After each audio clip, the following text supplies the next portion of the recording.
একটা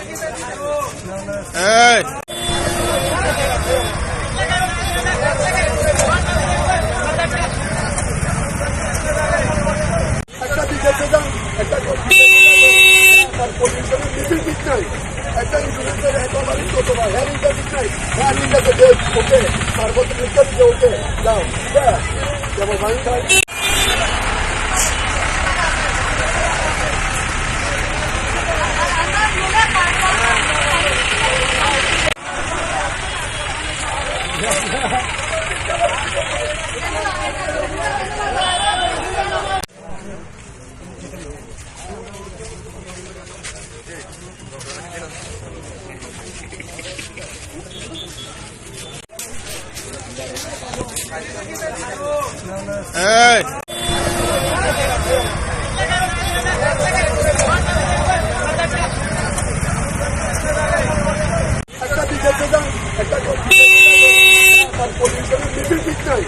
একটা ইন্স্যুরেন্সের হেকমারি অথবা হেয়ার ইন্টারভিউ নাই হেয়ার ইন্টারভিউ ওকে সার্বত্র লিখতে দিতে ওকে যাও যেমন ভাই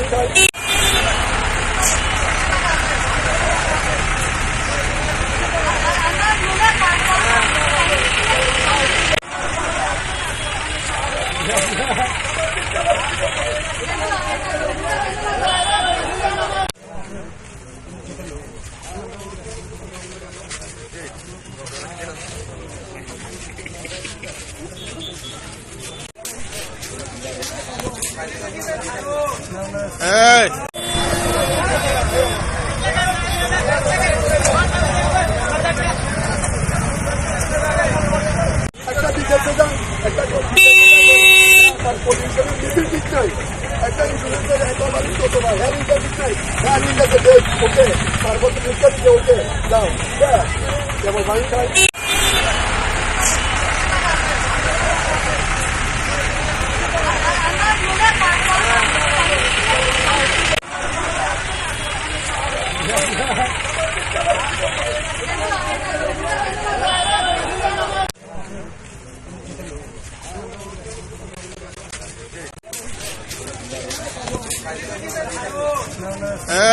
আজকে এখানে আসার একটাই কারণ, বারংবার সরকারের দৃষ্টি আকর্ষণ করা সত্ত্বেও এখন পর্যন্ত তা শোয়া হয়নি। ব্যাপারটা হচ্ছে জিপিএসসি দ্বারা যে বিজ্ঞাপনগুলো হয়ে থাকে বিভিন্ন গ্রুপ বি সি পোস্টের জন্য, সেখানে বিআরটিসি কিংবা বাংলা কব্বরক জানার যে প্রভিশন, সে প্রভিশনগুলো একেবারে দেওয়া হয় না।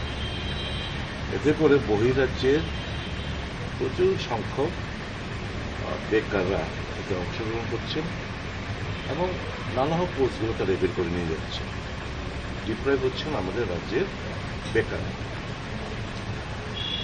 তো এরকম দুটো ইন্টারভিউ এটিপিসি করা হয়েছে। একটা হচ্ছে ভেটেরিনারি অফিসার, একই স্কেলে দুটো ইন্টারভিউ, একটা হচ্ছে ভেটেরিনারি অফিসারদের জন্য আর একটা হচ্ছে এগ্রি অফিসারদের জন্য।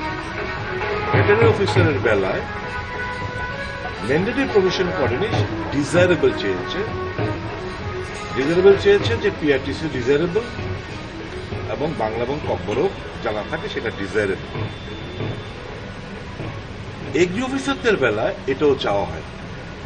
আমি জানতে পারলাম বহিরাজ্যের থেকে প্রচুর সংখ্যক বেকাররা যাদের এই কোয়ালিফিকেশন রয়েছে এগ্রি অফিসারের পোস্টগুলোর জন্য, তারা ইন্টারভিউ জন্য এক্সামের জন্য তারা দরখাস্ত জমা দিয়েছে।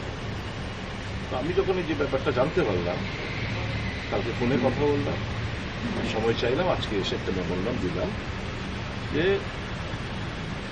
এটা কিরকম ব্যাপার। একই পে স্কেলে দুটো, একটা হচ্ছে ভেটেরিনারি এবং অফিসার, একটা হচ্ছে এগ্রি অফিসার।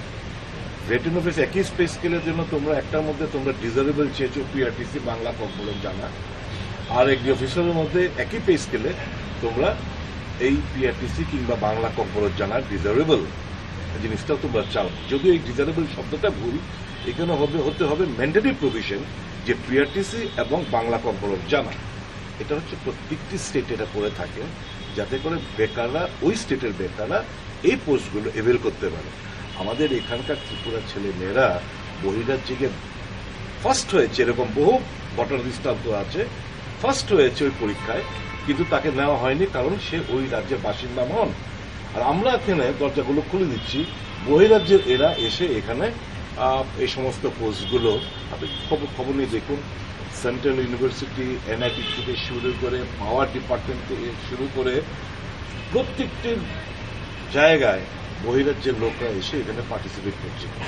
টিপিসি দ্বারা যা পরীক্ষাগুলো হচ্ছে, এবং মজার ব্যাপার হচ্ছে এর আগেও যে ইন্টারভিউগুলো হয়েছে তারা পার্টিসিপেট করে এখানে 2 বছর চাকরি করার পর ওই যেটা তাদের দরকার এক্সপিরিয়েন্স, ওই এক্সপিরিয়েন্স সংগ্রহ করে এ রাজ্য থেকে চলে যাচ্ছে। ওয়ার্স্ট সাফারার হচ্ছে আমাদের রাজ্যের বেকাররা এবং এই দপ্তর, কারণ এখান থেকে চলে যায়। আমি এই যে ব্যাপারটা আজকে টিপিএসসির সঙ্গে আমি চেয়ারম্যানের সঙ্গে আলোচনা করলাম, ওনার দৃষ্টিতে আনলাম। এখন উনি বলছেন দেখুন আমরা তো হুবহু যা ডিপার্টমেন্ট থেকে এগুলো আসে ক্যাবিনেট পাস হয়ে, আমরা তো হুবহু আমরা এগুলো চেপে দিই।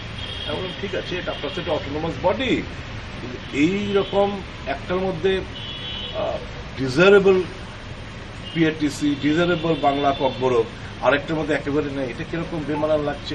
তার মানে তো হচ্ছে আঙ্গুল তুলবে আপনার দপ্তরের দিকে, আপনার এই কমিশনের দিকে, যে কাউকে বোধ বহিরাজ্যে ফেভার করার জন্য আপনারা এই জিনিসগুলো করছেন। In lieu of what best known to your office or the council of ministers, why whom they want to favour.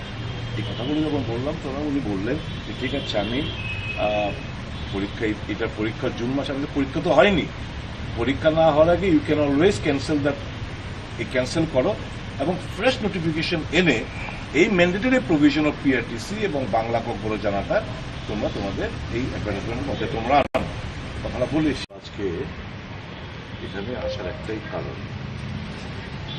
বারংবার সরকারের দৃষ্টি আকর্ষণ করা সত্ত্বেও এখন পর্যন্ত তা দেওয়া হয়নি। ব্যাপারটা হচ্ছে সিবিএসসি দ্বারা যে বিজ্ঞাপনগুলো হয়ে থাকে বিভিন্ন গ্রুপ বি, সি পোস্টের জন্য, সেখানে বিআরটিসি কিংবা বাংলা ককবরক জানার যে প্রভিশন, সেই প্রভিশনগুলো একেবারে দেওয়া হয় না।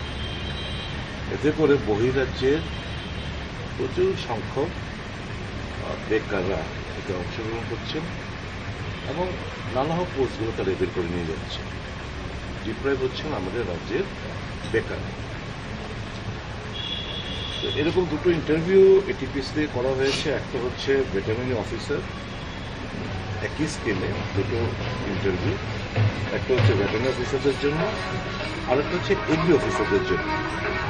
ভেটেরিনারি অফিসারের বেলায়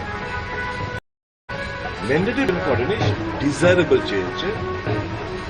ডিজায়ারেবল চেয়েছে যে পিআরটিসি ডিজায়ারেবল এবং বাংলা এবং ককবরক জানা থাকে, সেটা ডিজায়ারেবল।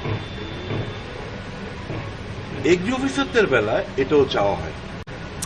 আমি জানতে পারলাম বহিরাজ্যের থেকে প্রচুর সংখ্যক বেকাররা যাদের এই কোয়ালিফিকেশন রয়েছে এগ্রি অফিসারের পোস্টগুলোর জন্য, তারা ইন্টারভিউ জন্য, এক্সামের জন্য তারা দরখাস্ত জমা দিয়েছে। তো আমি যখন এই যে ব্যাপারটা জানতে পারলাম, কালকে ফোনে কথা বললাম, সময় চাইলাম, আজকে এসে একটা মেমোরান্ডাম দিলাম যে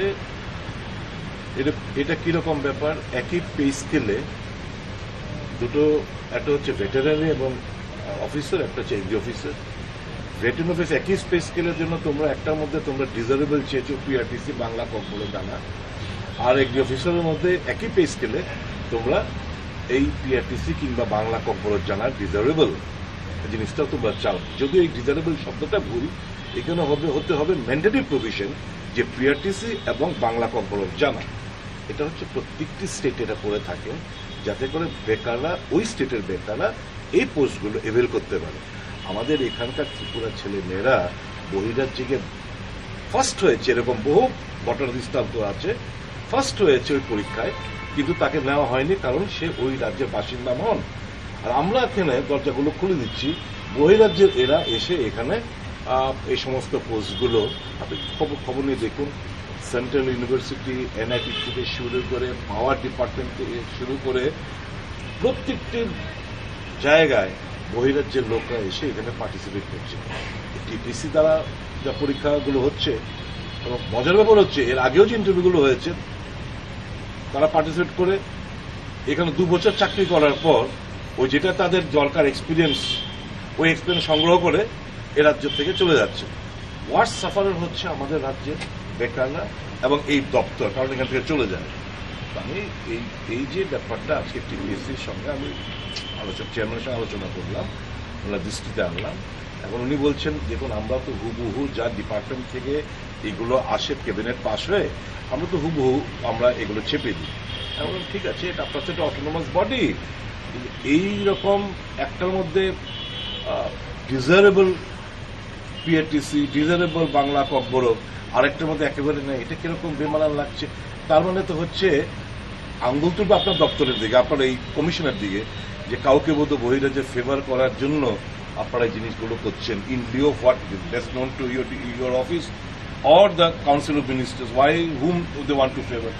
এই কথাগুলো যখন বললাম তখন উনি বললেন যে ঠিক আছে আমি পরীক্ষা, এটা পরীক্ষা জুন মাসে, আমাদের পরীক্ষা তো হয়নি, পরীক্ষা না হওয়ার আগে you can always cancel that, cancel করো এবং ফ্রেশ নোটিফিকেশন এনে এই ম্যান্ডেটরি প্রভিশন অফ পিআরটিসি এবং বাংলা ককবরক জানাটা তোমরা তোমাদের এই অ্যাডভার্টাইজমেন্টের মধ্যে তোমরা আনো।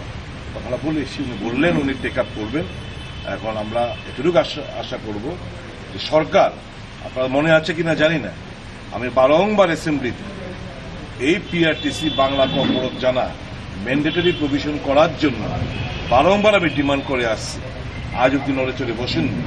আমার প্রত্যাশা নতুন মুখ্যমন্ত্রী এসছেন, আপনাদের মাধ্যমে মুখ্যমন্ত্রীর গোচর আমি নিয়ে যেতে চাই যে এই পরীক্ষাটা যেন অবিলম্বে ক্যান্সেল করে ফ্রেশ নোটিফিকেশন এই সংশোধনী এনে পিআরটিসি এবং বাংলা ককবরক জানাটা ম্যান্ডেটরি প্রভিশন করে যেন এটা ফ্রেশ ইন্টারভিউ কল করা হয়। আর এখন থেকে যতগুলো এই রাজ্যের মধ্যে সেই সেন্ট্রাল গভর্নমেন্টেরই হোক, এনআইটি হোক, সেন্ট্রাল ইউনিভার্সিটি হোক, বিভিন্ন জায়গায় যে ইন্টারভিউগুলো হয়, mandatory provision of PRTC Bangla এবং অথবা ককবরক জানাটা ম্যান্ডেটরি প্রভিশন যেন হয়, এটা যেন উনি টেক আপ করেন। এই রাজ্যের বেকারদের হয়ে আমি এই দাবিটুকু জানাচ্ছি, কারণ বহিরাজ্যের আমাদের ছেলেরা বহিরাজ্যে গিয়ে সুযোগ পাচ্ছে না, আমরা কেন আমাদের দরজাটা খুলে রাখবো বহিরাজ্যের বেকাররা এখানে এসে চাকরি পায়। কতটি পোস্টের জন্য এই ইন্টারভিউটা? 7টা পোস্ট, এই যে এগ্রি অফিসারের 7টা পোস্টের জন্য অ্যাডভার্টাইজমেন্টটা করা হচ্ছে।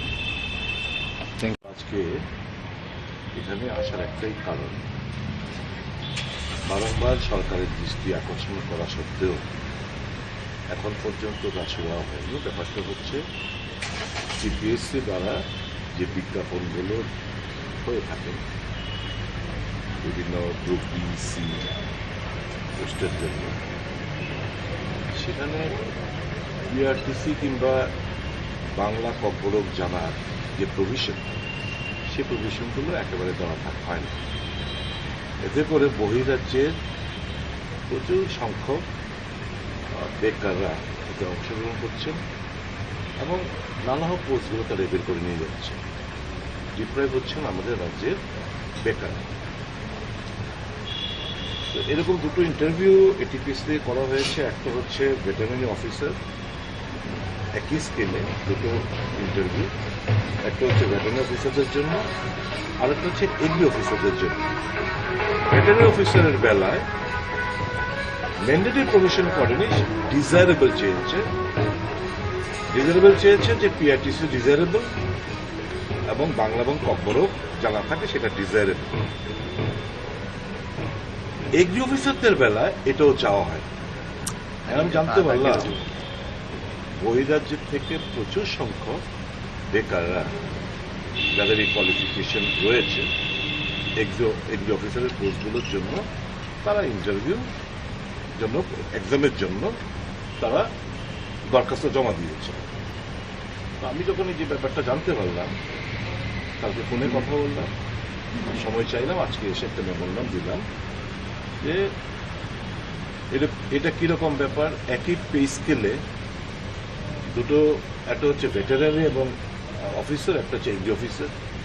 ভেটেরিনারি অফিস একই পে স্কেলের জন্য তোমরা একটার মধ্যে তোমরা ডিজারেবল চেয়েছো পিআরটিসি বাংলা ককবরক জানা, আর এগ্রি অফিসারের মধ্যে একই পে স্কেলে তোমরা এই পিআরটিসি কিংবা বাংলা কর্পোরেট জানার ডিজারেবল জিনিসটাও তোমরা চাও। যদিও এই ডিজারেবল শব্দটা ভুল, এখানে হতে হবে ম্যান্ডেটরি প্রভিশন যে পিআরটিসি এবং বাংলা কর্পোরেট জানা, এটা হচ্ছে প্রত্যেকটি স্টেট এটা করে থাকেন, যাতে করে বেকাররা, ওই স্টেটের বেকাররা এই পোস্টগুলো এভেল করতে পারে। আমাদের এখানকার ত্রিপুরা ছেলে মেয়েরা বহিরাজ্যে গিয়ে ফার্স্ট হয়েছে, এরকম বহু ঘটনা দৃষ্টান্ত আছে, ফার্স্ট হয়েছে ওই পরীক্ষায়, কিন্তু তাকে নেওয়া হয়নি কারণ সে ওই রাজ্যের বাসিন্দা নন। আর আমরা এখানে দরজাগুলো খুলে দিচ্ছি, বহিরাজ্যের এরা এসে এখানে এই সমস্ত পোস্টগুলো, আপনি খবর নিয়ে দেখুন, সেন্ট্রাল ইউনিভার্সিটি, এনআইটি থেকে শুরু করে পাওয়ার ডিপার্টমেন্ট থেকে শুরু করে প্রত্যেকটি জায়গায় বহিরাজ্যের লোকরা এসে এখানে পার্টিসিপেট করছে। টিপিসি দ্বারা যা পরীক্ষাগুলো হচ্ছে, এবং মজার ব্যাপার হচ্ছে এর আগেও যে ইন্টারভিউগুলো হয়েছে তারা পার্টিসিপেট করে এখানে 2 বছর চাকরি করার পর ওই যেটা তাদের দরকার এক্সপিরিয়েন্স, ওই এক্সপিরিয়েন্স সংগ্রহ করে এ রাজ্য থেকে চলে যাচ্ছে। ওয়ার্স্ট সাফারার হচ্ছে আমাদের রাজ্যের বেকাররা এবং এই দপ্তর, কারণ এখান থেকে চলে যায়।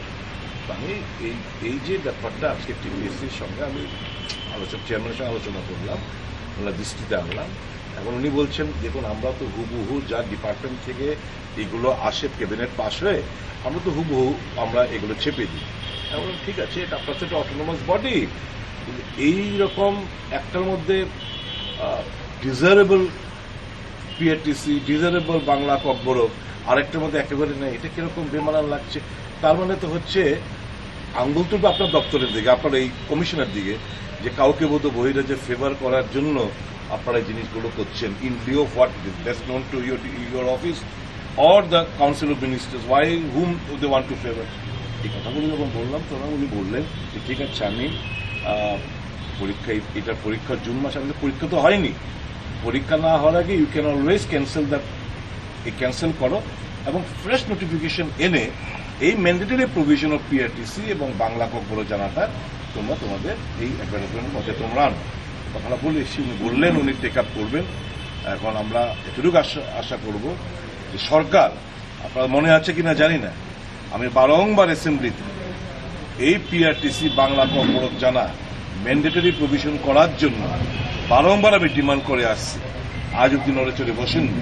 আর প্রত্যাশা সাহেব নতুন মুখ্যমন্ত্রী এসেছেন, আপনাদের মাধ্যমে মুখ্যমন্ত্রীর গোচর আমি নিয়ে যেতে চাই যে এই পরীক্ষাটা যেন বিলম্বে ক্যান্সেল করে ফ্রেশ নোটিফিকেশন এই সংশোধনী এনে পিআরটিসি এবং বাংলা কর্পোরেট জানাটা ম্যান্ডেটরি প্রভিশন করে যেন এটা ফ্রেশ ইন্টারভিউ কল করা হয়।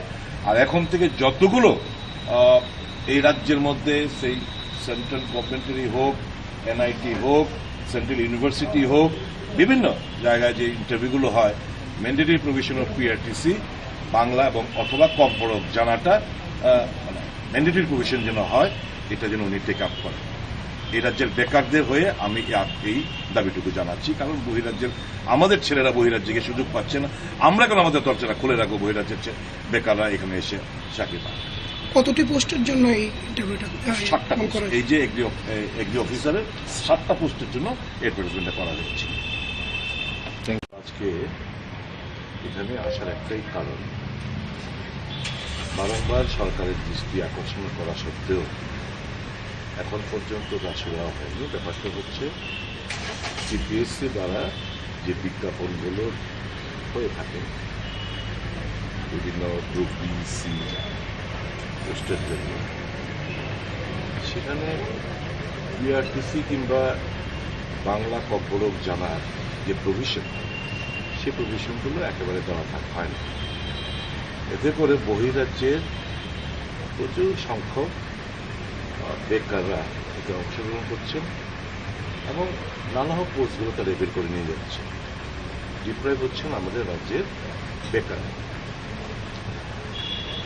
এরকম দুটো ইন্টারভিউ এটিপিএসসি করা হয়েছে। একটা হচ্ছে ভেটেরিনারি অফিসার, একই স্কেলে দুটো ইন্টারভিউ, একটা হচ্ছে ভেটেরিনারি অফিসারদের জন্য, আর একটা হচ্ছে এগ্রি অফিসারদের জন্য।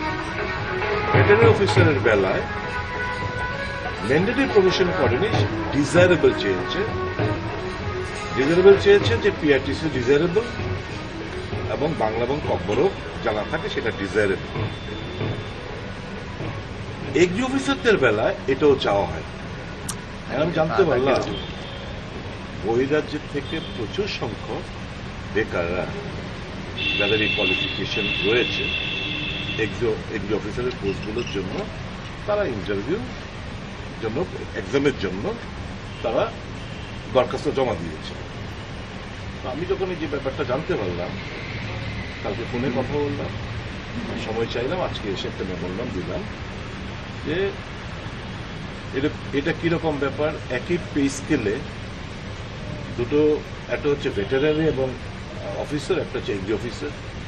ভেটেরারি অফিস একই পে স্কেলের জন্য তোমরা একটার মধ্যে তোমরা ডিজারেবল চেয়েছো পিআরটিসি বাংলা কম্পোনেন্ট জানা, আর এগ্রি অফিসারের মধ্যে একই পে স্কেলে তোমরা এই পিআরটিসি কিংবা বাংলা কম্পোনেন্ট জানার ডিজারেবল জিনিসটাও তোমরা চাও। যদিও এই ডিজারেবল শব্দটা ভুল, এখানে হতে হবে ম্যান্ডেটরি প্রভিশন যে পিআরটিসি এবং বাংলা কম্পোনেন্ট জানা। এটা হচ্ছে প্রত্যেকটি স্টেট এটা করে থাকেন, যাতে করে বেকাররা, ওই স্টেটের বেকাররা এই পোস্টগুলো এভেল করতে পারে। আমাদের এখানকার ত্রিপুরার ছেলে মেয়েরা বহিরাজ্যে গিয়ে ফার্স্ট হয়েছে, এরকম বহু ঘটনা দৃষ্টান্ত আছে, ফার্স্ট হয়েছে ওই পরীক্ষায়, কিন্তু তাকে নেওয়া হয়নি কারণ সে ওই রাজ্যের বাসিন্দা নন। আর আমরা এখানে দরজাগুলো খুলে দিচ্ছি, বহিরাজ্যের এরা এসে এখানে এই সমস্ত পোস্টগুলো আপনি খবর নিয়ে দেখুন। সেন্ট্রাল ইউনিভার্সিটি, এনআইটি থেকে শুরু করে পাওয়ার ডিপার্টমেন্ট থেকে শুরু করে প্রত্যেকটি জায়গায় বহিরাজ্যের লোকরা এসে এখানে পার্টিসিপেট করছে। টিপিসি দ্বারা যা পরীক্ষাগুলো হচ্ছে, এবং মজার ব্যাপার হচ্ছে এর আগেও যে ইন্টারভিউগুলো হয়েছে তারা পার্টিসিপেট করে এখানে 2 বছর চাকরি করার পর ওই যেটা তাদের দরকার এক্সপিরিয়েন্স, ওই এক্সপিরিয়েন্স সংগ্রহ করে এ রাজ্য থেকে চলে যাচ্ছে। ওয়ার্স্ট সাফারার হচ্ছে আমাদের রাজ্যের বেকাররা এবং এই দপ্তর, কারণ এখান থেকে চলে যায়। আমি এই যে ব্যাপারটা আজকে টিপিএসসির সঙ্গে আমি চেয়ারম্যানের সঙ্গে আলোচনা করলাম, ওনার দৃষ্টিতে আনলাম। অ্যাকচুয়ালি আমরা আজকে এখানে প্রেস মিট করার যে মূল উদ্দেশ্য হলো, আমরা অল ত্রিপুরা ম্যানুফ্যাকচারার অ্যাসোসিয়েশন আমরা একটা গঠন করতে যাচ্ছি। ওটা মেইন হলো কি, অল ত্রিপুরা ম্যানুফ্যাকচার মানে আমাদের ত্রিপুরাতে যত ম্যানুফ্যাকচার কোম্পানি আছে ওদেরকে সহযোগিতা করা, প্লাস মানে আমরা যে আজকে এই যে সংগঠনটা করব ওটার মাধ্যমে এখানে সব ধরনের সুবিধা থাকবো। যেমন কি আজকে কেউ যদি একটা নতুন কোম্পানি খুলে বা কোনো একটা ফ্যাক্টরি খুলবো, ফ্যাক্টরি খোলার আগে কোন জায়গা থেকে লাইসেন্স নিতে হয়, এই যে গভর্নমেন্ট সাবসিডির ব্যাপার, তারপর অনেক সমস্যা আছে এরকম, মানে যারা অনেকের মানে ওটার জন্য করতে পারে না, বিভিন্নভাবে সমস্যার সম্মুখীন হয়। তো আমরার মেইন উদ্দেশ্য হলো এটাই যে শিল্পের অগ্রগতি, ছোট বড় মাঝারি যত শিল্প আছে, যাতে আমাদের এই ত্রিপুরাতে এইগুলি অগ্রগতি বেশি হয় এবং সাথে সাথে কর্মসংস্থানেরও একটা সুবিধা হয়। তাছাড়া বিভিন্ন এই যে কোম্পানি আছে, কোম্পানির যেমন আমাদের অনেক, যেমন জলের কোম্পানি আর অনেক কোম্পানি আছে, তো ওদেরকে ট্রেনিংয়ের জন্য আমরা একটা সিদ্ধান্ত নেব। প্রত্যেকে আমরা অ্যাসোসিয়েশন থেকে আমরা দেখি আজকে এটা গঠন হওয়ার পর আমরা আজকে প্রেস এই রিলিজের মাধ্যমে আমরা এটি জানাতে চাইছি, যারা ম্যানুফ্যাকচারিং কোম্পানি আছে ত্রিপুরাতে ওরা আমাদের সাথে যোগাযোগ করুন এবং এখানে রেজিস্ট্রিত করুন। তারপর আমরা নেক্সট মান্থে আমরা একটা রাজ্য সম্মেলন করব, করে তারপর আমরা মেইন যা যা আমাদের উদ্দেশ্য আছে ওগুলিকে আমরা ত্বরান্বিত করবো ঠিকঠাকভাবে। রাকেশ আচার্যজি।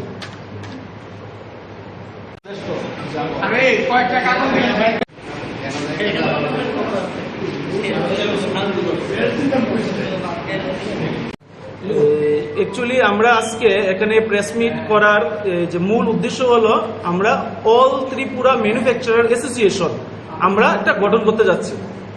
ওটা মেইন হলো কি, অল ত্রিপুরা ম্যানুফ্যাকচার মানে আমাদের ত্রিপুরাতে যত ম্যানুফ্যাকচার কোম্পানি আছে ওদেরকে সহযোগিতা করা, প্লাস মানে আমরা যে আজকে এই যে সংগঠনটা করব ওটার মাধ্যমে এখানে সব ধরনের সুবিধা থাকবো। যেমন কি আজকে কেউ যদি একটা নতুন কোম্পানি খুলে বা কোনো একটা ফ্যাক্টরি খুলবো, ফ্যাক্টরি খোলার আগে কোন জায়গা থেকে লাইসেন্স নিতে হয়, এই যে গভর্নমেন্ট সাবসিডির ব্যাপার, তারপর অনেক সমস্যা আছে এরকম, মানে যারা অনেকের মানে ওটার জন্য করতে পারে না, বিভিন্নভাবে সমস্যার সম্মুখীন হয়। তো আমরার মেইন উদ্দেশ্য হলো এটাই যে শিল্পের অগ্রগতি, ছোট বড় মাঝারি যত শিল্প আছে যাতে আমাদের এই ত্রিপুরাতে এইগুলি অগ্রগতি বেশি হয় এবং সাথে সাথে কর্মসংস্থানেরও একটা সুবিধা হয়। তাছাড়া বিভিন্ন এই যে কোম্পানি আছে, কোম্পানির যেমন আমাদের অনেক যেমন জলের কোম্পানি আর অনেক কোম্পানি আছে, তো ওদেরকে ট্রেনিংয়ের জন্য আমরা একটা সিদ্ধান্ত নেব। প্রত্যেকে আমরা অ্যাসোসিয়েশন থেকে আমরা দেখি আজকে এটা গঠন হওয়ার পর আমরা আজকে প্রেস এই রিলিজের মাধ্যমে আমরা এটি জানাতে চাইছি, যারা ম্যানুফ্যাকচারিং কোম্পানি আছে ত্রিপুরাতে ওরা আমাদের সাথে যোগাযোগ করুন এবং এখানে রেজিস্ট্রেট করুন। তারপর আমরা নেক্সট মান্থে আমরা একটা রাজ্য সম্মেলন করব, করে তারপর আমরা মেইন যা যা আমাদের উদ্দেশ্য আছে ওগুলিকে আমরা ত্বরান্বিত করবো ঠিকঠাকভাবে। রাকেশ আচার্য।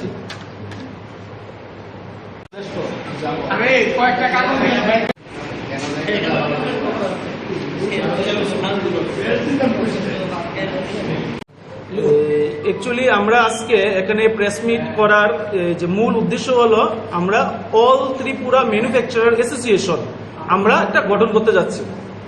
ওটা মেইন হলো কি, অল ত্রিপুরা ম্যানুফ্যাকচার মানে আমাদের ত্রিপুরাতে যত ম্যানুফ্যাকচার কোম্পানি আছে ওদেরকে সহযোগিতা করা, প্লাস মানে আমরা যে আজকে এই যে সংগঠনটা করব ওটার মাধ্যমে এখানে সব ধরনের সুবিধা থাকবো। যেমন কি আজকে কেউ যদি একটা নতুন কোম্পানি খুলে বা কোনো একটা ফ্যাক্টরি খুলবো, ফ্যাক্টরি খোলার আগে কোন জায়গা থেকে লাইসেন্স নিতে হয়, এই যে গভর্নমেন্ট সাবসিডির ব্যাপার, তারপর অনেক সমস্যা আছে এরকম, মানে যারা অনেকের মানে ওটার জন্য করতে পারে না, বিভিন্নভাবে সমস্যার সম্মুখীন হয়।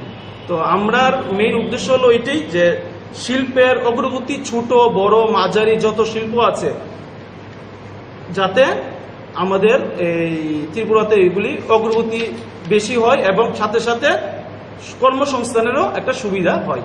তাছাড়া বিভিন্ন এই যে কোম্পানি আছে, কোম্পানির যেমন আমাদের অনেক যেমন জলের কোম্পানি আর অনেক কোম্পানি আছে, তো ওদেরকে ট্রেনিংয়ের জন্য আমরা একটা সিদ্ধান্ত নেব। প্রত্যেকে আমরা অ্যাসোসিয়েশন থেকে আমরা দেখি আজকে এটা গঠন হওয়ার পর আমরা আজকে প্রেস এই রিলিজের মাধ্যমে আমরা এটি জানাতে চাইছি, যারা ম্যানুফ্যাকচারিং কোম্পানি আছে ত্রিপুরাতে ওরা আমাদের সাথে যোগাযোগ করুন এবং এখানে রেজিস্ট্রেট করুন।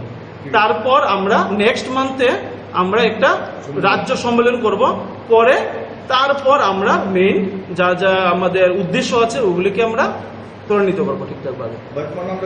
রাকেশ আচার্য।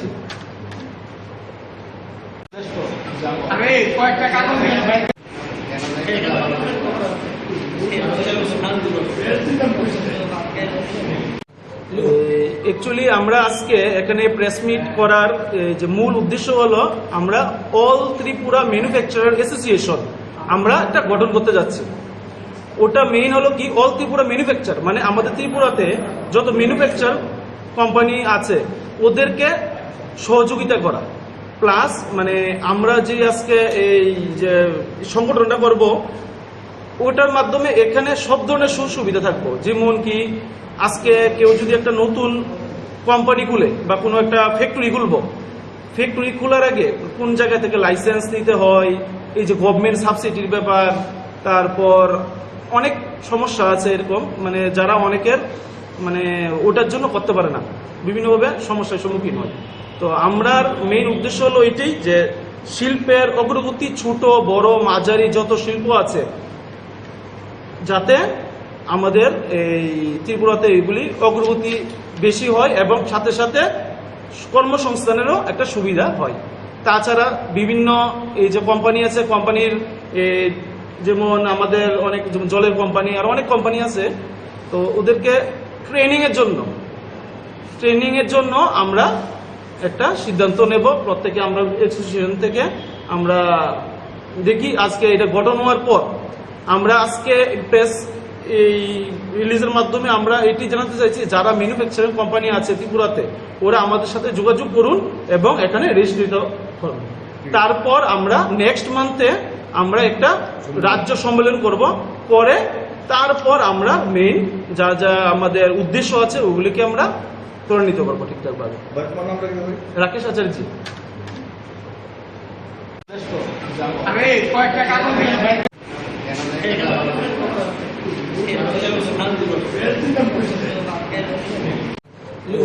অ্যাকচুয়ালি আমরা আজকে এখানে প্রেস মিট করার যে মূল উদ্দেশ্য হলো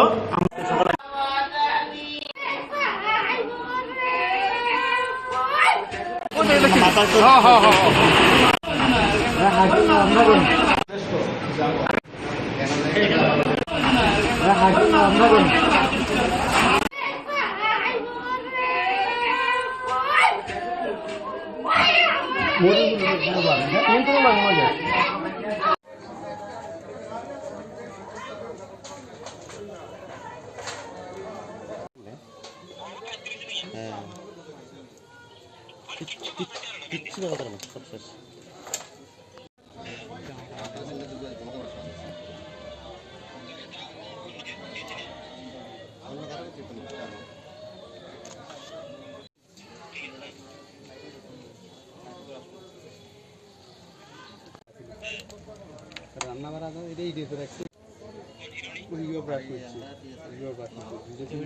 রান্না করে আসে না হ্যাঁ ধরো ইউএসএ লাগাই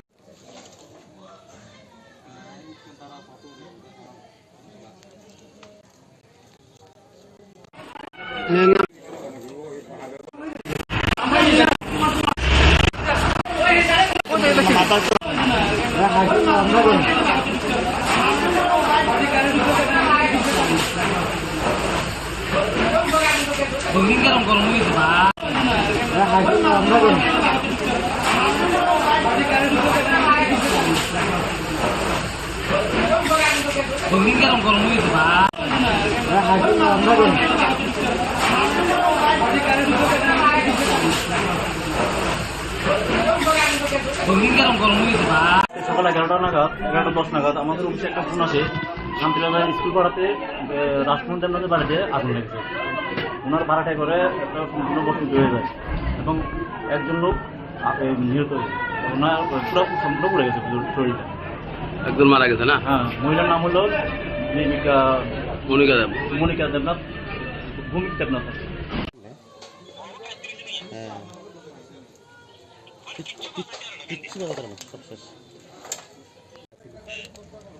রান্না বাড়া তো এটাই দিয়ে রাখছি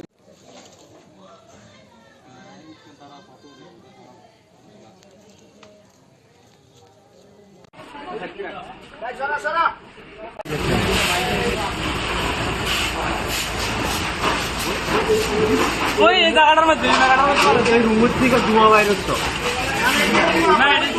ধোঁয়া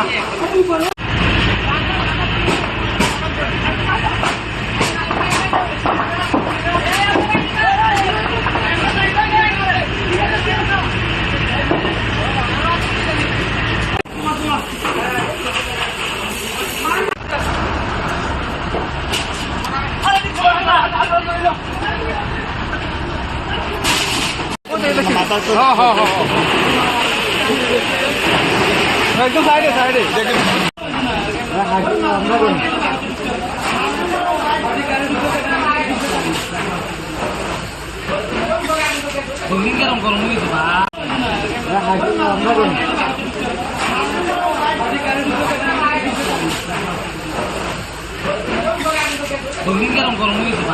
সকাল 11:10 নাগাদ আমাদের অফিসে একটা ফোন আসে শান্তিলাল স্কুল পাড়াতে রাষ্ট্রমন্ত্রী বাড়িতে আগুন লেগেছে।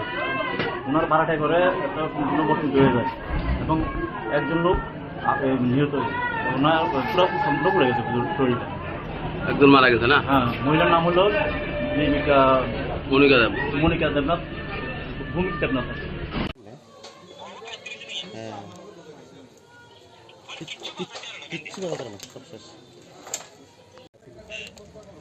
রান্না বাড়া তো এটাই দিয়ে রাখছি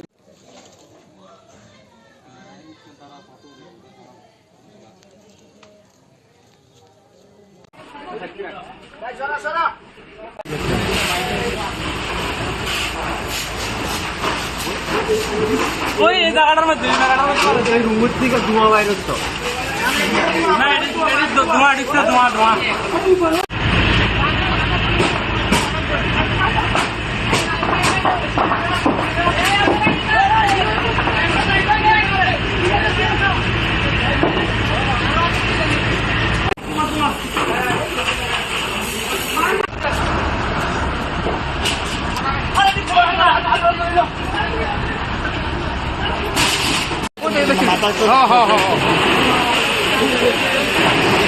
একদম সাইডে সাইডে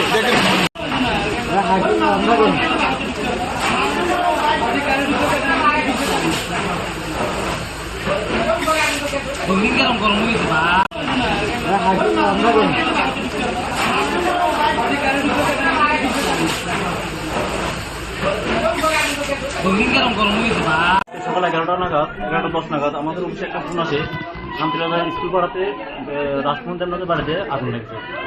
ওনার ভাড়াটায় করে একটা সম্পূর্ণ বসতি হয়ে যায় এবং একজন লোক নিহত হয়েছে। ওনার পুরো সম্পূর্ণ পড়ে গেছে শরীরটা। একজন মারা গেছে না? হ্যাঁ, মহিলার নাম হলো মনিকা দেব। মনিকা দেবনাথ, ভূমিক দেবনাথ।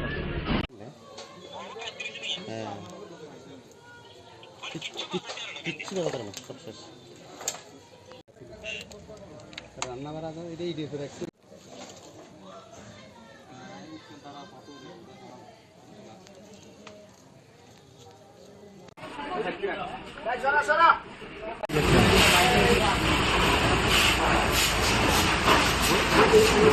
ওই এই জায়গাটার মধ্যে রুমের থেকে ধোঁয়া বাইর হচ্ছে না, ধোঁয়া দিচ্ছে, ধোঁয়া ধোঁয়া।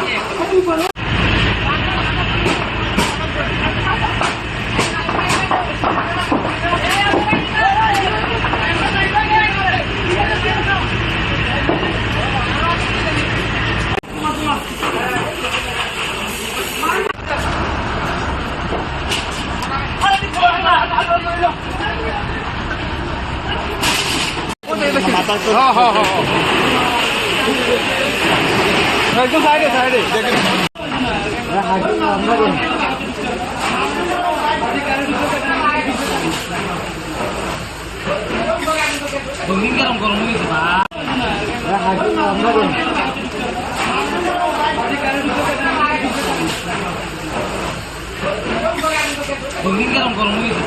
সকাল 11:10 নাগাদ আমাদের অফিসে একটা ফোন আসে শান্তিরাজা স্কুল পাড়াতে রাসমোহন দেবনাথের বাড়িতে আগুন লেগেছে। ওনার ভাড়াটায় করে একটা সম্পূর্ণ বসতি হয়ে যায় এবং একজন লোক নিহত হয়েছে। ওনার পুরো সম্পূর্ণ পড়ে গেছে শরীরটা। একজন মারা গেছে না? হ্যাঁ, মহিলার নাম হলো মনিকা দেব। মনিকা দেবনাথ, ভূমিক দেবনাথ।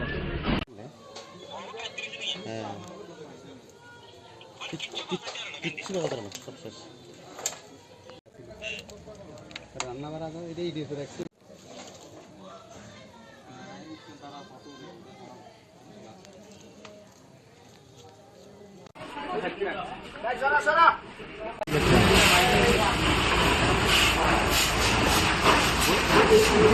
ওই এই জায়গাটার মধ্যে রুমের থেকে ধোঁয়া বাইর হচ্ছে না, ধোঁয়া দিচ্ছে, ধোঁয়া ধোঁয়া।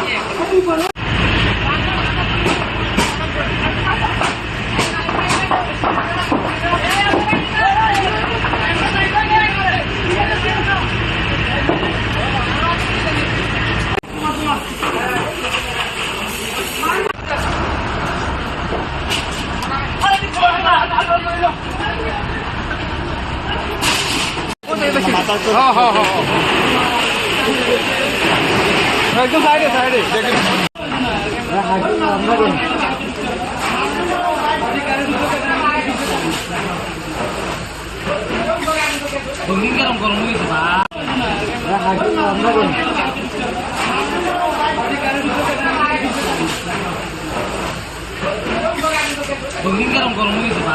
সকাল 11:10 নাগাদ আমাদের অফিসে একটা ফোন আসে শান্তিরাজা স্কুল পাড়াতে রাসমোহন দেবনাথের বাড়িতে আগুন লেগেছে। ওনার ভাড়াটায় করে একটা সম্পূর্ণ বসতি হয়ে যায় এবং একজন লোক নিহত হয়েছে। ওনার পুরো সম্পূর্ণ পড়ে গেছে শরীরটা। একজন মারা গেছে না? হ্যাঁ, মহিলার নাম হলো মনিকা দেব। মনিকা দেবনাথ, ভূমিক দেবনাথ।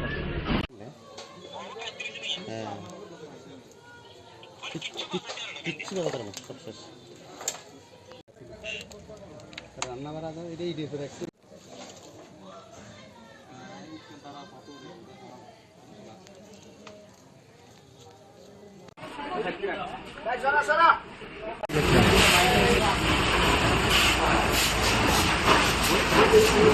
ওই এই জায়গাটার মধ্যে রুমের থেকে ধোঁয়া বাইর হচ্ছে না, ধোঁয়া দিচ্ছে, ধোঁয়া ধোঁয়া।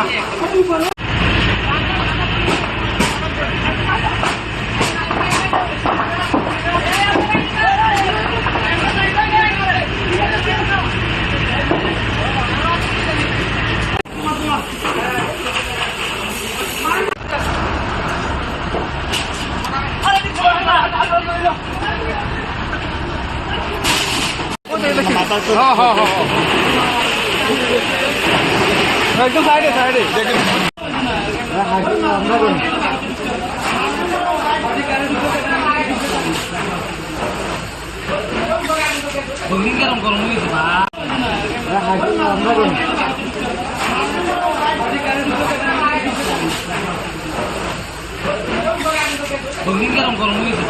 সকাল 11:10 নাগাদ আমাদের অফিসে একটা ফোন আসে শান্তিনগর স্কুল পাড়াতে রাসমোহন দেবনাথের বাড়িতে আগুন লেগেছে।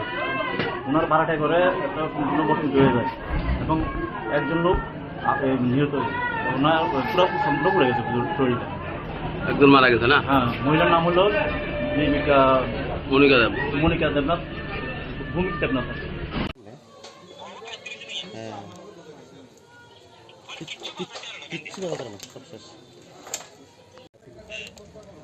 রান্না করা যায় এটাই দিয়ে রাখছি।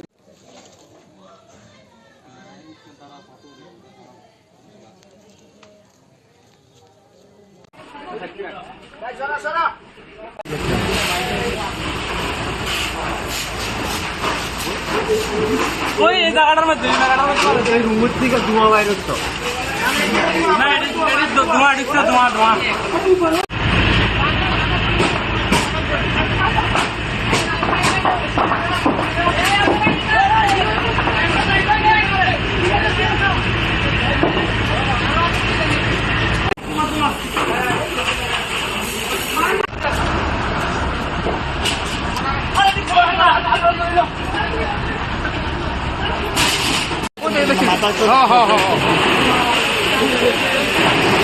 একদম সাইডে সাইডে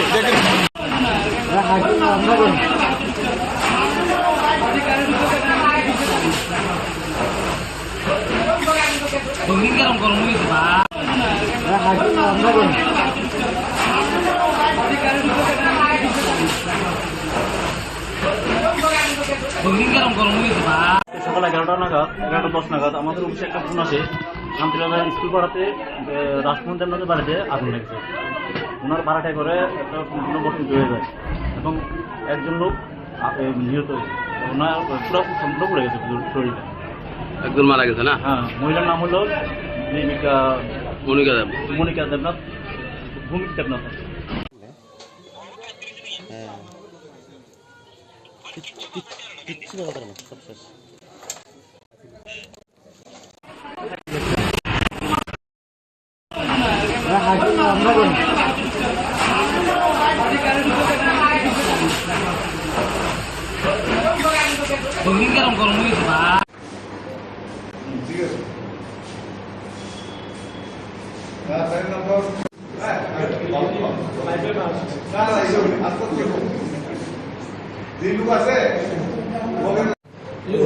অ্যাকচুয়ালি আমরা আজকে এখানে প্রেস মিট করার যে মূল উদ্দেশ্য হলো আমরা অল ত্রিপুরা ম্যানুফ্যাকচারার অ্যাসোসিয়েশন আমরা একটা গঠন করতে যাচ্ছি।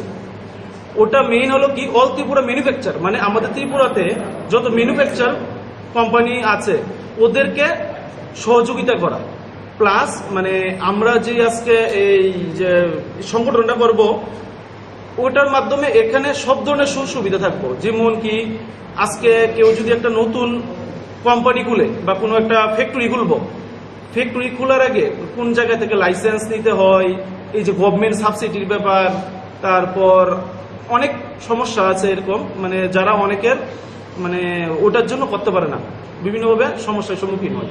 তো আমরার মেইন উদ্দেশ্য হলো এটাই যে শিল্পের অগ্রগতি ছোট বড় মাঝারি যত শিল্প আছে যাতে আমাদের এই ত্রিপুরাতে এইগুলি অগ্রগতি বেশি হয় এবং সাথে সাথে কর্মসংস্থানেরও একটা সুবিধা হয়। তাছাড়া বিভিন্ন এই যে কোম্পানি আছে, কোম্পানির যেমন আমাদের অনেক যেমন জলের কোম্পানি আর অনেক কোম্পানি আছে, তো ওদেরকে ট্রেনিংয়ের জন্য আমরা একটা সিদ্ধান্ত নেব। প্রত্যেকে আমরা অ্যাসোসিয়েশন থেকে আমরা দেখি আজকে এটা গঠন হওয়ার পর আমরা আজকে প্রেস এই রিলিজের মাধ্যমে আমরা এটি জানাতে চাইছি যারা ম্যানুফ্যাকচারিং কোম্পানি আছে ত্রিপুরাতে ওরা আমাদের সাথে যোগাযোগ করুন এবং এখানে রেজিস্ট্রিত করুন। তারপর আমরা নেক্সট মান্থে আমরা একটা রাজ্য সম্মেলন করব, পরে তারপর আমরা মেইন যা যা আমাদের উদ্দেশ্য আছে ওগুলিকে আমরা ত্বরান্বিত করবো ঠিকঠাকভাবে। ভাই তোমার নামটা কি ভাই? রাকেশ আচার্য। ঠিক আছে। হ্যাঁ, তার নম্বর হ্যাঁ, না না এইসব আস্তে আস্তে হোক। দিন লোক আছে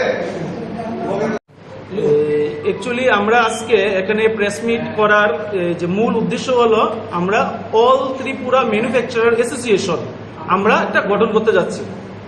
ওটা মেইন হলো কি অল ত্রিপুরা ম্যানুফ্যাকচার মানে আমাদের ত্রিপুরাতে যত ম্যানুফ্যাকচার কোম্পানি আছে ওদেরকে সহযোগিতা করা, প্লাস মানে আমরা যে আজকে এই যে সংগঠনটা করব ওটার মাধ্যমে এখানে সব ধরনের সুবিধা থাকবো। যেমন কি আজকে কেউ যদি একটা নতুন কোম্পানি খুলে বা কোনো একটা ফ্যাক্টরি খুলবো, ফ্যাক্টরি খোলার আগে কোন জায়গা থেকে লাইসেন্স নিতে হয়, এই যে গভর্নমেন্ট সাবসিডির ব্যাপার, তারপর অনেক সমস্যা আছে এরকম, মানে যারা অনেকের মানে ওটার জন্য করতে পারে না, বিভিন্নভাবে সমস্যার সম্মুখীন হয়। তো আমরার মেইন উদ্দেশ্য হলো এটাই যে শিল্পের অগ্রগতি ছোট বড় মাঝারি যত শিল্প আছে যাতে আমাদের এই ত্রিপুরাতে এইগুলি অগ্রগতি বেশি হয় এবং সাথে সাথে কর্মসংস্থানেরও একটা সুবিধা হয়। তাছাড়া বিভিন্ন এই যে কোম্পানি আছে, কোম্পানির যেমন আমাদের অনেক যেমন জলের কোম্পানি আর অনেক কোম্পানি আছে, তো ওদেরকে ট্রেনিংয়ের জন্য আমরা একটা সিদ্ধান্ত নেব। প্রত্যেকে আমরা অ্যাসোসিয়েশন থেকে আমরা দেখি আজকে এটা গঠন হওয়ার পর আমরা আজকে প্রেস এই রিলিজের মাধ্যমে আমরা এটি জানাতে চাইছি যারা ম্যানুফ্যাকচারিং কোম্পানি আছে ত্রিপুরাতে ওরা আমাদের সাথে যোগাযোগ করুন এবং এখানে রেজিস্ট্রেট করুন। তারপর আমরা নেক্সট মান্থে আমরা একটা রাজ্য সম্মেলন করব, পরে তারপর আমরা মেইন যা যা আমাদের উদ্দেশ্য আছে ওগুলিকে আমরা ত্বরান্বিত করবো ঠিকঠাকভাবে। ভাই তোমার নামটা কি ভাই? রাকেশ আচার্য। ঠিক আছে। হ্যাঁ, তার নম্বর হ্যাঁ, না না এইসব আস্তে আস্তে হোক। দিন লোক আছে অ্যাকচুয়ালি আমরা আজকে এখানে প্রেস মিট করার যে মূল উদ্দেশ্য হলো আমরা অল ত্রিপুরা ম্যানুফ্যাকচারার অ্যাসোসিয়েশন আমরা একটা গঠন করতে যাচ্ছি। ওটা মেইন হলো কি অল ত্রিপুরা ম্যানুফ্যাকচার মানে আমাদের ত্রিপুরাতে যত ম্যানুফ্যাকচার কোম্পানি আছে ওদেরকে সহযোগিতা করা, প্লাস মানে আমরা যে আজকে এই যে সংগঠনটা করব ওটার মাধ্যমে এখানে সব ধরনের সুবিধা থাকবো। যেমন কি আজকে কেউ যদি একটা নতুন কোম্পানি খুলে বা কোনো একটা ফ্যাক্টরি খুলবো, ফ্যাক্টরি খোলার আগে কোন জায়গা থেকে লাইসেন্স নিতে হয়, এই যে গভর্নমেন্ট সাবসিডির ব্যাপার, তারপর অনেক সমস্যা আছে এরকম, মানে যারা অনেকের মানে ওটার জন্য করতে পারে না, বিভিন্নভাবে সমস্যার সম্মুখীন হয়। তো আমরার মেইন উদ্দেশ্য হলো এটাই যে শিল্পের অগ্রগতি ছোট বড় মাঝারি যত শিল্প আছে যাতে আমাদের এই ত্রিপুরাতে এইগুলি অগ্রগতি বেশি হয় এবং সাথে সাথে কর্মসংস্থানেরও একটা সুবিধা হয়। তাছাড়া বিভিন্ন এই যে কোম্পানি আছে, কোম্পানির যেমন আমাদের অনেক যেমন জলের কোম্পানি আর অনেক কোম্পানি আছে, তো ওদেরকে ট্রেনিংয়ের জন্য আমরা একটা সিদ্ধান্ত নেব। প্রত্যেকে আমরা অ্যাসোসিয়েশন থেকে আমরা দেখি আজকে এটা গঠন হওয়ার পর আমরা আজকে প্রেস এই রিলিজের মাধ্যমে আমরা এটি জানাতে চাইছি যারা ম্যানুফ্যাকচারিং কোম্পানি আছে ত্রিপুরাতে ওরা আমাদের সাথে যোগাযোগ করুন এবং এখানে রেজিস্ট্রেট করুন। তারপর আমরা নেক্সট মান্থে আমরা একটা রাজ্য সম্মেলন করব, পরে তারপর আমরা মেইন যা যা আমাদের উদ্দেশ্য আছে ওগুলিকে আমরা ত্বরান্বিত করবো ঠিকঠাকভাবে। ভাই তোমার নামটা কি ভাই? রাকেশ আচার্য। ঠিক আছে। হ্যাঁ, তার নম্বর হ্যাঁ, না না এইসব আস্তে আস্তে হোক। দিন লোক আছে অ্যাকচুয়ালি আমরা আজকে এখানে প্রেস মিট করার যে মূল উদ্দেশ্য হলো আমরা অল ত্রিপুরা ম্যানুফ্যাকচারার অ্যাসোসিয়েশন আমরা একটা গঠন করতে যাচ্ছি। ওটা মেইন হলো কি অল ত্রিপুরা ম্যানুফ্যাকচার মানে আমাদের ত্রিপুরাতে যত ম্যানুফ্যাকচার কোম্পানি আছে ওদেরকে সহযোগিতা করা, প্লাস মানে আমরা যে আজকে এই যে সংগঠনটা করব ওটার মাধ্যমে এখানে সব ধরনের সুবিধা থাকবো। যেমন কি আজকে কেউ যদি একটা নতুন কোম্পানি খুলে বা কোনো একটা ফ্যাক্টরি খুলবো, ফ্যাক্টরি খোলার আগে কোন জায়গা থেকে লাইসেন্স নিতে হয়, এই যে গভর্নমেন্ট সাবসিডির ব্যাপার, তারপর অনেক সমস্যা আছে এরকম, মানে যারা অনেকের মানে ওটার জন্য করতে পারে না, বিভিন্নভাবে সমস্যার সম্মুখীন হয়। তো আমরার মেইন উদ্দেশ্য হলো এটাই যে শিল্পের অগ্রগতি, ছোট বড় মাঝারি যত শিল্প আছে আইসিডিএস এর এখানে বন্ধুদের আমরা শুভেচ্ছা।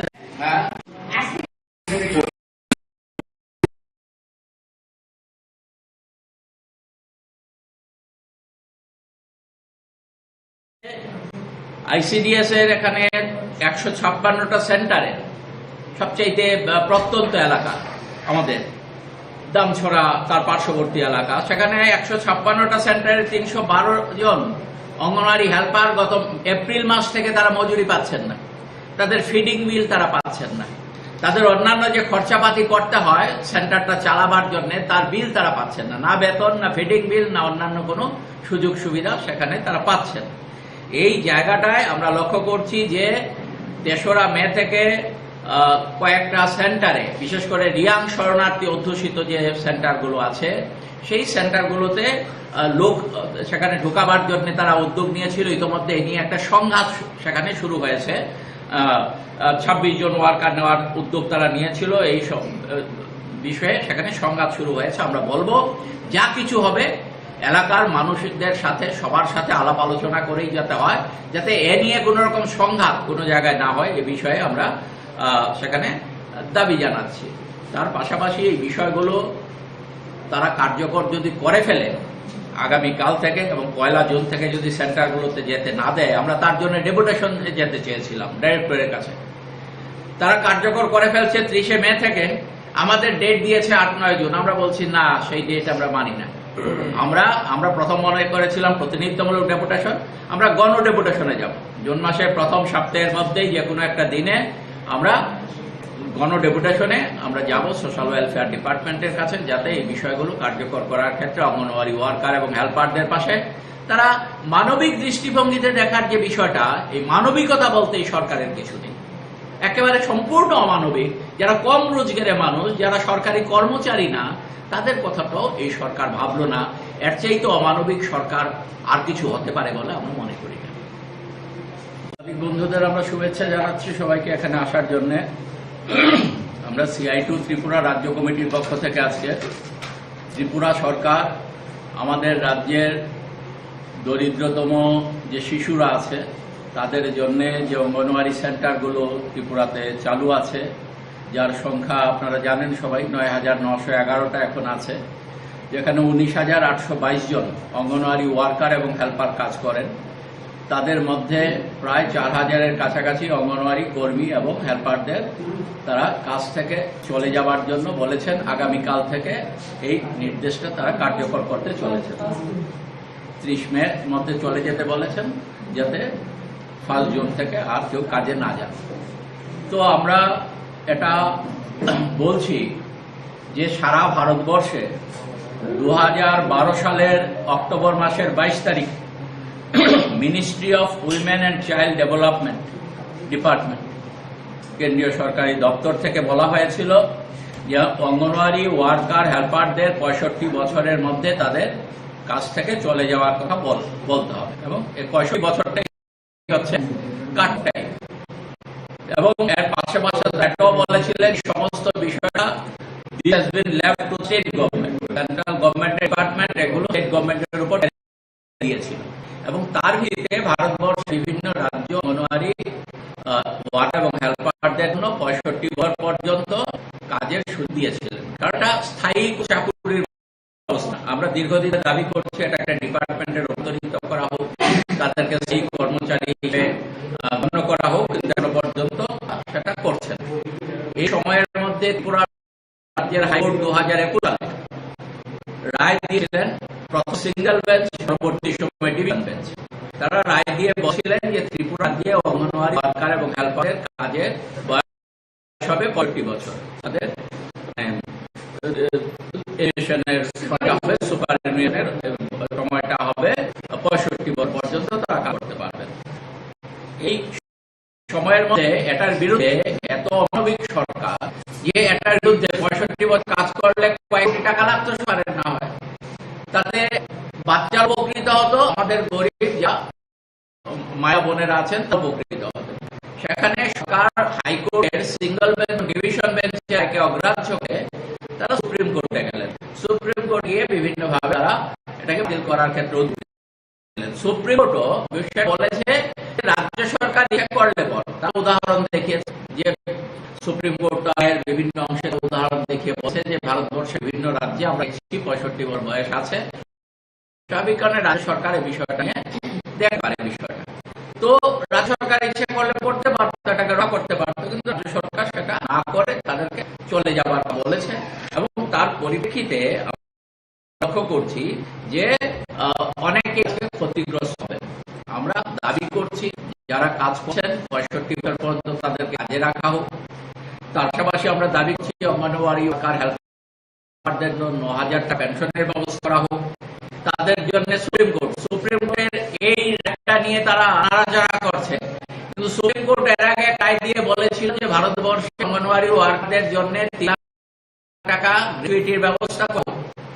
ভারতবর্ষের কিছু রাজ্যে এটা কার্যকরী হয়েছে, ত্রিপুরা রাজ্যের বিজেপি সরকার এখন পর্যন্ত এটা কার্যকর করার জন্য কোনো ভূমিকাই পালন করেনি। আমরা দাবি করছি সুপ্রিম কোর্টের নির্দেশের পরিপ্রেক্ষিতে অনতিবিলম্বে 3 লক্ষ টাকা যাতে গ্র্যাচুইটি ব্যবস্থা করা হয় অঙ্গনওয়াড়ি ওয়ার্কার এবং হেল্পার।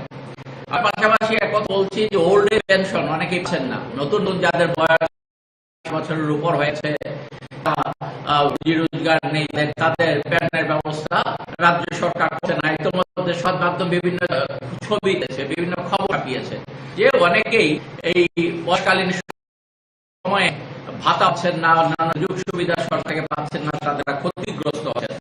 এবং এটা করার কথা বলছি এই সময়ের মধ্যে যে তুলাবাজ অবস্থাটা চলছে, এই বিশেষ করে বিজেপি আশ্রিত যারা, তারা বিভিন্ন দিকে তুলাবাজির কাজটা করছেন। এটা মারাত্মকভাবে শ্রমিকদের ক্ষতিগ্রস্ত করছে, অঙ্গনওয়াড়ি কর্মীদের কাছে সেখানে বিভিন্নভাবে টাকা পয়সা নেওয়া আছে। আমরা দাবি করব যে এই বিষয় সম্পর্কে অঙ্গনওয়াড়ি ওয়ার্কারদের নিয়ে যারা সংগঠন করেন, বিএমএস এর বন্ধুদের কাছে আমরা দাবি করব একটা প্রশ্নের সংগঠন দেন না। চলুন আমরা সবাই মিলে ত্রিপুরা সরকারের কাছে দাবি করি যে অঙ্গনওয়াড়ি ওয়ার্কারদের যাতে কোনোভাবেই কাজ থেকে তাদেরকে বাদ দেওয়া না হয় এবং তারা সবাই যাতে ওয়ার্কার এবং হেল্পার অন্ততপক্ষে 65 বছর পর্যন্ত কাজ করতে পারে তার ব্যবস্থা করা। আমরা বিএমএস এর বন্ধুদেরকেও আমরা এই আবেদন জানাবো এবং অন্যান্য সংগঠন যারা সংক্রান্ত বিষয়ে যারা অঙ্গনওয়াড়ি ওয়ার্কার হেল্পদের নিয়ে সংগঠন করে তাদের কাছে আবেদন জানাবো আপনারা আসুন কাজের মধ্যে। আমি গতকালকে আমরা প্রথম সপ্তাহে যে কোনো একটা দিন আমরা ঠিক করেছি, প্রথম সপ্তাহের মধ্যে। আজকে যদি আপনি বাড়িতে একজন মজুর নেন, দিন মজুর নেন, আপনি 650 টাকার কমে কোনো মজুর। আইসিডিএস এর এখানে 156টা সেন্টারে সবচাইতে প্রত্যন্ত এলাকা আমাদের দামছড়া তার পার্শ্ববর্তী এলাকা, সেখানে 156টা সেন্টারে 312 জন অঙ্গনওয়াড়ি হেল্পার গত এপ্রিল মাস থেকে তারা মজুরি পাচ্ছেন না, তাদের ফিডিং বিল তারা পাচ্ছেন না, তাদের অন্যান্য যে খরচাপাতি করতে হয় সেন্টারটা চালাবার জন্য তার বিল তারা পাচ্ছেন না, না বেতন, না ফিডিং বিল, না অন্যান্য কোনো সুযোগ সুবিধা সেখানে তারা পাচ্ছেন। এই জায়গাটায় আমরা লক্ষ্য করছি যে 3রা মে থেকে কয়েকটা সেন্টারে, বিশেষ করে রিয়াং শরণার্থী অধ্যুষিত যে সেন্টারগুলো আছে সেই সেন্টারগুলোতে লোক সেখানে ঢোকাবার জন্য তারা উদ্যোগ নিয়েছিল। ইতিমধ্যে এই নিয়ে একটা সংঘাত সেখানে শুরু হয়েছে, 26 জন ওয়ার্কার নেওয়ার উদ্যোগ তারা নিয়েছিল, এই সব বিষয়ে সেখানে সংঘাত শুরু হয়েছে। আমরা বলবো যা কিছু হবে এলাকার মানুষদের সাথে সবার সাথে আলাপ আলোচনা করেই যাতে হয়, যাতে এ নিয়ে কোনো রকম সংঘাত কোনো জায়গায় না হয়, এ বিষয়ে আমরা সেখানে দাবি জানাচ্ছি। তার পাশাপাশি এই বিষয়গুলো তারা কার্যকর যদি করে ফেলে আগামীকাল থেকে এবং 1 জুন থেকে যদি সেন্টারগুলোতে যেতে না দেয়, আমরা তার জন্য ডেপুটেশন যেতে চেয়েছিলাম ডাইরেক্টরের কাছে। তারা কার্যকর করে ফেলছে 30 মে থেকে, আমাদের ডেট দিয়েছে 8-9 জুন। আমরা বলছি না, সেই ডেট আমরা মানি না। আমরা প্রথম মনে করেছিলাম প্রতিনিধিত্বমূলক ডেপুটেশন, আমরা গণ ডেপুটেশনে যাব। জুন মাসের প্রথম সপ্তাহের মধ্যেই যে কোনো একটা দিনে আমরা গণডেপুটেশনে আমরা যাব সোশ্যাল ওয়েলফেয়ার ডিপার্টমেন্টের কাছে, যাতে এই বিষয়গুলো কার্যকর করার ক্ষেত্রে অঙ্গনওয়াড়ি ওয়ার্কার এবং হেল্পারদের পাশে তারা মানবিক দৃষ্টিভঙ্গিতে দেখার যে বিষয়টা, এই মানবিকতা বলতে এই সরকারের কিছু নেই, একেবারে সম্পূর্ণ অমানবিক। যারা কম রোজগারের মানুষ, যারা সরকারি কর্মচারী না, তাদের কথাটাও এই সরকার ভাবলো না। এর চাইতে অমানবিক সরকার আর কিছু হতে পারে বলে আমরা মনে করি না। বন্ধুদের আমরা শুভেচ্ছা জানাচ্ছি সবাইকে এখানে আসার জন্য।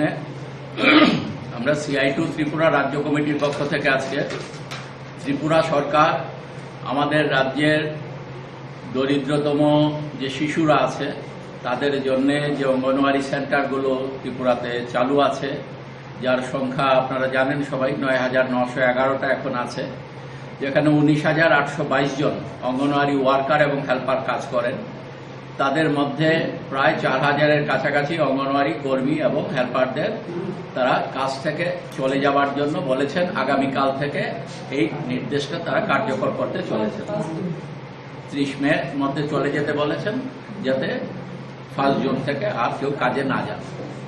তো আমরা এটা বলছি যে সারা ভারতবর্ষে 2012 সালের অক্টোবর মাসের 22 তারিখ ministry of women and child development department, কেন্দ্রীয় সরকারি দপ্তর থেকে বলা হয়েছিল যে অঙ্গনওয়াড়ি ওয়ার্কার হেল্পারদের 65 বছরের মধ্যে তাদের কাজ থেকে চলে যাওয়ার কথা বলতে হবে, এবং এই 65 বছরটাই হচ্ছে কাট অফ টাইম।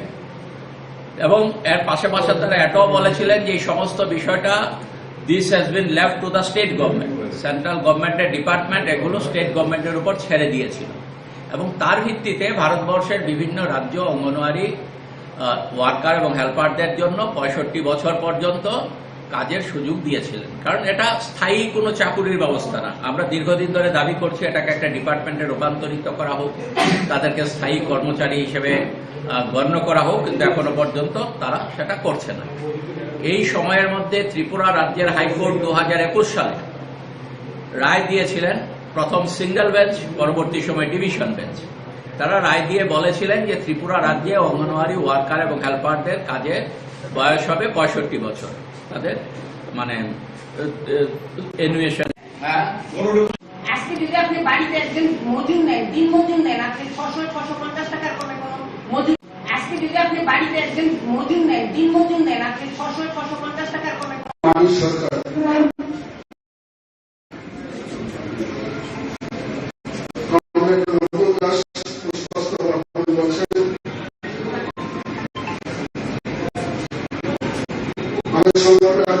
সম্পাদক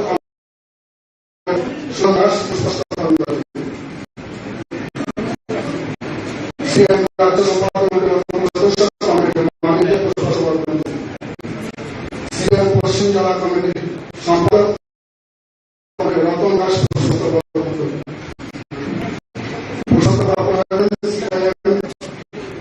সদর মহকুমা কমিটির সম্পাদক সুভাষ গাঙ্গুলি, সম্পর্কে হরিজন উন্নয়ন সমিতির পক্ষে কমরেড নির্মল দাস, কমরেড শঙ্কর হরিজন, কমরেড মৎস্যজীবী উন্নয়নের পক্ষে কমরেড নির্মল দাস, CI2 রাজ্য সম্পাদক কমরেড শঙ্কর প্রসাদ দত্ত,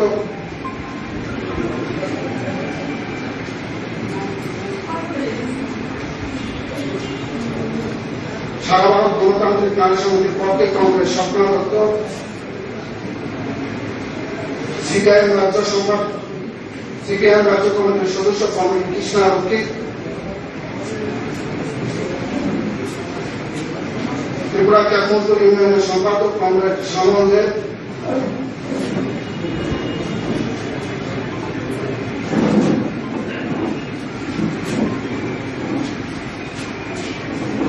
প্রাক্তন কর্মচারী সংগঠনের নেতৃত্ব কমরেড অসীম পাল, ত্রিপুরা সংস্কৃতি আন্দোলনের অন্যতম নেতৃত্ব কমরেড সুভাষ দাস,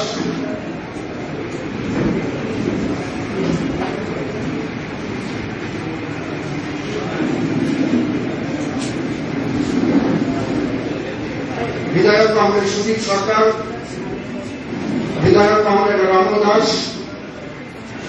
বিধায়ক কমরেড নারায়ণ সরকার,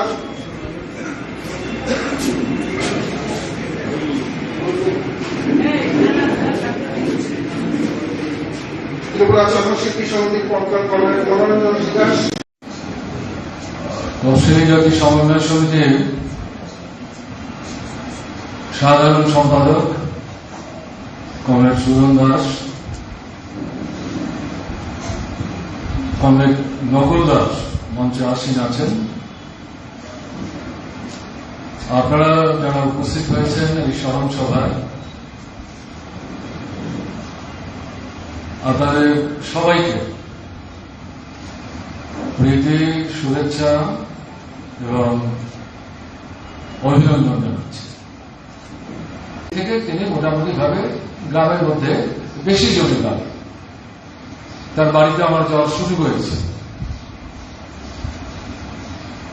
তারা আগে থেকে সিদ্ধান্ত নিয়েছিলেন আমরা কিন্তু লেভির ধান দেব না, ফসল ভালো হয়নি, নিজেদেরই খাবারের মতো ধান নেই। তার মধ্যে যারা আপনার অন্যের জমিতে কাজ করে একটা অল্প অংশের ধান পান, বড় অংশতে জমির যিনি মালিক তারা নিয়ে যান, ভাগচাষ যেটাকে বলে। এই সবকিছু দেওয়ার পর সাধারণ কৃষকদের পক্ষে পরিবার প্রতিপালন করা সম্ভব না, কাজে আমরা আগে দিয়েছি, এবার আমরা লেভির দাম দেব না। কারণে সব মানুষ একসাথে মিলে সিদ্ধান্ত করেছেন। সেখানে পুলিশ যখন যায়, গ্রামের মানুষ প্রতিবাদ করে, জবরদস্তি করে, সেখান থেকে ধান সংগ্রহের চেষ্টা হলে পড়ে প্রতিরোধ হয়। সেই প্রতিরোধে সোনাইমুড়ি গ্রামে একজন কৃষি শ্রমিক, তার নিজের কোনো জায়গা ছিল না, রবীন্দ্র মালাকার, কমরেড বিধুভূষণ মালাকার তার সম্প্রদায় ভুক্ত, সে আক্রান্ত হয় এবং পুলিশের হাতে প্রাণ হয়, শহীদ হয়। আমরা তখন কলেজে উঠি, সেই সময়ে এই যে হত্যাকাণ্ডের ঘটনা সারা ত্রিপুরার মধ্যে প্রচন্ড ক্ষোভের সৃষ্টি করে। এটা শুধু লেভি দানের বিরুদ্ধে, লেভির ধান সংগ্রহ করার বিরুদ্ধে প্রতিবাদ, একে ভিত্তি করে বিক্ষোভ ঘটনা তা না, যেটা আমি বলবার চেষ্টা করলাম। নানা বিষয়ে বিক্ষোভগুলো এটাকে ভিত্তি করে আপনার নিজেদের ক্ষোভ প্রকাশ করার একটা যেন সুযোগ হলো, সবাই মিলে সেখানে রাস্তায় নামার চেষ্টা করবে। আমরা ত্রিপুরা বন্ধের ডাক দিয়েছিলাম ছাত্রদের সংগঠনের তরফ থেকে। আমরা সিদ্ধান্ত গ্রহণ করেছিলাম, তখন আমরা যে ছাত্র সংগঠন করি তার নাম হচ্ছে ত্রিপুরা রাজ্য ছাত্র ফেডারেশন, সংক্ষেপে আমরা এসএফ বলতাম, স্টুডেন্টস ফেডারেশন বলতাম। 5টা-6টা ছাত্র সংগঠন মিলে আমরা এই ধর্মঘটে ডাক দিয়েছেন। নকুল বাবু তখনও তিনি রাজনীতিগতভাবে আমাদের সঙ্গে আসেননি, তফসিলি জাতি ছাত্র যুবদের সংগঠন করতেন, কিন্তু এই আন্দোলনে আমরা যে 5-6টা ছাত্র সংগঠন একসাথে মিলে ধর্মঘট ডেকেছিলাম, তাতে তফসিলি জাতি ছাত্র যুব সংগঠন সমর্থন করেছে। আমরা সিদ্ধান্ত করেছিলাম এখান থেকে চাঁদা ইত্যাদি সংগ্রহ করে রবীন্দ্র মালাকারের বাড়ি থেকে তার পরিবারটাকে আমরা সাহায্য করব। কিন্তু কৈলাসহরে আমরা আমাদের কোনো সাংগঠনিক কোনো যোগাযোগ সেই সময় তেমন একটা ছিল না, আমরাও তখন নতুন।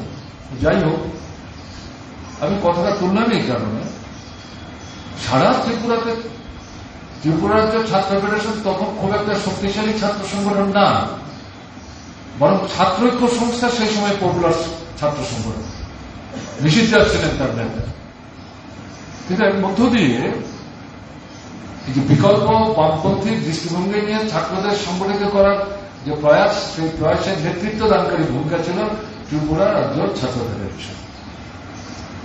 অমল ভট্টাচার্য ছিলেন তখন এই সংগঠনের অন্যতম নেতা, সামনের সারির নেতা। কৈলাসহরে আমাদের ছাত্র সংগঠন তখন তেমন একটা ছিল না, কিন্তু সেখানে যাওয়ার পর দেখলাম রসরঞ্জন বণিক, তিনি ফটিকরায় কৈলাসহর কলেজে পড়েন, তিনি ছাত্র ফেডারেশন করেন। মার্ক্সবাদী কমিউনিস্ট পার্টির সাথে তার ঘনিষ্ঠতার সান্নিধ্য গড়ে উঠেছে এবং কমরেড বৈদ্যনাথ মজুমদারের তত্ত্বাবধানে এরা বেড়ে উঠছিলেন। এবং গিয়ে আমরা শুনলাম, আমরা যে ধর্মঘটে ডাক দিয়েছিলাম, দারুণ সফল ধর্মঘট, আগরতলা তো খুবই ভালো হয়েছে। কৈলাসহরে এই ধর্মঘটের ডাক দেওয়ার জন্য শুধু রসরঞ্জন বণিক মাইকে একটা মাইক বেঁধে একাই প্রচার করতে বেরিয়েছেন, তার সঙ্গে কেউ ছিল না। অভিজ্ঞতা হচ্ছে যে একটা এই যে মাইকে যে আবেদন করলেন, ঘোষণা দিলেন, তাতে কিন্তু বন্ধ হয়ে গেছে, কেউ বাধা দেওয়ার চেষ্টা করেনি। যাই হোক, সেই সময় থেকে কৈলাসহর কলেজ, কৈলাসহর, তখন কৈলাসহর অবিভক্ত বেশ বড় মহকুমা, এখন লংতরাই ভ্যালি যেটা, কুমারঘাট, এগুলো সব কৈলাসহর মহকুমার মধ্যে ছিল। সেই জায়গাতে ছাত্র সংগঠন বলুন, যুব সংগঠন বলুন, তেমন একটা শক্তিশালী না। কিন্তু এই ঘটনাকে ভিত্তি করে ছাত্ররা যখন বন্ধ ডাকলো, আমরা যখন সেখানে গেলাম, পরিবারটির সঙ্গে সাক্ষাৎ করলাম, তার স্ত্রীর হাতে আমরা আমাদের সংগৃহীত অর্থ তুলে দিলাম, এবং যে ভদ্রলোকের বাড়িতে ধান লুট করবার জন্য প্রথম দিয়েছিল, তার বাড়িতে আমরা গেলাম, তিনি আমাদের এই বাড়িগুলিতে নিয়ে পেয়ে গেছেন। কারণ না, তখন সেখানে রসরঞ্জন দেব ছাত্র সংগঠন তৈরি করবার জন্য একটা অনুকূল পরিবেশ তৈরি হয়। সেই যে অনুকূল পরিবেশ পরিমণ্ডল সারা ত্রিপুরার পাশাপাশি কৈলাসহরও কিন্তু তৈরি হয়, এবং সেই পরিমণ্ডলের মধ্যেই দেখা গেল এই শিশুদিকে তাদেরকে জয়যুক্ত করে এই কমিউনিস্ট আন্দোলনের ছত্রছায়া নিয়ে আসার ক্ষেত্রে যারা সেই সময় গুরুত্বপূর্ণ ভূমিকা নিয়েছেন, অলি সরকারের পাশাপাশি তাদের মধ্যে অন্যতম ছিলেন কমরেড বিধুভূষণ মালাকার। এবং সবচেয়ে বড় কথা হচ্ছে, বিধুভূষণ মালাকার পার্টির একজন সংগঠক ছিলেন, সুশৃঙ্খল সংগঠক, এবং তার সামর্থ্যের সীমাবদ্ধতার মধ্যে পার্টি থেকে তাকে যে দায়িত্ব সাংগঠনিক কাজের জন্য দেওয়া হতো, তিনি মাথা পেতে এগুলো নিতেন এবং তার রূপায়ণের জন্য শেষ পর্যন্ত চেষ্টা করতেন। এবং এই কাজের সাফল্যের নিদর্শনই তো আপনার কৈলাসহর মহকুমাতে কমিউনিস্ট আন্দোলন বিস্তার ঘটে, নানা অংশের মধ্যে পার্টি ঢুকবার চেষ্টা করে, বিভিন্ন অংশের মধ্যে পার্টির প্রভাব প্রতিপত্তি বাড়ে, এবং একটা নেতৃত্ব দানকারী শক্তি হিসাবে গুরুত্বপূর্ণ ভূমিকা নেয়। এই ইতিহাসে কমরেড বিধুভূষণ মালাকারের নাম অন্তর্ভুক্ত থাকবে, তাকে বাদ দিয়ে এই কৈলাসহরের সামগ্রিক এই যে আন্দোলন, তার ইতিহাস কিন্তু লেখা যাবে না। অত্যন্ত গুরুত্বপূর্ণ ভূমিকা কমরেড বিধুভূষণ মালাকার সেখানে পালন করে গেছেন। পরপর 7 বার বিধায়ক কি যে কেউ হতে পারে? পরপর 7 বার বিধায়ক হওয়া কিন্তু চাকরিটাই কথা। এবং পরবর্তী সময় যখন তাকে অব্যাহতি দেওয়া হল, নূতন একজন যুব অংশের কমরেড সমিলন মালাকার, তাকে যখন প্রার্থী করা হল, বিধু কিন্তু একবারের জন্য তাতে বিরাগভাজন হন। আমাকে কেন বাদ দিলেন? আমি কি অপরাধ করলাম? তেমন না, কারণ সে বিধায়ক ছিলেন, অল্প সময়ের জন্য মন্ত্রী ছিলেন, এবং আমাদের 12 জনের বেশি মন্ত্রী করা যাবে না, তাতে 1-2 জন মন্ত্রীকে আমাদের কমাতে হবে, তার মধ্যে বিধুকেও কমাতে হলো। এগুলো নিয়ে কোনো প্রশ্ন নাই। কিন্তু পার্টি যখন সমস্ত বিষয়গুলি বুঝিয়ে বলল, কোনো প্রশ্ন নাই। এবং এই জায়গায় যখন নূতন একজনকে সেখানে প্রার্থী করার জন্য বাছাই করলো পার্টি, কৈলাসহরের পার্টি এবং পার্টি রাজ্য নেতৃত্ব তাকে যখন সমর্থন করলো, বিধু হাসি মুখে কিন্তু সেটা গ্রহণ করেছেন এবং হাত ধরে ধরে এই সম্মেলনকে মানুষের কাছে নিয়ে গেছেন, মানে তাদের সামনে তাকে পরিচিত করেন, তাকে জিতে আনবার ক্ষেত্রে সামনের সাথে দাঁড়িয়ে গুরুত্বপূর্ণ ভূমিকা পালন করেছে। আমাদের পার্টিতে সবাই যে আমরা এই ভূমিকা সবসময় নিতে পারি, ঘটনা কিন্তু তা না। আমাদের মধ্যে কিন্তু সংসদীয় ঝুঁকের শিকার কিন্তু আমরা মাঝে মাঝেই হয়ে যাই। কিন্তু কমরেড বিধু কিন্তু তার ঊর্ধ্বে ছিলেন, এবং তার নিজের পরবর্তী সময় যা কিছু জমি জমি করেছেন, অল্প জমি, নিজেই চাষাবাদ করতেন। বিধায়ক থাকার সময় যেমন করতেন, মন্ত্রী থাকার সময় তিনি চাষাবাদ করতেন কিনা আমি জানি না, কিন্তু বিধায়ক থাকার সময় নিজেই হাল চাষ করতেন। ঘটনা বাড়িতে যতটুকু জায়গা জমি বাজার থেকে তরি তরকারি কম কিনতেন, এখানেই নিজে তরি তরকারি করতেন। মন্ত্রী থাকার সময়ও ওখান থেকে যখন ধান চাল তার এখানে আসতো, বাজারে তার বাড়ির তরি তরকারি কিন্তু এখানে আসতো, মাঝে মধ্যে আমাদেরকেও এটা সেটা পাঠাবার চেষ্টা করতেন। তাকে যখন জিজ্ঞেস করতাম তুমি এগুলি পাঠাচ্ছ, বলে এগুলি বাজার থেকে কেনে না তো, আমার বাড়ি আমার এখানে এসছে, কাজে একটু দিলাম আর কি, খেয়ে দেখুন না, বাজার থেকে আমাদের তরকারির স্বাদ কিন্তু খারাপ হবে না। এই ছিল আর কি তার কথাবার্তা বলার ঢং।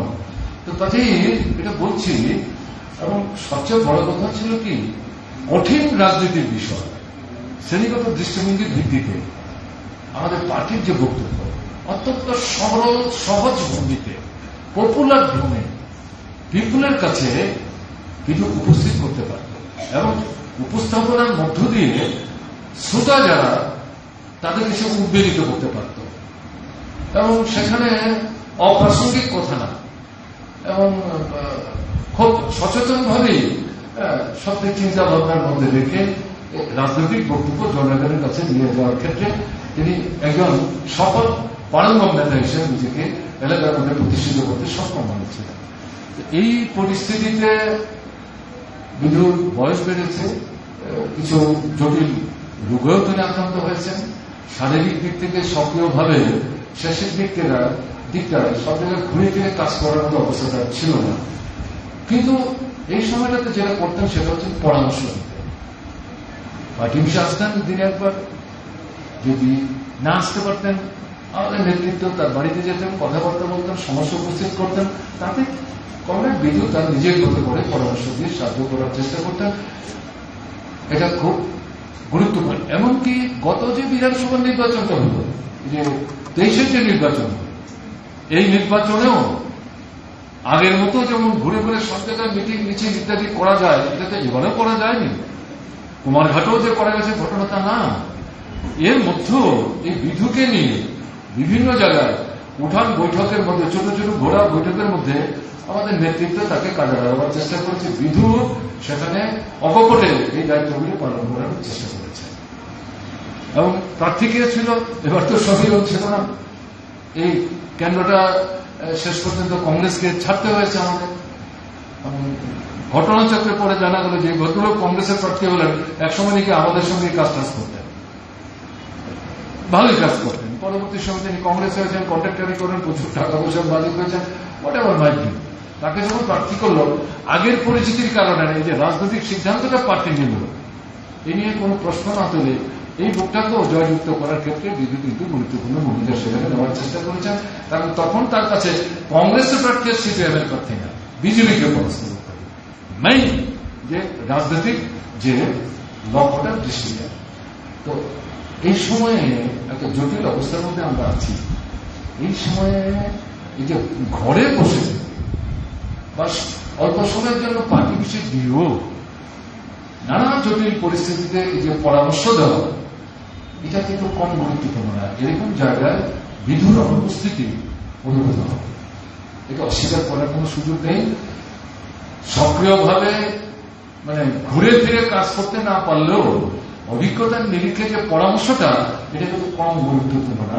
কারণ সেদিক থেকে এটা ঘটনা, কুমারঘাট এখন আলাদা মহকুমা, আমাদের পার্টিরও আলাদা মহকুমা কমিটি আছে, তফসিলি সমন্বয়ের আলাদা কমিটি আছে। তো এটা থেকে আমাদের নেতৃত্ব কিন্তু সেখানে বঞ্চিত হবে, এটা অস্বীকার করার কোন সুযোগ নাই। কিন্তু এটা তো প্রাকৃতিক নিয়ম,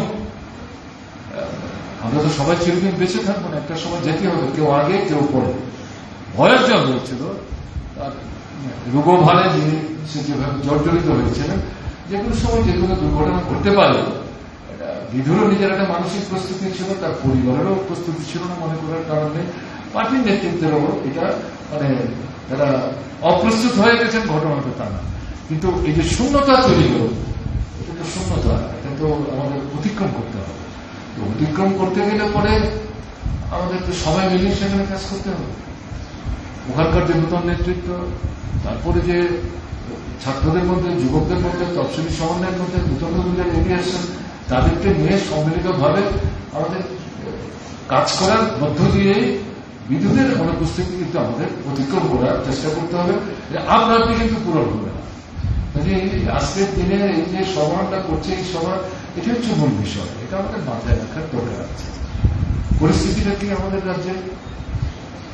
আপনার কাজ নাই, রোজগার নাই, গ্রামের মূল কাজ হচ্ছে রেগা। এখন এই রেগাতে আমরা যখন 94 দিন 95 দিন পর্যন্ত বছরে কাজ আদায় করতে সক্ষম হয়েছিলাম, এখন এটা কমতে কমতে 33 থেকে 36 গিয়ে দাঁড়িয়েছে, যেটা কেন্দ্রীয় সরকার যে টাকা বরাদ্দ করেছে তাতে হিসেব হচ্ছে 36 দিনের বেশি কাজ হবে না। তাহলে এখন কাজ নেই, শহরে টুয়েবের কাজ নেই, উন্নয়নমূলক যে দপ্তরগুলো আছে 6টা 7টা, তাদের কোনো কাজ নেই। রেশন কার্ড 5 জনের কার্ড, এখন গিয়ে দেখা যাচ্ছে 2 জনের নাম আছে, 3 জনের নাম বাদ, তাহলে কি করে পরিবর্তন চলবে? এটা একটা সমস্যা। তাহলে এই পরিস্থিতিতে আয় নাই, উপার্জন নাই, অর্থনৈতিক সংকট, এবং এই যে সময়টা, এই সময়টা সবসময় সমস্যা তৈরি হবে। কিন্তু সরকার কোথায়? সরকারের তো কোনো নজর নেই। আবার এই গন্ধকে সংগ্রহ করার জন্য সীমান্ত অতিক্রম করে সীমান্তবর্তী এলাকার উপজাতীয় মানুষ বাংলাদেশে ঢুকতে হচ্ছে, এবং এই গন্ধকে ত্রিপুরার মানুষ কিনে নেয়, দক্ষিণ ভারতের লোকরা আসে, তারাই সেটা কিনে নিয়ে যায়, এবং তাদের কাছ থেকে ভারতবর্ষের বাইরের লোকরা তারা এসে তাদের কাছ থেকে আরো বেশি দামে কিনে নেয়। এই গন্ধকে সংগ্রহ করার জন্য বাংলাদেশের সীমান্ত অতিক্রম করে উপজাতি অংশের মানুষকে আবার ঢুকতে হচ্ছে। অঙ্গনবাদী কর্মী আপনারা দেখেছেন, 60-এর পরে যাদের বয়স তাদেরকে এক লহমায় ছাঁটাই করে দিল, বিরুদ্ধে মামলা হয়েছে, মামলায় কোর্ট এই ছাঁটাইটার পক্ষে মত দেয়নি রাজ্যে, তাতে সরকার অখুশি, তারা সুপ্রিম কোর্টে গেল। সুপ্রিম কোর্ট বলল 60-এর পরে 65 পর্যন্ত চাকরি রাজ্য সরকার দেবে কি দেবে না, এটা রাজ্য সরকার ঠিক করবে, এ নিয়ে আমরা হস্তক্ষেপ করবো না। কিন্তু মানবিক দৃষ্টিতে বিষয়টা দেখা দরকার। এই একটা সুযোগ হয়ে গেল রাজ্য সরকারের হাতে, ত্রিপুরা সরকার এটাকে ভিত্তি করে তাদের বাতিল করে দিল, এই মাস থেকে তার বাতিল হয়ে গেল। শত শত না, কয়েক হাজার যাদের 60-এর নিচে বয়স হচ্ছে, অঙ্গনবাদী কেন্দ্রের মাধ্যমে শিশুদের খাবারের ব্যবস্থা করে, তারাই দোকান থেকে বাকিতে কিনে আনেন। তারা নিজেরাও বেতন পাচ্ছেন না, বাকিতে যে জিনিস চাল ডাল নুন তেল কিনে আনলেন, দোকানদার চাপ দিচ্ছে, এরা থেকে পয়সা দেবে, কিন্তু সরকার দেবে তাদেরকে, টাকা পাচ্ছেন না। এবং আপনারা লক্ষ্য করছেন, বিশেষ করে ট্রাইবেল এলাকায়, এডিসি এলাকাতে একটার পর একটা সরকারের অফিস তারা গিয়ে তারা লাগাচ্ছে। যে কি হচ্ছে, আমাদের নিজেরও খবর নেই, দোকানেরও পয়সা দিতে পারছে না, আমরাই আক্রান্ত হচ্ছি। কি হচ্ছে, এই অফিসগুলো রেখে কিনা? কোথায় সরকার? সরকার নাই তো। পাম্প অপারেটর এর আগের 5 বছর যেমন ছাঁটাই করছে, আবার এবার নতুন করে আবার ছাঁটাই করতে শুরু করেছে। বেতন কত পাম্প অপারেটর? 6-7 হাজার। তাদেরকে কে নিয়োগ করেন? পঞ্চায়েত। এই পঞ্চায়েতগুলো সব তারা দখল করেছে, 96টি আসনকে বিনা নির্বাচনে দখল করেছে, জবরদখল। এদের দিয়ে বাতিল করছে, বাতিল করে তারা নিজেদের লোক ঢোকাবার চিন্তা ভাবনা করছে। ঘর অর্ধেক করে বসে আছে, বাকি টাকা দিচ্ছে না। এখন যেটা তৈরি করলো এটা ভেঙে পড়বার মতো অবস্থা হয়েছে। স্কুলে মাস্টার নাই, স্কুল বন্ধ করে দিচ্ছে, 4টা-5টা স্কুল মিলে একটা স্কুল চালাবার চেষ্টা করছে। রাস্তাগুলো ভেঙে চৌচির হয়ে গেছে, গাড়ি চলে না, রুগী নিয়ে আসা যাওয়া করা যায় না, পানীয় জলের কল চলে না, সেচের জলের মেশিন নষ্ট, শত শত। এই সময় চাষ করতে গেলে পরে সেচের জলের দরকার আছে, এটা করা যাচ্ছে না। গভর্নমেন্ট কোথায়? গভর্নমেন্ট নাই তো। তো এই পরিস্থিতিতে দরকারটাকে ভোটের আগে নানা প্রলোভন তারা দিয়েছেন, এবং তাদের কি বক্তব্য ছিল, তারা বুঝতে পেরেছিলেন তাদের পায়ের তলার মাটি চলে যাচ্ছে, এবং বামফ্রন্ট যে নতুন একটা উদ্যোগ নিয়ে অবিজেপি শক্তিকে সংহত করে বিকল্প একটা সরকার তৈরি করার ডাক দিয়েছে, বিজেপিকে পরাস্ত করো, এটা মানুষ গ্রহণ করছে, তাতে তারা হেরে যেতে পারে। ফলে এরা গিয়ে মানুষকে ভয় দেখাতে শুরু করেছে। বামফ্রন্ট যদি সরকারে আসে, তাহলে যে সুযোগগুলো আমরা দিচ্ছি এগুলো সব কিন্তু তারা বাতিল করে দেবে। মিথ্যে কথা, আমাদের অসুবিধা হচ্ছে আমাদের তরফ থেকে সংগঠনটা সেভাবে আক্রমণের মুখে গুছানো যায়নি। মানুষের কাছে গিয়ে বসে কথা বলে তাদেরকে বোঝানো যেটা জাতীয় প্রকল্প, এটা কি করে আমরা বাতিল করবো? আমরা সরকার থাকতেই তো এগুলো চালু করেছি। আমরা সরকার রাস্তাগুলি বাতিল হবে কেন? বরং যারা মানে অন্যায়ের কারণে এই সুযোগগুলি পেতে পারছেন না, তাদের পাওয়ার কাছে আমরা চেষ্টা করবো। এই কথাগুলো তো আমি বলতে পারবো না। ফলে এরা ভয়ে জবুথবু হয়ে তাদেরকে কিন্তু অনেক জায়গায় ভোট দিতে বাধ্য হয়েছে। এখন গিয়ে দেখা যাচ্ছে এরা সরকার আসার পর এরা যে কথা বলেছিল বামফ্রন্ট সরকার আসলে এগুলি বাতিল হবে, এরা নিজেরাই এগুলি বাতিল করতে শুরু করেছে। এই যে জটিল পরিস্থিতি চলছে, ব্যবসা বাণিজ্যের অবস্থাটা কি? দোকানপাট চলছে না তো, মানুষের হাতে পয়সা না থাকলে দোকানে কে কিনতে যাবে? গাড়ি ঘোড়া, অটো রিক্সাই বলুন আর যাই বলুন, এগুলিতে প্যাসেঞ্জার কোথায়? বলে একটা দারুণ ভাবে অর্থনীতির ক্ষেত্রে একটা সংকট তৈরি হচ্ছে। মন্দা তো চলছে, আমরা ত্রিপুরায় অনেক আগে থেকে মন্দার করব। এই পরিস্থিতিতে বসে থাকার তো কিন্তু সুযোগ নেই, বসে থাকার সুযোগ নেই।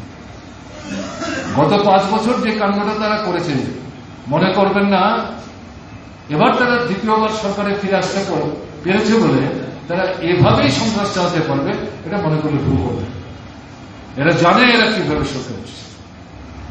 এদের ভোট 11 ভাগ কমেছে, এদের আসন 11টা কমেছে। আর যদি এদের বিরুদ্ধে ভোটটা এই 7 ভাগ ভোট যদি বিভিন্ন দলের মধ্যে ভাগ না হতো বা ভাগের পরেও যারা ভাগ করলো তারা যদি সাহায্য করতো, তারা কিন্তু সরকার আসতে পারে। ত্রিপুরার মধ্যে ভূমিকা আপনারা জানেন, এটা বলে আমি সময় বাড়াতে চাইছিলাম। দেশের কথা যারা পড়েন তাদের পরপর লেখার মধ্যে দিয়ে এগুলো এক্সপোজ করার চেষ্টা করছে, আমি কেন অতিরিক্ত সময় নেব। ফলে এরা কিন্তু বুঝতে পারছে যে সরকারের উপর আস্থা যে মানুষ হারিয়েছে, ভোটের ফলের মধ্য দিয়ে এই সত্যটা বেরিয়ে এসছে। প্রধানমন্ত্রী প্রাণপণ চেষ্টা করেছেন ভোটের 10 মাস আগে থেকে, ভোটের সময়ও 18 নির্বাচনে যেভাবে ভক্কা নেড়ে কথা বলার চেষ্টা করেছেন, 23 নির্বাচনে কিন্তু ভক্কা নেড়ে না, অত্যন্ত বিনয়ের সাথে হাত পছলায় হাত জোর করে শান্তভাবে বুঝাবার চেষ্টা করেছেন। আর মূল আক্রমণ হচ্ছে সিপিআইএম কেরালায়, সেখানে নিজেরা ধস্তাধস্তি করছে, আর এখানে কংগ্রেসের সঙ্গে তারা দৃষ্টি করছে। এটাকেই পলিটিক্যালি অ্যাটাক করেছে, কারণ বুঝতে পেরেছে যে এটাই তাদেরকে সমস্যায় ফেলে দেবে। কারণ এদের ভোটেই এরা 18 নির্বাচনে জয়যুক্ত হতে পেরেছে। কাজে অত্যন্ত দিনে 35, 39, 40, 41 কথা বলেছেন, এই জায়গায় কথা বলছে, কিন্তু তারপরে রক্ষা করতে পারলেন না। জয় হয়েছে, কিন্তু তাদের দলে যারা দুর্বৃত্তপনা করে, পলিটিক্যাল দুর্বৃত্ত যারা, তারা কিছুই রাজনীতি বুঝে না যদি আমরা মনে করি, তাহলে ভুল করবো। তারা যেমন দেশের খবর রাখে, রাজ্যের পরিস্থিতি রাখে, হিসেব নিকেশ তো তাদেরকেও আছে। কোন কোন আসনগুলি কিভাবে তারা জিততে পারলো, হাত হাতে কোনো মতে রক্ষা করতে পেরেছে, তারপরে গিয়ে 32-33টা আসন এরা বুঝে না, তারা মনে করার কারণে। কাজেই প্রাথমিক পর্যায়ে ক্ষোভে বিক্ষোভে জেলে এত কম আসন, এত পয়সা খরচ, তারা আক্রমণ করেছে। কিন্তু লক্ষ্য করবেন সেই আক্রমণের যে ব্যাপকতা, তেজ, এটা কিন্তু রক্ষা করতে পারছে না। আগের মতো কিন্তু ছেলেদের জয় করতে পারছে না, এটা মনে রাখতে। কিন্তু সন্ত্রাস বন্ধ হয়েছে, এটা মনে করার কোনো কারণ। এখন সন্ত্রাসের চেহারা পাল্টেছে, গত 5 বছর করেছে, এখন এটা আরো তীব্র করার চেষ্টা করেছে। টাকা আদায় করছে জোর করে, কর্মচারী থেকে শুরু করে দোকানদার, অটোরিক্সা চালক থেকে আরম্ভ করে রিক্সা চালক, এগুলো করছে। অনেক জায়গায় টাকা দিয়ে বাড়িতে যাওয়ার ব্যবস্থা করার পরও বাড়িতে গিয়ে বাড়িতে থাকতে পারছে না, আবার আক্রান্ত হচ্ছে, আবার ফিরে আসছে। তো এই পরিস্থিতিতে এখানে যে শত শত ছেলে যুক্ত হয়ে এই কাণ্ড কারখানাগুলি করছে, ঘটনার কান্না। এবং সরকারের নেতৃত্ব বুঝতে পারছে যে সন্ত্রাস করে জনগণের মধ্যে ভিত্তি তৈরি করা যায় না, আর জনমত সঙ্গে টেনে আনা যায় না। এইগুলোতে খানিকটা যদি না থাকে, তাহলে প্রকাশ্যে মোটামুটি বলতে বাধ্য হচ্ছে, তো এটা না, এটা না, এটা না, এটা না। এখন প্রকাশ্যে বলছে, ভেতরে তারা কি করছে এটা মানুষ উপলব্ধি করার চেষ্টা করছে। কাজে এই জায়গায় দাঁড়িয়ে যেটা বলবো, চুপ করে বসে থাকলে তো হবে না, ঘর থেকে বেরোতে হবে, মানুষের কাছে যেতে হবে, আমাদের যাওয়ার একটা পরিবর্তন তৈরি হয়েছে আগের 5 বছরের মতন। এই কারণে কথা বললাম, ফলে যেতে হবে বড় বড় জটিল কঠিন রাজনৈতিক বিষয় নাইবা বললাম, আন্তর্জাতিক পরিস্থিতি নিয়ে সময় নাইবা দিলাম, জাতীয় পরিস্থিতি তো নিশ্চিতভাবে বলবো। বিজেপি সরকার চালাচ্ছে দিল্লি থেকে, তাদের যে রাজ্যের যে সরকার ত্রিপুরা থেকে ভালো চালাচ্ছে ঘটনা তারা। ত্রিপুরাতে যেহেতু কমিউনিস্টের বড় শক্তি, ফলে তাদের ভয় ভীতি আরো বেশি, তাই এখানে আক্রমণটা আরো বলা যায় ফেসিস্টিয়ান হচ্ছে। কিন্তু তারপরেও জনগণের কাছে যদি যাওয়া যায়, তাদেরকে যে ঘুরানো যায়, গত নির্বাচনের ফলাফলের মধ্যে বোঝা গেছে ঠিক আছে আমরা হয়তো বেশি আসন পাইনি, সরকার থেকে তাদের হটাতে পারিনি, কিন্তু তার কিনারায় তো প্রায় ত্রিপুরার মানুষ ত্রিপুরাকে নিয়ে যাওয়ার মতো একটা অবস্থা তৈরি করেছিল। কিন্তু এই জায়গাটাতে দাঁড়িয়ে কিন্তু আমাদের এই যে বর্তমান সময়ের যে জ্বলন্ত সমস্যা, কাজ খাদ্য, রুটি রুজি, বেঁচে থাকার প্রশ্ন, অন্য বিষয় বলতে গেলে পরে মানুষই কিন্তু সামনাসামনি না বললে পেছনে বলবে আরে এই সমস্ত কথাবার্তা বলছে, আমরা যে খেতে পাচ্ছি না এগুলো নিয়ে কোনো কথা বলছে না, কি হচ্ছে? এগুলো মাথায় রাখার দরকার আছে। এখনকার যে জগৎ সমস্যা, মানুষের জীবনের যে দৈনন্দিন সমস্যা, একে ভিত্তি করে রাজ্যে যেমন সাধারণ একটা সমস্যার চেহারা চরিত্র, আবার আপনি যখন মহকুমায় যাবেন, তার ব্লকে যখন যাবেন, ব্লকের কোন গ্রামে যখন যাবেন, তখন সেখানে গিয়ে দেখবেন এই সমস্যার পাশাপাশি সেখানে আরেকটা বিশেষ ধরনের সমস্যা আছে। সেদিক থেকে যেটা বলবো, সেদিক থেকে এই বিষয়গুলোকে সামনে রেখে সামনের দিনে কিন্তু ঘর ছেড়ে রাস্তায় আমাদের আসতে হবে, মানুষকে সংগঠিত করতে হবে। ঠিক আছে, কালকে আপনি বড় একটা জমায়েত ডাক দিলে তো ঠিক হবে না, ছোট করেই শুরু করুন না। এই বিষয়গুলোতে আপনি ব্লকেই প্রথম যান না, মহকুমার শাসকের কাছেই যান না, ডিএম এর কাছেই যান না, সংশ্লিষ্ট দপ্তরের সচিবের কাছেই যান না, মুখ্য সচিবের কাছেই যান না, যে দপ্তর সমস্যার সমাধান করার দায়িত্বে আছে। যেমন ধরুন যে আপনার অঙ্গনওয়াড়ি কর্মীদের কথা বলবো, একে শুধু সিআইটিও করবে, মহিলা সমিতির যেমন ভূমিকা থাকবে না, অর্থাৎ নারী সমিতি তাদের মধ্যে করুন, সিআইটিও তাদের মধ্যে করবে।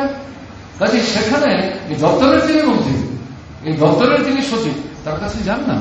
কাজেই এটা করে করে যখন পরিবর্তনটা তৈরি হবে, তারপরে যখন দেখবেন কিছু সদর্থক কোনো ভূমিকা নিচ্ছে না, রাস্তায় নামুন, আগরতলা দিয়েই শুরু করুন, তারপর কৈলাসহর ভাববেন, তারপর সাবরুম বিলোনিয়া শান্তিবাজার ভাববেন।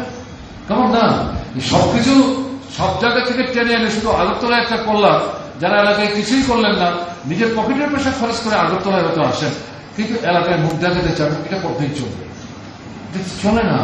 কাজেই আগরতলায়ও করতে হবে, মহকুমায়ও করতে হবে, ব্লক এলাকাতেও ঢুকতে হবে, সমস্ত করতে হবে।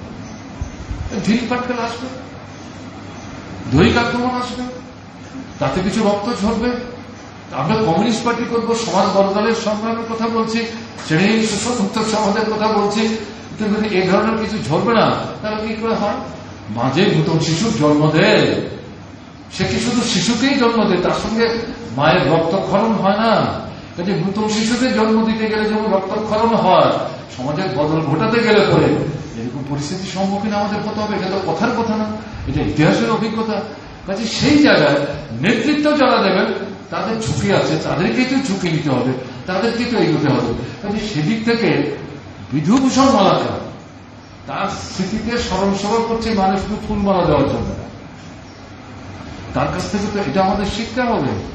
কোত্থেকে ওখানকার কমিউনিস্ট আন্দোলনটাকে এই জায়গায় নিয়ে এসে, আমি তো এই কারণে পেছনের ঘটনা বললাম, ছাওয়াল ছিলেন, গণ আন্দোলনের নেতা হয়েছে, গোটা জীবনটাই তো সংগ্রামমুখর, সংগ্রামী জীবন, এবং সবকিছুতে সামনে, পেছনে না। কাজে এই জায়গায় দাঁড়িয়ে আজকে পরিস্থিতিটা যেখানে গিয়েছে, এই পরিস্থিতি থেকে বেরিয়ে আসতে গেলে পরে মানুষকে সঙ্গে আমাদের মন করতে হবে। পরিস্থিতি অনুযায়ী আপনি আপনার কৌশল অবস্থান ঠিক করবেন, এটা ঝুঁকের বশবর্তী হয়ে চলতে চলবে না। শান্তভাবে পরিস্থিতি বিচার বিশ্লেষণ করে যেখানে যেই ধরনের পদক্ষেপ নিলে বিষয়টাকে ঠিকভাবে সরকারের উপর চাপ সৃষ্টি করার জন্য একটা কার্যকরী অবস্থা তৈরি করা যাবে, এবং জনগণ মনে করবে যারা ঠিক অবস্থান দিচ্ছে, এরকম পদক্ষেপ আমাদের দিতে হবে। আমরা বিধুর কাছ থেকে আমরা শিক্ষা নেব, এবং তার প্রতি শ্রদ্ধা দেখাবার জন্য এই যে কাজ, শুধু তফসিলি অংশের প্রশ্ন না, তফসিলি অতফসিলি সমস্ত অংশের শ্রমজীবী অংশের মানুষ, তাদের মধ্যে আমাদের কাজের ধারা পাল্টাতে হবে, বাড়াতে হবে। গত বিধানসভা নির্বাচনে গরিবংশের মানুষ খুব বিভ্রান্ত হয়েছে, ভয় দেখিয়েছে, আমরা বুঝতে পারি। মহিলাদের মধ্যে আমাদের একটু সমস্যা হয়েছে, তফসিলিদের মধ্যে চেষ্টা করেছে, কিন্তু তেমন ভাবে পায়, তেমন ভাবে আমরা হিসেব করে দেখেছি। এই তফসিলিদের মধ্যে 10টা আসন, তাতে গতবার আমরা যে ভোট পেয়েছিলাম, এবার তার থেকে 3 কয়েক ভাগ, 3.5 থেকে 3.8 ভাগের মধ্যে ভোট কমেছে। কিন্তু উপজাতিদের মধ্যে আমাদের ভোট অনেক বেশি কমেছে, এটা অন্য কারণ জানেন আপনারা। কাজে এরকম একটা জায়গায় দাঁড়িয়ে তফসিলিদের মধ্যে যেমন অতঃসত যারা গরিব অংশের মানুষ, শ্রমজীবী অংশের মানুষ, মহিলা পুরুষ নির্বিশেষে, উপজাতি অনুপজাতি নির্বিশেষে আমাদের কিন্তু কাজের ধরন পাল্টাতে হবে, মেনে হবে, সক্রিয় হতে হবে। সময় কিন্তু মানে হাতছাড়া করা যাবে না। পরিবর্তন কিন্তু সহায়ক, জাতীয় পরিস্থিতি এবং দেশের পরিস্থিতি। যতই আপনি নিউ ভিস্টা তৈরি করে, কেমন ধর্মের আশ্রয় নিয়ে, ধর্মীয় সুরসুরি যতই অস্তিত্ব রক্ষার চেষ্টা করে, তার পাল্টা ভূমিকা তো শুরু হয়েছে।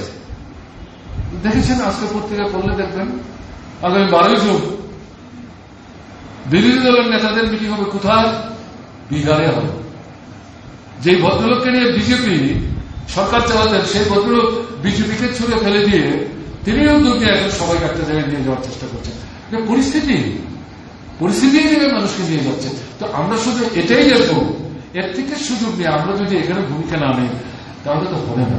তাহলে এদিক থেকে আপনাদের কাছে আবেদন করবো, কমরেড বিধুভূষণ মালাকারের প্রতি শ্রদ্ধা দেখাবার, আন্তরিক শ্রদ্ধা দেখাবার, এটি হচ্ছে সর্বোত্তম পদ্ধতি। এই পদ্ধতি গ্রহণ করে আমরা এগিয়ে যাব মানুষের সমস্যাগুলো সমাধান করবার জন্য সক্রিয় ভূমিকা গ্রহণ করার মধ্য দিয়ে। এই আবেদন আপনাদের কাছে রেখে কমরেড বিধুভূষণ মালাকারের স্মৃতির প্রতি আরেকবার গভীর আন্তরিক শ্রদ্ধা নিবেদন করে আমি আমার কথা শেষ করছি। আপনারা ভালো থাকবেন। আমার নমস্কার। মানিক সরকার, কমরেড নকুল দাস পুষ্পস্তবক অর্পণ করছেন। আমাদের সংগঠনের রাজ্য কমিটির সম্পাদক কমরেড সুধন দাস পুষ্পস্তবক অর্পণ করেন। সিপিআইএম রাজ্য সম্পাদক মন্ডলীর অন্যতম সদস্য কমরেড মানিক দে পুষ্পস্তবক অর্পণ করেন। সিপিআইএম পশ্চিম জেলা কমিটির সম্পাদক কমরেড রতন দাস পুষ্পস্তবক অর্পণ করেন। পুষ্পস্তবক অর্পণ করেন সিপিআইএম সদর মহকুমা কমিটির সম্পাদক কমরেড সুভাষিস গাঙ্গুলি। ত্রিপুরা সভা সুন্দর উন্নয়ন সমিতির পক্ষে কমরেড প্রিয়নুষ দাস, ত্রিপুরা হরিজন উন্নয়ন সমিতির পক্ষে কমরেড মৃন্ময় দাস, কমরেড শঙ্কর হরিজন, কমরেড মৎস্যজীবী উন্নয়নের পক্ষে কমরেড মৃন্ময় দাস, সিআইটুর রাজ্য সম্পাদক কমরেড শঙ্কর প্রসাদ দত্ত,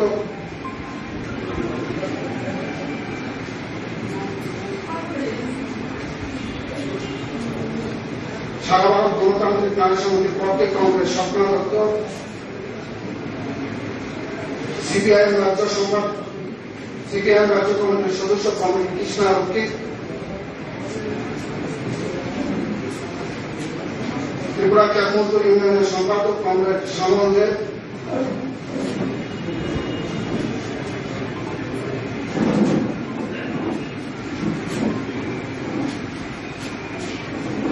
প্রাক্তন কর্মচারী সংগঠনের নেতৃত্ব কমরেড অসীম পাল, ত্রিপুরা সংস্কৃতি আন্দোলনের অন্যতম নেতৃত্ব কমরেড সুভাষ দাস,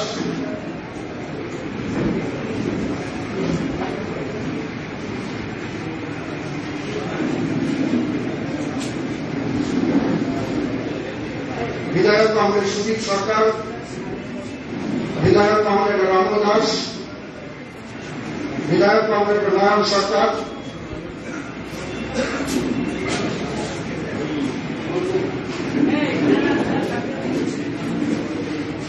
ত্রিপুরা জনশিল্পী সমিতির পক্ষ কমরেড মনোরঞ্জন দাস,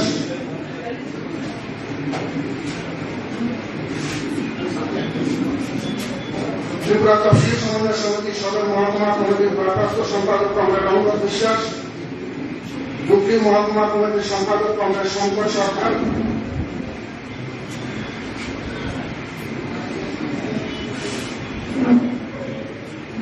নারী নেত্রী কমরেড রূপা গাঙ্গুলি,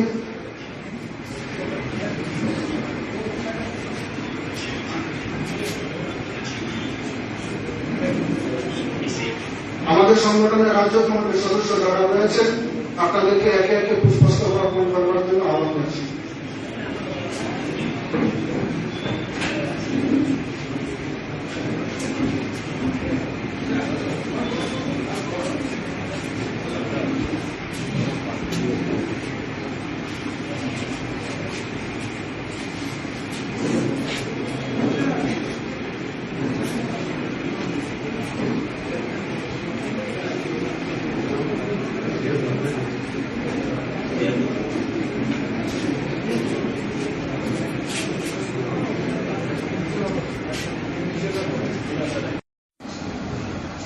তফসিলি জাতি সমন্বয় সমিতির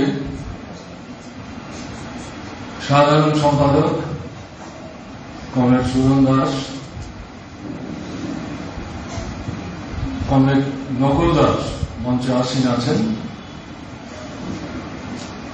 আপনারা যারা উপস্থিত হয়েছেন এই স্মরণ সভায়, আপনাদের সবাইকে প্রীতি, শুভেচ্ছা এবং অভিনন্দন জানাচ্ছি। কথা শুরু করার আগে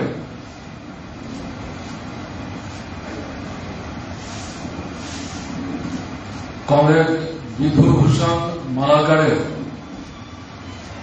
স্মৃতির প্রতি গভীর আন্তরিক শ্রদ্ধা নিবেদন করছি।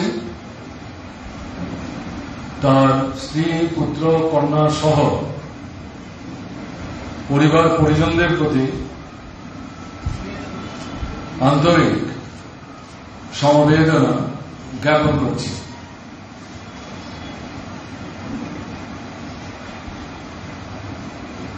বিধুভূষণ মালাকারের সাথে আমার পরিচয়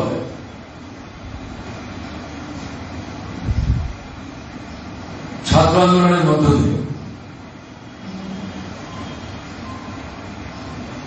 ত্রিপুরায় 70 দশক একটা উত্তাল ছাত্র আন্দোলনের দশক,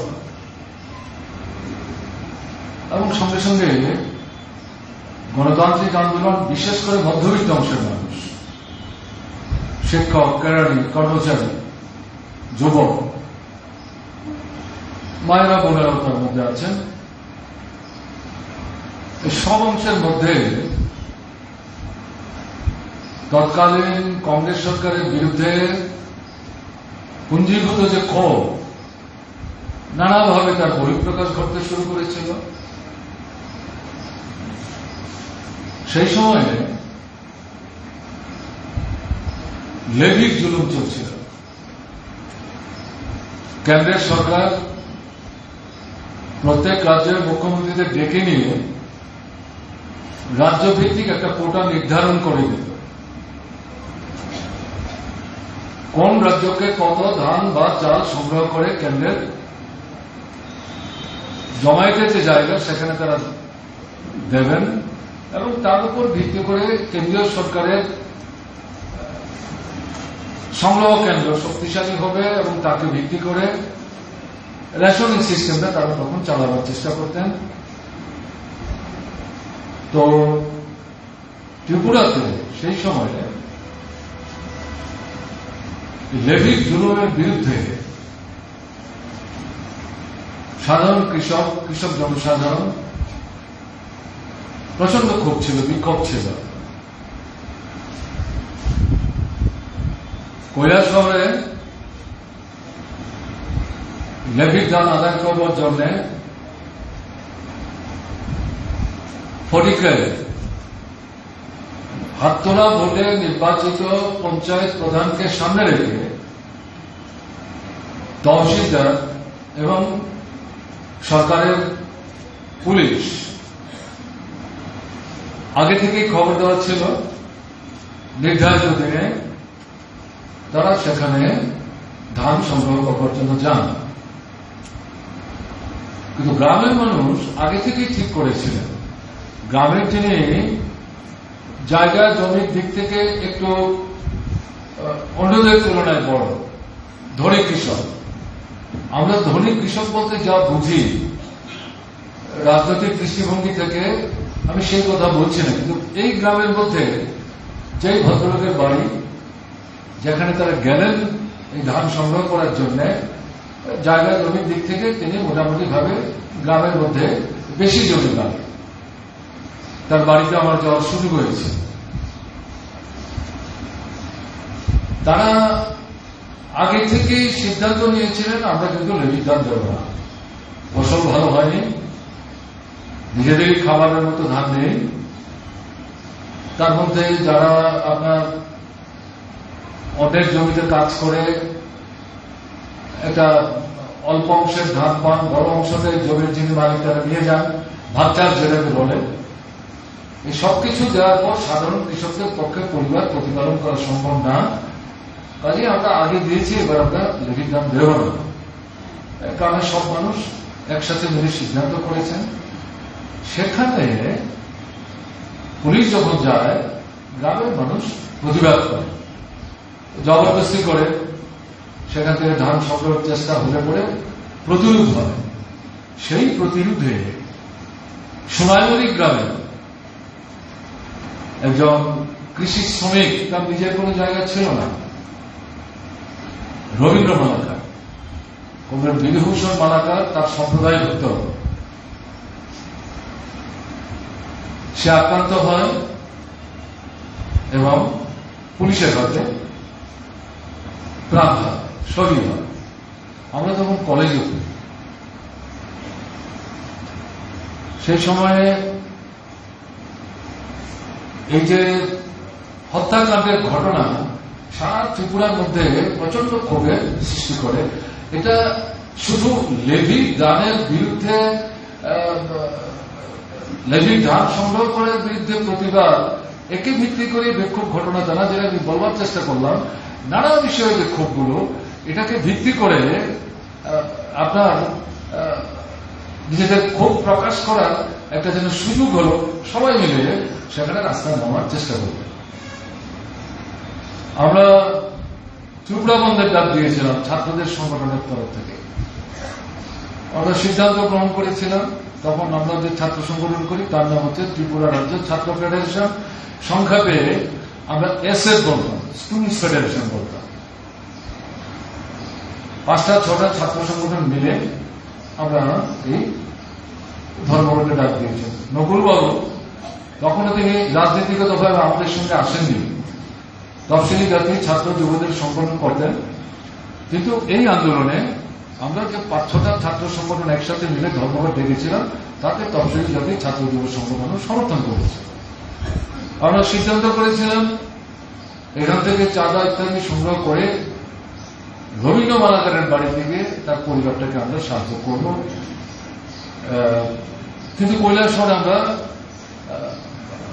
আমাদের কোনো সাংগঠনিক কোনো যোগাযোগ সেই সময় তেমন একটা ছিল না, আমরাও তখন নতুন। যাই হোক, আমি কথাটা তুললাম এই কারণে, সারা ত্রিপুরাতে ত্রিপুরা রাজ্য ছাত্র ফেডারেশন তখন খুব একটা শক্তিশালী ছাত্র সংগঠন না, বরং ছাত্রৈক্য সংস্থা সেই সময় পপুলার ছাত্র সংগঠন, নিষিদ্ধ ছিলেন তার নেতা। কিন্তু এর মধ্য দিয়ে এই যে বিকল্প বামপন্থী দৃষ্টিভঙ্গি নিয়ে ছাত্রদের সংগঠিত করার যে প্রয়াস, সেই প্রয়াসের নেতৃত্ব দানকারী ভূমিকা ছিল ত্রিপুরা রাজ্য ছাত্র ফেডারেশন। অমল ভট্টাচার্য ছিলেন তখন এই সংগঠনের অন্যতম নেতা, সামনের সারির নেতা। কৈলাসহরে আমাদের ছাত্র সংগঠন তখন তেমন একটা ছিল না, কিন্তু সেখানে যাওয়ার পর দেখলাম রসরঞ্জন গণি, তিনি ফটিকরায় কৈলাসহর কলেজে পড়েন, তিনি ছাত্র ফেডারেশন করেন। মার্ক্সবাদী কমিউনিস্ট পার্টির সাথে তার ঘনিষ্ঠতার সান্নিধ্য গড়ে উঠেছে এবং কমরেড বৈদ্যনাথ মজুমদারের তত্ত্বাবধানে এরা বেড়ে উঠছিল। এবং গিয়ে আমরা শুনলাম, আমরা যে ধর্মঘটটা ডাক দিয়েছিলাম, দারুণ সফল ধর্মঘট, আগরতলা তো খুবই ভালো হচ্ছে। কৈলাসহরে এই ধর্মঘটের ডাক দেওয়ার জন্য শুধু রসরঞ্জন বণিক মাইকে একটা মাইক বেঁধে একাই প্রচার করতে বেরিয়েছেন, তার সঙ্গে কেউ ছিল না। অভিজ্ঞতা হচ্ছে যে একটা এই যে মাইকে যে আবেদন করলেন, ঘোষণা দিলেন, তাতেই কিন্তু বন্ধ হয়ে গেছে, কেউ বাধা দেওয়ার চেষ্টা করেনি। যাই হোক, সেই সময় থেকে কৈলাসহর কলেজ, কৈলাসহর, তখন কৈলাসহর অবিভক্ত বেশ বড় মহকুমা, এখন লংতরাই ভ্যালি যেটা, কুমারঘাট, এগুলো সব কৈলাসহর মহকুমার মধ্যে ছিল। সেই জায়গাতে ছাত্র সংগঠন বলুন, যুব সংগঠন বলুন, তেমন একটা শক্তিশালী না। কিন্তু এই ঘটনাকে ভিত্তি করে ছাত্ররা যখন বন্ধ ডাকলো, আমরা যখন সেখানে গেলাম, পরিবারটির সঙ্গে সাক্ষাৎ করলাম, তার স্ত্রীর হাতে আমরা আমাদের সংগৃহীত অর্থ তুলে দিলাম, এবং যে ভদ্রলোকের বাড়িতে ধান লুট করবার জন্য প্রথম দিয়েছিল, তার বাড়িতে আমরা গেলাম, তিনি আমাদের এই বাড়িগুলিতে নিয়ে পেয়ে গেছেন। কারণ না, তখন সেখানে রসরঞ্জন দেব ছাত্র সংগঠন তৈরি করবার জন্য একটা অনুকূল পরিবেশ তৈরি হয়। সেই যে অনুকূল পরিবেশ, পরিমণ্ডল সারা ত্রিপুরার পাশাপাশি কৈলাসহরও কিন্তু তৈরি হয়, এবং সেই পরিমণ্ডলের মধ্যেই দেখা গেল এই আমাদের বিধুরা তারা তার সঙ্গে নিজেদেরকে যুক্ত করল। তারপর আমাদের সেখানে কমিটি তৈরি হলো, সবটা মহকুমা নিয়ে একটা। কিন্তু গোটা মহকুমা হলেও কুমারঘাট ছাত্র আন্দোলনের একটা আলাদা গুরুত্বপূর্ণ কেন্দ্র হিসেবে সেই সময় থেকে মাথা তুলে দাঁড়াবার চেষ্টা করছিল।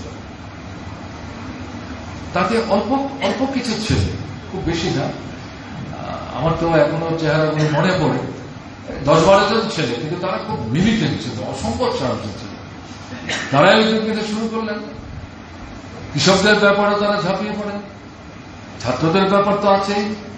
তখন মূলত হচ্ছে কৃষকদের ব্যাপার, জিনিসপত্রের দরদাম বাড়ছে, ব্যয় মজুদ হচ্ছে, এগুলোর বিরুদ্ধে প্রতিবাদ করে, সবকিছু মিলিয়ে সামনের সারিতে তখন চলে আসছে। এবং এর মধ্য দিয়ে এই এলাকাটাতে গণতান্ত্রিক আন্দোলনের বিকাশ ঘটার একটা অনুকূল পরিবেশ তৈরি হয়, যেটাকে পাথেয় করে কমিউনিস্ট আন্দোলনকে সুসংহত করার একটা সুবর্ণ সুযোগ সেখানে তৈরি হয়। এই পরিস্থিতিতে এটাকে দাবিয়ে রাখবার জন্য এই যে উঠতি ছাত্র আন্দোলনের সংগঠক হিসাবে যারা এগিয়েছেন, তার মধ্যে বিধুভূষণ মালাকার অন্যতম, এদেরকে কি করে দমিয়ে দেওয়া যায়, আটকে দেওয়া যায় এই আন্দোলন সংগ্রামে, যাতে তারা ভূমিকা নিতে না পারে, তার জন্য এই কুমারঘাটে আপনার সেই সময় যিনি কংগ্রেস করতেন, অর্থনৈতিক দিক থেকে একটু শক্তিশালী, তার একটা, যদি আমার ভুল না হয়, স্মরণশক্তিতে যদি বিভ্রম না ঘটে, সেই সময় ওখানে একটা আপনার পেট্রোল ডিজেল বিক্রি করার একটা পাম্প ছিল। এই ভদ্রলোক ছিলেন তার নাম। তার নেতৃত্বে এই ছেলেদেরকে দমিয়ে রাখবার জন্য সমাজ বিরোধী শাসক দলের আশ্রিত তাদেরকে তারা ব্যবহার করার চেষ্টা করেছে, কয়েকবার আক্রমণ সংঘটিত করার চেষ্টা করেছে। কিন্তু এই ছেলেরা মানে তাদের দমন করা কঠিন।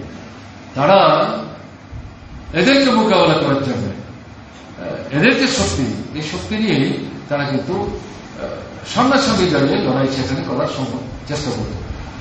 তখন কিন্তু এখন যে মারপিট করার জন্য রাজনীতিকে বলুন বা এমনিতে ক্লাবে ক্লাবে লড়াই বলুন, তাতে যে সমস্ত যন্ত্রপাতি ব্যবহার করে, তখন কিন্তু এই সমস্ত যন্ত্রপাতি ছিল না। কারণ ফায়ার আজ তো প্রশ্নই নেই। আমার এখনো মনে আছে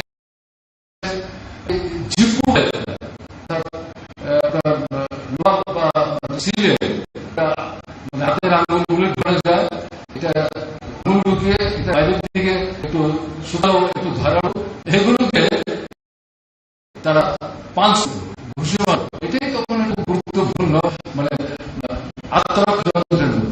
আর কোমরে সেলের বেল থাকে, কেমন না? এই আর কি আর ছিল মানে গুলো ব্যবহার মাটিগুলি কোনো কোনো জায়গায় সেগুলি আমরা এমনিতে মানে গুড়াতাম, এগুলি তারা এগুলো ব্যবহার দূর থেকে ছুটে মারে, এগুলি ওখানে যাওয়ার পর এই আমাকে কালো কম্পিউটার নাম আমার সম্ভবত হয়েছে, তাকে ডেকে আনে। তখন আমি স্কুলে খুব মানে সে অসম্ভব মিলিকে সাহস মাসে ঠাকুর শ্মশান মানে খুব বিপদ, এটাকে এটা তার বলছে এটা দিয়ে একবার মারা যায় তাহলে কি পচে যাবে, সে এটা নিয়ে তো বিদ্যুৎ যে বলছে তাকে একটু ধরুন না, তাকে তো কোনোভাবেই নিয়ম করা যায় না, তাই যে কখন কার সঙ্গে ঝগড়া দিয়ে দিয়ে সমস্যা দেবে বুঝিয়ে যায়। তাকে ডাকলাম, সে বললো না আমাদের আক্রমণ না করলে আমরা আক্রমণ করতে হবে, এটা কোথায় বললাম আমরা তো তাদেরকে প্রতি করতে হবে। আমি এই ঘটনাগুলো মনে হচ্ছে বলে কথা বলছি। এইভাবে সংগঠনটা সেখানে তারা গড়ে তুলবার চেষ্টা করছে। আপনারা শুনছিলেন সেখানে স্কুলও তো খুব বেশি না, যখনই আমরা সাংগঠনিক কোন পরিক্রমায় যেতাম একসাথে 2-3টা মহকুমা, তো ধর্মনগর থেকে এরকম ভাবে করে ফিরছি, গাড়ি করছি, এটা সে গাড়ি থেকে নেমে ছাত্রদের মিটিং বিকেল দেখছি বাকিরা সবাই সেখানে জমা আপনার তোলা ছিল একটা কদম ফুলে, ওটার দিকেই বসে আমরা মিটিং করতাম। তার হচ্ছে এই মানে পেট্রোল ডিজেল বিক্রি করার যে পান, দেখছি সেখানে একজন ছাত্র বন্ধুরা অনেক হয়েছে, যেখানে বললাম বিদ্যুতের আসার কথা কিন্তু এই হচ্ছে কি হলো কি বললাম খবর বিদ্যুৎ মিস করে না, বললাম চলো তো একটু বসে থাকবো, তার বাড়িতে যাবো।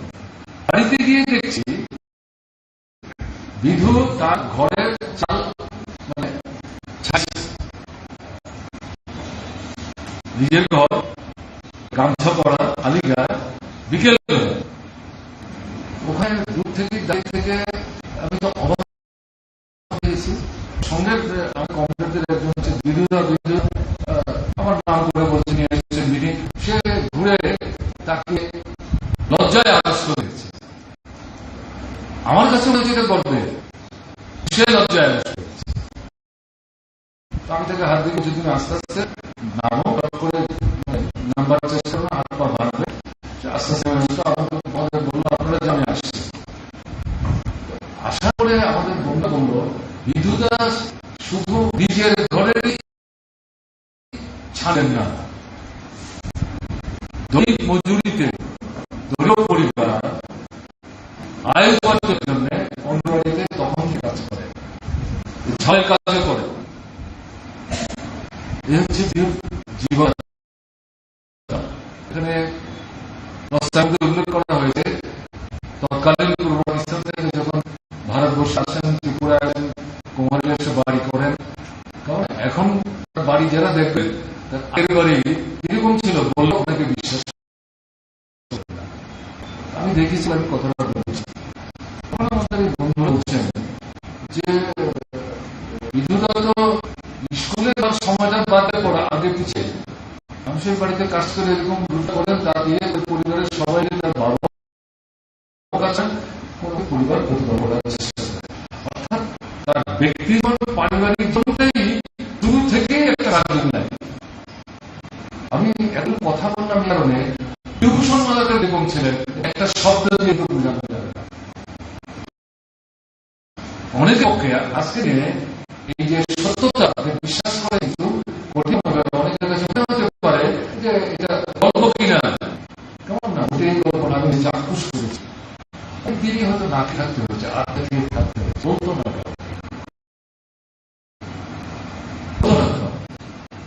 কিন্তু যে ছাত্র আন্দোলনের মধ্য দিয়ে গণতান্ত্রিক আন্দোলনের প্রতি তার ধর্মীবার আকর্ষণীয় এর মধ্য ধীরে ধীরে কৃষক আন্দোলনের সাথে যুক্ত হবে এবং এই প্রক্রিয়াতে পার্টির সঙ্গে আসে। আমি যেটা বললাম আমার প্রস্তাবের মধ্যে পরবর্তী সময়ে তফসিলের মানুষের মধ্যে সঙ্গে করার ক্ষেত্রে প্রধান ছিলেন কমরেড অনিল সরকার। তো সেই সংগঠন সংগঠিত করার ক্ষেত্রে তার পত্রের মধ্যে কমরেড বিধু অন্যতম ছিল। তফসিলীয় মানুষদের সংগঠিত করতে গিয়ে তিনি ধর্মবাদী দৃষ্টি নিয়ে কিন্তু তফসিল মতো কাজ করতেন, এটা বুঝতে হবে।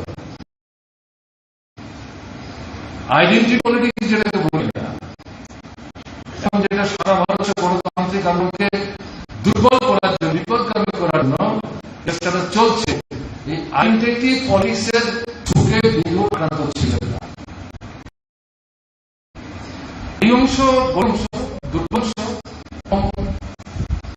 ভারতীয় কমিউনিস্টের পার্টি যেমন উপজাতিদের মধ্যে তখন সবচেয়ে সংগঠন, শৈক্ষণিক সংগঠন, কংগ্রেস ভাবে দাঁত বসে পারত না, তফসিলিদের মধ্যে কংগ্রেস সংগঠন ছিল, সেখানে কংগ্রেসের প্রভাব ছিল খুব খুব সীমাবদ্ধ এবং কেন্দ্র ছিল আগরতলা মহারাজ চন্দ্রবাজার এবং মূল শক্তি হিসাবে কাজ করতেন মৎস্যজীবীদের মধ্যে, যারা একটু বিদ্যালয়ে পয়সা করে আছে, যারা মাছ আনেন মতো মাছ বিক্রি করে, তাদের থেকে নিয়ে অন্যরা বিক্রি করে ফেরত দেন, এরাই নিয়ন্ত্রণ করতেন। অনিষ্কাররা এদের বিরুদ্ধে সেই সময় বসে আছে এখানে মানিক তখন রানীগঞ্জ স্কুলে পড়তেন, অনিল বাবু তখন রানীগঞ্জ স্কুলের মাস্টার। এদের বিরুদ্ধে লড়াই সংগ্রহ করার ক্ষেত্রে গুরুত্বপূর্ণ ভূমিকা পালন করছে এবং সে সময়ে একটা বলা ছিল যে কোনো জায়গায় যারা মিটিং করছে মিটিংগুলি কি করে ভণ্ডুল করা যায়। ভণ্ডুল করার ন্যায়ের মধ্যে অন্যতম হচ্ছেন মানিক একজন, সুদর্শন একজন এবং অনেকেই নানা কায়দার প্রতি এই গল্পে আমি জানি না, মিটিংগুলি ভণ্ডুল করে দেওয়া এবং ভুল হলে পরে বুঝতে পারেন এগুলি কমিউনিস্ট এজেন্ডা করছে। যাই হোক, সেই জায়গায় তফসিলি অংশের মধ্যে ক্যাবিনেট সরকার যখন পরিবর্তন প্রথম অপোজিশন সরকার ভারত তৈরি হল এবং আগের থেকে যে আমাদের কাছে তফসিলের মধ্যে আমাদের প্রভাব বিস্তার করার জন্য চেষ্টাটা এবং মধ্যম ছিল কমের অনুষ্কার, এই সরকারটা পরিবর্তন হওয়ার পর এবং আমাদের রাজ্যে আপনার দুটো সরকার তৈরি হয়েছে, সেফটি সরকার ভাঙল, তারপরে জনতা পার্টি সিপিআইএম সরকার। এই সরকারগুলি গঠন পদ্ধতি অল্প সময়ের হল 4-5 মাস ছড়া, তাকে দিয়ে যে ন্যূনতম যে কর্মসূচিগুলি ঘোষণা করেছে সরকার, যদিও এগুলো কার্যকরী করেনি, মার্ক্সবাদী কমিউনিস্ট পার্টির চাপের কারণে তফসিলি অংশের মধ্যে গুরুত্বপূর্ণ জরুরি যত অর্থনৈতিক এবং পেশাগত বিষয়গুলো সেগুলি স্থান পায়, যেগুলি রূপায়িত হয়নি। এটা অনিষ্কার ব্যক্তি করে দেয় অংশের মধ্যে দ্রুত গতিতে প্রবেশ করা এবং এটাই পরবর্তী সময় যেটা সুগন বলল যে মহারাজগঞ্জকে ভিত্তি করে আলাদা করে মৎস্যজীবীদের সমিতি তৈরি করার চেষ্টা, এটা কিছুই করে তখন প্রকাশ করা নেই, কিন্তু সরকার দেওয়ার পর সালের কোন একটা সময় গিয়ে সংগঠন হয়, তারপর আস্তে তফসিলের অন্যান্য যারা আছেন তাদের ভিত্তি করে তাদের সংগঠিত করে আলটিমেটলি এই সংগঠিত সম্মানতা প্রথম থেকে তার নিজের এলাকাতে এবং পরে সারা এই অনেক মানুষের মধ্যে ক্ষেত্রে অনেক সরকারের পাশাপাশি একটা গুরুত্বপূর্ণ ভূমিকা নেওয়ার চেষ্টা করেছে। কিন্তু সবটাই হচ্ছে মার্ক্সবাদী লেনিনবাদী দৃষ্টিকোণ, শ্রেণীগত দৃষ্টিভঙ্গির ভিত্তিতে বর্ণবাদীর ভাবনাটায় আক্ত হয়ে যায়। এরা যারা বর্ণবাদীর ভাবনায় আনত তাদেরকে সংগঠিত করে রাজনৈতিক দৃষ্টিতে তাদেরকে জয়যুক্ত করে এই কমিউনিস্ট আন্দোলন ছত্রছায়ার বিচার ক্ষেত্রে যারা গুরুত্বপূর্ণ ভূমিকা নিয়েছেন অনেক সরকারের পাশে তাদের মধ্যে অন্যতম ছিলেন বিধুভূষণ এবং সবচেয়ে বড় কথা হচ্ছে বিধুভূষণ ঢাকার পার্টির একজন সংগঠন সুশৃঙ্খল এবং তার সাথে সীমাবদ্ধ পার্টিতে তাকে যে দায়িত্ব সাংগঠনিক কাজের জন্য দেওয়া হতো তিনি মাথাপতি করে দিতেন এবং রূপায়ণের জন্য শেষ পর্যন্ত চেষ্টা করতেন এবং এই কাজে সাফল্যের নিদর্শিত আপনার কৈলাসহর মহম্মদে কমিউনিস্ট আন্দোলন বিস্তার ঘটে, নানাংশের মধ্যে পার্টি ঢুকার চেষ্টা করে, বিভিন্ন মধ্যে পার্টি প্রভাব প্রযুক্তি বাড়ে এবং একটা নেতৃত্বদানকারী শক্তি হিসাবে গুরুত্বপূর্ণ ভূমিকা নেয়। এই ইতিহাসে কমরেড বিভূষণ মালাকার নাম অন্তর্ভুক্ত থাকতে দিয়ে এই কৈলাসহরের সামগ্রিক এই আন্দোলন তার ইতিহাস দেখা যাবে। অত্যন্ত গুরুত্বপূর্ণ ভূমিকা কমরেড বিভূষণ মালাকার সেখানে পালন করে এসেছে। পরপর সবার বিধায়ককে কেউ হতে পারে, পরপর 7বার বিধায়ক হওয়ার কিন্তু চাকরির কথা।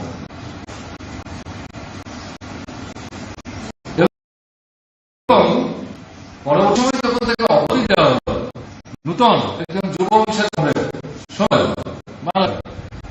প্রার্থী করা হলো, কিন্তু একবার জন্য তাতে আমাকে বাদ দিন, আমি কি অর্থ করলাম? কেমন না? কারণ সে বিধায়ক ছিলেন, অল্প সময়ের জন্য মন্ত্রী ছিলেন, এবং আমাদের বাংলার বেশি মন্ত্রী করতে হবে না, তাতে এক দুজন মন্ত্রীকে আমাদের কমাতে হবে, তার মধ্যে বিবাহ কমাতে হলো, এগুলো নিয়ে কোনো প্রশ্ন নাই। কিন্তু পার্টি যখন সমস্ত বিষয়গুলি বুঝিয়ে কোনো প্রশ্ন নেই, এবং এইভাবে যখন নতুন প্রার্থী করার বাছাই করলো পার্টি নেতৃত্ব, তাকে যখন স্মরণ করলো, বিধু হাসি মুক্ত কিছুটা গ্রহণ করছেন এবং হাত ধরে ধরে এই সমীরণকে মানুষের কাছে নিয়ে গেলেন, তাদের সামনে তাকে পরিচিত, তাকে জিতে আনবার যে সংসদে দাঁড়িয়ে গুরুত্বপূর্ণ ভূমিকা পালন করেছে। আমাদের পার্টিতে সবাই যে আমরা এই ভূমিকা সবসময় নিতে পারি ঘটনা কিন্তু না, আমাদের কিন্তু এই সংসদীয় ঝুঁকে সেটাকে তো আমরা মাঝে মাঝেই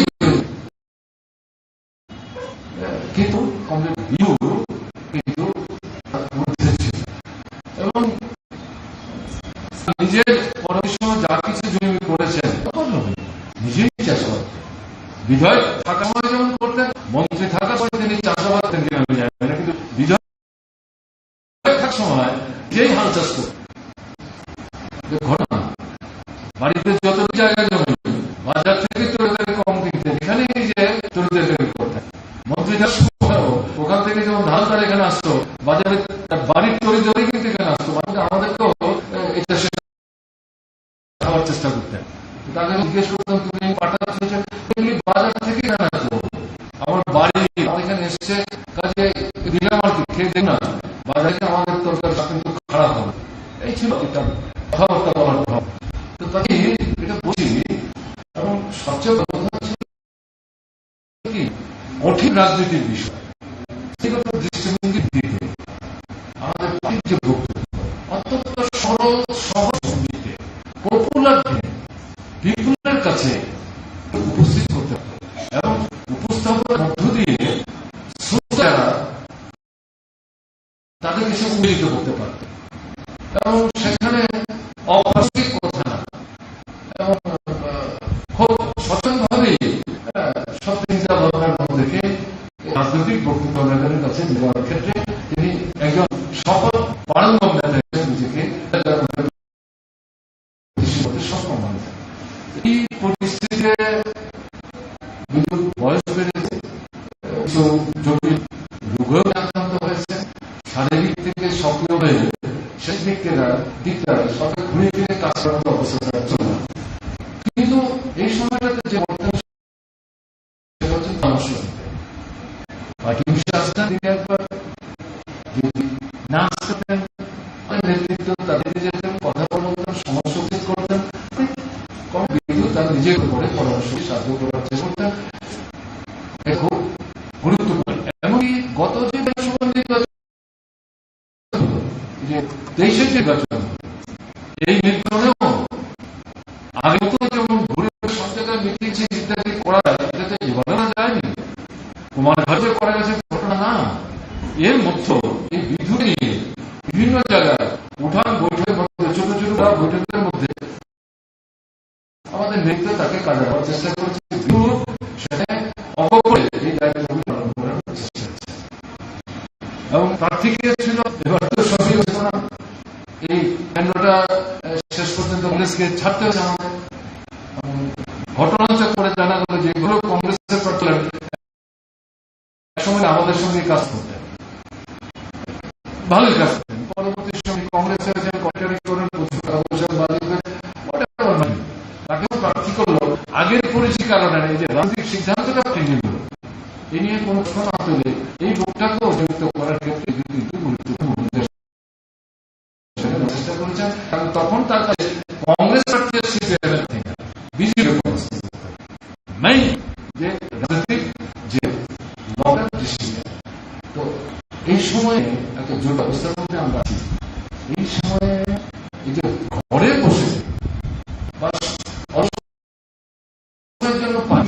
শুরু নানা জটিল পরিস্থিতিতে এই যে পরামর্শ দেওয়া এটা কিন্তু কম গুরুত্ব না। এরকম জায়গায় বিভিন্ন অনুপস্থিতি অস্বীকার করার সুযোগ নেই। সক্রিয়ভাবে মানে ঘুরে ফিরে কাজ করতে না পারলেও অভিজ্ঞতার অংশটা কম গুরুত্বপূর্ণ না। সেদিক থেকে ঘটনা কুমারঘাট মহকুমা আমাদের পার্টির মহকুমা কমিটি আছে, কমিটি আছে, তো আমাদের নেতৃত্ব কিন্তু সেখানে বঞ্চিত হবে, এটা অস্বীকার করার কোনো সুযোগ নাই। তো এটা তো প্রাকৃতিক নিয়ম, আমরা সবাই চিরদিন বেঁচে একটা সময় যেতে হবে, কেউ আগে কেউ ভয়ের রুভালে যিনি যেভাবে জর্জরিত হয়েছে, যে কোনো সময় যে কোনো ঘটনা ঘটতে পারে। বিধুরও নিজের মানসিক প্রস্তুতি ছিল, তার পরিবারেরও প্রস্তুতি ছিল, কারণে পার্টির নেতৃত্ব এটা মানে অপ্রস্তুত হয়ে গেছে ঘটনা। তো এই যে শূন্যতা তৈরি হলো, অতিক্রম করতে গেলে আমাদের সম্মিলিত সেখানে কাজ করতে হবে। ওখানকার নতুন নেতৃত্ব, তারপরে ছাত্রদের মধ্যে, যুবকদের মধ্যে, সমন্বয়ের মধ্যে তাদের নিয়ে সম্মিলিতভাবে কাজ করার দিয়ে বিদ্যুতের অবস্থিতি কিন্তু আমাদের অতিক্রম করার চেষ্টা করতে হবে। আপনার থেকে গ্রহণ করা আজকের দিনে এই সমাধানটা করছি সবার কিছু মূল বিষয় আমাদের মাথায় রাখতে হবে। পরিস্থিতি আমাদের কাছে কাজ নাই, রোজগার নাই, গ্রামের মূল কাজ হচ্ছে রেগা। এই জায়গাতে আমরা যখন ৯৯ দিন ৯৫ দিন পর্যন্ত ঘরে কাজ আদায় করতে সক্ষম হয়েছে, এখন এটা কমতে কমতে ৩৩ থেকে ৩৬ হয়ে যাচ্ছে, যেটা কেন্দ্র সরকার যে টাকা বরাদ্দ করেছে তার হিসেব হচ্ছে ৬০ দিনের বেশি কাজ হবে। তাহলে কাজ নেই, পরে কাজ নেই, অন্য লোকের দপ্তরগুলোতে ৬টা ৭টা, তাদের কোনো কাজ নেই। রেশন কার্ড ৫ জনের কার্ড গিয়ে দেখা যাচ্ছে ২ জনের নাম আছে, ৩ জনের নাম বাদ, কি পরিবর্তন চলবে? এটা একটা সমস্যা। এই পরিস্থিতিতে আয় নেই, উপার্জন নেই, অর্থনৈতিক সংকট এবং এই যে সময়টা, এই সময়টা সবসময় সমস্যা তৈরি হবে। সরকার কোথায়? সরকারের তো নজর নেই। আবার এই গণকি সংগ্রহ করার জন্য সীমান্ত অতিক্রমের সীমান্তবর্তী উপজাতি অংশের বাংলাদেশ যুক্ত হচ্ছে। এই গন্ধটি ত্রিপুরার মানুষ কিনে নেয়, দক্ষিণ ভারতের লোক তারা এসে কিনে নিয়ে যায়, তাদের কাছ থেকে ভারতবর্ষ বাইরের লোকরা তারা এসে তাদের কাছ থেকে আরো বেশি কিনে নেয়। এই গন্ধ সংগ্রহ করার জন্য বাংলাদেশের অতিক্রম করে উপজাতি অংশের মানুষ আবার যুক্ত হচ্ছে। অঙ্গনবাড়ি আপনারা দেখছেন, সাহেব পরে যাদের বয়স তাদেরকে এক রহম আইসাই করে দিল। বিরুদ্ধে আমার হচ্ছে মানে এই ছাড়ের পক্ষে মধ্যে রাজ্যে তাদের সরকার অফিস তারা সুপ্রিম কোর্ট 60 করে 65 পর্যন্ত চাকরি রাজ্য সরকার দেখি দেবেন, এটা রাজ্য সরকার ঠিক করবে, এই নিয়ে হস্তক্ষেপ করবে না। কিন্তু মানব দৃষ্টিতে বিষয়টা দেখা দরকার। এই একটা সুযোগ হয়ে গেল সরকারের হাতে, সরকার এটাকে ভিত্তি করে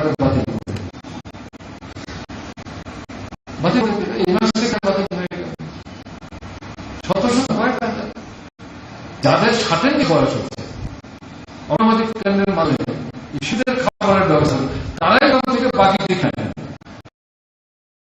নিজেরাও বেতন পাচ্ছে না, বাকিতে যে জিনিস চাল নুন তেল কিনে নেন চাপ দিচ্ছে, এরা পয়সা দেবে, সরকার দেবে টাকা পাচ্ছে।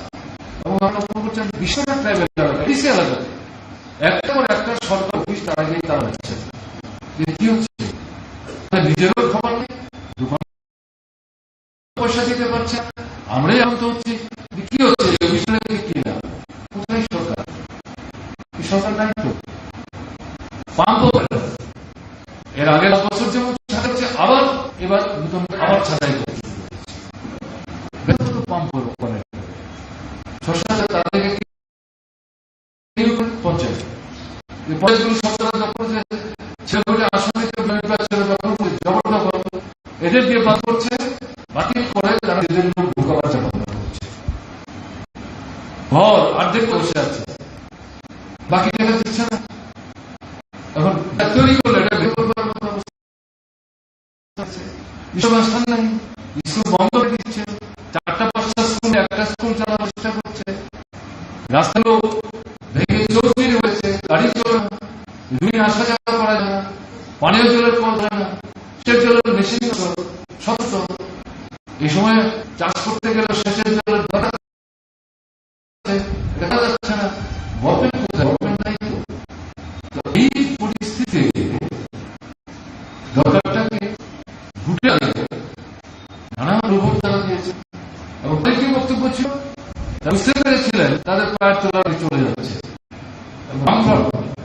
যে নতুন উদ্যোগ নিয়ে অবিজেপি শক্তি সংহত করে পেতে পারছেন না, তাদের পাওয়ার চেষ্টা করবে, কথা তো আমি বলতে পারবো না। বলে এরা যৌথ তাদেরকে অনেক দিতে বাধ্য হয়েছে। এখন গিয়ে দেখা যাবে এরা সরকার আসার পর এরা যেটা বলেছিল বামফ্রন্ট রাস্তা এগুলি বাতিল, এটা নিজেরাই করে বাতিল করতে শুরু করছে। এই যে জটিল পরিস্থিতি হচ্ছে, ব্যবসা বাণিজ্যের দোকান চলছে না তো, পয়সা না পেয়ে দোকানে কে যাবে, গাড়ি যাই প্যাসেঞ্জার কোথায়, বলে একটা দারুণ ভাবে অর্থনীতির ক্ষেত্রে সংকট তৈরি হয়েছে। আমরা তো চলছে, আমরা অনেক আগে কি মন্দার করবো। এই পরিস্থিতিতে বসে থাকা বলতে সুযোগ, বসে থাকার সুযোগ। গত 5 বছর যে কাণ্ডটা করেছে মনে করবে না, এবার তারা দ্বিতীয়বার সরকারের কাজটা পেরেছে বলে তারা এভাবে সন্ত্রাস চালাতে পারে এটা মনে করবে। এরা জানে এরা কিভাবে ভোট 11 ভাগ করছে, এদের আসন 11টা কমেছে। আর যদি এদের বিরুদ্ধে 7 ভাগ ভোটে বিভিন্ন দলের মধ্যে ভাগ হতো, ভাগের পরেও যে ভাগ করলো তারা যদি সাহায্য করতো তারা কিন্তু সরকার আসতো। তারা ত্রিপুরার মধ্যে বিচার করা যাবে, এটা বলে সময় বাড়াতে চেয়েছে, তাদের পতাকার মধ্যে দিয়ে এগুলো এক্সপোজ করার চেষ্টা করছে। আমি কেন একটু সময় নেই বলে এরা কিন্তু বুঝতে পারে যে ঈশ্বরের উপর আস্থা যেমন সাজিয়েছে, ভোটের মধ্য দিয়ে এই সত্যতা দিয়েছে। প্রধানমন্ত্রী প্রাণপণ চেষ্টা করেছেন 10 মাস আগে ভোটের সময়ও আগামী নির্বাচনে যেভাবে ধক্কা নেড়ে দেওয়ার চেষ্টা করেছেন, দেশের নির্বাচনে কিন্তু ধক্কা নেড়ে দেওয়া অত্যন্ত বিনিয়োগে হাত পড়ছে আগ্রহ করে সবভাবে বুঝাবার চেষ্টা করেছেন। আর মূল আক্রমণ হচ্ছে সিপিআইএম কেরালায়, সেখানে ধস্তাধস্তি করে, আর এখানে কংগ্রেসের সঙ্গে তারা স্থিত হচ্ছে। এটাকেই পলিটিক্যাল করেছে, বুঝতে পেরেছে যে এটাই তাদেরকে সময় ফেলে দেবে, কারণ এদের ভোটেই এরা 18 বছরে জয়যুক্ত করেছে। তাকে অন্তত দিনে পরে শুনছে কথা হচ্ছে, এই কথা বলছে কিন্তু তারপরে রক্ষা করতে পারে না, কিন্তু তাদের পরে যারা দুর্নীতিপনা করে তারা রাজনীতি বুঝেন যে আমরা মনে করি তারা যখন দেশের খবর রাখে, পরিস্থিতি হিসেব নিলে তাদের আছে কোন আসনগুলো কিভাবে জিততে পারবে, কোনো দেখা করতে পেরেছে, তারপরে গিয়ে পরিস্থিতিটা বুঝে না, তারা মনে করার কারণ নেই। কাজে প্রাথমিক পর্যায়ে খুবই জেদে এত পয়সা খরচ তারা আক্রমণ করছে, কিন্তু করবেন সেই আক্রমণের যে ব্যাপকতা তেজ এটা কিন্তু রক্ষাতে পারছে না, আগের কিন্তু ছেলেদের জন্ম দিতে পারছে মনে রাখতে, কিন্তু সমাজ বন্ধ হয়েছে এটা মনে করার কারণ এবং মানুষের চেহারা 5 বছর করেছে, এটা আরো তীব্র চেষ্টা করেছে। টাকা কর্মচারী থেকে শুরু করে রিক্সা চালাতে রিক্সা করছে, ব্যবস্থা করার পরও বাড়ি থেকে থাকতে পারছে না, আবার আক্রান্ত, আবার ফিরে আসছে। তো এই পরিস্থিতিতে এখানে শত শত ছেলে কাণ্ডকারখানা করছে, ঘটনা না। এবং সরকারের নেতৃত্ব বুঝতে পারছে সন্ত্রাস করে জনগণের ভিত্তি তৈরি করা না, আর জনমত সংবিধানে আনা যায় না। এই উপলব্ধি যদি না থাকে তাহলে প্রকাশ্যে ভোটা বলতে বাধ্য হচ্ছে এটা না, এটা না, এটা না, এটা। এখন প্রকাশ্যে বলে ভেতরে তারা কি করছে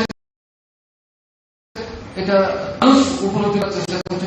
এই জায়গায় যেটা বলবো, ভোট থেকে ফিরে হবে, মানুষের কাছে যেতে হবে। যার একটা পরিবর্তন হয়ে গেছে আগের 5 বছর, এই কারণে কথা বললাম। ফলে যেতে হয় বড় বড় কঠিন রাজ্য বিষয় নাইকেও বললাম, আন্তর্জাতিক পরিস্থিতি নিয়ে সময় দিলাম, জাতীয় পরিস্থিতি নিশ্চিত বড়। বিজেপি সরকার আছে দিল্লি থেকে, যে রাজ্যের সরকার ত্রিপুরা থেকে ভালো চলেছে তারা, ত্রিপুরাতে যে কমিউনিস্টের পড়াশোনা, ফলে ভয় ভীতি আরো বেশি। এখানে খবরটা আরো বজায় কিন্তু জনগণের কাছে যদি যাওয়া যায়, তাদেরকে যে জানানো যায়, নির্বাচনের ফলের মধ্যে ঠিক আছে আমরা হয়তো বেশি আসন পাইনি, সরকার থেকে তো হটাতে পারেনি, কিন্তু তার কিনারায় তো ত্রিপুরার মানুষ ত্রিপুরাকে নিয়ে একটা অবস্থা কি করেছে।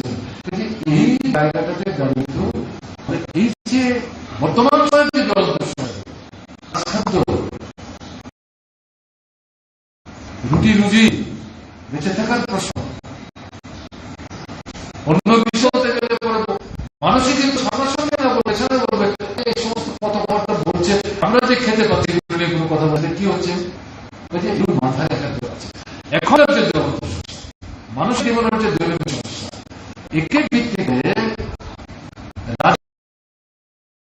যেমন সাধারণ সমস্যা চেহারা চরিত্র, আবার আপনি যখন মহকুমায় যাবেন, তার ব্লকে যখন যাবেন, গ্রামে যখন যাবেন, তখন সেখানে গিয়ে দেখবেন এই সমস্যার পাশাপাশি সেখানে আরেকটা বিশেষ সমস্যা আছে। সেদিকে যেটা বলব, সেই থেকে বিষয়গুলোকে সামনে কিন্তু ঘরেকে রাস্তায় আসতে হবে, মাকে সংগঠিত করবে। ঠিক আছে, কালকে আপনি কটা জমায় ডাক দিলেন তো ঠিক হবে, ছড়িয়ে শুরু করুন না। এই বিষয়গুলোতে আপনি ব্লকে প্রথম যান না, মহকুমা সবের কাছেই যান না, ডিএম এর কাছেই যান না, সমস্যা দপ্তরের সবের কাছেই যান না, মুখ্য সচিবের কাছেই যান না। দপ্তর সমস্যা সমাধান করার দায়িত্ব আছে। যে আপনার অঙ্গলয় কর্মীদের কথা বলবে, শুধু সেইটাও করবে, যাদের কথা বলবো সেইটাও তার কথা করবে। কাজে সেখানে এই দপ্তরের মধ্যে এই দপ্তরের সচিব তারা জান না। কাজে এটা করে করে যখন পরিবর্তনটা তৈরি হয়, করে যখন দেখবেন কিছু সদস্য ভূমিকা রাস্তায় তোলা দিয়েই শুরু করো, তারপর কৈলাসহর হবে, তারপর সম্পূর্ণ বিল শান্তিবাজার হবে। সবকিছু সব জায়গা থেকে টেনে শুধু আগরতলায় করলাম, যারা কিছুই করলে না, নিজের পেটের পয়সা খরচ করে আগরতলায় হয়তো আসে, কিন্তু এরা মুখ দেখাতে চান কখনই চলবে না। আগরতলায়ও করতে হবে, মহকুমায়ও করতে হবে, ব্লক এলাকাও ঢুকতে হবে, সমস্ত করতে হবে।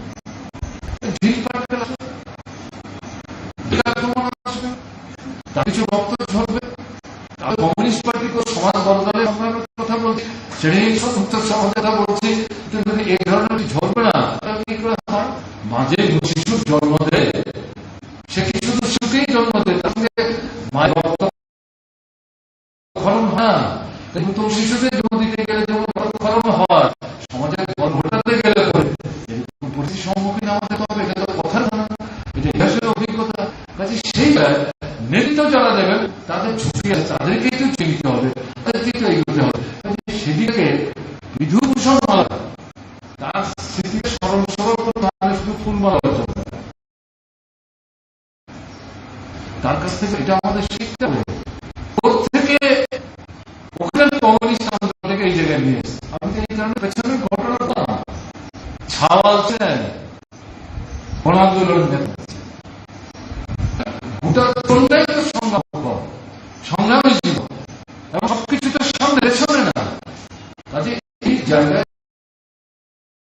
দাঁড়িয়ে আজ পরিস্থিতিটা যে দিয়েছে, এই পরিস্থিতি থেকে বেরিয়ে আসতে গেলে পরে মানুষকে আমাদের করতে হবে পরিসর অনুযায়ী। আপনি আপনার কৌশল অবস্থান কি করবেন, এটা ঝুঁকের প্রবৃত্তি হয়ে চলতে হবে না, শান্তভাবে পরিস্থিতিটা বিশ্লেষণ করে যেই ধরনের পদক্ষেপ নিলে বিষয়টাকে ঠিকভাবে সরকারের উপর চাপ সৃষ্টি করার জন্য একটা কার্য অবস্থা তৈরি করবে এবং জনগণ মনে করতে না ঠিক অবস্থা নিচ্ছে, এর পদক্ষেপ দিতে হবে। আমাদের বিরোধী কাছ থেকে আমরা শিখে নেব এবং তার তিনি শ্রদ্ধা দেখাবেন না। এই যে শুধু অপশনী অংশের প্রশ্ন, অপশনী অর্থ অংশের মানুষ, তাদের মধ্যে আমাদের কাজে ধারা বাড়াতে হবে। নির্বাচনে গরিবের মানুষ তো বিরত হয়েছে, ভয় দেখিয়ে বুঝতে পারেন, মহিলাদের তাদের একটু সমস্যা হয়েছে, তফসিলিদেরও চেষ্টা করেছে, কিন্তু তেমন ভাবে পারে তেমন ভাবে আমরা হিসেব করে দেখছি তফসিলিদের মধ্যে তাতে গতবার আমরা ভোট পেয়েছিলাম, এবার তার থেকে 3.3.8 ভোট কমেছে, কিন্তু আমাদের অনেক বেশি কমেছে। এরকম একটা জায়গায় তফসিলিদের যেমন অতঃসত্ত্ব গরিব অংশের মানুষ, সামাজিক অংশের মানুষ, মহিলা পুরুষ বিশেষ, উপজাতি অনুপজাতি বিশেষে আমাদের কিন্তু কাজের ধর্ম আটকাতে হবে, মিলিত হবে, সবাই হতে হবে, সময় কিন্তু মানে হাতছাড়া করা যাবে না।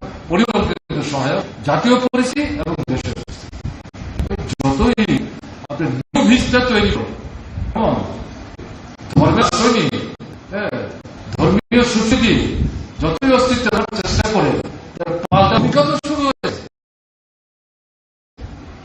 দেখেছেন পত্রিকা বললেন আগামী 12 জুন বিরোধী দলের নেতাদের নিয়োগ কোথায়, বিহারে। যে পদকে নিয়ে বিজেপি সরকার সেই পদগুলো বিজেপিকে ফেলে দিয়ে তিনিও সবাই কাটতে জায়গায় যাওয়ার চেষ্টা করছেন। পরিস্থিতি নিয়ে যাচ্ছে। আমরা শুধু এটাই সুযোগ নিয়ে আমরা যদি এখানে ভূমিকা নেই তাহলে তো হবে না। দিক থেকে আবেদন করবো শ্রদ্ধা দেখাবার, আন্তরিক শ্রদ্ধা দেখাবার কি হচ্ছে সর্বোত্তম পদ্ধতি। এই পদ্ধতি গ্রহণ করে আমরা এগিয়ে মানুষের সমস্যাগুলো সমাধান করবার জন্য সক্রিয় ভূমিকা গ্রহণ করার মধ্যে এই আবেদন আপনাদের কাছে রেখে বিধি সম্পর্কের স্মৃতির প্রতি আরেকবার গভীর নিবেদন করে আমি আমার কথা শেষ করছি। ভালো থাকবেন। আমার নমস্কার। মানিক সরকার, কমরেড নকুল দাস পুষ্পাস্ত জ্ঞাপন করছেন। আমাদের সংগঠনের রাজ্য কমিটির সম্পাদক কমরেড সুধন দাস পুষ্পাস্ত জ্ঞাপন করেন। সিপিআইএম রাজ্য সম্পাদক মন্ডলীর অন্যতম সদস্য কমরেড মানিক দে পুষ্পাস্ত জ্ঞাপন করেন। সিপিআইএম পশ্চিম জেলা কমিটির সম্পাদক কমরেড রতন দাস পুষ্পাস্ত জ্ঞাপন করেন। পুষ্পাস্ত জ্ঞাপন করেন সিপিআইএম সদর মহকুমা কমিটির সম্পাদক কমরেড সুভাষিস গাঙ্গুলি। ত্রিপুরা সভা সমিতি উন্নয়ন সমিতির পক্ষে কমরেড প্রিয়রঞ্জন দাস, ত্রিপুরা হরিজন উন্নয়ন সমিতির পক্ষে কমরেড মৃন্ময় দাস, কমরেড শঙ্কর হরিজন, কমরেড মৎস্যজীবী উন্নয়নের পক্ষে কমরেড মৃন্ময় দাস, সিআইটুর রাজ্য সম্পাদক কমরেড শঙ্কর প্রসাদ দত্ত,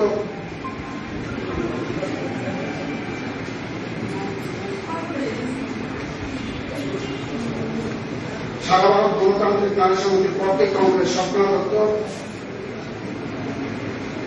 সিপিআইএম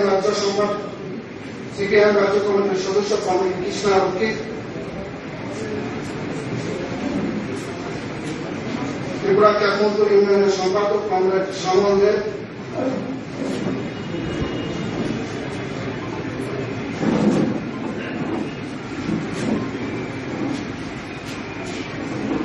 প্রাক্তন কর্মচারী সংগঠনের নেতৃত্ব কমরেড অসীম পাল, ত্রিপুরা সংস্কৃতি আন্দোলনের অন্যতম নেতৃত্ব কমরেড সুভাষ দাস,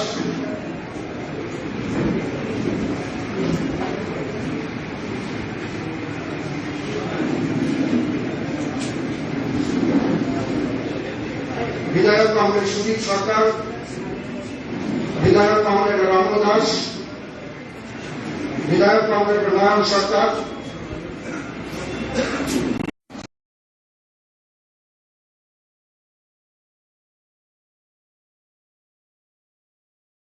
সঙ্গে বার্তালাপে আমাদের মাঝখানে এতক্ষণ পিপিটির মাধ্যমে আমি সকলকে আন্তরিকভাবে অভিনন্দন এবং শুভেচ্ছা জানাচ্ছি।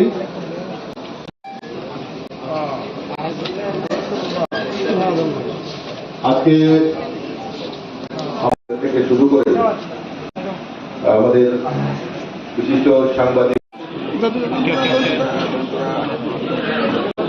আমাদের আগরতলা মিউনিসিপাল কর্পোরেশনের মাননীয় মেয়র, ওনাদেরকে ধন্যবাদ জানাই এবং অনুরোধ জানাবো তিনজন জাতির সঙ্গে বার্তালাপে আমাদের মাঝখানে এতক্ষণ পিপিটির মাধ্যমে আমি সকলকে আন্তরিকভাবে অভিনন্দন এবং শুভেচ্ছা জানাচ্ছি।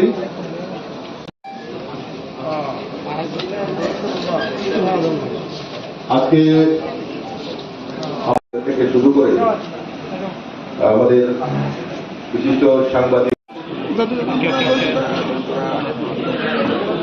আমাদের আগরতলা মিউনিসিপাল কর্পোরেশনের মাননীয় মেয়র, ওনাদেরকে ধন্যবাদ জানাই এবং অনুরোধ জানাবো তিনজন জানাচ্ছি।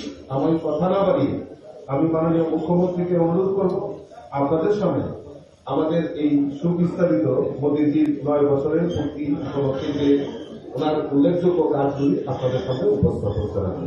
নমস্কার, ধন্যবাদ। পিছনা আরে কি তাকে গেল বাদ করে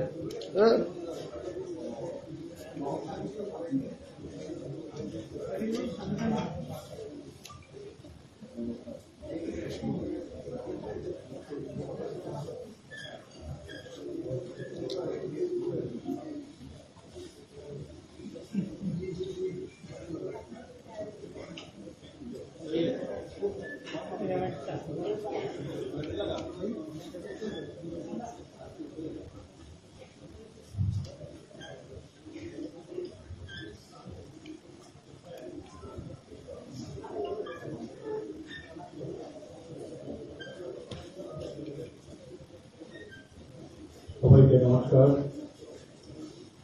শুভ সকাল। আজকের এই যে তো আগে আমাদের ত্রিপুরা প্রদেশ বিজেপির মাননীয় সভাপতি শ্রী রাজীব ভট্টাচার্য, আমরা কি কারণে আজকের এই পিপিটি যা 9 বছর প্রধানমন্ত্রী যে কি কি করলেন, কি কারণে করছে সেই বিষয়ে এখানে উল্লেখ করেছেন। সেটাকে সামনে রেখে এখানে আমাদের মঞ্চে উপস্থিত আছেন ত্রিপুরা প্রদেশ বিজেপির মাননীয় সভাপতি শ্রী রাজীব ভট্টাচার্য মহোদয়, উপস্থিত আমাদের আগরতলা মিউনিসিপাল কর্পোরেশনের মাননীয় মেয়র শ্রী দীপক মজুমদার, আমার সামনে সবাই পরিচিত মুখ, মিডিয়া যারা বিভিন্ন মিডিয়া হাউসের এডিটরসরা আছেন, বিভিন্ন সিনিয়র জার্নালিস্টরা আছেন এবং অন্যান্য যারা জার্নালিস্টরা আছেন, এখানে মিডিয়া বন্ধুরা আছেন, সবাইকে আজকে যে পিপিটি প্রেজেন্টেশন ফর 9 ইয়ার্স মোদিজির ওয়ার্ক সঙ্গে বার্তালাপে আমাদের মাঝখানে এতক্ষণ পিপিটির মাধ্যমে আমি সকলকে আন্তরিকভাবে অভিনন্দন এবং শুভেচ্ছা জানাচ্ছি।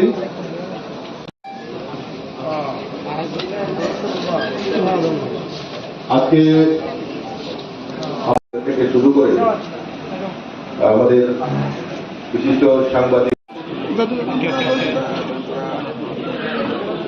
আমাদের আগরতলা মিউনিসিপাল কর্পোরেশনের মাননীয় মেয়র, ওনাদেরকে ধন্যবাদ জানাই এবং অনুরোধ জানাবো তিনজন জানাচ্ছি।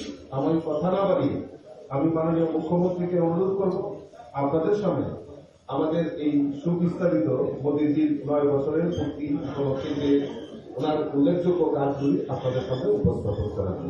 নমস্কার, ধন্যবাদ। পিছনা আরে কি তাকে গেল বাদ করে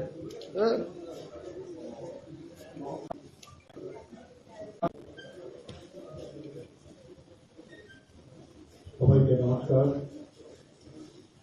শুভ সকাল। আজকের এই যে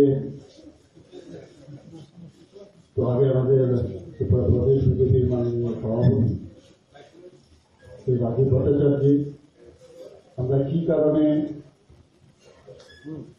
আজকের এই পিপিটি যা 9 বছর প্রধানমন্ত্রী যে কি করলেন, কি কারণে করছে সেই বিষয়ে এখানে উল্লেখ করেছেন। সেটাকে সামনে রেখে এখানে আমাদের মঞ্চে উপস্থিত আছেন ত্রিপুরা প্রদেশ বিজেপির মাননীয় সভাপতি শ্রী রাজীব ভট্টাচার্য মহোদয়, উপস্থিত আমাদের আগরতলা মিউনিসিপ্যাল কর্পোরেশনের মাননীয় মেয়র শ্রী দীপক মজুমদার, আমার সামনে সবার কাছে উপস্থিত মুখ মিডিয়া, যারা বিভিন্ন মিডিয়া হাউসের এডিটরসরা আছেন, বিভিন্ন সিনিয়র জার্নালিস্টরা আছেন এবং অন্যান্য যারা জার্নালিস্টরা আছেন, এখানে মিডিয়া বন্ধুরা আছেন, সবাইকে আজকে যে পিপিটি প্রেজেন্টেশন ফর 9 years মোদিজির ওয়ার্ক, এর জন্য আপনাদেরকে এখানে স্বাগত জানাচ্ছি। এখানে অনেক কিছু আলোচনা উক্ত বছরে আমাদের সভাপতি এখানে বলেছেন। এখানে প্রথম যে স্লাইডটা আছে আপনারা দেখবেন যে সেবা, সুশাসন, গরিব কল্যাণ।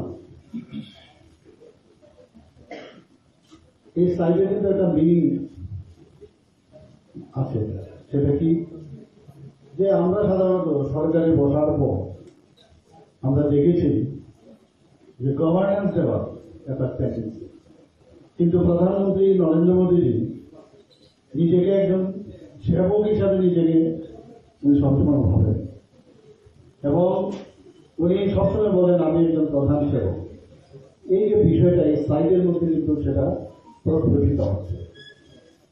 অর্থাৎ I am not a prime minister to govern বা টু গিভ দ্য গভর্নেন্স, কিন্তু আমি একজন সেবক। এই যে বিষয়টা উনার পথে কিন্তু আমরাও এখানে ত্রিপুরাতে ভারতীয় জনতা পার্টি এবং আইপিএফটি সরকার আসার পরে আমাদের মধ্যেও কিন্তু সেই চিন্তা ভাবনা আছে। এখানে দ্বিতীয় স্লাইডে এত সুন্দর একটা কথা প্রধানমন্ত্রীজি বলেছেন, for the first time in the country the poor have got security as well as dignity. Those who were made to realize for decades that they are a burden on the development of the country, today they are speeding up the development of the country.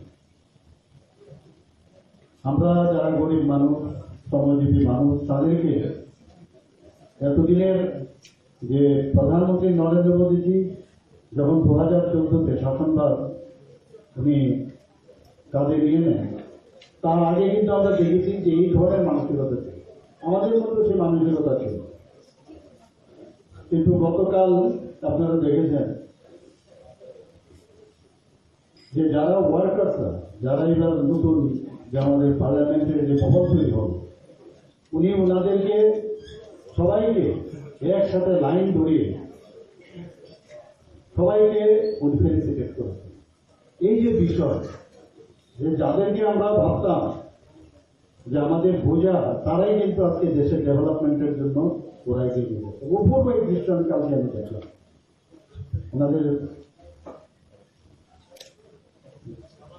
ওনাকে সবাইকে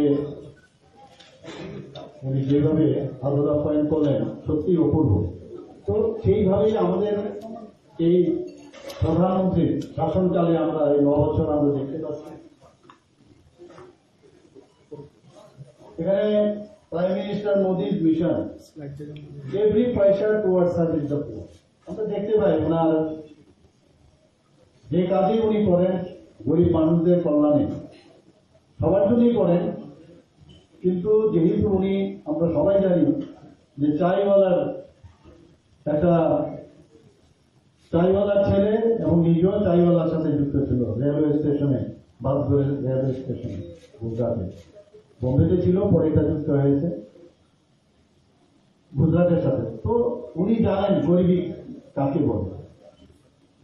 তো এর জন্য প্রতিটা পয়সা যেন গরিবের কল্যাণে কাজ হয় সেই বিষয়ে উনি সবসময় চেষ্টা করেন এবং এখানে যে বিষয়টা যে বলা সেটা হচ্ছে এই স্লাইডে এটা বোঝায় যে উইদাউট করাপশন একটা গভর্নমেন্ট যে চালানো যায়। এখন পর্যন্ত এই 9 বছরে যে করাপশন ছাড়া একটা গভর্নমেন্ট হয় সেটা কিন্তু উনি সেটা দেখিয়েছেন। আগে আমরা কি দেখতাম, বিভিন্ন স্ক্যামে জর্জরিত ছিল বিভিন্ন যেসব সরকার ছিল, কিন্তু স্ক্যাম ছাড়াও একটা সরকার, দেশের একটা সরকার চলতে পারে সেটা উনি দেখিয়েছেন। এর জন্য উনি একটা কথা বলেছিলেন, মে চৌকিদার হুঁ, আপনারা সবাই জানেন মে চৌকিদার হুঁ, আমরাও খুব করে হ্যাশট্যাগ দিয়ে মে চৌকিদার হুঁ, অর্থাৎ আমি সব দেখবো কোথায় কি হচ্ছে না হচ্ছে। ট্রান্সপারেন্সি সরকারের আরেক নাম প্রধানমন্ত্রী মোদীজির সরকার। থার্ড, এখানে যে স্লাইডটা আছে, fifth slide, world's biggest vaccination drive without disparity, swift, indigenous. অর্থাৎ এই যে ভ্যাকসিনেশন, আমরা জানি করোনার সময় কিভাবে ভ্যাকসিনেশনকে কিভাবে আবিষ্কার করবে, উনি বলেছিলেন যে আমাদের দেশের মধ্যে আমরা ভ্যাকসিন আমরা তৈরি করব, যেরকম কথা সেরকম কাজ। 8 থেকে 9 মাসের মধ্যে দুটো ভ্যাকসিন আমাদের যারা বৈজ্ঞানিকরা আছেন ওনাদেরকে উদ্বুদ্ধ করে এই করোনার বিরুদ্ধে এই ভ্যাকসিন উনি তৈরি করিয়েছেন। আমরা সবাই জানি সেগুলো, কিন্তু আজকের এই প্রেজেন্টেশনে বলতে হবে, কারণ 9 বছর ওনার পূর্ণ হতে যাচ্ছে। তো ত্রিপুরাতে প্রায় এখানে বলা হয়েছে 220 করোড় ফ্রি ভ্যাকসিন এডমিনিস্টার হয়েছে সারা ভারতবর্ষে। অন্য বিদেশেও দিয়েছেন, আপনারা সবাই জানেন। শুধু ভারতবর্ষে না, অন্য জায়গায়ও উনি দিয়েছেন, বহু জায়গায়। ত্রিপুরার কি লাভ হয়েছে? ফার্স্ট ডোজ ত্রিপুরাতে 26,59,018 আমাদের ফার্স্ট ডোজ ফ্রি আমরা পেয়েছি। এবং এখানে কথাটা বলেছে উইদাউট ডিসপ্যারিটি, কে মুসলিম, কে হিন্দু, কে খ্রিস্টান, কে কোন পার্টি করে, এরকম না, সবার জন্য উইদাউট ডিসপ্যারিটি, সবার জন্য, সবকা সাথ সবকা বিকাশ, এই যে বিষয়টা সেখানে কিন্তু আমরা দেখতে পাই পরিষ্কার। এবং সেকেন্ড ডোজ 23,28,960 দেওয়া হবে। এবং পরবর্তী সময়ে প্রোটেকশন ডোজ, সুবলদা প্রোটেকশন ডোজ নিয়েছেন নিশ্চয়ই, সেই প্রোটেকশন ডোজে 4,78,327 দেওয়া হয়েছে। অন্যান্য জায়গায় আমরা জানি যে ভ্যাকসিন নিয়ে কত হইচই, বহু জায়গার মধ্যে আমরা বিভিন্ন দেশের মধ্যে আমরা দেখেছি ভ্যাকসিনের জন্য হাহাকার।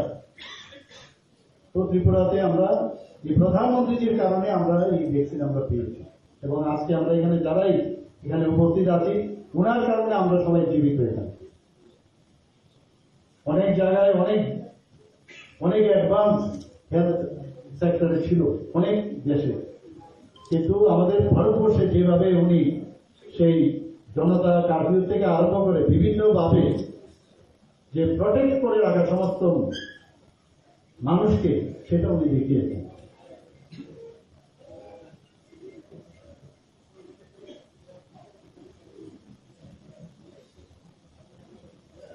সিক্স নম্বর যে স্লাইড আছে, মোর দেন 3.5 করোড়, 3.5 করোড় পাক্কা হাউস কনস্ট্রাক্টেড হয়েছে। আমরা জানি যে ভারতবর্ষে আগে মানুষের, আমরা আগে দেখতাম ছোটবেলার থেকে আমরা দেখেছি, এখানে যারা আমরা পূর্বপুরুষরাও দেখেছেন, আমরা যখন বিভিন্ন প্রদেশে যেতাম আমাদের এখানেও দেখেছি, আমরা ধরে নিতাম এইভাবেই বোধহয় জীবন, ঘর থাকবে না, মাটির ঘরে থাকতে হবে, এটাই বোধ হয় এই সরকার আসলেও কিছু যায় আসে না, এইভাবেই চলে। কিন্তু প্রধানমন্ত্রী নরেন্দ্র মোদী দেখেছেন যে ডিগনিটি কাকে বলে, মানুষের তার ডিগনিটি ঠিক ভাবে বেঁচে থাকার যে মৌলিক যে সমস্যা, সেই নিরসনে উনি 3.5 করোড় সারা ভারতবর্ষে এখন পর্যন্ত এই যে ডিগনিটি এনহান্সিং সেফটি, এটা ঘর থাকলে তার সেফটি আছে, ডিগনিটি বাড়ে, তার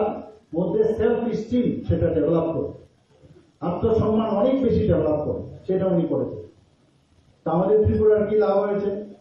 এখন পর্যন্ত ত্রিপুরাতে প্রাইম মিনিস্টার আবাস যোজনা গ্রামীণ আমরা অ্যাওয়ার্ডও পেয়েছি, দুটোতেই গ্রামীণও পেয়েছি, আরবানও পেয়েছি। টোটাল 2,01,000 কনস্ট্রাকশন আমরা হয়ে গেছে, 2,01,000 আর 48,000 আন্ডার কনস্ট্রাকশন। আরো এবার আসার সময় গিরিরাজ্যে আমাদের মাননীয় মন্ত্রী মহোদয় উনি বলেছেন আরো 1 লাখ স্যাংশন করেছেন এই ঘরের জন্য। তো প্রধানমন্ত্রী আবাস যোজনায় গ্রামীণে আমরা অ্যাওয়ার্ড পেয়েছি এবং আরবানে আমাদের এখন পর্যন্ত 87,000 স্যাংশন হয়েছে, 87,000, কিন্তু কমপ্লিট হয়েছে 53,000, বাকি আন্ডার প্রসেস। শহরে গ্রামের তুলনায় অনেক অসুবিধা হয়, কারণ অনেকের জায়গার সংকলন থাকে, অনেক অসুবিধা, ঘর পাওয়া যায় না, মানে জায়গার কারণে খুব কষ্টলি এরিয়া, অনেকে বানাতেও চায় না। অনেকগুলো যেসব গাইডলাইন্স আছে এর জন্য এখানে, কিন্তু আমাদের টার্গেট এটাই। শহরের বেশিরভাগ লোকেরই ঘর আছে, কিন্তু যেখানে ঝুঁকি আছে এইসব জায়গার মধ্যে আমরা এই ব্যবস্থাটা করছি এবং সেটা একমাত্র প্রধানমন্ত্রীর জন্য সেটা সম্ভব হয়েছে। Next slide, number 7, 11.72 crore toilet constructed. সে একই ঘটনা আগে আমরা দেখতাম, যেটা প্রধানমন্ত্রী নিজে দেখেছেন, অনুভব করেছেন, আমরাও দেখতাম, কিন্তু আমরা একটু বুঝতাম না, হয়তো হবে না। বিশেষ করে আমাদের মা বোনেরা অন্ধকারের জন্য বসে থাকতো, কবে টুইলাইট হবে, অন্ধকার, সেই অবস্থাটা আসবে, তারপরে তোলা যেত। উনি সেটা বুঝেছেন, যে কারণে আমাদের মা বোনদের ডিগনিটি টু মাদার্স অ্যান্ড সিস্টারদের আনার জন্য 11.72 crore সেই টয়লেট উনি বানিয়েছেন। এবং 2014-তে 39% ছিল, এখন সেটা 100% হয়ে গেছে। ত্রিপুরাতে 3.54 lakh individual house hold latrine হয়েছে ত্রিপুরাতে। এই বিষয়গুলো আপনাদের জানানোর জন্য আজকে এখানে বলা, আপনাদের আহ্বান করেছি। এবং 157 কমিউনিটি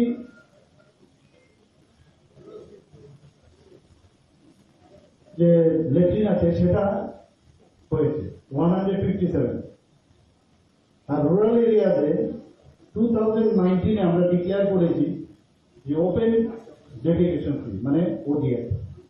এখন আর রুরালে কিন্তু সেই অবস্থা নেই, সব জায়গার মধ্যেই এখন এই শৌচালয়ের ব্যবস্থা হয়ে গেছে।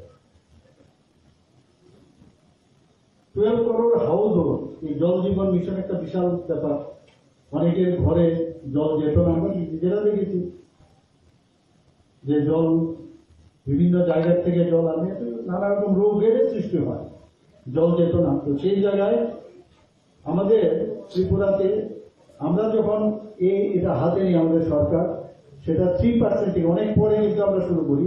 এখন 62 পয়েন্ট সামথিং এবং 63% আমাদের যে টার্গেট, সেটা আমরা সেই পয়েন্টে আমরা এসেছি। স্যাচুরেশন পয়েন্ট আমরা হয়তো আর একটু টাইম লাগবে, কিন্তু আমরা 62 পয়েন্টের উপরে আমরা সেই জল জীবন মিশনের 4 লাখ হাউস হোল্ডকে আমরা এই জল জীবন মিশনের ব্যবস্থা করি, নলসের জল।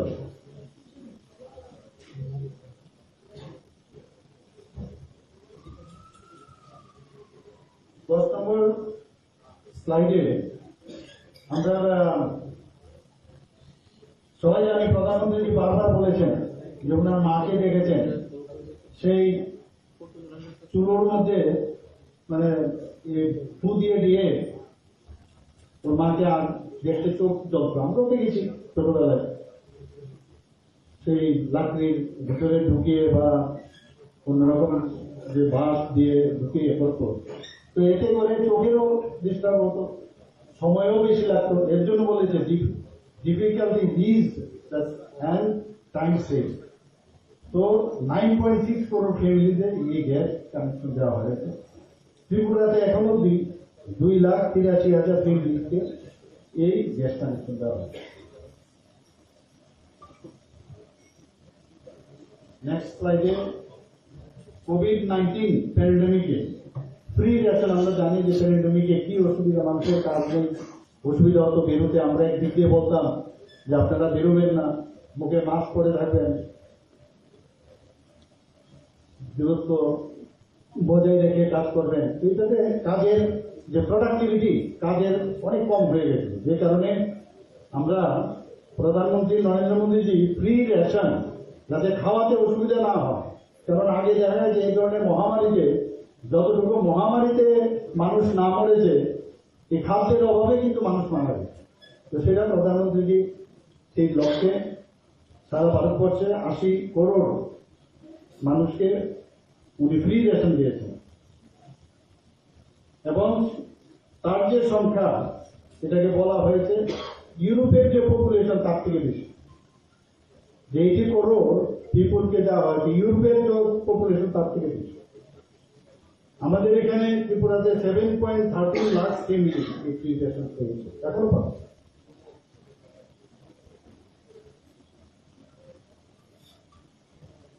নেক্সট স্লাইডে ফ্রি মেডিকেল ট্রিটমেন্ট, আপনারা জানেন আয়ুষ্মান ভারত 5 লাখ যে কাভারে, আমরা কোনোদিন ভাবতে পারিনি এটা সারা পৃথিবীর মধ্যে এত বড় একটা যোজনা বা ফ্ল্যাগশিপ একটা বানাতে পারে স্কিম, অনেকে অবাক হয়ে গেছে।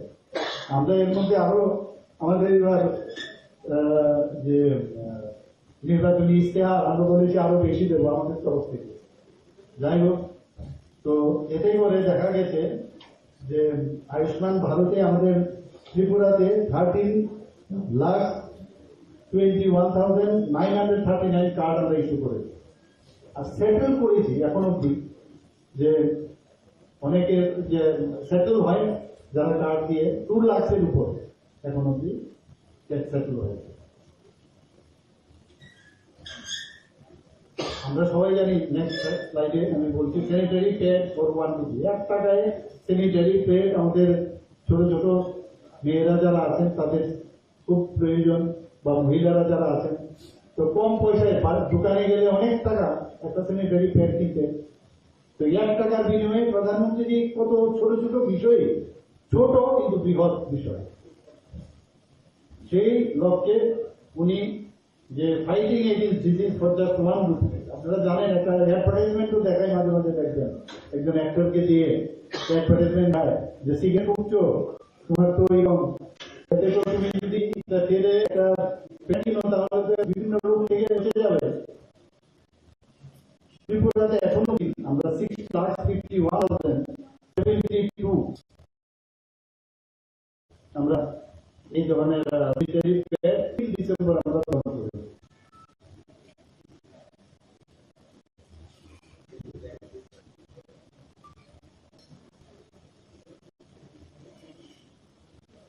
জনঔষধি কেন্দ্র, সবাই জানেন জনঔষধি কেন্দ্র, আমি নিজের ডাক্তার, কোথায় কোথায় এখানে পেশেন্ট আছে, অনেক বড় বড় জার্নালিস্টরা করে লিখে দিলাম এই রিসিভ নিতে হবে, অথচ ডিফারেন্স নেই। এই যে কম্পিন নামে যে মেডিসিন আর ঔষধি অনেক অর্ধেক দাম হয়ে যায়, এই ব্যবস্থা প্রধানমন্ত্রী উনি করেছেন, এবং তাতে করে 9,300 জনঔষধি কেন্দ্র সারা ভারতবর্ষে দেওয়া হয়। আমাদের ত্রিপুরাতে এখন পর্যন্ত মার্কেটের মধ্যে 10টা, আর বিভিন্ন যে প্রাইভেট সেক্টরে 10টা, প্রায় 20টা জনঔষধি কেন্দ্র, সেটা যাতে আরো বেশি আমরা করতে পারি চেষ্টা আমরা করছি এবং নিশ্চয়ই করবো। কারণ এতে করে অনেক সবচেয়ে বড় মানুষেরও কিন্তু মধ্যে বিশ্বাস আসতো, মনে করে যে আমি রঙিন পাতা রঙিন কোম্পানি দিই ওষুধ না আমরা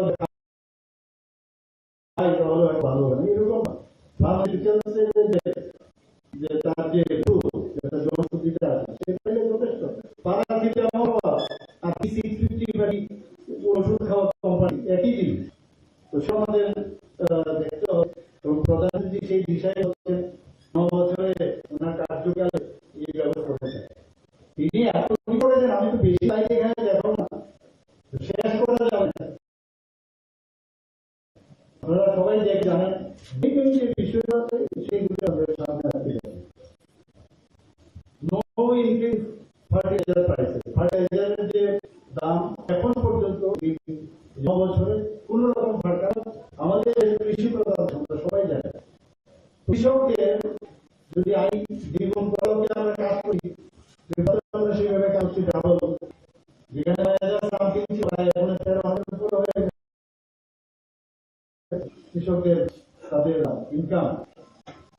তো প্রধানমন্ত্রী এই কারণে ফার্টিলাইজার প্রাইস এবং ensure time availability sufficient quantity কোথাও কোনো জায়গায় কোন রকম সাহায্য আমাদের কাছে আছে এখন সেই বিষয়ে উনি কাজ করেন। নেক্সট আছে নো নিড ফর লোন যাতে কিনতে না হয়। যে প্রধানমন্ত্রী যখন কৃষকদের হয় প্রথমে ওদের সিডের প্রয়োজন লাগাতে হয়, সিড থেকে চালায়, তো যাতে প্রথম অবস্থায় যখন সেই বিষয় দ্বারা যখন আমাদের কৃষকের যে টাইমলি যে ব্যবহার করা তাদের সিড যখন আসে ওদের অসুবিধা হয় কি যে প্রথম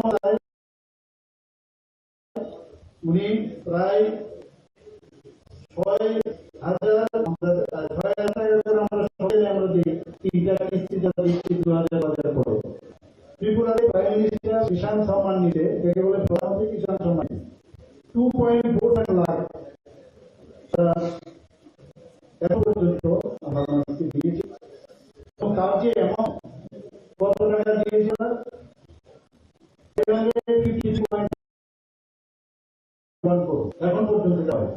তো এই যে টাকাটা কৃষকদের মধ্যে আছে অর্থাৎ ত্রিপুরায় আছে।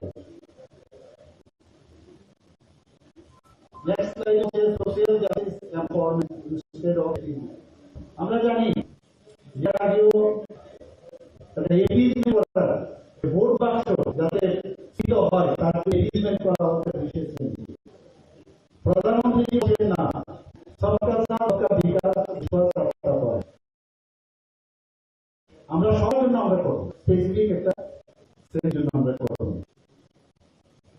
তো এর জন্য এই যে ডিপার্টমেন্ট সোশ্যাল জাস্টিস এমপাওয়ারমেন্ট সেটা অনেক কাজ করছেন প্রধানমন্ত্রী। আপনারা জানেন যে ইকোনমিক্যালি যে উইয়ার সেকশন 10% ওটা এখন রাখা হয়েছে এবং শুধু এডুকেশন হয়েছে এবং যারা weaker section economically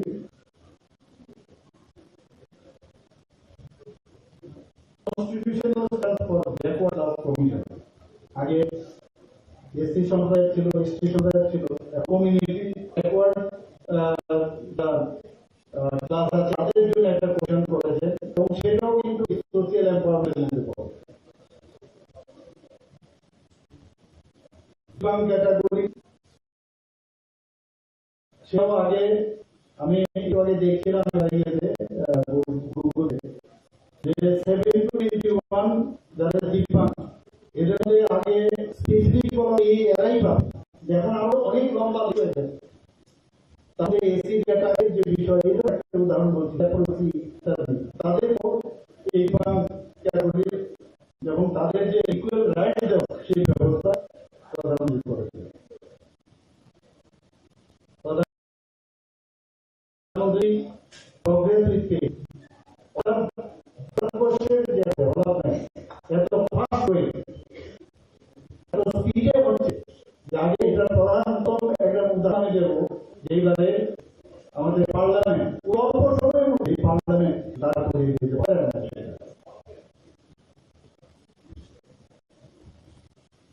increase pace of trade industry and profit 2014-তে আমাদের যে ভারতবর্ষে 74 ছিল আর এই 9 বছরের মধ্যে এই প্রধানমন্ত্রী আসার আগে মাত্র ছিল 74টা, আমি আসার পরে 74টা নতুন করেছেন। এবং আমাদের এখানে এত সুন্দর একটা এয়ারপোর্ট হলো, আমাদের খুব সিঙ্গার বিলে কোন রকমের এটা আমরা সেই জনতা ফ্লাইট রকমে গিয়ে উঠলাম। সেখানে অনেক গেছে আমার সাথে ইউনিয়ন মিনিস্টার দেখা হয়েছে এই সামনের মাসে অথবা এরপরের মাসে আমাদের চিটাগাং প্রথম ফ্লাইট চালিয়ে নিজেই করেছে। এইরকম এক সুন্দর এয়ারপোর্ট উনি আমাদের প্রদান করেছেন। ন্যাশনাল হাইওয়ে 2003 টোটাল কত ছিল? 91,287 kilometers। আর ইন দ্য লাস্ট ইয়ার কত হয়ে 53,368 কিলোমিটার। এত মানে এই আর এত বছর আমাদের এত ছিল। তো এই রেকর্ড অফ কনস্ট্রাকশন হচ্ছে এতে ত্রিপুরাতে আমাদের রাজ্য ছিলেন এই বিষয়ে যাদের 6টা ন্যাশনাল হাইওয়ে অলরেডি কাজ চলছে, কমিশনের পথে আরো পাইপলাইন আছে এবং তাদের ল্যান্ড এইভাবে 88 মিটার, 888 মিটার এবং এইখান থেকে 80 কিলোমিটার আমাদের টার্গেট, এর মধ্যে 374.04 কমপ্লিট। আর ইন প্রিন্সিপাল আমরা যখন গিয়েছিলাম আমাদের মাননীয় পরিবহন মন্ত্রী গডকারিজি উনি সাথে বলেছেন, আমি যখন ওনাকে বললাম যে আমাদের চুরাইবাজার থেকে আগরতলাতে বোর্ডিং করে দিন, উনি স্টেজে বসে বলেন যে ওকে। এটা একটা সাংঘাতিক বিষয় এবং এই আরো 4টা আমাদের ন্যাশনাল হাইওয়ে অ্যাকসেপ্ট করে।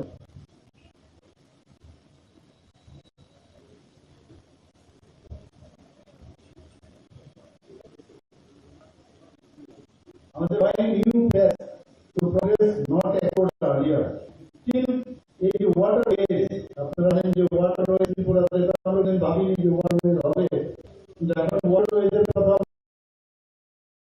চিন্তা করি। যেখানে চিটাগাং মঙ্গলাপুর সেটা অলরেডি প্রোটোকল ট্রিটি সেটা হয়ে গেছে। আমাদের সব দিয়ে এখন ওয়াটারওয়েজেরও তৈরি হয়। তো 2014 মাত্র ছিল, আর লাস্ট 9 ইয়ার্সে 100 কথা হয়েছে। For the first time, world-class train for the average India. আমরা তো ট্রেন গেলাম, ভাঙাচোরা ট্রেন এইসব ইত্যাদি সারা জীবনে ট্রেন। তো 2014 শূন্য লাস্ট 9 ইয়ার্সে 20টা ওয়ার্ল্ড-ক্লাস ট্রেন স্টার্ট হয়েছে। বন্দে ভারত এক্সপ্রেস আপনারা সবাই দেখেছেন।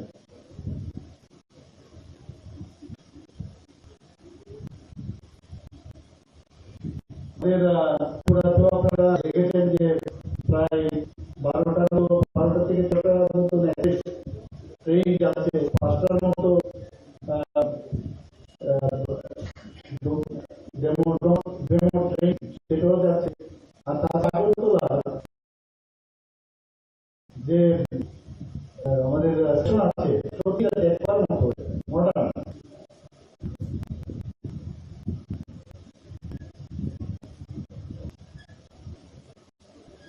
মেট্রো তো আমাদের এখানে হয়নি, কিন্তু 2014 5টা সিটি ছিল, উনি আসার পরে আরো 4টা সিটিতে হল।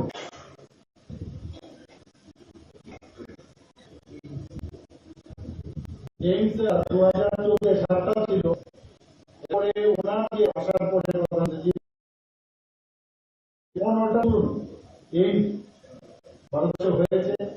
মেডিকেল কলেজ 2014 ছিল 41, আর এই বছরে 700টা মেডিকেল কলেজ 700।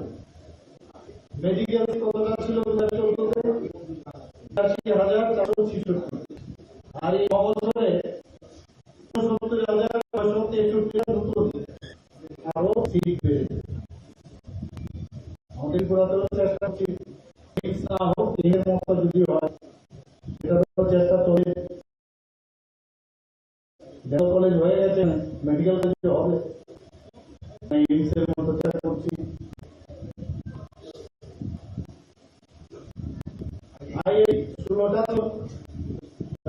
এই 9 বছর আরো 7টা নতুন হয়েছে। আইআইএম ছিল 13টা 2014, এখন নতুন 7 ইউনিভার্সিটি 723টা, এখন তো আরো কটা হয়েছে 9 বছরে 390। আমাদের এখানে আপনারা সবাই জানেন যে অনেকগুলো ইউনিভার্সিটি হচ্ছে, ল ইউনিভার্সিটি হয়ে গেছে, জেনারেল ফরেন্সিক সায়েন্স ইউনিভার্সিটি হয়েছে, dental college university, Tripura university আগে আছে। এছাড়াও আরো 5টা প্রাইভেট ইউনিভার্সিটি, একটা বুদ্ধা, আর একটা টেকনো, আর একটা স্কিল, এবং অনেকগুলো আমাদের এখানে এই ধরনের ইউনিভার্সিটি আছে। Liquid name urea plant, first liquid name urea plant, যে কৃষকরা ইজিলি ছিটিয়ে দিতে পারে সেটার ব্যবস্থা করেছেন। খুব কুইক সেটা উনিয়েছেন যাতে অ্যাভেলেবল আছে। দেখুন এখানে দেখা যাচ্ছে যে সুরমা ক্যানাল প্লেস, ইন্ডিপেন্ডেন্ট পরে আমরা এই ক্যানালের নাম শুনি। ভগিবিল ব্রিজ অরুণাচল প্রদেশে, আপনারা সবাই জানেন। কবে থেকে হচ্ছে হবেই, কিন্তু প্রধানমন্ত্রী এখানে রেল মহাসেতু, যেটা বিহারে 12 কিলোমিটার মতো রেল, সেটা উনি অতি অল্প সময়ে করেছেন। কোলাম বাই ফার্স্ট কেরালা, সেটা উনি করেছেন। তো সেইভাবে প্রগ্রেস হচ্ছে প্রধানমন্ত্রীর নেতৃত্বে। আমাদের রেলওয়ে স্টেশন আপনারা একটু আগে আমি বললাম, এটা বলতে চাইছি আমি বিষয়ে, অত্যন্ত সুন্দর এখানে রেল স্টেশন হবে। লেগে গেছে আগরতলা রেল স্টেশনে। আপনারাই ত্রিপুরা থেকে ভেবেছিলেন যে ব্রডগেজ যে রেললাইন সেটা হবে, আমরা হাওড়ার শিয়ালদা গেলে আমরা যে ওটাতে বুঝি ওরাই একবারের জন্য ভগবান আমাদের জন্ম দিলেন, আমরা খালি দেখবো একটু প্রধানমন্ত্রী যে এসে এই ব্যবস্থা করে। তো ইয়ার ভেরি হ্যাপি।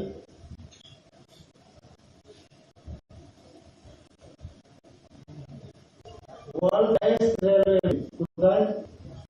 কাশ্মীরে। চাঁদপুর সেন্ট্রাল জেলা আইফেল টাওয়ার, মাউন্টেন এরিয়া, ওয়ার্ল্ডের সবচেয়ে উচ্চ। শুধু তাই আমাদের সবাই জানি সেই কমিউনিটি এক ভারত শ্রেষ্ঠ ভারতের যে স্বপ্ন নিয়ে প্রধানমন্ত্রীর কারণে সেটা সম্ভব। আমাদের প্রায় 4 থেকে 5 ঘন্টা এই মোনালি লে যে ডিজাইন, সেটা কিন্তু আমাদের কমে গেছে। এই রাস্তা উনি বানিয়েছেন, এই টানেল, কংগ্রেস হাইওয়ে টানেল, কত 10,000।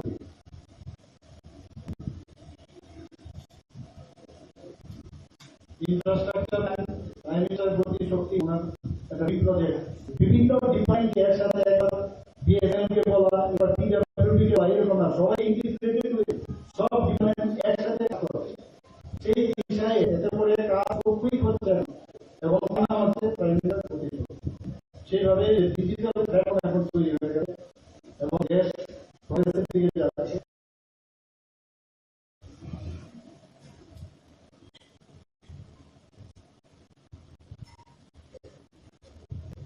আমাদের digital India mission direct transfer of insurance pension subsidy and scholarship to account of DB. আগে আমরা দেখলাম ডিবি ছাড়া কর্পোরেশন এখন ডিবি ছাড়া উপায় নেই। সোশিয়াল পেনশনে যাই যত আমাদের পেনশন আছে সব পেনশন ডিবিটির মাধ্যমে আমরা দিতে পারবো। এই যে ডিজিটাল ইন্ডিয়া রেভলিউশন কিন্তু কারণে সম্ভব হয়েছে। এখন পর্যন্ত ইবিটির মাধ্যমে যারা এই বিষয়ে আছে প্রায় 11.5 লাখ।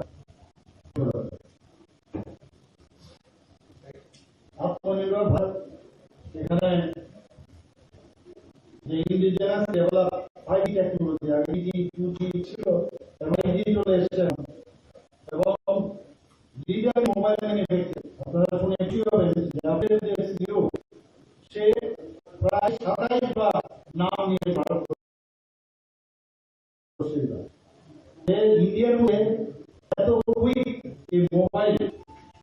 ম্যানুফ্যাকচারিং ল্যাপটপ ম্যানুফ্যাকচারিং হচ্ছে। Government of the poor low cost internet আমাদের এখানে ইন্টারনেট অনেক লো, অন্যান্য দেশের তুলনায়। ডিজিটাল ট্রানজাকশন স্মল ট্রেডার, একেবারে স্মল ট্রেডার যারা আছে তাদেরও এই যে একটা কস্ট যেটা আছে অনেক কম হওয়াতে সুবিধা পাবে।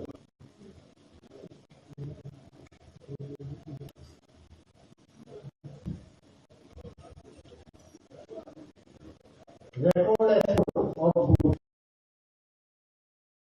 আগে এই যে আমাদের এই কোভিড হওয়া সত্ত্বেও প্রধানমন্ত্রী যেভাবে চিন্তা ভাবনা, তারপরেও কিন্তু আমাদের এই যে এক্সপোর্ট সেটা একটু কম হয়নি। এবং তাই করে যেভাবে উনি অন্যান্য দেশের তুলনায় মানে ভূমি আমাদের ইকোনমি অনেক ডেভেলপ করে ইনক্রিজ এমপ্লয়মেন্ট অপরচুনিটি। এবং এই আড়াই বছর আমাদের এই কোভিড থাকা সত্ত্বেও প্রধানমন্ত্রী আমাদের ইকোনমিকে ইকোনমি সেভ করে রেখেছেন। আমাদের রিপোর্টাতে 2017 এক্সপোর্ট হয়তো 390.8 করত, আর এখন আমাদের 22 সেটা বেড়ে 758.09 করবে। আমরাও কোনো দিকে প্রধানমন্ত্রীর কারণে সম্ভব হয়েছে। গ্লোবাল ইনোভেশন ইন্ডিয়ান র্যাঙ্কে যেটা আছে সেটাতে দেখা গেছে 2014-তে 85 ছিল, 2022-এ 45, 2014-তে ওয়ার্ল্ড ইকোনমি র্যাঙ্কে আমাদের নাম্বার ছিল 4, এখন গিয়ে 100+। 2014-তে 10, এখন গিয়ে এটা গ্লোবাল ইনোভেশন ইন্ডেক্স আমাদের 2014-তে 85 ছিল, 2022-এ 46। আজই রেকর্ড মানে বিলিয়ন তাকে বলে বিলিয়ন, 2014-তে 4, 2022-এ 100। ওয়ার্ল্ড ইকোনমি রেখে আমাদের 2014-তে 10 নম্বর ছিল, এখন সেটা গিয়ে 5 হয়েছে। ইজ অফ বিজনেস, আমরা খুব এই কথাটা শুনি, ইজ অফ বিজনেস। তো ইজ অফ বিজনেসে আমাদের 2014-তে যে র্যাঙ্ক সেটা 152, এখন সেটা 2022-এ গিয়ে 63-তে। মোবাইল ম্যানুফ্যাকচারিং যেটা আমি একটু বললাম 2014-তে আমাদের র্যাঙ্ক 12-তে, এখন যাচ্ছে 2022। অটোমোবাইল ম্যানুফ্যাকচারিং র্যাঙ্কে 2014-তে 7 নম্বরের র্যাঙ্ক ছিল, এখন সেটা 23। ইমার্জিং নিউ পাওয়ার, আমরা একটু আগে ইউনিকর্নের কথা বলেছি। যে ইউনিকর্নে এই যে প্রধানমন্ত্রী যে স্টার্ট করেছেন যে 1 বিলিয়ন যে বিষয় সেটা বলে আমাদের যে ইয়াং জেনারেশন সেই স্টার্টআপ এর মাধ্যমে সেই তাদের যে চিন্তা ভাবনা যে 100 ইউনিকর্ন সেটা ক্রস করতে অনেক ত্রিপুরাতে স্টার্টআপ যে ইন্ডিয়া যে আমাদের ছেলে মেয়েরা যারা ব্যবহার করছে প্রায় 60 স্টার্টআপ আমাদের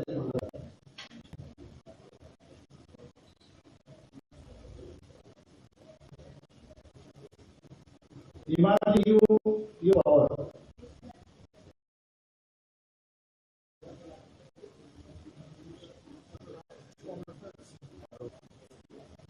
নিউ ন্যাশনাল এডুকেশন বলে আমরা সবাই জানি যে কোটি কমিশনের পরে প্রায় 4টা ডিকেডের পরে এই ন্যাপ নিউ এডুকেশন পলিসি কারণে সম্ভব হয়েছে এবং যেটা প্র্যাকটিক্যালি সম্ভব।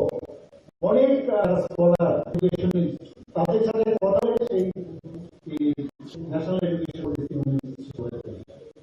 তাছাড়া এমপ্লয়মেন্ট অপরচুনিটি আগে স্কিল ডেভেলপমেন্ট আমাদের ইউথ আছে 65% প্রধানমন্ত্রী আমাদের ভারতবর্ষে 65% আমাদের এবং তাতে করে এদের স্কিল ডেভেলপমেন্ট মাধ্যমে হচ্ছে এই করা বিদেশে বহু জায়গায় এইবার বলছিলেন যে উনি তো বিদেশে গেছেন, বারবার বলছেন যে আমাদের এখানে বিভিন্ন সাবজেক্ট আছে, সাবজেক্টে আমরা ঢুকে প্রয়োজন এবং এত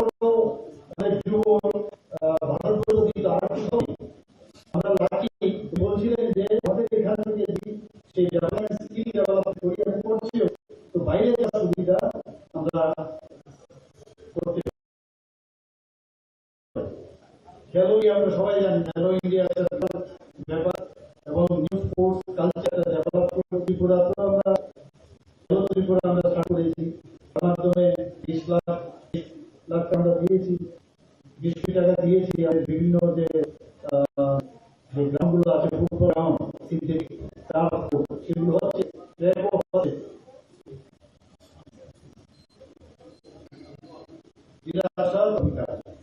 আমরা প্রধানমন্ত্রী ঠিক করেছেন বিভিন্ন যে আমাদের যে সেন্টার রিলিজিয়াস হোক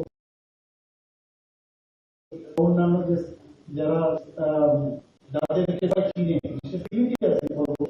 তো এইসব জায়গায় বুদ্ধা স্যার কোথায় জন্মগ্রহণ করেন কোথায় উনি এসেছিলেন কোথায় ইত্যাদি ওনাদের কাজকর্ম করেছেন সেইগুলোকে যে বুদ্ধ সম্পর্কে জানার জন্য উনি বুদ্ধা ওনার জীবনী সম্পর্কে একটা সার্কিট উনি করেছেন এবং আমরা সোমনাথ টেম্পল সম্পর্কে আমরা জানি যে সোমনাথ টেম্পলকে যেভাবে ডেভেলপ করেছেন নতুন শুধু তাই না আমরা কেদারনাথ ধাম সম্পর্কে জানেন যে হয়েছিল তারপরে সেটাকে পুনর্গঠন উনি করেছেন সেটা পাকিস্তান এবং ইন্ডিয়ার শিখ যারা আছেন তারা যাতে আর এই করিডোরের মাধ্যমে সমস্ত শিখদের ধর্ম সেগুলোতে আসতে পারে ব্যবস্থা করেছে তাছাড়া বাঙাল করিডোর যে শিব মন্দির আছেন শিব শক্তি একটা জায়গার মধ্যে আসা সেই উন্নয়নের সেটা করে উনি কেদারনাথ কাশী সবাইকে একটা মানে সার্কিটের মধ্যে উনি আনার চেষ্টা করেছেন and now মোদী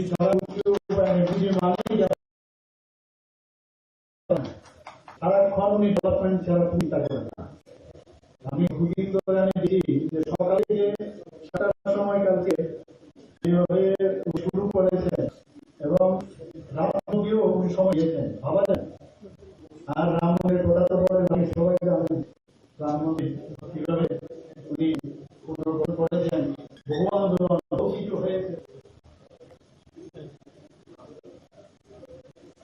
আমরা সবাই জানি পলিসিতে আমাদের যেটা বলেছে যে পলিসি তারপরে কিন্তু ত্রিপুরাতে আমরা এই যে হীরা কিন্তু আমরা দিই সম্পর্কে আমরা জানি যে হাই ইন্টারনেট রেলওয়ে এবং এয়ারওয়ে সেই বিষয়ে আমরা আমাদের দিয়েছেন এবং নর্থ ইস্টের কালচার বারবার বলছেন যে ততক্ষণ ধরে ভারতবর্ষে নর্থ ইস্ট ডেভেলপ না করে ততদিন ধরে ভারতবর্ষ ডেভেলপ হবে নর্থ ইস্টের আমি অনেক যারা নর্থ ইস্টের চিকিৎসকদের সাথে বৈঠক করেছি অনেককে বলে সেখানে ওনারা নিজেরাই বলছে যে প্রধানমন্ত্রী নরেন্দ্র মোদী আসার পর এখন মনে হচ্ছে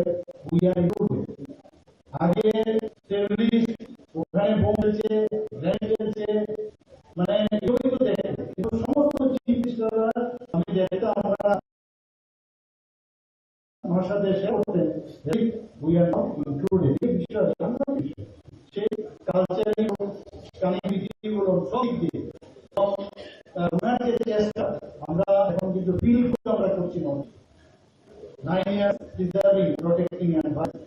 আমরা সবাই জানি যে যখন রাষ্ট্রতে যে এনভায়রনমেন্ট বৈঠক হয়েছে তখন এই কথা বলা হয়েছিল যে ভারতবর্ষের মধ্যে যে পলিউশন যেটা বেড়ে গেছে সেটাকে আমাদের ভারতবর্ষ থেকে বলা হয়েছিল প্রধানমন্ত্রী প্রথমে বলেছিলেন বা বলেছিলেন 2030 করবো কিন্তু এখন 2025 এনভায়রনমেন্টকে আমরা কাজ করবো তো সেই বিষয়ে আমরা কাজ করছি আমাদের প্রধানমন্ত্রীর নেতৃত্বের কারণে national security is our permanent আমরা সবাই জানি এবং সার্জিক্যাল স্ট্রাইক হেয়ার স্ট্রাইক এগুলো আমরা সবাই জানি যে সার্জিক্যাল স্ট্রাইক হেয়ার স্ট্রাইক এগুলো বলার লোকে রাখে না বেশি দেশগুলো সুন্দর ছেড়ে করে আমাদের এখানে ফেলে দিত এখন তারা আমাদের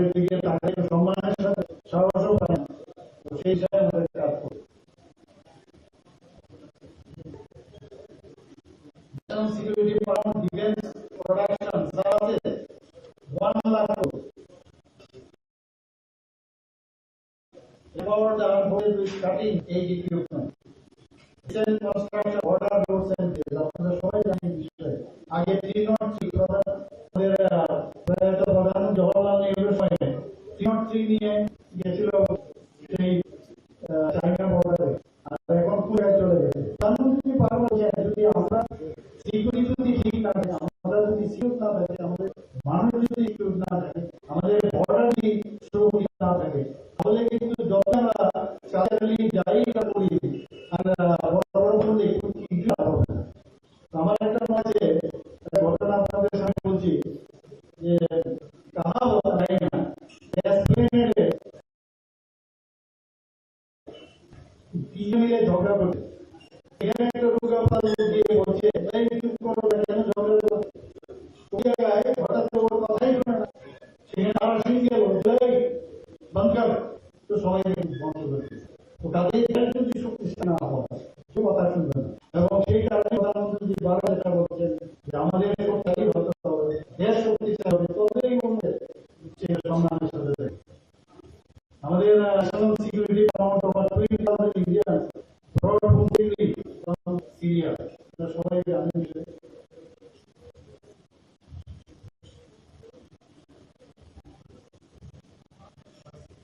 national security paramount over 3,000 Indians যারা সিরিয়া, লিবিয়া, ইয়েমেন, নেপাল থেকে আনা হয়ে আফগানিস্তান থেকে হয়েছিল।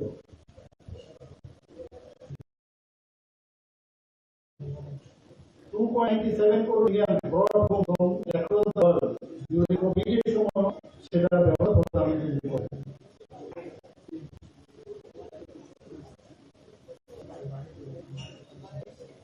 মেডিকেল কলেজে স্লাইড দেখা যাচ্ছে স্টুডেন্টরা ভোর হয়ে গেছে, এখানে যখন বন্ধুরা তারাও যদি ভোর আর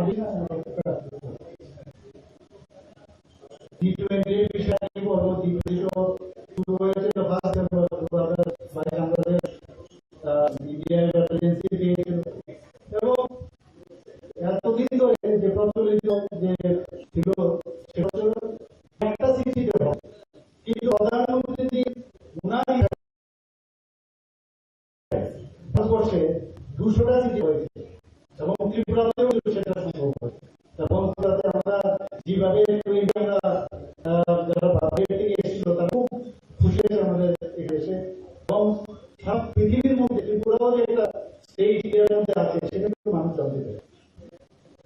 কিছুদিন আগে আপনারা দেখে প্রধানমন্ত্রী বিদেশে গেছেন, সেই বিষয়গুলো ইন্ডিয়া গ্লোবাল লিডার, এবং এখানে ওনাকে সমস্ত লিডাররা যারা আছেন পায়ে ধরে ওনাকে প্রণাম করছে। এমন একটা লিডার আলোচিত পুলিশ হয় যে পায়ে ধরে ওনাকে নমস্কার করে। উনি যে একজন আমাদের ভারতবর্ষের একটা লিডার, এটা কিন্তু এভাবে কিন্তু প্রমাণ হয়। সবাই বিভিন্ন সময় বিভিন্ন এখানে মন্ত্রী বলেছেন আপনারা যে এখানে অস্ট্রেলিয়া, নিউজিল্যান্ড এবং জায়গায় গেছেন, এবং পাপুয়ার যে পায়ে ধরে ওনাকে করার চেষ্টা করেছে। এতে প্রমাণ করে ইন্ডিয়ার আমাদের প্রধানমন্ত্রী কোন জায়গায় অবদান সেটা প্রমাণ করে। অস্ট্রেলিয়ার প্রেসিডেন্ট কি বলেন, prime minister Modi is our boss, বিশাল ব্যাপার। তো সেই বিষয়ের আজ এই বছরে আমাদের কার্যক্রম বছর শেষ হচ্ছে 30 তারিখ। তো এখানে আজকে এখানে প্রেজেন্টেশন দেওয়া, এবং আশা করি আপনারা কিছুই আপনারা নতুনভাবে মনে করে দেওয়া। তো তাই not the least side is the nation expresses its gratitude for forming a government with a majority. Trust is the foundation of government. 2014 আমরা দেখেছি বিভিন্ন আমরা চাইছিলাম যে এই দেশটা ভাইই থাকবে না, চিন্তাই ছিল প্রধানমন্ত্রী আসার পর কিভাবে আস্তে আস্তে এই গভর্নমেন্ট বানিয়ে একটা স্টেবল গভর্নমেন্ট, 3টা সিট পার্লামেন্টে ভাবা যায়। তো এই বিষয়টা এই শ্রেষ্ঠ ভারত সেই বিষয়ে কাজ করছি, এবং প্রধানমন্ত্রীকে আমি অবশ্যই জবাব দেব। যে মার্গদর্শন সেই মার্গদর্শনে আমরাও কাজ করছি। সবাই ধন্যবাদ।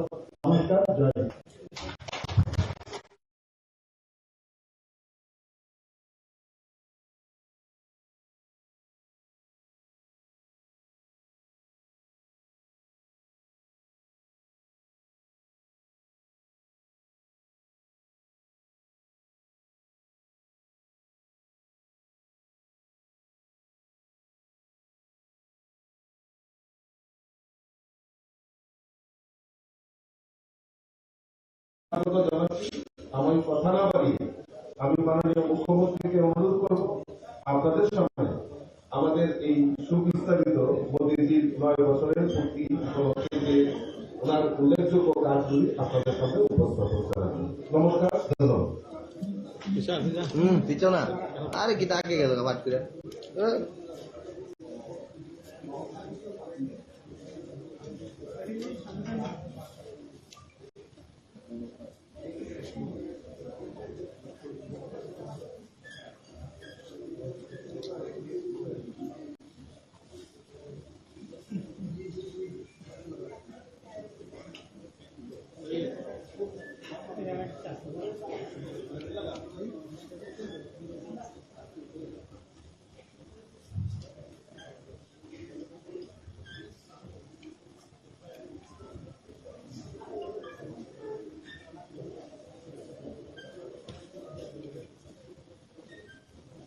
সবাইকে নমস্কার,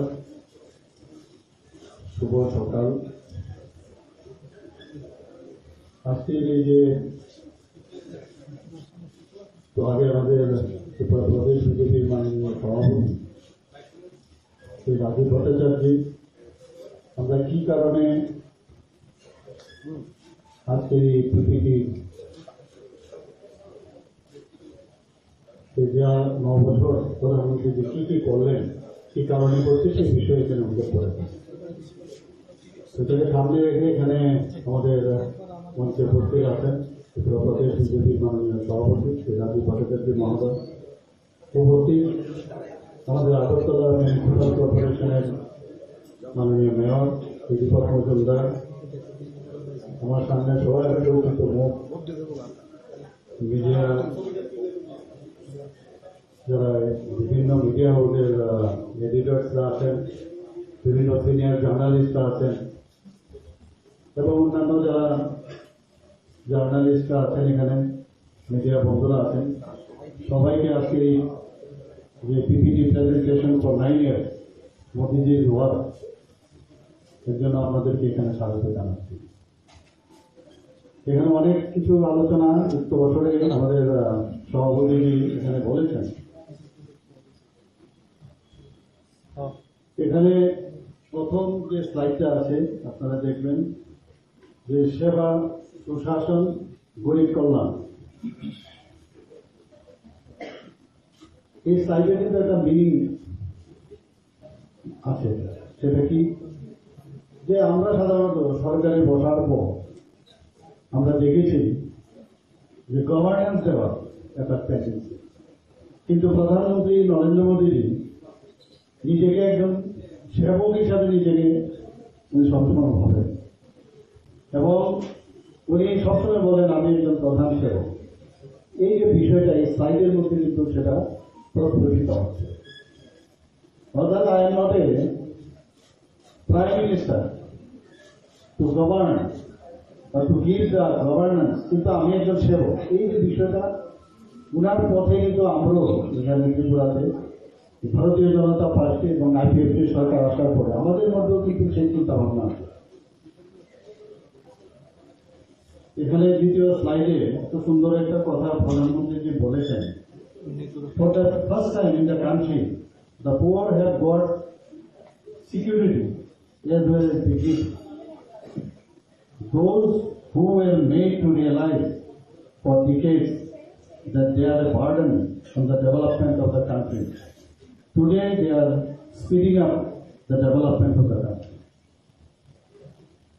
আমরা যারা গরিব মানুষ, শ্রমজীবী মানুষ, তাদেরকে এতদিনের যে প্রধানমন্ত্রী নরেন্দ্র মোদীজি যখন 2014-তে শাসনভার উনি কাজে নিয়ে নেন, তার আগে কিন্তু আমরা দেখেছি যে এই ধরনের মানসিকতা ছিল, আমাদের মধ্যে সেই মানসিকতা ছিল।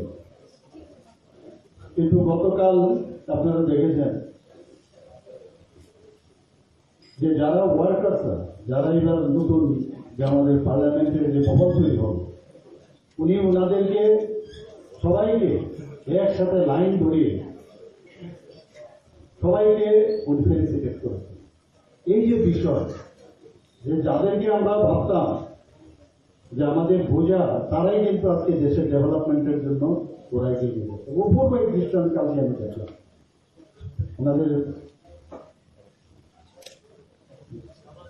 ওনাকে সবাইকে উনি যেভাবে আদর আপ্যায়ন করলেন সত্যি অপূর্ব।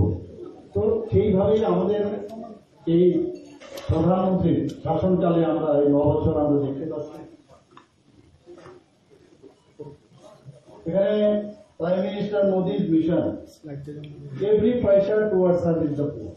আমরা দেখতে পাই ওনার যে কাজই উনি করেন গরিব মানুষদের কল্যাণে সবার জন্যই করেন, কিন্তু যেহেতু উনি আমরা সবাই জানি যে চাইওয়ালার ছেলে এবং নিজেও চাইওয়ালার সাথে যুক্ত ছিল রেলওয়ে স্টেশনে, বাসগড়ের রেলওয়ে স্টেশনে গুজরাটে। বোম্বেতে ছিল, পরে এটা যুক্ত হয়েছে গুজরাটের সাথে। তো উনি জানেন গরিবী কাকে বলে। তো এর জন্য প্রতিটা পয়সা যেন গরিবের কল্যাণে কাজ হয় সেই বিষয়ে উনি সবসময় চেষ্টা করেন। এবং এখানে যে বিষয়টা যে বলা সেটা হচ্ছে এই স্লাইডে এটা বোঝায় যে উইদাউট করাপশন একটা গভর্নমেন্ট যে চালানো যায়। এখন পর্যন্ত এই 9 বছরে যে করাপশন ছাড়া একটা গভর্নমেন্ট হয় সেটা কিন্তু উনি সেটা দেখিয়েছেন। আগে আমরা কি দেখতাম, বিভিন্ন স্ক্যামে জর্জরিত ছিল বিভিন্ন যেসব সরকার ছিল, কিন্তু স্ক্যাম ছাড়াও একটা সরকার, দেশের একটা সরকার চলতে পারে সেটা উনি দেখিয়েছেন।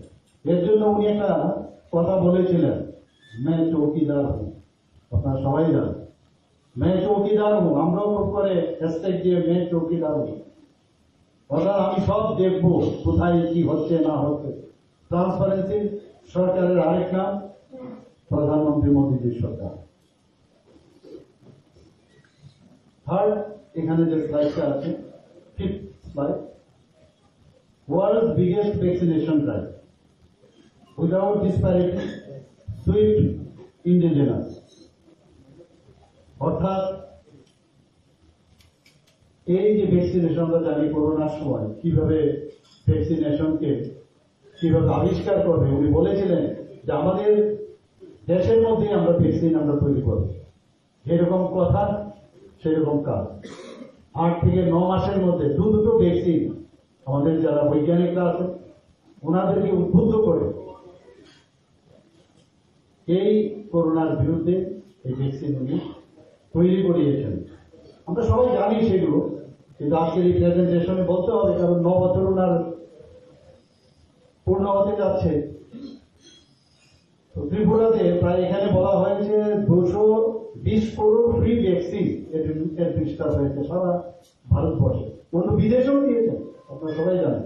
শুধু ভারতবর্ষে অন্য জায়গায়ও উনি দিয়েছেন, বহু জায়গায়।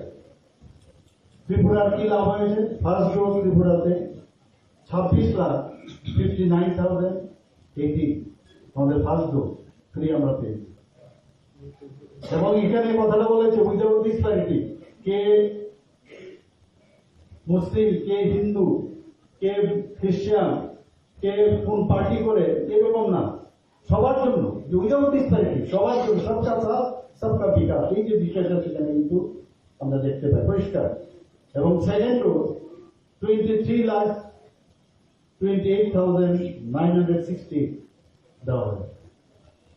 এবং পরবর্তী সময়ে প্রোটেকশন ডোজ, সুবলদা প্রোটেকশন ডোজ নিয়েছেন নিশ্চয়ই, সেই প্রোটেকশন ডোজে 4,78,327 দেওয়া হয়েছে। অন্যান্য জায়গায় আমরা জানি যে ভ্যাকসিন নিয়ে কত হইচই, বহু জায়গার মধ্যে আমরা বিভিন্ন দেশের মধ্যে আমরা দেখেছি ভ্যাকসিনের জন্য হাহাকার। তো ত্রিপুরাতে আমরা এই প্রধানমন্ত্রীজির কারণে আমরা এই ভ্যাকসিন আমরা পেয়েছি। এবং আজকে আমরা এখানে যারাই এখানে উপস্থিত আছি ওনার কারণে আমরা সবাই জীবিত এখানে। অনেক জায়গায় অনেক অ্যাডভান্স হেলথ সেক্টরে ছিল অনেক দেশে, কিন্তু আমাদের ভারতবর্ষে যেভাবে উনি সেই জনতা কারফিউ থেকে আরম্ভ করে বিভিন্নভাবে যে প্রটেক্ট করে রাখা সমস্ত মানুষকে, সেটা উনি দেখিয়েছেন।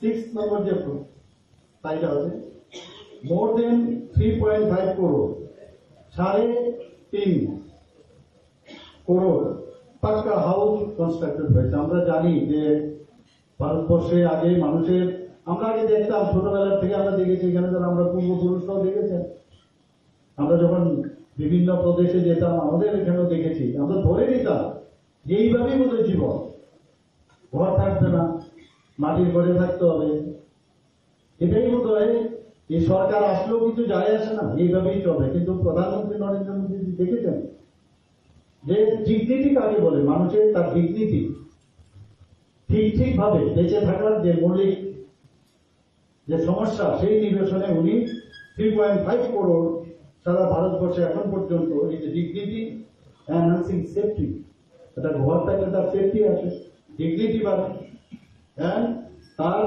মধ্যে সেলফ স্টিম সেটা ডেভেলপ করে, আত্মসম্মান অনেক বেশি ডেভেলপ করে, সেটা উনি করেছেন। তা আমাদের ত্রিপুরার কি লাভ হয়েছে?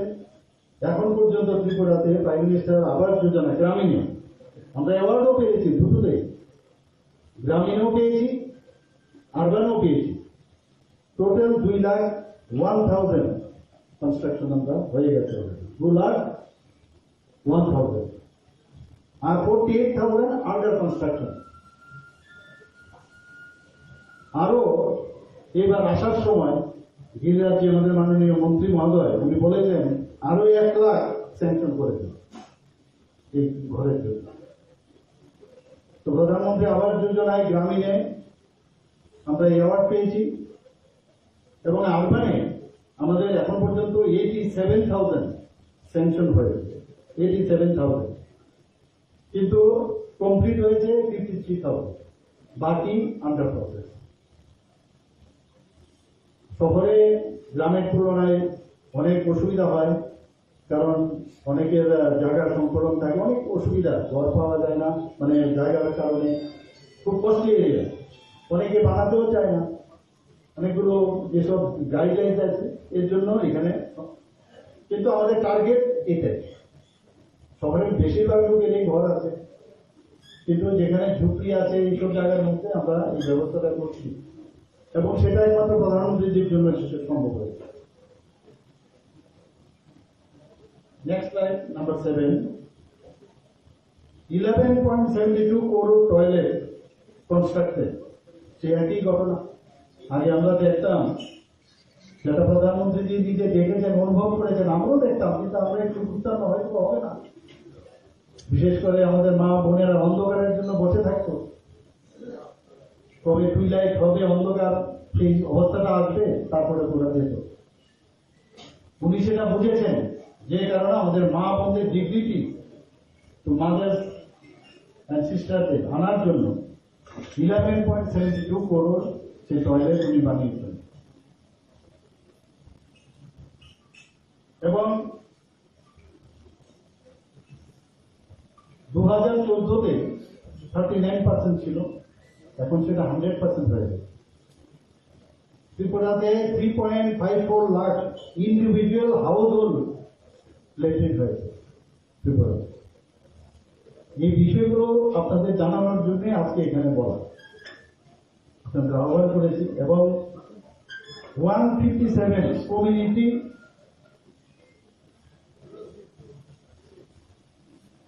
যে লেট্রিন আছে সেটা হয়েছে 157, আর রুরাল এরিয়াতে 2019 আমরা ডিক্লেয়ার করেছি যে ওপেন ডেফিকেশন ফ্রি, মানে ওডিএফ। এখন আর রুরালে কিন্তু সেই অবস্থা নেই, সব জায়গার মধ্যেই এখন এই শৌচালয়ের ব্যবস্থা হয়ে গেছে। 12 করোড় হাউস হোল্ড, এই জল জীবন মিশন একটা বিশাল ব্যাপার। অনেকের ঘরে জল যেত না, আমরা নিজেরা দেখেছি যে জল বিভিন্ন জায়গার থেকে জল আনে, নানা রকম রোগের সৃষ্টি হয়, জল যেত না। তো সেই জায়গায় আমাদের ত্রিপুরাতে আমরা যখন এটা হাতে নিই আমাদের সরকার, সেটা 3% থেকে অনেক পরে কিন্তু আমরা শুরু করি, এখন 62 পয়েন্ট সামথিং, এবং 63% আমাদের যে টার্গেট সেটা আমরা সেই পয়েন্টে আমরা এসেছি। স্যাচুরেশন পয়েন্ট আমরা হয়তো আর একটু টাইম লাগবে, কিন্তু আমরা 62 পয়েন্টের উপরে আমরা সেই জল জীবন মিশনের 4 লাখ হাউস হোল্ডকে আমরা এই জল জীবন মিশনের ব্যবস্থা করি, নলসের জল।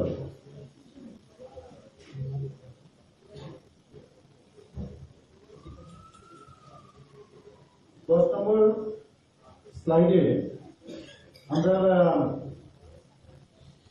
সবাই জানি প্রধানমন্ত্রী বারবার বলেছেন যে ওনার মাকে দেখেছেন সেই চুলোর মধ্যে মানে ফু দিয়ে ওর মাকে আর দেখতে চোখ জ্বলতো। আমরাও দেখেছি ছোটবেলায়, সেই লাকড়ির ভিতরে ঢুকিয়ে বা অন্যরকম যে বাঁশ দিয়ে ঢুকিয়ে করতো।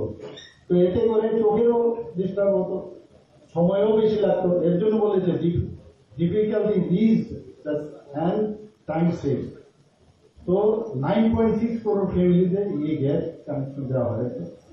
ত্রিপুরাতে এখন অব্দি 2,83,000 ফ্যামিলিকে এই গ্যাস কানেকশন দেওয়া হয়েছে। নেক্সট স্লাইডে কোভিড-19 প্যান্ডেমিকে ফ্রি রেশন। আমরা জানি যে প্যান্ডেমিকে কি অসুবিধা, মানুষের কাজ নেই, অসুবিধা হতো বেরোতে। আমরা একদিক দিয়ে বলতাম যে আপনারা বেরোবেন না, মুখে মাস্ক পরে থাকবেন, দূরত্ব বজায় রেখে কাজ করবেন। এইটাতে কাজের যে প্রোডাক্টিভিটি কাজের অনেক কম হয়ে গেছে, যে কারণে আমরা প্রধানমন্ত্রী নরেন্দ্র মোদীজি ফ্রি রেশন যাতে খাওয়াতে অসুবিধা না হয়। কারণ আগে দেখা যায় যে এই ধরনের মহামারীতে যতটুকু মহামারীতে মানুষ না মরেছে, এই খাদ্যের অভাবে কিন্তু মানুষ মারা গেছে। তো সেটা প্রধানমন্ত্রীজি সেই লক্ষ্যে সারা ভারতবর্ষে 80 করোড় মানুষকে উনি ফ্রি রেশন দিয়েছেন। এবং তার যে সংখ্যা, এটাকে বলা হয়েছে ইউরোপের যে পপুলেশন তার থেকে বেশি। যে 80 করোড় পিপুলকে দেওয়া হয়েছে, ইউরোপের যে পপুলেশন তার থেকে বেশি। আমাদের এখানে ত্রিপুরাতে 7.13 লাখ ফ্যামিলি এই ফ্রি রেশন পেয়েছে, এখনো পাচ্ছে।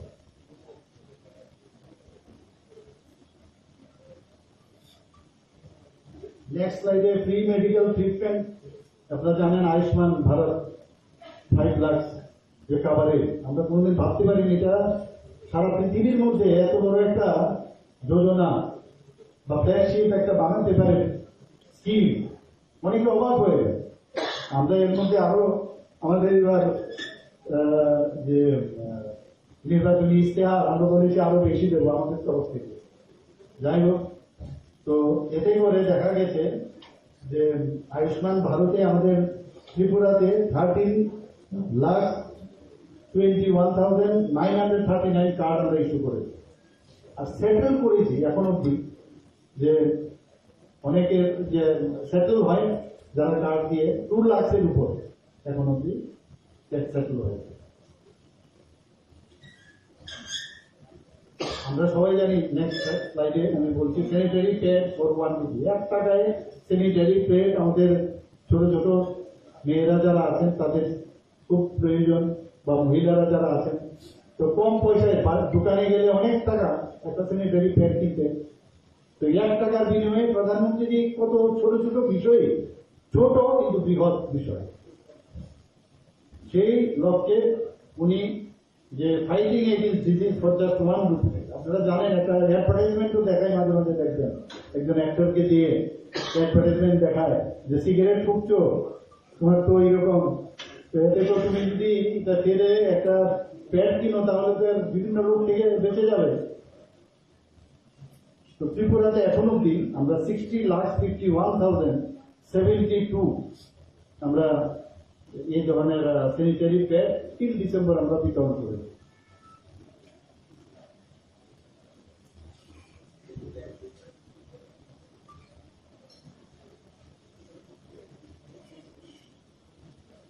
জন ঔষধি কেন্দ্র আপনারা সবাই জানেন, জন ঔষধি কেন্দ্র।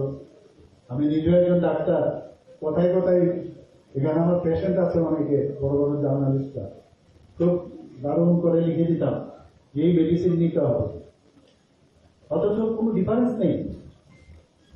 এই যে কোম্পানির নামে যে মেডিসিন আর জন ঔষধি অনেক অর্ধেক দাম কমে যায়। তো সেই ব্যবস্থা প্রধানমন্ত্রীজি উনি করেছেন এবং তাতে করে কি এই 9,300 জনবসতি কেন্দ্র সারা ভারতবর্ষের মধ্যে আছে। আমাদের ত্রিপুরাতে এখন পর্যন্ত মার্কেটেড করতে 10টা আর বিভিন্ন যেসব প্রাইভেট সেক্টরে 10টা আছে, প্রায় 20টার মতো জনবসতি কেন্দ্র আছে। সেটাকে যাতে আরো বেশি করে আমরা করতে পারি সেই চেষ্টা আমরা করছি এবং নিশ্চয়ই করবো, কারণ এতে করে অনেক অনেক সবচেয়ে বড় হচ্ছে মানুষেরও কিন্তু তার মধ্যে বিশ্বাস আসতে হবে। অনেকে মনে করে যে না ওই রঙিন পাতা রঙিন কোম্পানির যদি ওষুধ না আমরা খাই তাহলে হয়তো ভালো হবে না, এরকমটা না। ফার্মাসিউটিক্যালস এর যে তার যে ওষুধ যেটা জন ওষুধিটা আছে সেটা খেলে যথেষ্ট। প্যারাসিটামল খাওয়া আর P650 বা অন্য ওষুধ খাওয়া কোম্পানি একই জিনিস, তো সেটাও আমাদের দেখতে হবে।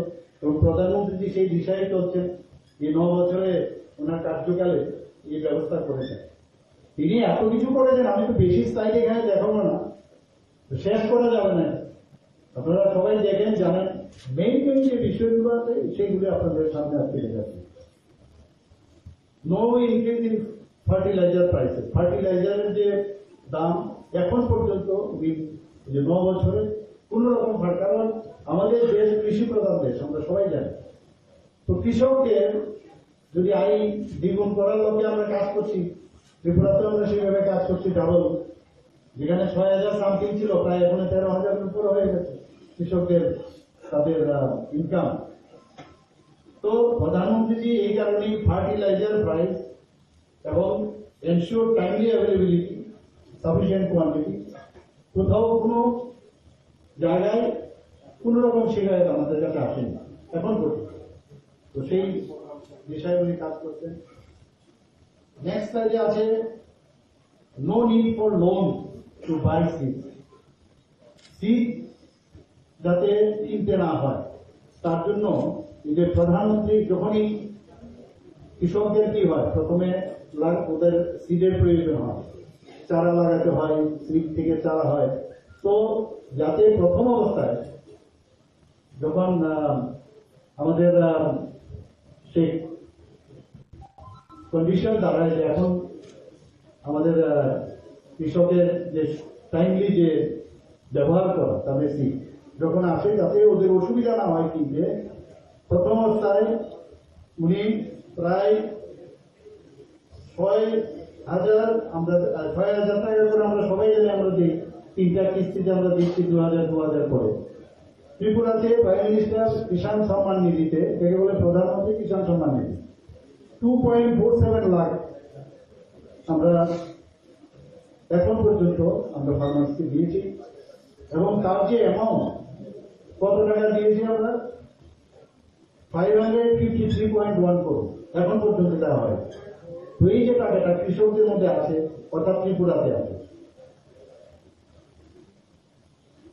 নেক্সট স্লাইডে বলছে social justice empowerment instead of appeasement. আমরা জানি যে এর আগেও একটা এপিজমেন্ট করার যে ভোট বাক্স যাতে স্থিত হয় তার জন্য এপিজমেন্ট করা হতো একটা বিশেষ শ্রেণী। প্রধানমন্ত্রী বলছেন না, সবকা সাথ সবকা বিকাশ, বিশ্বাস আত্মা করে, আমরা সবার জন্য আমরা করবো, স্পেসিফিক একটা শ্রেণীর জন্য আমরা করবো।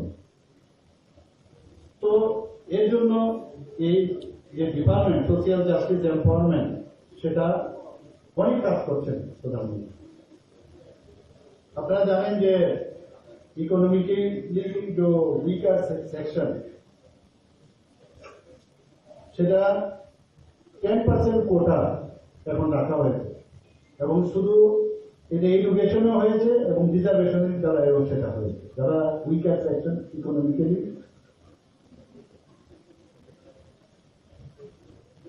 Constitutional status for backward class commission, আগে এসসি সম্প্রদায়ের ছিল, এসটি সম্প্রদায়ের ছিল, এখন কমিউনিটি ব্যাকওয়ার্ড যারা ক্লাস আছে তাদের জন্য একটা কমিশন করেছে, এবং সেটাও কিন্তু এই সোশিয়াল এম্পাওয়ারমেন্টের মধ্যে পড়ে।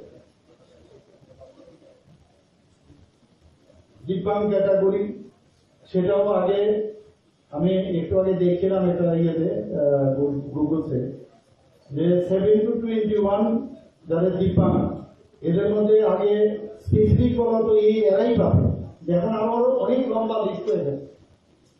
তার মধ্যে এসি অ্যাটাকের যে বিষয়, এটাও একটা উদাহরণ বলছি, লেপ্রোসি ইত্যাদি, তাদেরকেও এই দিব্যাঙ্গ ক্যাটাগরির যখন তাদের যে ইকুয়াল রাইট দেওয়া, সেই ব্যবস্থা প্রধানমন্ত্রী করেছে।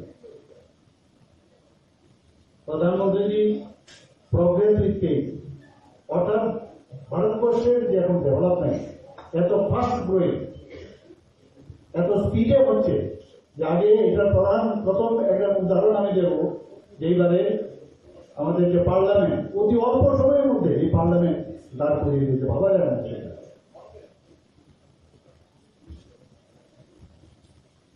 Increase pace of trade, industry and progress. 2014-তে আমাদের যে এয়ারপোর্ট সারা ভারতবর্ষে 74টা ছিল, আর এই 9 বছরের মধ্যে মানে এই প্রধানমন্ত্রী আসার মাত্র ছিল 74টা, আর উনি আসার পরে 74 নতুন আরো করেছে এয়ারপোর্ট।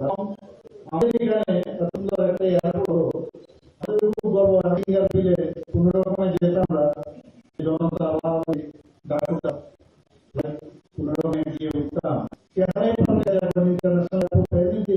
আমার সাথে ইউনিয়ন স্টাডি রিসেন্ট হয়েছে এই মাসে, হয়তো বা পরের মাসে আমাদের চিটাগাং এর প্রথম ফ্লাইট চালাবে উনি করেছে। এইরকম একটা সুন্দর এয়ারপোর্ট উনি প্রদান করেছেন। ন্যাশনাল হাইওয়ে till 2014 কত ছিল? 91,187। আর লাস্ট 9 এ কত হয়েছে? 53,868 প্লাস 50। এতগুলো এই ওয়াইড আর বছর ধরে আমাদের। তো এই যে রেকর্ড স্পিড অফ কনস্ট্রাকশন হচ্ছে, এতে করে ত্রিপুরাতে বলছিলেন বিষয়ে যে আমাদের 6টা ন্যাশনাল হাইওয়ে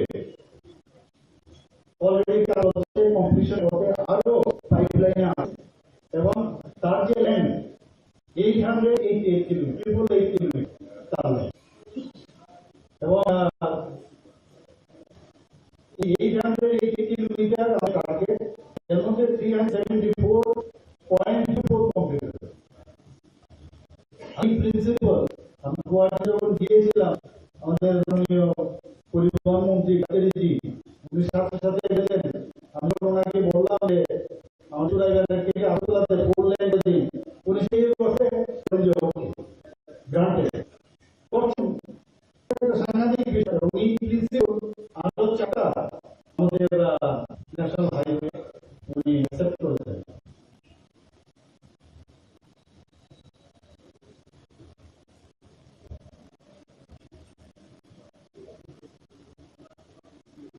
আমাদের why you best to progress not explode here till the waterways, আপনারা জানেন waterways এটা আমরা বলতে দিই যে waterway, যখন waterway কথা আমরা চিন্তা করি, যেখানে চিটগাং আর কোলাপুর সেটা অলরেডি প্রকল্প এমনি সেটাও হয়েছে। তাহলে সব দিকে এখন waterwayও তৈরি হয়েছে। তো 2014 মাত্র 0, আর last 9 years expired order. For last time world was trained for the India. আমরা ট্রেন দেখতাম, ভাঙাচোরা ট্রেন ইত্যাদি জীবনে পরিস্থিতি নেই। তো 2014 এর জন্য লাস্ট 9 ইয়ার্সে 20টা ওয়ার্ল্ড ক্লাস ট্রেন স্টার্ট হয়েছে। বন্দে ভারতে আপনারা সবাই দেখেন।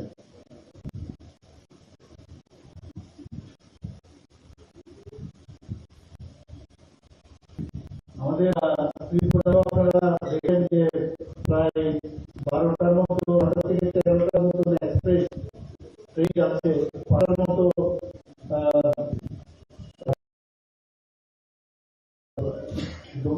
যেমন ডোমো ট্রেন সেও যাচ্ছে। আর তাছাড়া আগরতলা যে আমাদের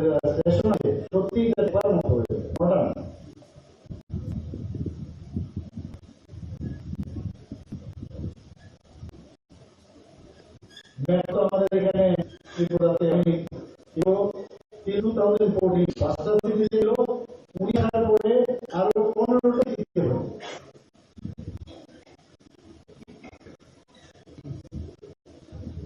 এই 2014 সারা ছিল, এরপরে ওনাকে আশা করে প্রধানমন্ত্রী 15টা নতুন এই ভারতবর্ষে হয়েছে।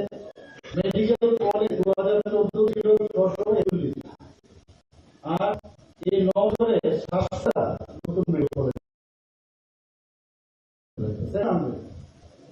মেডিকেল সিট করা ছিল 2014 82,400, আর এই 9 বছরে 69,661 নতুন আরো সিট। আমাদের ত্রিপুরার চেষ্টা করছি এইমস না হোক, এইমসের মধ্যে যদি হয় সেটা চেষ্টা চলছে। ডেন্টাল কলেজ হয়ে গেছে, এখানে মেডিকেল কলেজ হয়েছে, মানে এইমসের মধ্যে চেষ্টা করছি। আইআইটি 16টা ছিল, এবং এই বছরে আরো একটা নতুন আইআইটি ছিল 13 2014-তে, এখন হয়েছে নতুন 7টা। ইউনিভার্সিটি 723টা ছিল, এখন নতুন কটা হয়েছে এই বছরে 300।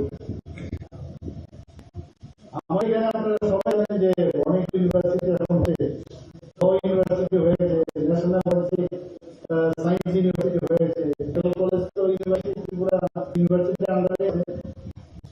এছাড়াও 5টা ইউনিভার্সিটি, একটা হুদা, আর একটা টেকনো, আর একটা স্কিম, এরকম অনেকগুলো আমাদের এখানে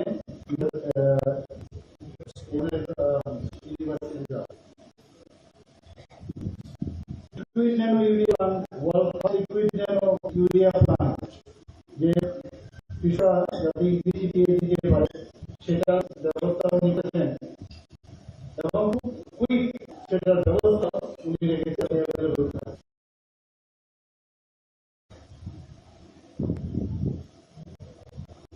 যেখানে এই স্লাইডে দেখা যাচ্ছে যে সুরা ক্যানেল প্রজেক্ট, ইন্ডিপেন্ডেন্ট পর্যায়ে আমরা এই ক্যানেল নাম শুনছি। ভোগল ব্রিজ অরুণাচল প্রদেশ আমরা সবাই শুনেছি। এটা হচ্ছে হবে বাকি প্রধানমন্ত্রী এখানে কোশিল মহাসেতু, যেটা বিহারে 12 কিলোমিটারেরও রেল, সেটা উনি অল্প সময়ের মধ্যে করেছেন। কোন বাইরে কেরালাতে সেটাই করেছেন। সেভাবে আমাদের প্রদেশ চলছে প্রধানমন্ত্রীর নেতৃত্বে। আমাদের রেলওয়ে স্টেশন আমরা একটু আমি বললাম, বলতে চাইছি না আমি বিশদভাবে, তো অত্যন্ত সুন্দর এখানে স্টেশন হচ্ছে, এসকেলেটর হয়ে গেছে রেল স্টেশন। আপনারা এই উপলব্ধিটাতে কোনদিন দেখলেন যে ব্রড গেজের যে রেল লাইন, এটা হবে আমরা হাওড়া সেই গেলে মনে হয় যে ওদের কাছে ওরাই একমাত্র ভগবান ওনার জন্য দিয়েছেন। আর আমরা দেখবই কিন্তু প্রধানমন্ত্রী নরেন্দ্র মোদী এসে আমাদের এই ব্যবস্থা করে দিয়েছে, এইটা তৈরি রাখি।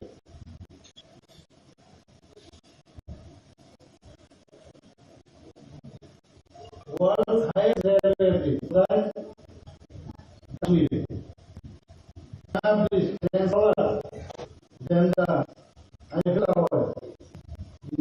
মাউন্টেনাস ওয়ার্ল্ড সবচেয়ে উচ্চতার মধ্যে। শুধু তাই নয়, আমাদের সবাই statue of unity world statue, Ek Bharat শ্রেষ্ঠ ভারতে যে স্বপ্ন নিয়ে প্রধানমন্ত্রী থেকে সেটা সম্ভব হয়েছে।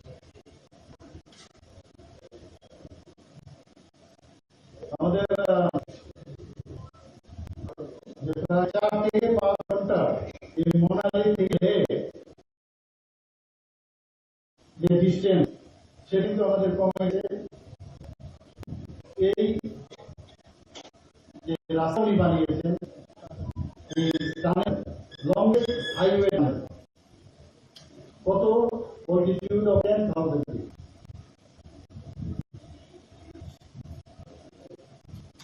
ইনফ্রাস্ট্রাকচার প্ল্যান প্রাইম মিনিস্টার কি শক্তি ওনার একটা বিভিন্ন ডিপার্টমেন্ট, যেটাতে একবার বিএসএনএল বলা, একবার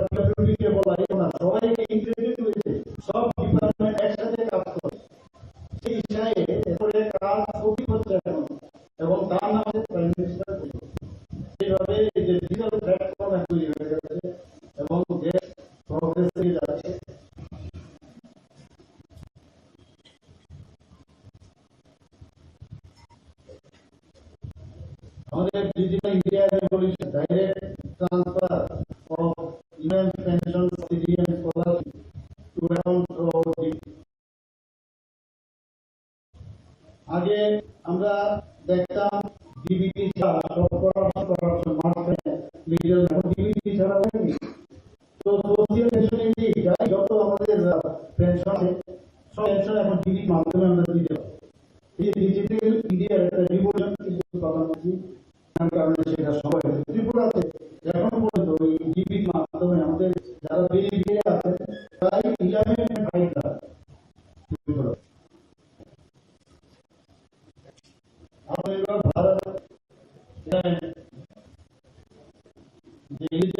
डेवलप 5G टेक्नोलॉजी आगे 3G 2G ছিল এখন 5G চলে এসেছে এবং ডিজিটাল মোবাইল এফেক্টে শুনে খুশি হয়েছে যে অ্যাপলের সিইও সে প্রায় 60 বার নাম নিয়েছেন ভারত সরকার যে ইন্ডিয়ার মধ্যে এত উইক মোবাইল manufacturing হচ্ছে empowerment of poor low cost internet আমাদের এখানে কিন্তু ইন্টারনেট অনেক লো কস্ট আমাদের দেশের তুলনায় digital transaction profile small trader তাদেরও এই যে ডাটা কস্ট যেটা অনেক কম হওয়াতে সেটা দিতে হবে।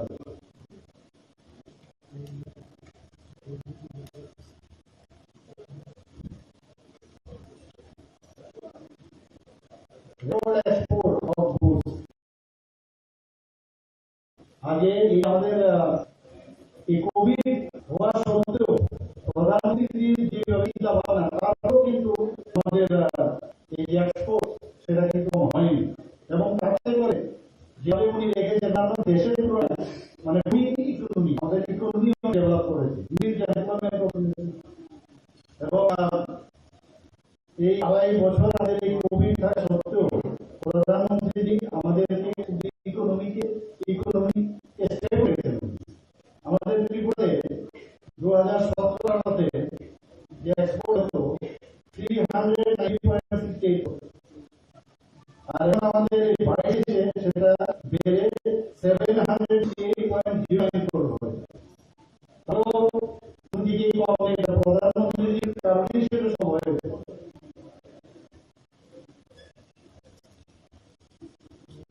ইনোভেশন ইন্ডেক্স রেটে যেটা আছে সাথে দেখা গেছে যে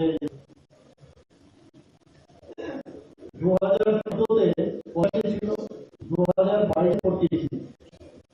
2014-তে ওয়ার্ল্ড ইকোনমিক ব্যাংকে ওদের নাম্বার ছিল তার এখন 100 2014-10 এখন গিয়ে সেটা গ্লোবাল ইনোভেশন ইন্ডেক্স আমাদের 2014-তে 85 ছিল, 2022-এ 46 আর ইউনিকর্ন মানে ইলিয়াম 2014-তে 2022-এ 100 আর ওয়ার্ল্ড ইকোনমিক ব্যাংকে আমাদের 2014-তে 10 নম্বরে ছিল এখন সেটা 5-এ চলে। ইও বেরি বিজনেস খুব ইকোনমিক ইকোনমিক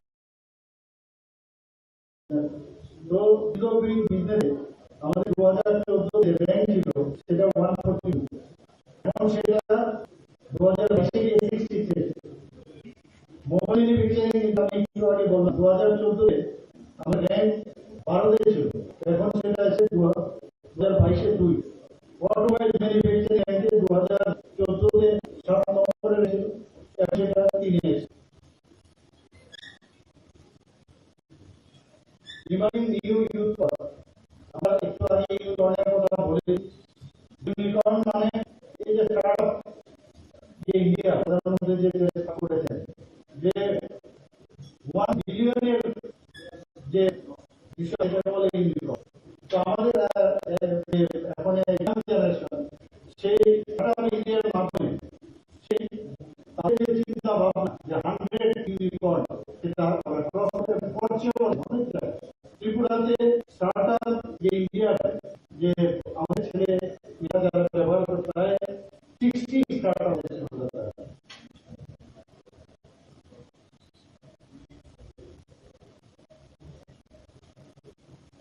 ইমার্জিং ইউথ পাওয়ার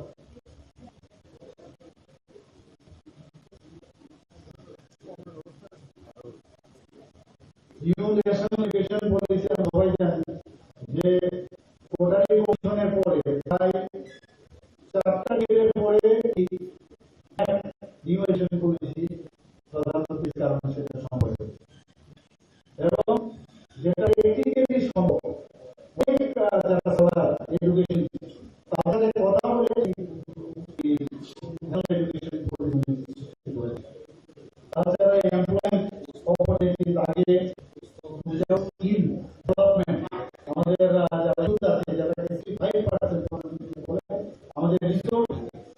ভারতবর্ষে সেটা 65% আমাদের ইউথ ভারতবর্ষে আছে।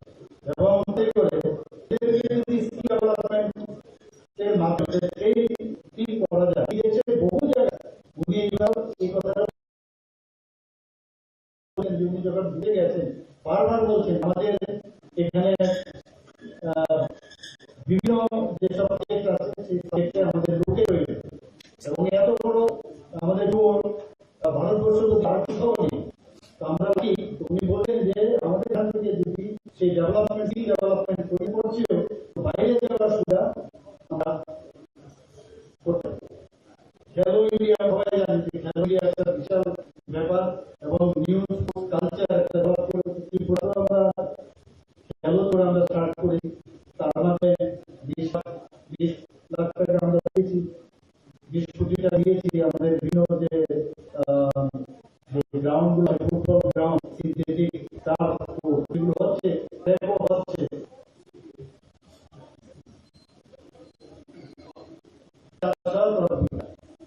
আমরা প্রধানমন্ত্রী করেছেন যে বিভিন্ন যেসব আমাদের যে সেন্টার মিডিয়া সেন্টারে বা অন্য যারা যাদেরকে সবাইকে বিশেষ করে বলবো তো সেই সময়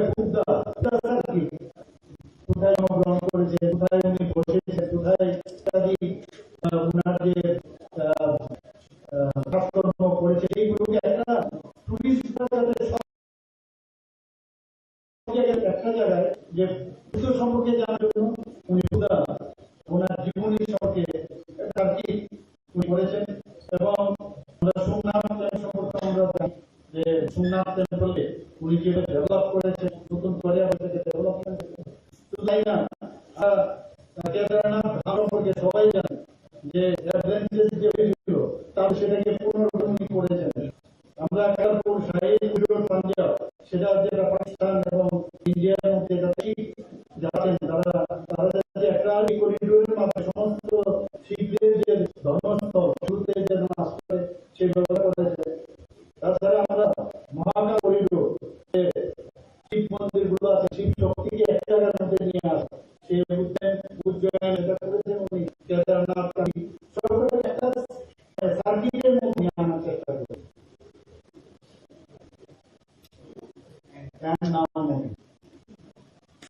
যদি সারা করতে পারেন মোদীজি মানেই ডেভেলপমেন্ট সারা মানুষের ডেভেলপমেন্ট ছাড়া কোনো চিন্তা না।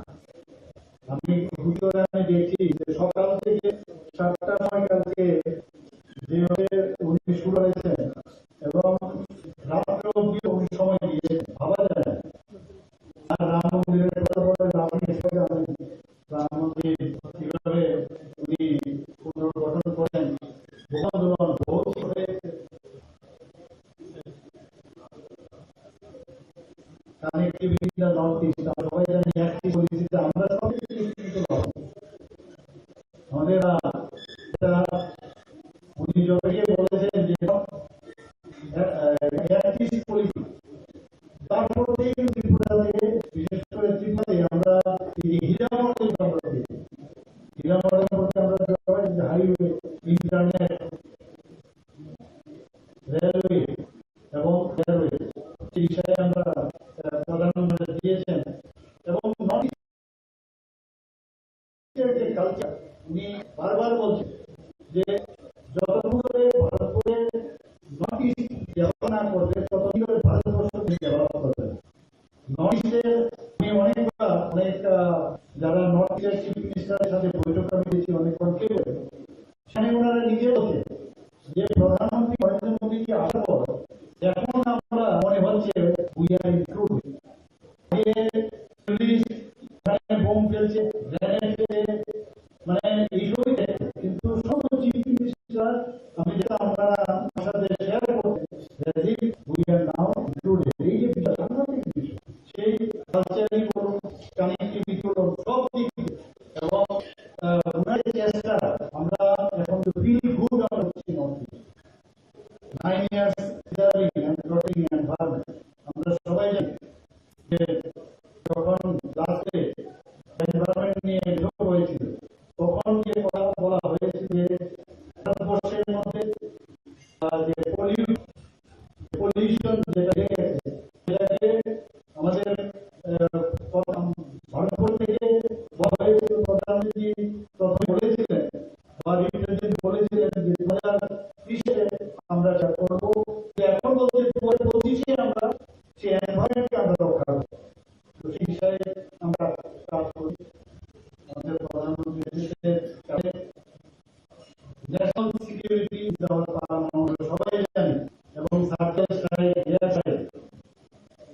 তো আমরা সবাই জানি যে সাইকেলসটায় গিয়ে যায় বলার অপেক্ষা রাখা প্রতি বিষয়গুলো আগে বন্ধ করে আমাদের এখানে এনে দিত, এখন আর তারা আমাদেরকে তাকায় প্রশাসনের সাথে স্পর্শ করে না, তো সেই হিসাবে কাজ করছে। ন্যাশনাল সিকিউরিটি পারফরম্যান্স প্রোডাকশন সার্ভাসে 1 lakh crore empower the armed forces cutting equipment, recent construction border roads and bridges. আমরা সবাই জানি যে আগে নট 3 আমাদের প্রায় প্রধানমন্ত্রী জওহরলাল নেহরুর সময় 3 নট নিয়ে ছিল সেই চাইনা বর্ডারে, এখন কোন জায়গায় রয়েছে? প্রধানমন্ত্রী বারবার বলছে যে আমরা সিকিউরিটি ঠিক না থাকে, আমরা যদি সিকিউর থাকে, আমাদের মানুষ যদি সিকিউর না থাকে, আমাদের বর্ডার যদি সুরক্ষিত না থাকে, তাহলে কিন্তু যতই আমরা কালচারালি যাই আমরা করি আর বড় বড় ভাষণ কিছুই লাভ না। আমার একটা মনে আছে একটা ঘটনা আপনাদের সামনে বলি যে আমি জানি না অ্যাসাইনমেন্টে 3 জনে মিলে ঝগড়া করছে, এখানে বলছে ওই জায়গায় হঠাৎ করে ওঠাই করে না, সেখানে দাঁড়িয়ে গেল সবাই দেখে তাদের গ্যারান্টি শক্তিশালী না হয়, কেউ কথা নেবে না। এবং সেই কারণে প্রধানমন্ত্রী বারবার যেটা হচ্ছেন যাদের শক্তিশালী হবে, শক্তিশালী হবে মধ্যে সেই ধরনের সমস্যা হতে পারে। আমাদের national security performance 20,000 years brought home safely from here. সবাই জানেন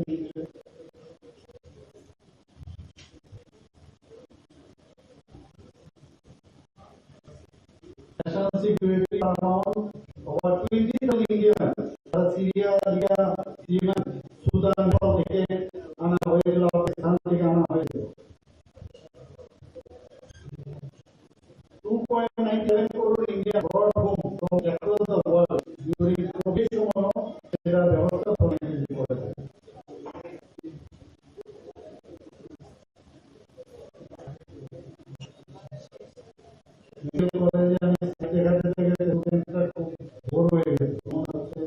এখানে যারা সামনে বন্ধুরা আছেন তাদের ভোর হয়েছে আর বেশি না G20 বিষয়ে আর কি বলবো। G20 শুরু হয়েছিল ফার্স্ট ডিসেম্বর 2000 আমাদের বিআইএর প্রেসিডেন্সি এবং এতদিন ধরে প্রচলিত ছিল সেটা হচ্ছে যে একটাই জিতে হবে, কিন্তু প্রধানমন্ত্রী দিয়ে উনার ইচ্ছায় ভারত করে জিতে হয়েছে এবং ত্রিপুরাতেও কিন্তু সেটা সম্ভব হয়েছে এবং ত্রিপুরাতে G20 আমরা যারা বাইরে এসেছিল তারা খুব খুশি হয়েছে এখানে এসে এবং সারা পৃথিবীর মধ্যে একটা স্টেট ইন্ডিয়াতে আছে সেটা কিন্তু জানতে পেরেছে। কিছুদিন আগে তারা দেখেছেন প্রধানমন্ত্রী দেশে গেছেন, তো এইগুলো এখানে ইন্ডিয়া এক নদীতে এবং এখানে ওনাদের সমস্ত যারা যারা পায়ে ধরে ওনাকে প্রণাম করছে এমন একটা লিডার রাষ্ট্রপতি মোদী শোনা যায় যে পায়ে ধরে নমস্কার করছে। উনি একজন আমাদের ভারতবর্ষের প্রকৃত অর্থের লিডার, সেটা এইভাবেই প্রমাণ হয়েছে। সবাই বিভিন্ন মন্তব্য করেছে, আপনারা অস্ট্রেলিয়া, ফিজি, নিউজিল্যান্ড এবং ইত্যাদি গেছেন এবং পাপুয়ার প্রেসিডেন্ট যে পায়ে ধরে ওনাকে প্রণাম করার চেষ্টা করেছে। এতে প্রমাণ করে ইন্ডিয়ার আমাদের প্রধানমন্ত্রী যে কোন জায়গায় এবং কোন জায়গায় অবস্থা আছে প্রমাণ করে। অস্ট্রেলিয়া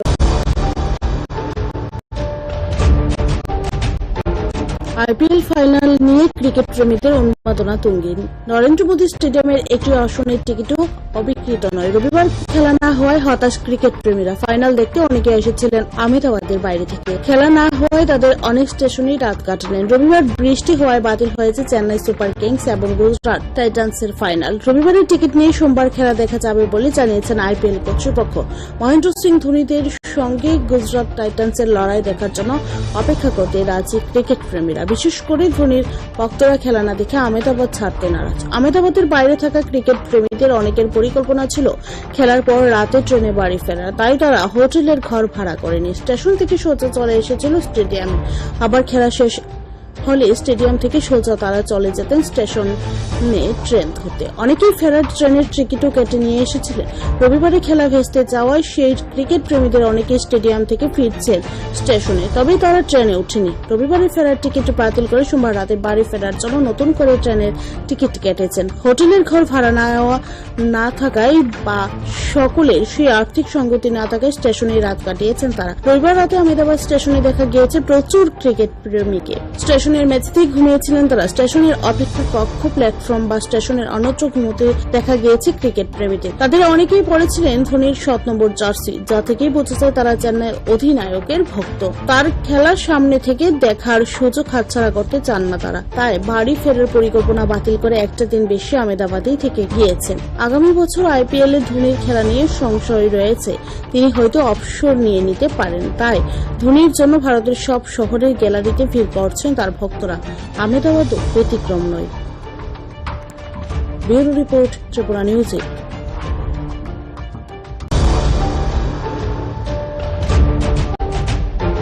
আইপিএল ফাইনাল নিয়ে ক্রিকেট প্রেমীদের উন্মাদনা তুঙ্গে। নরেন্দ্র মোদী স্টেডিয়ামের একটি আসনের টিকিটও অবিকৃত নয়। রবিবার খেলা না হওয়ায় হতাশ ক্রিকেট প্রেমীরা। ফাইনাল দেখতে অনেকে এসেছিলেন আহমেদাবাদের বাইরে থেকে। খেলা না হওয়ায় তাদের অনেক স্টেশনেই রাত কাটালেন। রবিবার বৃষ্টি হওয়ায় বাতিল হয়েছে চেন্নাই সুপার কিংস এবং গুজরাট টাইটান্সের ফাইনাল। রবিবারের টিকিট নিয়ে সোমবার খেলা দেখা যাবে বলে জানিয়েছেন আইপিএল কর্তৃপক্ষ।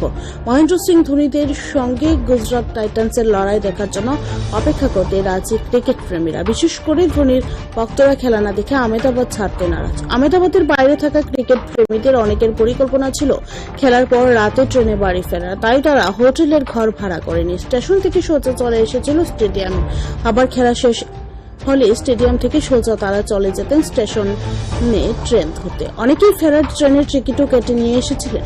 রবিবারে খেলা ভেস্তে যাওয়ায় সেই ক্রিকেট প্রেমীদের অনেকেই স্টেডিয়াম থেকে ফিরছেন স্টেশনে, তবে তারা ট্রেনে ওঠেনি। রবিবারে ফেরার টিকিট বাতিল করে সোমবার রাতে বাড়ি ফেরার জন্য নতুন করে ট্রেনের টিকিট কেটেছেন। হোটেলের ঘর ভাড়া না থাকায় বা সকলের সেই আর্থিক সঙ্গতি না থাকায় স্টেশনে রাত কাটিয়েছেন তারা। রবিবার রাতে আহমেদাবাদ স্টেশনে দেখা গিয়েছে প্রচুর ক্রিকেট প্রেমীকে। স্টেশনের মেঝেতেই ঘুমিয়েছিলেন তারা। স্টেশনের অপেক্ষা কক্ষ, প্ল্যাটফর্ম বা স্টেশনের অন্যত্র ঘুমোতে দেখা গিয়েছে ক্রিকেট প্রেমীদের। তাদের অনেকেই পড়েছিলেন ধোনির 7 নম্বর জার্সি, যা থেকেই বোঝা যায় তারা চেন্নাই অধিনায়কের ভক্ত। তার খেলার সামনে থেকে দেখার সুযোগ হাতছাড়া করতে চান না তারা, তাই বাড়ি ফেরার পরিকল্পনা বাতিল করে একটা দিন বেশি আহমেদাবাদেই থেকে গিয়েছেন। আগামী বছর আইপিএল এ ধোনির খেলা নিয়ে সংশয় রয়েছে, তিনি হয়তো অবসর নিয়ে নিতে পারেন। তাই ধোনির জন্য ভারতের সব শহরের গ্যালারিতে ভিড় করছেন তার ভক্তরা।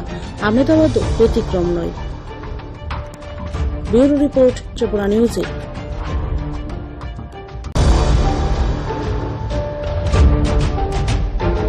আইপিএল ফাইনাল নিয়ে ক্রিকেট প্রেমীদের উন্মাদনা তুঙ্গে।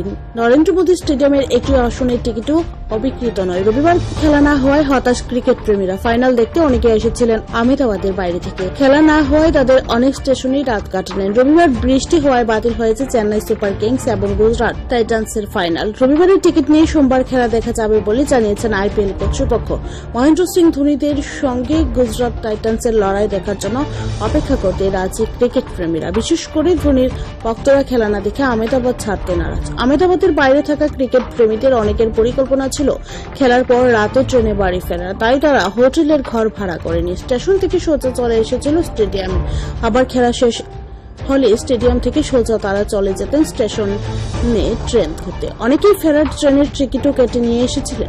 রবিবারে খেলা ভেস্তে যাওয়ায় সেই ক্রিকেট প্রেমীদের অনেকেই স্টেডিয়াম থেকে ফিরছেন স্টেশনে, তবে তারা ট্রেনে ওঠেনি। রবিবারে ফেরার টিকিট বাতিল করে সোমবার রাতে বাড়ি ফেরার জন্য নতুন করে ট্রেনের টিকিট কেটেছেন। হোটেলের ঘর ভাড়া না থাকায় বা সকলের সেই আর্থিক সঙ্গতি না থাকায় স্টেশনে রাত কাটিয়েছেন তারা। রবিবার রাতে আহমেদাবাদ স্টেশনে দেখা গিয়েছে প্রচুর ক্রিকেট প্রেমীকে। স্টেশন স্টেশনের মেঝেতেই ঘুমিয়েছিলেন তারা। স্টেশনের অপেক্ষা কক্ষ, প্ল্যাটফর্ম বা স্টেশনের অন্যত্র ঘুমোতে দেখা গিয়েছে ক্রিকেট প্রেমীদের। তাদের অনেকেই পড়েছিলেন ধোনির 7 নম্বর জার্সি, যা থেকেই বোঝা যায় তারা চেন্নাই অধিনায়কের ভক্ত। তার খেলার সামনে থেকে দেখার সুযোগ হাতছাড়া করতে চান না তারা, তাই বাড়ি ফেরার পরিকল্পনা বাতিল করে একটা দিন বেশি আহমেদাবাদেই থেকে গিয়েছেন। আগামী বছর আইপিএল এ ধোনির খেলা নিয়ে সংশয় রয়েছে, তিনি হয়তো অবসর নিয়ে নিতে পারেন। তাই ধোনির জন্য ভারতের সব শহরের গ্যালারিতে ভিড় করছেন তার ভক্তরা।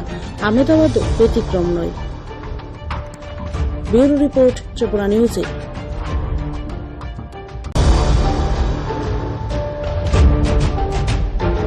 আইপিএল ফাইনাল নিয়ে ক্রিকেট প্রেমীদের উন্মাদনা তুঙ্গে। নরেন্দ্র মোদী স্টেডিয়ামের একটি আসনের টিকিটও অবিকৃত নয়। রবিবার খেলা না হওয়ায় হতাশ ক্রিকেট প্রেমীরা। ফাইনাল দেখতে অনেকে এসেছিলেন আহমেদাবাদের বাইরে থেকে। খেলা না হওয়ায় তাদের অনেক স্টেশনেই রাত কাটালেন। রবিবার বৃষ্টি হওয়ায় বাতিল হয়েছে চেন্নাই সুপার কিংস এবং গুজরাট টাইটান্সের ফাইনাল। রবিবারের টিকিট নিয়ে সোমবার খেলা দেখা যাবে বলে জানিয়েছেন আইপিএল কর্তৃপক্ষ। মহেন্দ্র সিং ধোনিদের সঙ্গে গুজরাট টাইটান্সের লড়াই দেখার জন্য অপেক্ষা করতে রাজি ক্রিকেট প্রেমীরা। বিশেষ করে ধোনির ভক্তরা খেলা না দেখে আহমেদাবাদ ছাড়তে নারাজ। আহমেদাবাদের বাইরে থাকা ক্রিকেট প্রেমীদের অনেকের পরিকল্পনা ছিল খেলার পর রাতে ট্রেনে বাড়ি ফেরার, তাই তারা হোটেলের ঘর ভাড়া করেনি। স্টেশন থেকে সোজা চলে এসেছিল স্টেডিয়ামে। আবার খেলা শেষ হলে স্টেডিয়াম থেকে সোজা তারা চলে যেতেন স্টেশনে ট্রেন ধরতে। অনেকেই ফেরার ট্রেনের টিকিটও কেটে নিয়ে এসেছিলেন। রবিবারে খেলা ভেস্তে যাওয়ায় সেই ক্রিকেট প্রেমীদের অনেকে স্টেডিয়াম থেকে ফিরছেন স্টেশনে, তবে তারা ট্রেনে ওঠেনি। রবিবারে ফেরার টিকিট বাতিল করে সোমবার রাতে বাড়ি ফেরার জন্য নতুন করে ট্রেনের টিকিট কেটেছেন। হোটেলের ঘর ভাড়া না থাকায় বা সকলের সেই আর্থিক সঙ্গতি না থাকায় স্টেশনে রাত কাটিয়েছেন তারা। রবিবার রাতে আহমেদাবাদ স্টেশনে দেখা গিয়েছে প্রচুর ক্রিকেট প্রেমীকে। স্টেশনের মেঝেতেই ঘুমিয়েছিলেন তারা। স্টেশনের অপেক্ষা কক্ষ, প্ল্যাটফর্ম বা স্টেশনের অন্যত্র ঘুমোতে দেখা গিয়েছে ক্রিকেট প্রেমীদের। তাদের অনেকেই পড়েছিলেন ধোনির 7 নম্বর জার্সি, যা থেকেই বোঝা যায় তারা চেন্নাই অধিনায়কের ভক্ত। তার খেলার সামনে থেকে দেখার সুযোগ হাতছাড়া করতে চান না তারা, তাই বাড়ি ফেরার পরিকল্পনা বাতিল করে একটা দিন বেশি আহমেদাবাদেই থেকে গিয়েছেন। আগামী বছর আইপিএল এ ধোনির খেলা নিয়ে সংশয় রয়েছে, তিনি হয়তো অবসর নিয়ে নিতে পারেন। তাই ধোনির জন্য ভারতের সব শহরের গ্যালারিতে ভিড় করছেন তার ভক্তরা। আহমেদাবাদও ব্যতিক্রম নয়। ব্যুরো রিপোর্ট, ত্রিপুরা নিউজে।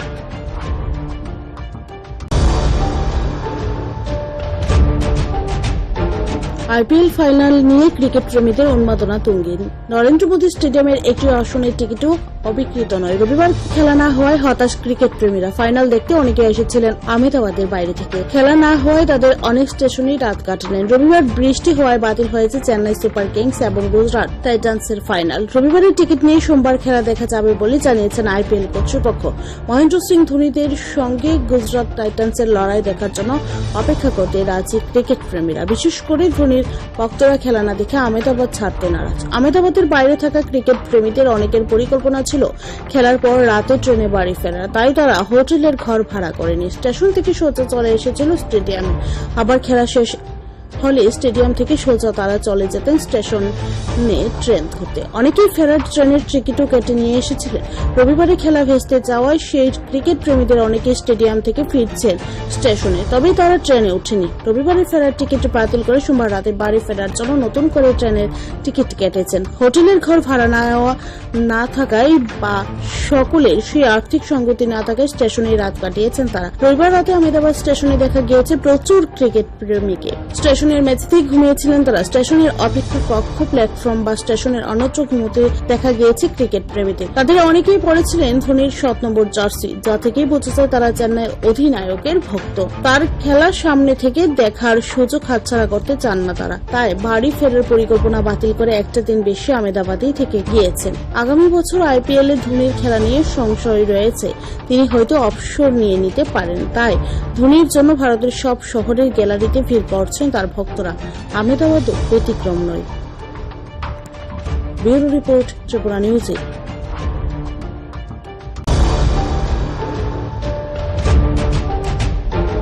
আইপিএল ফাইনাল নিয়ে ক্রিকেট প্রেমীদের উন্মাদনা তুঙ্গে।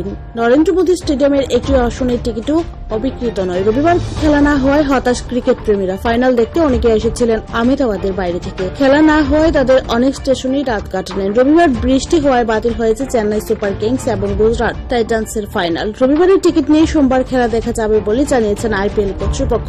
মহেন্দ্র সিং ধোনিদের সঙ্গে গুজরাট টাইটান্সের লড়াই দেখার জন্য অপেক্ষা করতে রাজি ক্রিকেট প্রেমীরা। বিশেষ করে ধোনির ভক্তরা খেলা না দেখে আহমেদাবাদ ছাড়তে নারাজ। আহমেদাবাদের বাইরে থাকা ক্রিকেট প্রেমীদের অনেকের পরিকল্পনা ছিল খেলার পর রাতে ট্রেনে বাড়ি ফেরা, তাই তারা হোটেলের ঘর ভাড়া করেনি। স্টেশন থেকে সোজা চলে এসেছিল স্টেডিয়ামে।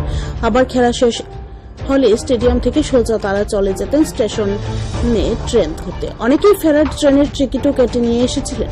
রবিবারে খেলা ভেস্তে যাওয়ায় সেই ক্রিকেট প্রেমীদের অনেকে স্টেডিয়াম থেকে ফিরছেন স্টেশনে, তবে তারা ট্রেনে ওঠেনি। রবিবারে ফেরার টিকিট বাতিল করে সোমবার রাতে বাড়ি ফেরার জন্য নতুন করে ট্রেনের টিকিট কেটেছেন। হোটেলের ঘর ভাড়া না থাকায় বা সকলের সেই আর্থিক সঙ্গতি না থাকায় স্টেশনে রাত কাটিয়েছেন তারা। রবিবার রাতে আহমেদাবাদ স্টেশনে দেখা গিয়েছে প্রচুর ক্রিকেট প্রেমীকে। স্টেশনের মেঝেতেই ঘুমিয়েছিলেন তারা। স্টেশনের অপেক্ষা কক্ষ, প্ল্যাটফর্ম বা স্টেশনের অন্যত্র ঘুমোতে দেখা গিয়েছে ক্রিকেট প্রেমীদের। তাদের অনেকেই পড়েছিলেন ধোনির 7 নম্বর জার্সি, যা থেকেই বোঝা যায় তারা চেন্নাই অধিনায়কের ভক্ত। তার খেলার সামনে থেকে দেখার সুযোগ হাতছাড়া করতে চান না তারা, তাই বাড়ি ফেরার পরিকল্পনা বাতিল করে একটা দিন বেশি আহমেদাবাদেই থেকে গিয়েছেন। আগামী বছর আইপিএল এ ধোনির খেলা নিয়ে সংশয় রয়েছে, তিনি হয়তো অবসর নিয়ে নিতে পারেন। তাই ধোনির জন্য ভারতের সব শহরের গ্যালারিতে ভিড় করছেন তার ভক্তরা। আহমেদাবাদ ব্যতিক্রম নয়। ব্যুরো রিপোর্ট, ত্রিপুরা নিউজে।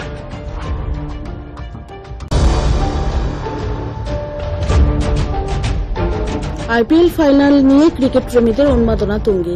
নরেন্দ্র মোদী স্টেডিয়ামের একটি আসনের টিকিটও অবিকৃত নয়। রবিবার খেলা না হওয়ায় হতাশ ক্রিকেট প্রেমীরা। ফাইনাল দেখতে অনেকে এসেছিলেন আহমেদাবাদের বাইরে থেকে। খেলা না হওয়ায় তাদের অনেক স্টেশনেই রাত কাটালেন। রবিবার বৃষ্টি হওয়ায় বাতিল হয়েছে চেন্নাই সুপার কিংস এবং গুজরাট টাইটান্সের ফাইনাল। রবিবারের টিকিট নিয়ে সোমবার খেলা দেখা যাবে বলে জানিয়েছেন আইপিএল কর্তৃপক্ষ। মহেন্দ্র সিং ধোনিদের সঙ্গে গুজরাট টাইটান্সের লড়াই দেখার জন্য অপেক্ষা করতে রাজি ক্রিকেট প্রেমীরা। বিশেষ করে ধোনির ভক্তরা খেলা না দেখে আহমেদাবাদ ছাড়তে নারাজ। আহমেদাবাদের বাইরে থাকা ক্রিকেট প্রেমীদের অনেকের পরিকল্পনা ছিল খেলার পর রাতে ট্রেনে বাড়ি ফেরা, তাই তারা হোটেলের ঘর ভাড়া করেনি। স্টেশন থেকে সোজা চলে এসেছিল স্টেডিয়ামে। আবার খেলা শেষ হলে স্টেডিয়াম থেকে সোজা তারা চলে যেতেন স্টেশনে ট্রেন ধরতে। অনেকেই ফেরার ট্রেনের টিকিটও কেটে নিয়ে এসেছিলেন। রবিবারে খেলা ভেস্তে যাওয়ায় সেই ক্রিকেট প্রেমীদের অনেকে স্টেডিয়াম থেকে ফিরছেন স্টেশনে, তবে তারা ট্রেনে ওঠেনি। রবিবারে ফেরার টিকিট বাতিল করে সোমবার রাতে বাড়ি ফেরার জন্য নতুন করে ট্রেনের টিকিট কেটেছেন। হোটেলের ঘর ভাড়া না থাকায় বা সকলের সেই আর্থিক সঙ্গতি না থাকায় স্টেশনে রাত কাটিয়েছেন তারা। রবিবার রাতে আহমেদাবাদ স্টেশনে দেখা গিয়েছে প্রচুর ক্রিকেট প্রেমীকে। স্টেশনের মেঝেতেই ঘুমিয়েছিলেন তারা। স্টেশনের অপেক্ষা কক্ষ, প্ল্যাটফর্ম বা স্টেশনের অন্যত্র ঘুমোতে দেখা গিয়েছে ক্রিকেট প্রেমীদের। তাদের অনেকেই পড়েছিলেন ধোনির 7 নম্বর জার্সি, যা থেকেই বোঝা যায় তারা চেন্নাই অধিনায়কের ভক্ত। তার খেলার সামনে থেকে দেখার সুযোগ হাতছাড়া করতে চান না তারা, তাই বাড়ি ফেরার পরিকল্পনা বাতিল করে একটা দিন বেশি আহমেদাবাদেই থেকে গিয়েছেন। আগামী বছর আইপিএল এ ধোনির খেলা নিয়ে সংশয় রয়েছে, তিনি হয়তো অবসর নিয়ে নিতে পারেন। তাই ধোনির জন্য ভারতের সব শহরের গ্যালারিতে ভিড় করছেন তার ভক্তরা। আহমেদাবাদ ব্যতিক্রম নয়। ব্যুরো রিপোর্ট, ত্রিপুরা নিউজে।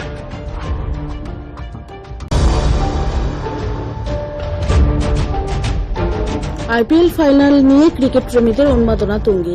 নরেন্দ্র মোদী স্টেডিয়ামের একটি আসনের টিকিটও অবিকৃত নয়। রবিবার খেলা না হওয়ায় হতাশ ক্রিকেট প্রেমীরা। ফাইনাল দেখতে অনেকে এসেছিলেন আহমেদাবাদের বাইরে থেকে। খেলা না হওয়ায় তাদের অনেক স্টেশনেই রাত কাটালেন। রবিবার বৃষ্টি হওয়ায় বাতিল হয়েছে চেন্নাই সুপার কিংস এবং গুজরাট টাইটান্সের ফাইনাল। রবিবারের টিকিট নিয়ে সোমবার খেলা দেখা যাবে বলে জানিয়েছেন আইপিএল কর্তৃপক্ষ। মহেন্দ্র সিং ধোনিদের সঙ্গে গুজরাট টাইটান্সের লড়াই দেখার জন্য অপেক্ষা করতে রাজি ক্রিকেট প্রেমীরা। বিশেষ করে ধোনির ভক্তরা খেলা না দেখে আহমেদাবাদ ছাড়তে নারাজ। আহমেদাবাদের বাইরে থাকা ক্রিকেট প্রেমীদের অনেকের পরিকল্পনা ছিল খেলার পর রাতে ট্রেনে বাড়ি ফেরা, তাই তারা হোটেলের ঘর ভাড়া করেনি। স্টেশন থেকে সোজা চলে এসেছিল স্টেডিয়ামে। আবার খেলা শেষ হলে স্টেডিয়াম থেকে সোজা তারা চলে যেতেন স্টেশনে ট্রেন ধরতে। অনেকেই ফেরার ট্রেনের টিকিটও কেটে নিয়ে এসেছিলেন।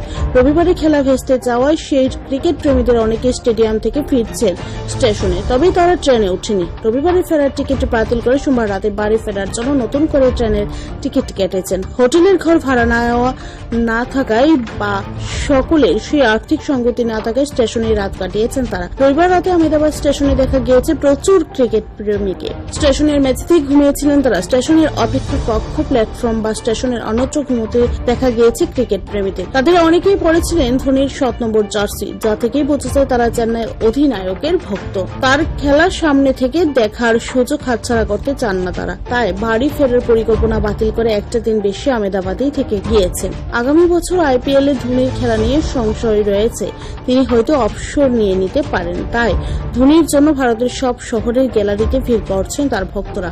আহমেদাবাদও ব্যতিক্রম নয়। ব্যুরো রিপোর্ট, ত্রিপুরা নিউজে।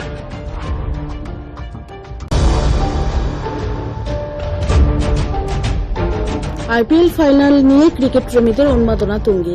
নরেন্দ্র মোদী স্টেডিয়ামের একটি আসনের টিকিটও অবিকৃত নয়। রবিবার খেলা না হওয়ায় হতাশ ক্রিকেট প্রেমীরা। ফাইনাল দেখতে অনেকে এসেছিলেন আহমেদাবাদের বাইরে থেকে। খেলা না হওয়ায় তাদের অনেক স্টেশনেই রাত কাটালেন। রবিবার বৃষ্টি হওয়ায় বাতিল হয়েছে চেন্নাই সুপার কিংস এবং গুজরাট টাইটান্সের ফাইনাল। রবিবারের টিকিট নিয়ে সোমবার খেলা দেখা যাবে বলে জানিয়েছেন আইপিএল কর্তৃপক্ষ। মহেন্দ্র সিং ধোনিদের সঙ্গে গুজরাট টাইটান্সের লড়াই দেখার জন্য অপেক্ষা করতে রাজি ক্রিকেট প্রেমীরা। বিশেষ করে ধোনির ভক্তরা খেলা না দেখে আহমেদাবাদ ছাড়তে নারাজ। আহমেদাবাদের বাইরে থাকা ক্রিকেট প্রেমীদের অনেকের পরিকল্পনা ছিল খেলার পর রাতে ট্রেনে বাড়ি ফেরা, তাই তারা হোটেলের ঘর ভাড়া করেনি। স্টেশন থেকে সোজা চলে এসেছিল স্টেডিয়ামে। আবার খেলা শেষ হলে স্টেডিয়াম থেকে সোজা তারা চলে যেতেন স্টেশনে ট্রেন ধরতে। অনেকেই ফেরার ট্রেনের টিকিটও কেটে নিয়ে এসেছিলেন। রবিবারে খেলা ভেস্তে যাওয়ায় সেই ক্রিকেট প্রেমীদের অনেকে স্টেডিয়াম থেকে ফিরছেন স্টেশনে, তবেই তারা ট্রেনে ওঠেনি। রবিবারে ফেরার টিকিট বাতিল করে সোমবার রাতে বাড়ি ফেরার জন্য নতুন করে ট্রেনের টিকিট কেটেছেন। হোটেলের ঘর ভাড়া না থাকায় বা সকলের সেই আর্থিক সঙ্গতি না থাকায় স্টেশনে রাত কাটিয়েছেন তারা। রবিবার রাতে আহমেদাবাদ স্টেশনে দেখা গিয়েছে প্রচুর ক্রিকেট প্রেমীকে। স্টেশনের মেঝেতেই ঘুমিয়েছিলেন তারা। স্টেশনের অপেক্ষা কক্ষ, প্ল্যাটফর্ম বা স্টেশনের অন্যত্র ঘুমোতে দেখা গিয়েছে ক্রিকেট প্রেমীদের। তাদের অনেকেই পড়েছিলেন ধোনির 7 নম্বর জার্সি, যা থেকেই বোঝা যায় তারা চেন্নাই অধিনায়কের ভক্ত। তার খেলার সামনে থেকে দেখার সুযোগ হাতছাড়া করতে চান না তারা, তাই বাড়ি ফেরার পরিকল্পনা বাতিল করে একটা দিন বেশি আহমেদাবাদেই থেকে গিয়েছেন। আগামী বছর আইপিএল এ ধোনির খেলা নিয়ে সংশয় রয়েছে, তিনি হয়তো অবসর নিয়ে নিতে পারেন। তাই ধোনির জন্য ভারতের সব শহরের গ্যালারিতে ভিড় করছেন তার ভক্তরা। আহমেদাবাদও ব্যতিক্রম নয়। ব্যুরো রিপোর্ট, ত্রিপুরা নিউজে।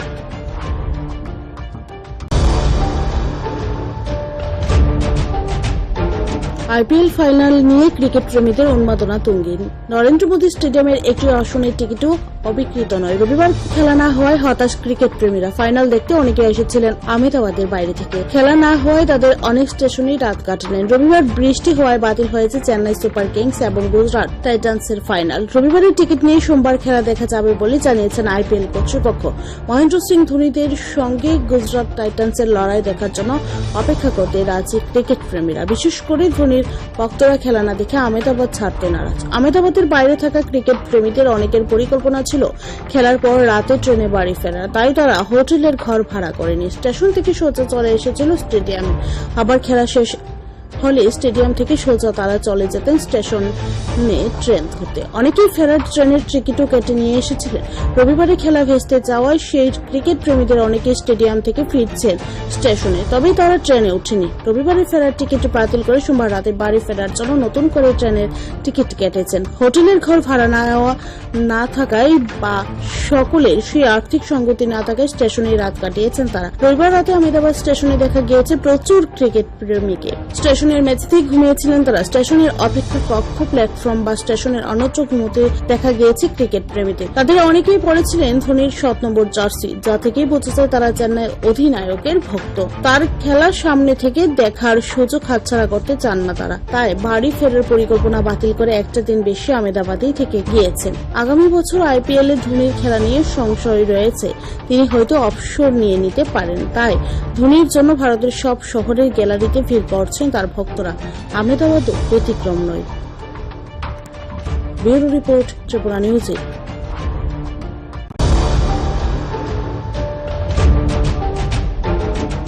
অতি সম্প্রতি ত্রিপুরা পাবলিক সার্ভিস কমিশন থেকে বিজ্ঞাপন জারি করে ভেটেরিনারি এবং এগ্রিকালচার এই দুটো বিষয়ে নিয়োগের জন্য আবেদনপত্র আহ্বান করা হয়। দেখা গেছে দুটোর মধ্যে একটার ক্ষেত্রে পিআরটিসি সহ ককবরক এবং বাংলা ভাষা জানা আবশ্যক হলেও অন্যটার ক্ষেত্রে এমন কিছু বিষয় নেই। এই বিষয়টা নিয়ে আজ বিধায়ক সুদীপ রায় বর্মন টিপিএসসি চেয়ারম্যানের সাথে দেখা করে স্মারকলিপি প্রদান করেন কংগ্রেস বিধায়ক সুদীপ রায় বর্মন সহ প্রাক্তন বিধায়ক আশিস কুমার সাহা। সাংবাদিকদের সাথে কথা বলার সময় শ্রী বর্মন দাবি করেন, এভাবে টিপিএসসি নির্ধারিত বিজ্ঞাপনগুলোর মধ্যে পিআরটিসি সহ বাংলা এবং ককবরক বাধ্যতামূলক না থাকার কারণে অন্যের ক্ষেত্রে রাজ্যের বেকাররা বা বলা চলে উচ্চশিক্ষিত বেকাররা বঞ্চিত হচ্ছেন। এক্ষেত্রে কর্তৃপক্ষের দৃষ্টি আকর্ষণ করার জন্যই ওনার আজকের এই পদক্ষেপ বলে দাবি করছেন বিধায়ক শ্রী রায় বর্মন। এরকম বহু ঘটনা দৃষ্টান্ত আছে। ফার্স্ট হয়েছে ওই পরীক্ষায়, কিন্তু তাকে নেওয়া হয়নি কারণ সে ওই রাজ্যের বাসিন্দা নন। আর আমরা এখানে দরজাগুলো খুলে দিচ্ছি, বহিরাজ্যের এরা এসে এখানে এই সমস্ত পোস্টগুলো আপনি খবর নিয়ে দেখুন। সেন্ট্রাল ইউনিভার্সিটি, এনআইটি থেকে শুরু করে পাওয়ার ডিপার্টমেন্ট থেকে শুরু করে প্রত্যেকটি জায়গায় বহিরাজ্যের লোকরা এসে এখানে পার্টিসিপেট করছে। টিপিসি দ্বারা যা পরীক্ষাগুলো হচ্ছে, এবং মজার ব্যাপার হচ্ছে এর আগেও যে ইন্টারভিউগুলো হয়েছে তারা পার্টিসিপেট করে এখানে 2 বছর চাকরি করার পর ওই যেটা তাদের দরকার এক্সপিরিয়েন্স, ওই এক্সপিরিয়েন্স সংগ্রহ করে এ রাজ্য থেকে চলে যাচ্ছে। ওয়ার্স্ট সাফারার হচ্ছে আমাদের রাজ্যের বেকাররা এবং এই দপ্তর, কারণ এখান থেকে চলে যায়। আমি এই যে ব্যাপারটা আজকে টিপিএসসির সঙ্গে আমি চেয়ারম্যানের সঙ্গে আলোচনা করলাম, ওনার দৃষ্টিতে আনলাম। এখন উনি বলছেন, দেখুন আমরা তো হুবহু যা ডিপার্টমেন্ট থেকে এগুলো আসে ক্যাবিনেট পাস হয়ে, আমরা তো হুবহু আমরা এগুলো চেপে দিই। এখন ঠিক আছে, এটা আপনার সাথে অটোনোমাস বডি, এইরকম একটার মধ্যে desirable PRTC, desirable Bangla Kokborok, আরেকটার মধ্যে একেবারে নেই। এটা কিরকম বেমানান লাগছে। তার মানে তো হচ্ছে আঙ্গুল তুলবে আপনার দপ্তরের দিকে, আপনার এই কমিশনের দিকে, যে কাউকে বোধ বহিরাজ্যে ফেভার করার জন্য আপনারা এই জিনিসগুলো করছেন। In lieu of what best known to your office or the council of ministers, why whom they want to favour.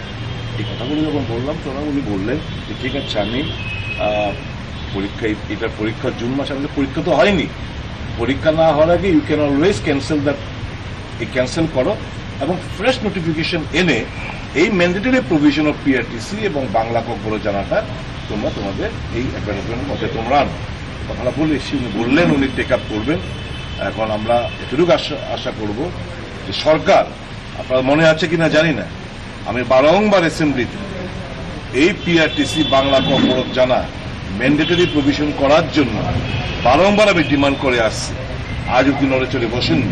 আমার প্রত্যাশা, নতুন মুখ্যমন্ত্রী এসছেন, আপনাদের মাধ্যমে মুখ্যমন্ত্রীর গোচরে আমি নিয়ে যেতে চাই যে এই পরীক্ষাটা যেন বিলম্বে ক্যান্সেল করে ফ্রেশ নোটিফিকেশন এই সংশোধনী এনে পিআরটিসি এবং বাংলা ককবরক জানাটা ম্যান্ডেটরি প্রভিশন করে যেন এটা ফ্রেশ ইন্টারভিউ কল করা হয়।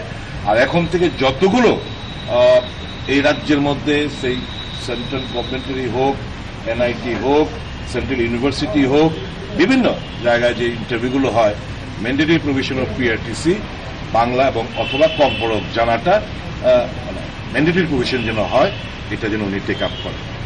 এই রাজ্যের বেকারদের হয়ে আমি এই দাবিটুকু জানাচ্ছি, কারণ বহিরাজ্যের আমাদের ছেলেরা বহিরাজ্যে সুযোগ পাচ্ছে না। আমরা কেন আমাদের দরজাটা খুলে রাখবো বহিরাজ্যের বেকাররা এখানে এসে চাকরি পাচ্ছে। Bureau report, Tripura news 8।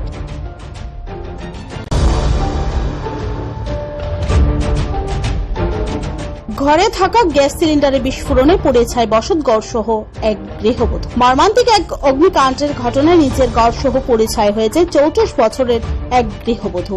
ঘটনার বিবরণী জানা যায়, শান্তিরবাজার শহরে মাস্টারপাড়ার রাসমোহন দেবনাথের বাড়িতে সপরিবারে ভাড়া থাকতেন।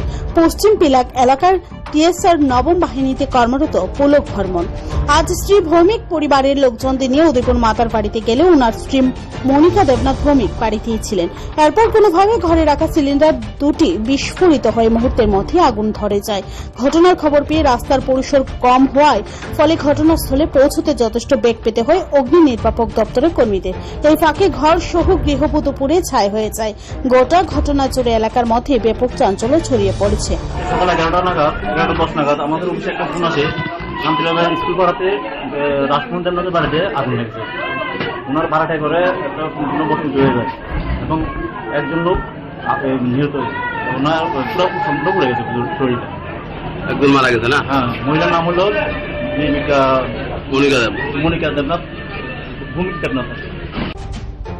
Bureau report, Tripura news 8।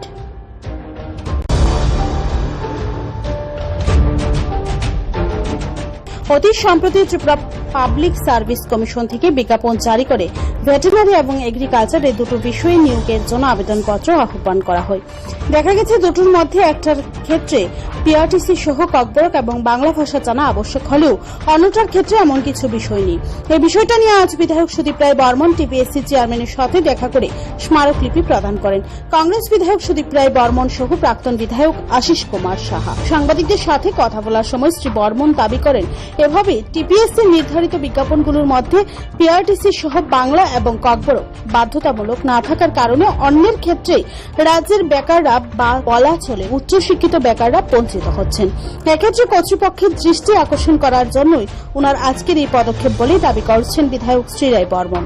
এরকম বহু ঘটনা দৃষ্টান্ত আছে, ফার্স্ট হয়েছে ওই পরীক্ষায়, কিন্তু তাকে নেওয়া হয়নি কারণ সে ওই রাজ্যের বাসিন্দা নন।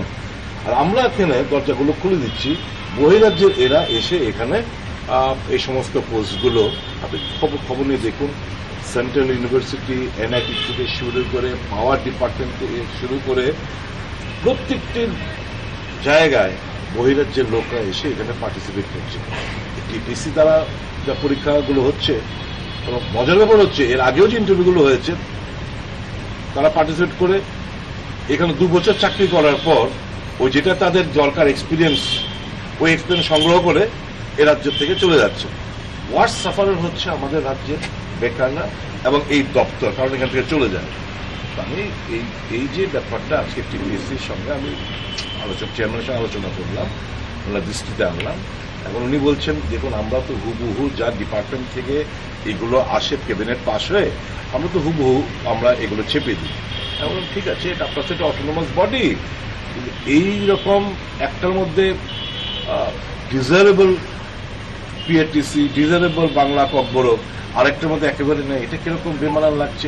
তার মানে তো হচ্ছে আঙ্গুল তুলবে আপনার দপ্তরের দিকে, আপনার এই কমিশনের দিকে, যে কাউকে বোধ বহিরাজ্যে ফেভার করার জন্য আপনারা এই জিনিসগুলো করছেন। In lieu of what best known to your office or the council of ministers, why whom they want to favour. এই কথাগুলো যখন বললাম তখন উনি বললেন যে ঠিক আছে, আমি এটার পরীক্ষা জুন মাসে, আমাদের পরীক্ষা তো হয়নি, পরীক্ষা না হওয়ার আগে you can always cancel that, cancel করো এবং ফ্রেশ নোটিফিকেশন এনে এই ম্যান্ডেটরি প্রভিশন অফ পিআরটিসি এবং বাংলা ককবরক জানাটা তোমরা তোমাদের এই অ্যাডভার্টাইজমেন্টের মধ্যে তোমরা আনো।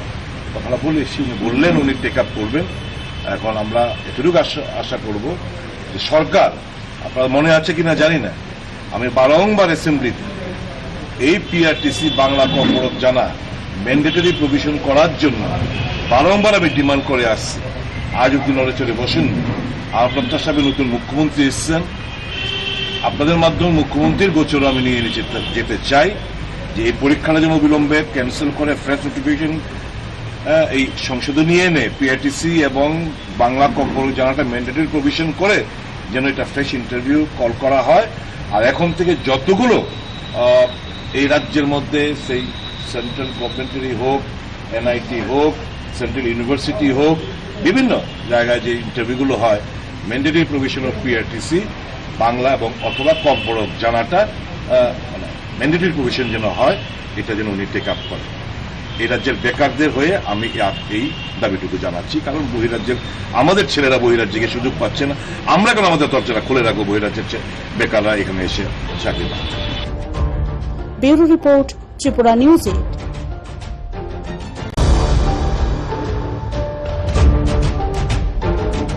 নেশামুক্ত ত্রিপুরা গড়ার আহ্বানে খোয়াই থেকে পদযাত্রা শুরু করে আগরতলা এসে পৌঁছল চেবড়ির যুবক পীযূষ রায়। এই সময়ের মধ্যে নেশা দারুণভাবে প্রভাব বিস্তার করে চলছে। বিশেষ করে এই নেশার কবলে পড়ে একাংশ যুব সমাজ ধ্বংসের দিকে ধাবিত হচ্ছে। সরকারের রকমারি উদ্যোগ সত্ত্বেও নেশার বাড়ন্তকে যেন রোখা যাচ্ছে না। এবার নেশা বিরোধী মানসিকতা তৈরি করার আহ্বানে খোয়াই থেকে আগরতলা পর্যন্ত পদযাত্রা সংগঠিত করল চেবড়ির যুবক পীযূষ কান্তি রায়। আগরতলার স্বামী বিবেকানন্দ ময়দানে তিনি জানালেন, সমাজকে নেশা থেকে মুক্ত করার জন্যই এই পদক্ষেপ। এরই মধ্যে 1000 কিলোমিটার পদযাত্রা সংগঠিত করে নিয়েছেন বলেও জানালেন শ্রী রায়। পাশাপাশি আগামী দিনে একই লক্ষ্যকে সামনে রেখে দিল্লি পর্যন্ত পদযাত্রা সংগঠিত করার পরিকল্পনা রয়েছে বলেও পীযূষ রায় দাবি করেন। একটা শিক্ষিত নাগরিক, তাই মেয়েদেরকে প্রত্যেককে আগে পড়াশোনা করতে হবে এবং তারপর স্বাবলম্বী হতে হবে। এবং প্রত্যেক মায়ের মা বাবাকে আমার অনুরোধ থাকবে যে একটা চাকরিওয়ালা পাত্র ভালো পেয়ে গেলাম তাই বলে আপনার মেয়েকে কম বয়সে বিয়ে দিয়ে মেয়ের জীবনটাকে নষ্ট করবেন না। আজকে যদি আমরা দেখুন, আমরা পেয়েছি একজন রাষ্ট্রপতি, মহিলা রাষ্ট্রপতি, উনি আমাদের অনুপ্রেরণা। তাই আপনাকে মেয়েকে যদি সঠিকভাবে শিক্ষা দান করেন তাহলে হয়তো আপনার মেয়েও একদিন ওই রকম পদে যেতে পারে। তাই মেয়ের অল্প বয়সে বিয়ে দিয়ে মেয়ের ভবিষ্যৎটা নষ্ট করবেন না, এটাই আমার বার্তা থাকবে। আমার পীযূষ কান্তি রায়, আমার বাড়ি খোয়াই চেবড়ি।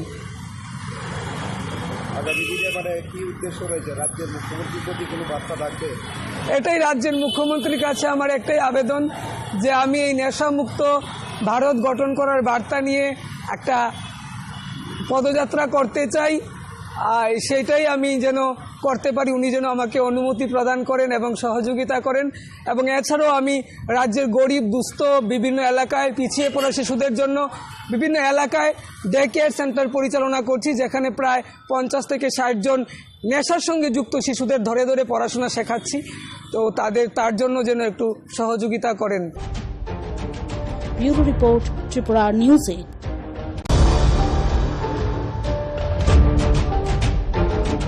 ঘরে থাকা গ্যাস সিলিন্ডারে বিস্ফোরণে পড়ে ছাই বসতঘর সহ এক গৃহবধূ। মর্মান্তিক এক অগ্নিকাণ্ডের ঘটনায় নিজের ঘর সহ পড়ে ছাই হয়ে যায় 34 বছরের এক গৃহবধূ। ঘটনার বিবরণী জানা যায়, শান্তিরবাজার শহরে মাস্টারপাড়ার রাসমোহন দেবনাথের বাড়িতে সপরিবারে ভাড়া থাকতেন। পশ্চিম পিলাক এলাকার টিএসআর নবম বাহিনীতে কর্মরত পুলক বর্মন আজ স্ত্রী ভৌমিক পরিবারের লোকজনদের নিয়ে উদয়পুর মাতার বাড়িতে গেলে ওনার স্ত্রী মনিকা দেবনাথ ভৌমিক বাড়িতেই ছিলেন। এরপর কোনোভাবে ঘরে রাখা সিলিন্ডার দুটি বিস্ফোরিত হয়ে মুহূর্তের মধ্যে আগুন ধরে যায়।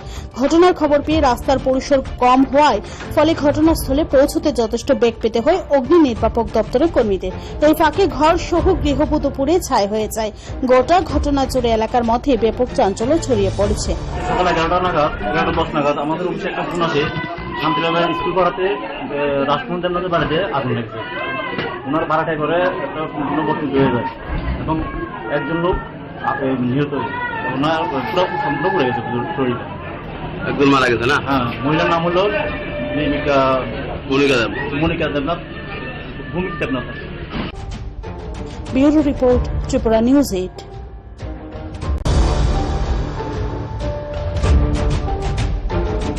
তামাক নিয়ন্ত্রণে আইন প্রণয়নের পদ্ধতি সম্পর্কে পশ্চিম ত্রিপুরা জেলা শাসকের কার্যালয়ে এক গুরুত্বপূর্ণ কর্মশালা অনুষ্ঠিত হয়।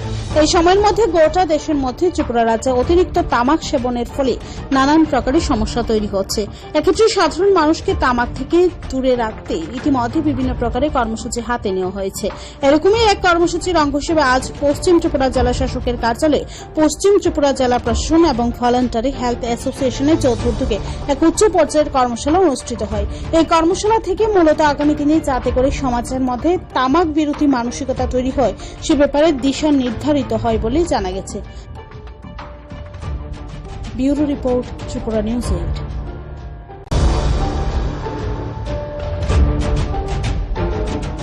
অতি সম্প্রতি ত্রিপুরা পাবলিক সার্ভিস কমিশন থেকে বিজ্ঞাপন জারি করে ভেটেরিনারি এবং এগ্রিকালচার এই দুটো বিষয়ে নিয়োগের জন্য আবেদনপত্র আহ্বান করা হয়। দেখা গেছে দুটোর মধ্যে একটার ক্ষেত্রে পিআরটিসি সহ ককবরক এবং বাংলা ভাষা জানা আবশ্যক হলেও অন্যটার ক্ষেত্রে এমন কিছু বিষয় নেই। এই বিষয়টা নিয়ে আজ বিধায়ক সুদীপ রায় বর্মন টিপিএসসি চেয়ারম্যানের সাথে দেখা করে স্মারকলিপি প্রদান করেন। কংগ্রেস বিধায়ক সুদীপ রায় বর্মন সহ প্রাক্তন বিধায়ক আশিস কুমার সাহা সাংবাদিকদের সাথে কথা বলার সময় শ্রী বর্মন দাবি করেন, এভাবে টিপিএসসি নির্ধারিত বিজ্ঞাপনগুলোর মধ্যে পিআরটিসি সহ বাংলা এবং ককবরক বাধ্যতামূলক না থাকার কারণে অন্যের ক্ষেত্রে রাজ্যের বেকাররা বা বলা চলে উচ্চশিক্ষিত বেকাররা বঞ্চিত হচ্ছেন। এক্ষেত্রে কর্তৃপক্ষের দৃষ্টি আকর্ষণ করার জন্যই ওনার আজকের এই পদক্ষেপ বলে দাবি করছেন বিধায়ক শ্রী রায় বর্মন। এরকম বহু ঘটনা দৃষ্টান্ত আছে, ফার্স্ট হয়েছে ওই পরীক্ষায়, কিন্তু তাকে নেওয়া হয়নি কারণ সে ওই রাজ্যের বাসিন্দা নন। আর আমরা এখানে দরজাগুলো খুলে দিচ্ছি, বহিরাজ্যের এরা এসে এখানে এই সমস্ত পোস্টগুলো আপনি খবর নিয়ে দেখুন, সেন্ট্রাল ইউনিভার্সিটি, এনআইটি থেকে শুরু করে পাওয়ার ডিপার্টমেন্ট থেকে শুরু করে প্রত্যেকটি জায়গায় বহিরাজ্যের লোকরা এসে এখানে পার্টিসিপেট করছে। টিপিসি দ্বারা যা পরীক্ষাগুলো হচ্ছে, এবং মজার ব্যাপার হচ্ছে এর আগেও যে ইন্টারভিউগুলো হয়েছে তারা পার্টিসিপেট করে এখানে 2 বছর চাকরি করার পর ওই যেটা তাদের দরকার এক্সপিরিয়েন্স, ওই এক্সপিরিয়েন্স সংগ্রহ করে এ রাজ্য থেকে চলে যাচ্ছে। ওয়ার্স্ট সাফারার হচ্ছে আমাদের রাজ্যের বেকাররা এবং এই দপ্তর, কারণ এখান থেকে চলে যায়। আমি এই যে ব্যাপারটা আজকে টিপিএসসির সঙ্গে আমি চেয়ারম্যানের সঙ্গে আলোচনা করলাম, দৃষ্টিতে আনলাম। এখন উনি বলেন দেখুন আমরা হুবহু যা ডিপার্টমেন্ট থেকে এগুলো আসে বেনেট পাস হয়ে আমরা তো হুবহু আমরা এগুলোতে দিই। ঠিক আছে, এটা আপনার অটোনোমাস বডি, এইরকম একটার মধ্যে ডিজার্ভেবল পিএটিসি, ডিজার্ভেবল বাংলা গৌরব আর মধ্যে একেবারে নেই, কিরকম বেমানা হচ্ছে। তার মধ্যে হচ্ছে আঙ্গুল তুলটা দপ্তরের দিকে আর এই কমিশনারকে যে কাউবদ্ধ বহিরাজ্যে ফেয়ার করার জন্য আপনারা যেগুলো করছেন, in your what then want to your office or the council ministers why whom they want to যখন বললাম উনি বললেন ঠিক আছে আমি পরীক্ষার জন্য পরীক্ষা তো হয়নি, পরীক্ষা না হওয়ার আগে ইউ ক্যান ওয়েজ ক্যান্সেল করো এবং ফ্রেশ নোটিফিকেশন এনে এই ম্যান্ডেটরি প্রভিশন অফ পিএসসি এবং বাংলা পড়ে জানাটা তোমরা তোমাদের এই অ্যাডভার্টাইজমেন্ট রান কথা বলে বললেন উনি টেকা করবেন। কারণ আমরা আশা করব যে সরকার, মনে আছে কিনা জানে আমি বারংবার এই পিআরটি বাংলা ম্যান্ডেটরি প্রভিশন তার জন্য বারংবার আবেদন করে আসছি। আজ অব্দি বসেন আপনার সাহেবের মুখ্যমন্ত্রী এসেছেন, আপনাদের মাধ্যমে মুখ্যমন্ত্রীর কথা আমি নিয়ে যেতে চাই যে এই পরীক্ষা অবিলম্বে ক্যান্সেল করে ফ্রেশ নোটিফিকেশন এই সংশোধন নিয়ে এনে পিআরসি এবং বাংলা ম্যান্ডেটরি প্রভিশন করে এটা ফ্রেশ ইন্টারভিউ কল করা হয়। আর এখন যতগুলো এই রাজ্যের মধ্যে সেই সেন্ট্রাল গভর্নমেন্ট হোক, আইটি হোক, সেন্ট্রাল ইউনিভার্সিটি হোক, বিভিন্ন জায়গায় ইন্টারভিউগুলো হয় mandatory provision of PRTC Bangla অথবা কম জানাটা ম্যান্ডেটরি প্রভিশন হয়, এখানে উনি টেক আপ করেন। এরা বেকারদের হয়ে আমি এই দাবিটুকু জানাচ্ছি। কারণ বহিরাজ্যের আমাদের ছেলেরা যে সুযোগ পাচ্ছে, আমরা কেন আমাদের দরজাটা খুলে রাখবো বুঝেছে বেকার এখানে এসে চাকরি।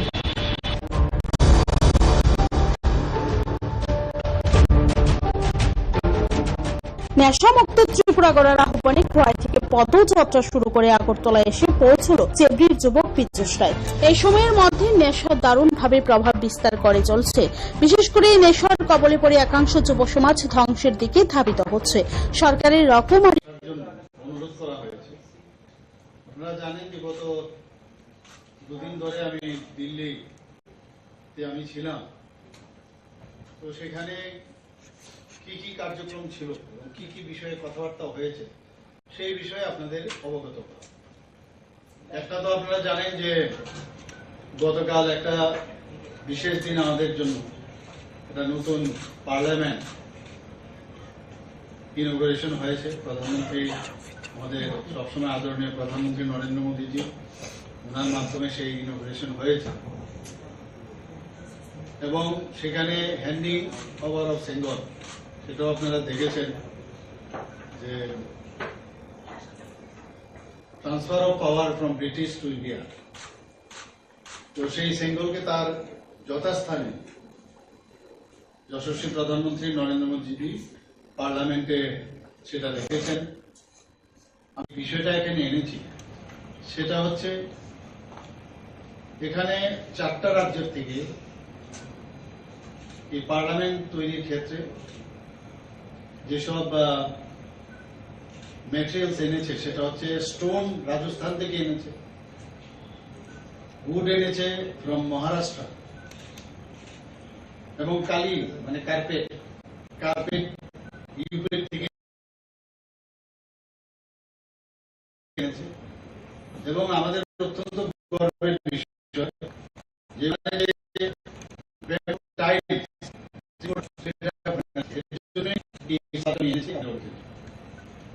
সেকেন্ড বিষয় হচ্ছে যে আপনারা জানেন যে আমাদের নীতি আয়োগের বৈঠক হয়েছে এবং নীতির যে ফুল নেম সেটা হচ্ছে national institution of transforming India নীতি, এবং সেটা মোদিজি যখন আসলেন 2014-তে তবে উনি এই নীতি আয়োগ শুরু করেছেন। আগে যার নাম আমরা জানি যে প্ল্যানিং কমিশন হিসাবে সেটা আখ্যায়িত করা হতো, তার পরিবর্তে সেটা এই নীতি আয়োগ শুরু হয়েছে। এবং এর উদ্দেশ্যটা কি আমাদের সেটা জানা প্রয়োজন। To promote competitive and cooperative federalism among the states, এটা হচ্ছে মেইন মোটো। এবং বিভিন্ন প্রদেশ সেখানে ভাগিদারি থাকে এবং তাতে করে যে 28 স্টেটস, নটা ইউনিয়ন টেরিটরিজ, তো তাদের যারা মুখ্যমন্ত্রী এবং গভর্নর, লেফটেন্যান্ট গভর্নর, যারা লেফটেন্যান্ট গভর্নররা থাকে তারা ওখানে আসেন। এবং তার মেইন আরেকটা যে উদ্দেশ্য সেটা হচ্ছে দেশের সব যোজনা যাতে ইউনিফাইড ওয়েতে হয় এবং টু অ্যাচিভ দ্য বেস্ট। মানে আগে কি হতো, এখানে একটা আলাদা আলাদা করে বিভিন্ন প্রদেশে এক এক ধরনের যে ডেভেলপমেন্ট ওয়ার্ক বা আদার্স যেসব ওয়ার্ক তৈরি হতো, সেটা আমাদের প্রধানমন্ত্রীজি চান যে সব প্রদেশ থেকে জানা কি কি আপনারা করছেন এবং কি কি কাজ এর মধ্যে হয়ে গেছে সেইগুলো জানতেন। আর তার আগে মুখ্যমন্ত্রীদের এই বৈঠক হওয়ার পূর্বে উনি চিফ সেক্রেটারিদের বৈঠক আগেই করে থাকেন। সেখান থেকে প্রায় উনি পুরো 3 দিন, যখন প্রথম যে ফার্স্ট চিফ সেক্রেটারি কনফারেন্স হয়েছিল ধর্মশালা, 3 দিন উনি নিজে ওখানে স্টে করেছিলেন এবং 3 দিন সমানে সারা ভারতবর্ষের সমস্ত চিফ সেক্রেটারিদের সাথে কথা বলেছেন, কি কি যোজনা হওয়া উচিত, কি কি যোজনা বলে ভালো হবে। তদ্রুপ এইবারও দিল্লিতে এবার হয়েছে, চিফ সেক্রেটারিদের সাথে আগে হয়েছে, তারপর কালকে আমাদের এই নীতি আয়োগের বৈঠক হয়েছে। তা আমরা ত্রিপুরার থেকে আমরা কি কি নীতি আয়োগে এবং সেই বিষয়গুলো আমরা সেখানে রেখেছি। 1 নম্বর হচ্ছে বিকশিত Bharat at the rate of 2047। Headline আপনারা সবাই জানেন যে 1922-তে মহাত্মা গান্ধীর অসহযোগ আন্দোলন শুরু হয়েছিল। তার ঠিক 25 বছর পর প্রায় 1947-এ আমাদের দেশ স্বাধীন হয়। সেইভাবেই এখন আমাদের 75 ইয়ার্স হচ্ছে আমাদের দেশ স্বাধীন হয়েছে। তো আগামী 25 বছর অর্থাৎ 2047-এ আমরা কি কি প্ল্যান করব, সেই বিষয়গুলো টার্গেট করেই আমাদের এই বিকশিত Bharat at the rate of 2047 সেই হেডলাইনে আমাদের কথাবার্তা হয়েছে। আমরা 2047 হিসাবে আমরা নাম দিয়েছিলাম এবং একটা রোড ম্যাপ আমরা তৈরি করেছিলাম এবং সেই রোড ম্যাপ আমরা ত্রিপুরার যে 50th স্টেটহুড ডে ছিল তখন সেটাকে আমরা আমাদের যশস্বী হোম মিনিস্টার উনি কিন্তু সেটাকে লঞ্চ করেছিলেন।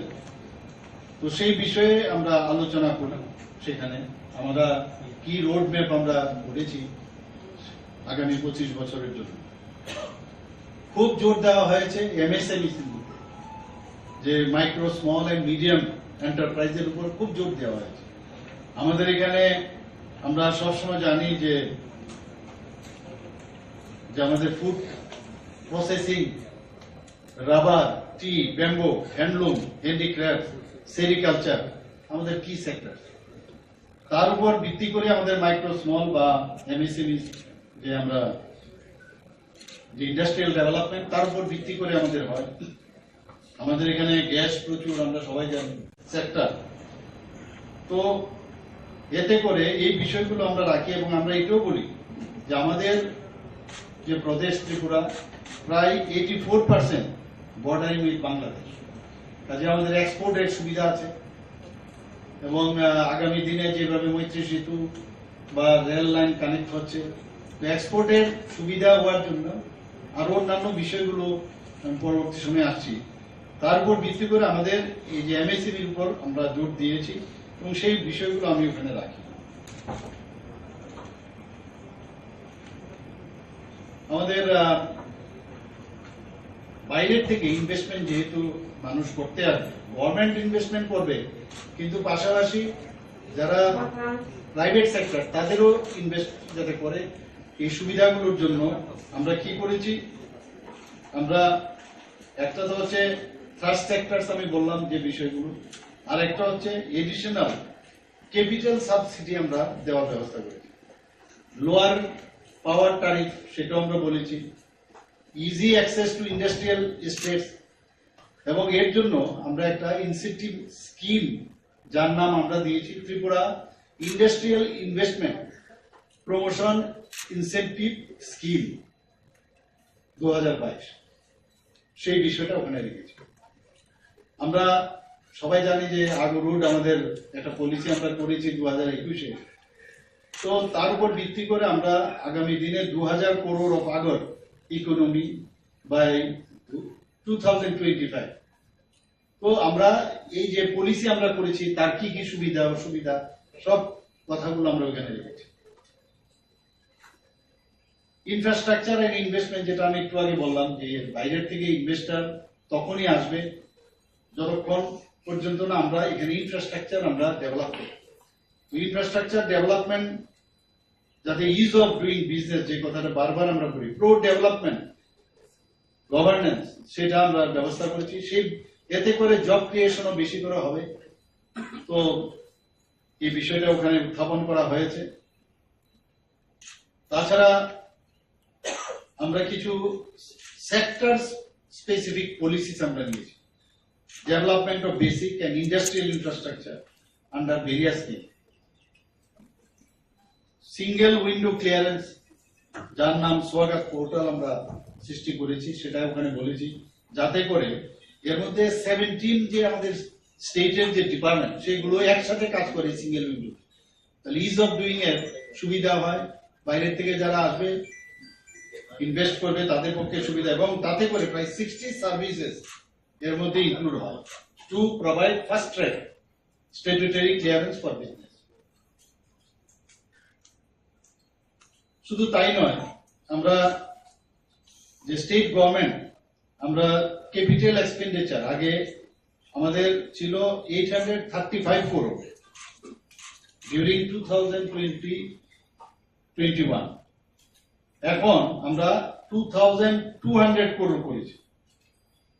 তো সেই বিষয়টা এখানে রেখেছি, এবং এতে করে শুধু তো আমরা করলাম, কিন্তু আমরা কিন্তু অনেক সময় পরোক্ষভাবে কিন্তু সেন্ট্রাল গভর্নমেন্টের এজেন্সিও কিন্তু করছে। ফর এক্সাম্পল আমি বলছি, যেমন NHIDCL ওরাও করছে, এভিয়েশন তারাও করছে, রেলওয়ে তারাও করছে। তো আলটিমেটলি গিয়ে দেখা যায় যে 5000 থেকে 6000 crore যে ক্যাপিটাল এক্সপেন্ডিচার সেটা কিন্তু হচ্ছে ত্রিপুরাতে, তাতে করে মানুষের আসার সুবিধা হচ্ছে, ইনফ্রাস্ট্রাকচার ডেভেলপমেন্ট হচ্ছে কিনা। এবং এই যে ডেভেলপমেন্ট আমরা সব তো হলো, আমরা সব ইনফ্রাস্ট্রাকচার ডেভেলপ করলাম, আমরা ইনসেন্টিভ দিলাম, আমরা সরকার পোর্টাল করলাম, সবই ঠিক আছে, কিন্তু ইনভেস্টার জানতে হবে তো আমাদের ত্রিপুরাতে গ্যাস আছে, আমরা এই ইনসেন্টিভ গুলো দিই। এর জন্য বিভিন্ন সময়ে আমরা ইনভেস্টার সামিট করেছি। কিছুদিন আগে রাউন্ড টেবিল আমরা একটা এখানে ইনভেস্টার মিট আমরা করেছি, আমরা স্টেট গভর্নমেন্ট তো করেছি, সাথে মিনিস্ট্রি অফ ডোনারও আমাদের সাথে ছিল।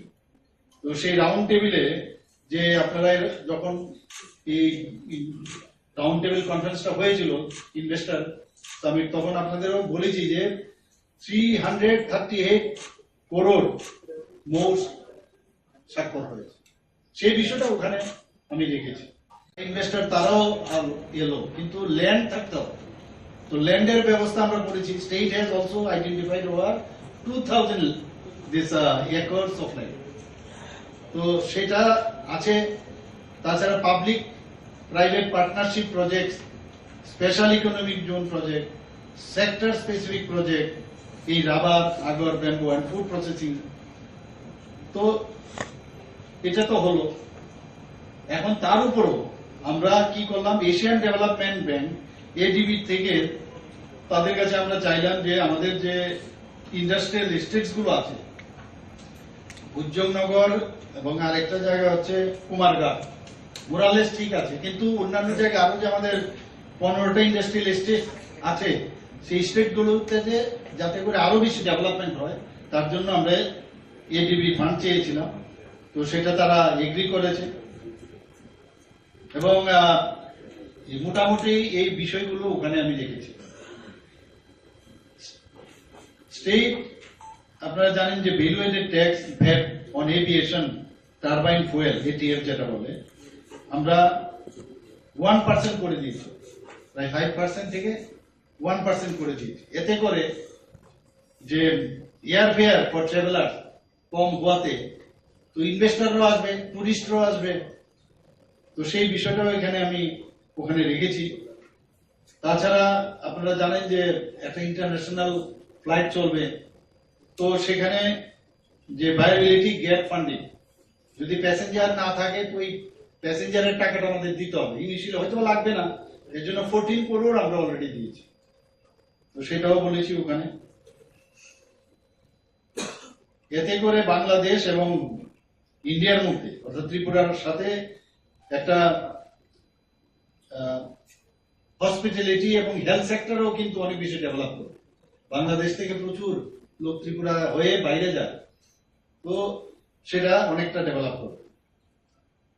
আমরা সবাই জানি যে টিডিএস রুলস এন্ড রেগুলেশন থাকে, তো এটাকে মিনিমাম কমপ্লায়েন্স যাতে হয়, the state has been categorized under the emerging business ecosystem category. তো তার জন্য business reforms action plan BRAP 2020 report, সেখানে আমাদের যেভাবে আমাদের প্রেস করেছে, কি বলেছেন যে ইমার্জিং বিজনেস ইকোসিস্টেম ক্যাটাগরি, এই ব্রাপ আমরা যেভাবে কাজ করছি তাতে করে আমাদেরকে ক্যাটাগরাইজ করেছে যে ইমার্জিং বিজনেস ইকোসিস্টেম ক্যাটাগরি। তো সেই দিক দিয়ে আমরা state had also rank top achiever, যেহেতু আমরা সগাত পোর্টাল করলাম, অনলাইন সিঙ্গেল উইন্ডো সিস্টেম, তাতে করে ওই টপ অ্যাচিভার সেটাও ব্রাপ বড়াই যে এজেন্সি তারা আমাদেরকে বলেছে যে top achiever. The Tripura Industrial Facilitation Act 2018, এটাতে আমরা লিগ্যাল ব্যাকিং, যাতে অনেকের অসুবিধা হয় যে কেউ আসলো আবার দেখা গেলো ইনফ্রাস্ট্রাকচার ডেভেলপ করলো ইনভেস্টার, কিন্তু নানা রকম কারণে লিগেলি যাতে ওদের অসুবিধা না হয়, তাকেও ইজ অফ ডুইং এর জন্য, বিজনেস করার জন্য সেই ইন্ডেক্স অফ দ্য স্টেট আমরা পেয়েছি, thereby improving the ease of doing business, EODB index of the state. এতে করে অনেকের সুবিধা হয় যে ওখানে গেলে লিগেল ব্যাটল হবে না। ও যদি দেখা গেল যে ইনভেস্ট করলো কিন্তু চললো না, তো ও যদি চলে যায় লিগেলি কোনো সমস্যা হবে কিনা, তো এগুলো খুব ইজি ওয়েতে আমরা করেছি যাতে ওদের সমস্যা নয়, তবেই মানুষ অ্যাট্রাকশন হয়ে তারা আসবে, সেই ব্যবস্থা আমরা করেছি। Tripura guaranteed service to citizen act 2020, আমরা এটা timelines of service both to citizens and business have been mandated. কারোর PRTC লাগবে, কাস্ট সার্টিফিকেট লাগবে, এটা যাতে খুব একসাথে খুব তাড়াতাড়ি হয়ে যায়। 5 নম্বর যে পয়েন্ট 8টার মধ্যে উইমেন এম্পাওয়ারমেন্ট, আপনারা সবাই জানেন যে এটা আমাদের মাননীয় প্রধানমন্ত্রী খুব জোর দেন। তো আমরা তো Tripura state policy for empowerment of women 2022 আমরা অলরেডি করেছি। 33% রিজার্ভেশন আমরা সমস্ত চাকরির ক্ষেত্রে উইমেনদের জন্য রেখেছি। এটা ওয়ান এক্সক্লুসিভ উইমেন ব্যাটালিয়ন, এটা আমরা তৈরি ত্রিপুরা স্টেট লেভেল সার্ভিস শুধুমাত্র মহিলাদের, তো সেই বিষয়টা ওখানে রেখেছি। উইমেন সেলফ হেল্প গ্রুপ সম্পর্কে ওখানে আমাদের যে এসএইচজি গ্রুপে যেভাবে মহিলারা যুক্ত হচ্ছে, তাতে করে মানে তাদের যে আর্থসামাজিক উন্নয়ন সেই বিষয়টা ওখানে দেখেছি। There are 4,16,292 active women members from rural poor families. তাদের কি হয়েছে, তারা এখন mobilise into 46,475 women self help group. আরেকটা হচ্ছে 1,950 ভিলেজ অর্গানাইজেশন বিওস এবং 88 ক্লাস্টার লেভেল ফেডারেশন সিএলএফ সেটা তৈরি হয়েছে। এই 4,16,292 অ্যাক্টিভ উইমেন মেম্বার সেইভাবে আমাদের তৈরি হতে সুবিধা হয়েছে।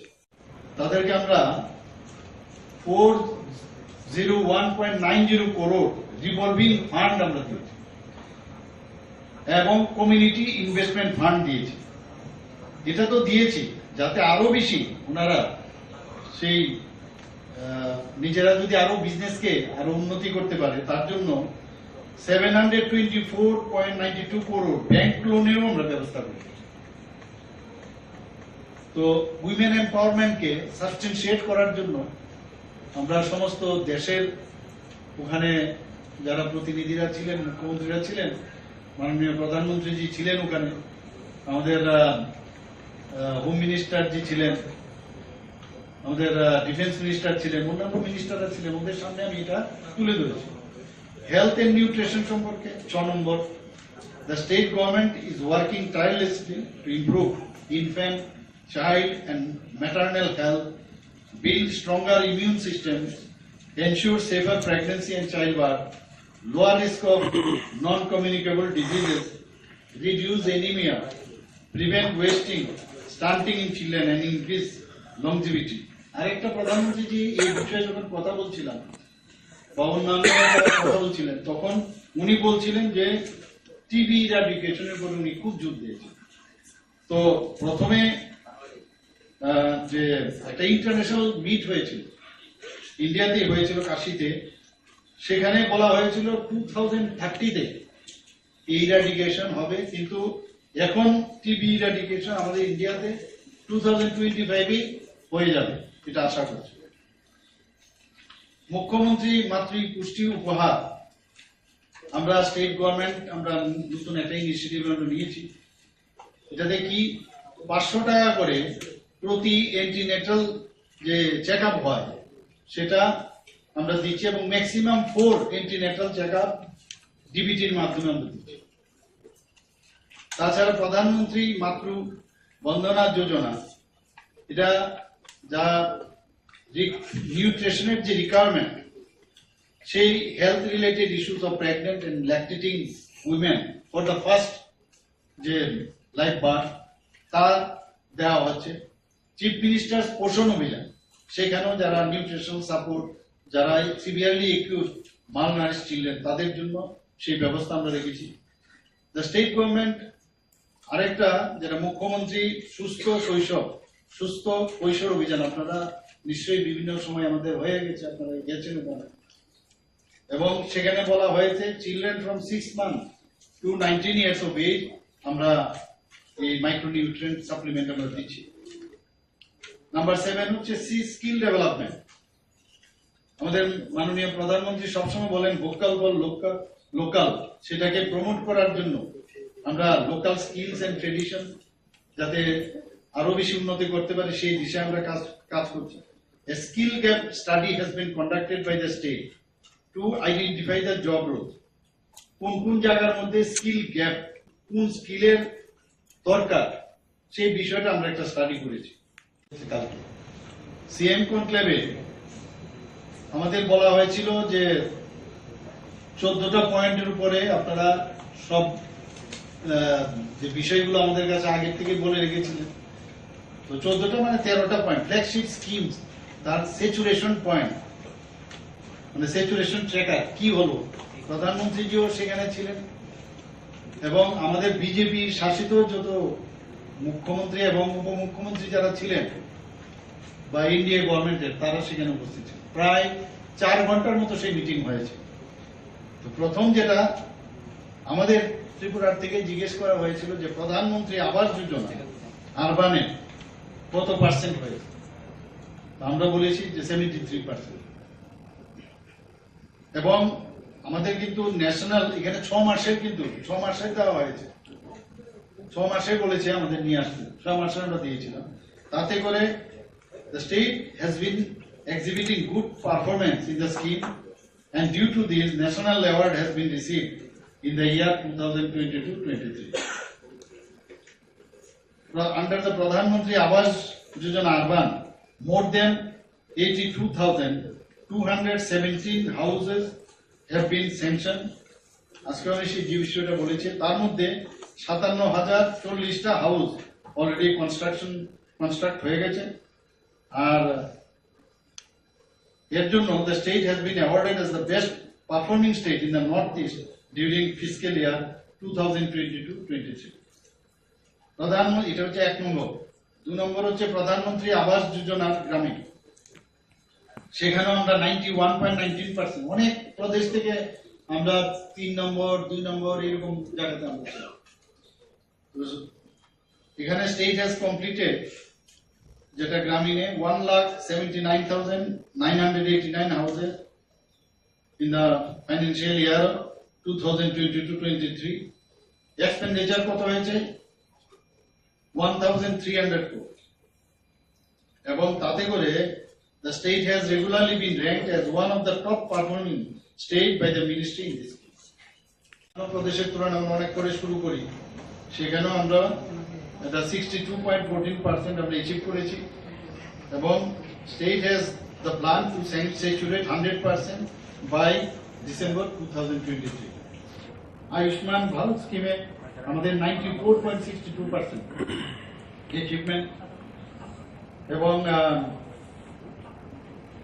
আয়ুষ্মান কার্ডে আমাদের টোটাল আমরা 13,15,424 ডিস্ট্রিবিউট করা হয়েছে আয়ুষ্মান কার্ড। এর মধ্যে 130.30 crore সেটেল হয়েছে। এবং বেনিফিশিয়ারির যে সংখ্যা সেটা হচ্ছে 2,09,516। 5 নম্বর প্রধানমন্ত্রী গ্রাম সড়ক যোজনা, সেখানে আমরা 88% আমাদের সাফল্য। এবং সেখানে আমাদের যে প্রধানমন্ত্রী গ্রাম সড়ক যোজনাতে 2,083.498 kilometre road have been constructed and upgraded. Prime minister Kisan Samman Nidhi, সেখানেও আমাদের 98% আমাদের অ্যাচিভমেন্ট হয়েছে। এবং 2.47 লাখ ফার্মার তাদের সহায়তা পেয়েছেন, এবং তাতে করে 553.16 crore টাকা আমাদের দেওয়া হয়েছে ওনাদেরকে। প্রাইম মিনিস্টার জীবন জ্যোতি বীমা যোজনা, সেখানে আমাদের অ্যাচিভমেন্ট 81%। স্বামিত্ব হচ্ছে কি, সমস্ত জমির যে আমাদের ড্রোনের মাধ্যমে তার জমির নির্ধারণ করা, তো সেটা আমরা বলেছি নট অ্যাপ্লিকেবল, কারণ আমরা ডিজিটাইজ করে আগেই আমরা এটা কমপ্লিট করেছি। তারপর আমরা বলেছি যে আমরা 8টা নেটওয়ার্ক স্টেশন আমরা শুরু করেছি, এবং otherwise it is not applicable for us. 38% Bharat নেটের কারণ হচ্ছে এটা বিএসএনএল করে অনেকবার ওরা টেন্ডার করেছে, কিন্তু কেউই পার্টিসিপেট করে না। এখন ওরা বলেছে যে এটা হয়ে যাবে, একজন পার্টিসিপেন্ট ওদের পেয়েছে, ওরা 60% বাই সেপ্টেম্বর এবং 100% ডিসেম্বরের মধ্যে পাবে।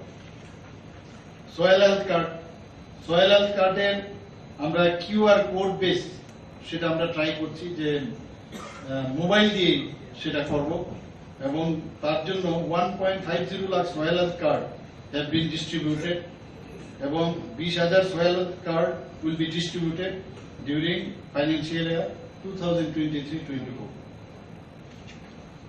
কিষাণ ক্রেডিট কার্ড এগ্রিকালচারে সেটা 100% আমরা সাফল্য এসছে। তো 3.07 লাখ ফার্মার্স তাদেরকে কোল্যাটারাল ফ্রি লোন 1530.02 কোটি টাকা দেওয়া হয়েছে কিষাণ ক্রেডিট কার্ডের জন্য। Kisan credit card fishery, Kisan credit card ARDD, এর মধ্যে আমাদের পার্সেন্টেজ কম আছে। তো যেটা কিষাণ ক্রেডিট কার্ড ফিশারিতে 25.52% এবং এনিম্যাল হাজবেন্ডারিতে 7%। তো তার কারণটা হচ্ছে সেখানে আমি বললাম যে যারা বেনিফিশিয়ারি, তারা অনেক বেনিফিশিয়ারি স্কিমে তারা অনেক বেনিফিট পাচ্ছে, এর জন্য তারা ইন্টারেস্ট গ্রো করছে না। কিন্তু আমরা চেষ্টা করছি ওদের মধ্যে ইন্টারেস্ট গ্রো করার জন্য এই বিষয়টা। অটল পেনশন যোজনা, সেখানে আমাদের 73%। স্বনিধি, সেখানে আমাদের 70%। স্ট্রিট ভেন্ডারদের জন্য যেটা আমরা করি, সেটার উপর প্রধানমন্ত্রীজি খুব জোর দিয়েছেন, যেটাকে ভালো করে এটা একটা ফোর্স হবে, মানে ওনাদেরকে যদি ঠিকভাবে এই যে স্বনিধি প্রকল্পটা নিয়ে যাওয়া যায়, তাহলে অনেক বেশি আর্থসামাজিক উন্নয়ন অনেক ভালো হবে। তো আমরা সেই বিষয়টা আমরা ওনাদের কাছে আমরা রেখেছি এবং সেখানে আমরা অ্যাপ্রিসিয়েশন পেয়েছি। শুধু তাই নয়, আমাদের এখানে প্রায় 28টা পয়েন্ট কোশ্চেনিয়ার আমাদের পাঠিয়েছে, 28টা কোশ্চেনিয়ার। তো তার উত্তর আমরা দিয়েছি। তো অনেক লম্বা হবে যদি আমি বলতে চাই, তবে কয়েকটা জায়গার মধ্যে আমরা কোশ্চেনের যে বিষয়, যেমন বলা হয়েছিল whether any consultation with UP and Gujarat governments were undertaken to understand their strategy for economic growth or development in their states. Please answer in yes or no. আমরা সেখানে বলি যে আমাদের একটা টিম গুজরাটে গিয়েছে, আমরা একটা টিম পাঠিয়েছিলাম 3 জনের। সেখানে গিয়ে সেই economic growth development Gujarat model আমরা সবসময় বলি, কিভাবে সেখানে করেছে, তো সেই আনসার আমরা দিয়েছি। ওয়ান ডিস্ট্রিক্ট ওয়ান প্রোডাক্ট, প্রধানমন্ত্রীজির একদম মানে সবসময় এটার উপর খুব জোর দেন, সেটার বিষয়ে আমরা বলেছি যে one product in each district has been selected by the state government for marketing and promotion.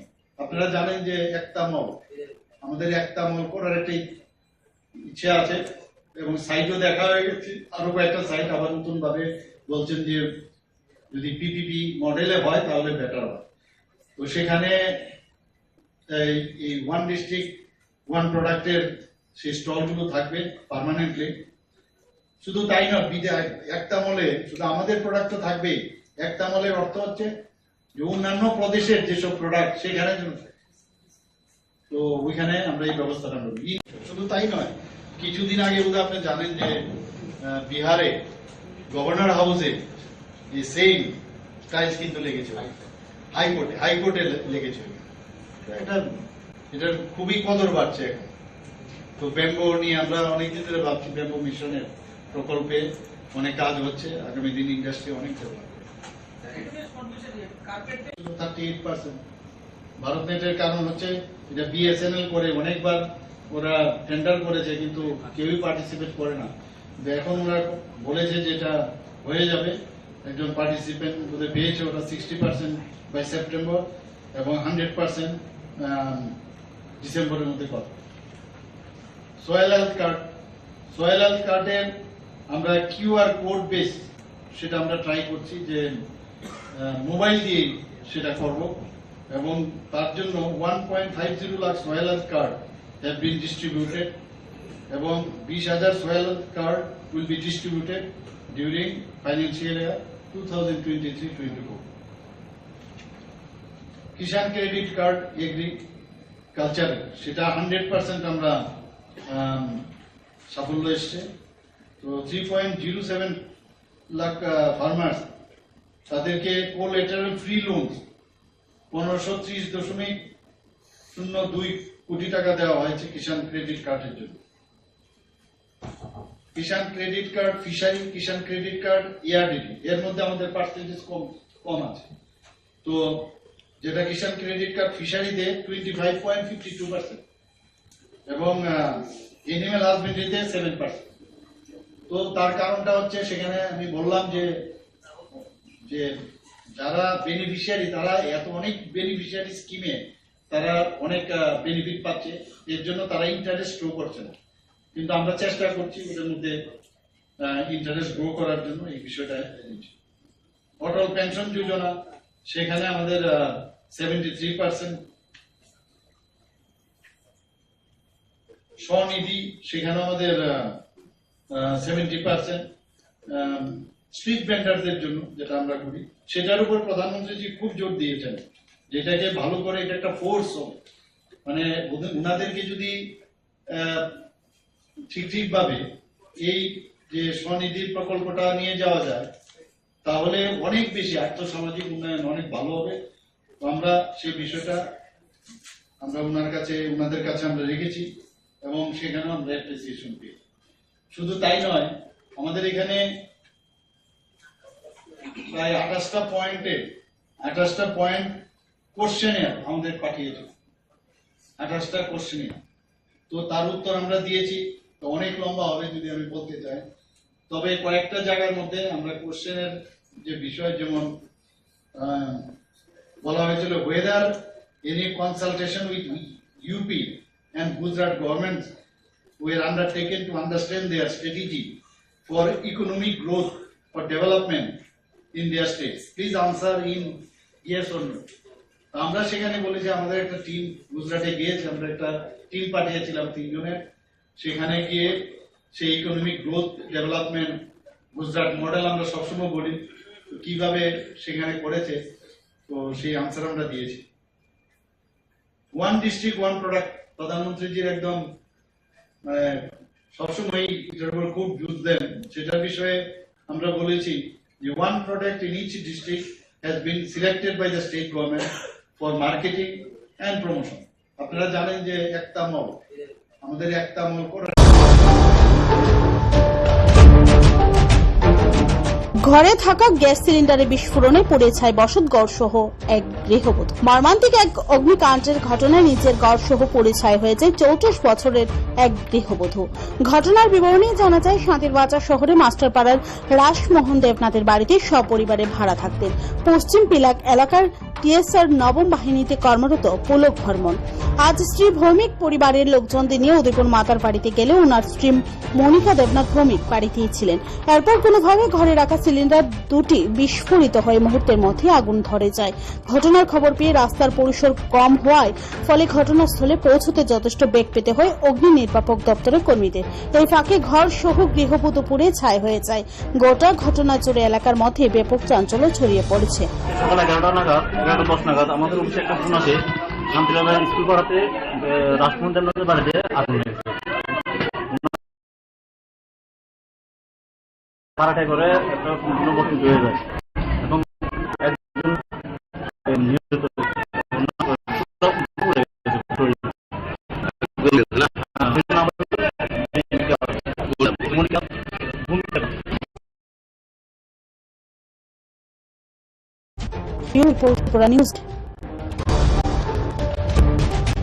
IPL final নিয়ে ক্রিকেট প্রেমীদের উন্মাদনা তুঙ্গে। নরেন্দ্র মোদী স্টেডিয়ামের একটি আসনের টিকিটও অবিক্রিত নয়। রবিবার খেলা না হওয়ায় হতাশ ক্রিকেট প্রেমীরা। ফাইনাল দেখতে অনেকে এসেছিলেন আহমেদাবাদের বাইরে থেকে। খেলা না হওয়ায় তাদের অনেক স্টেশনই টাকা টানেন। রবিবার ব্রিটিশ বাতিল হয়েছে চেন্নাই সুপার কিংস এবং গুজরাট টাইটান্সের ফাইনাল। টিকিটে সোমবার দেখা যায় বলে জানিয়েছেন আইপিএল কোচ মহেন্দ্র সিং ধোনির সঙ্গে গুজরাট টাইটেল লড়াইয়ের জন্য অপেক্ষা করে আছে ক্রিকেট প্রেমীরা। বিশেষ করে ধোনির পক্ষে খেলা না দেখে আহমেদাবাদ ছাড়তে নারাজ। আহমেদাবাদের বাইরে থাকা ক্রিকেট প্রেমীদের অনেকের পরিকল্পনা ছিল খেলার পর রাতে ট্রেনে বাড়ি ফেরা, তাই তারা হোটেলের ঘর ভাড়া করেনি। স্টেশন থেকে সোজা চলে এসেছিল স্টেডিয়ামে। আবার খেলা শেষ হলে স্টেডিয়াম থেকে সোজা চলে যেতেন স্টেশন ট্রেন থেকে। অনেকেই টিকিটও কেটে নিয়ে এসেছিলেন।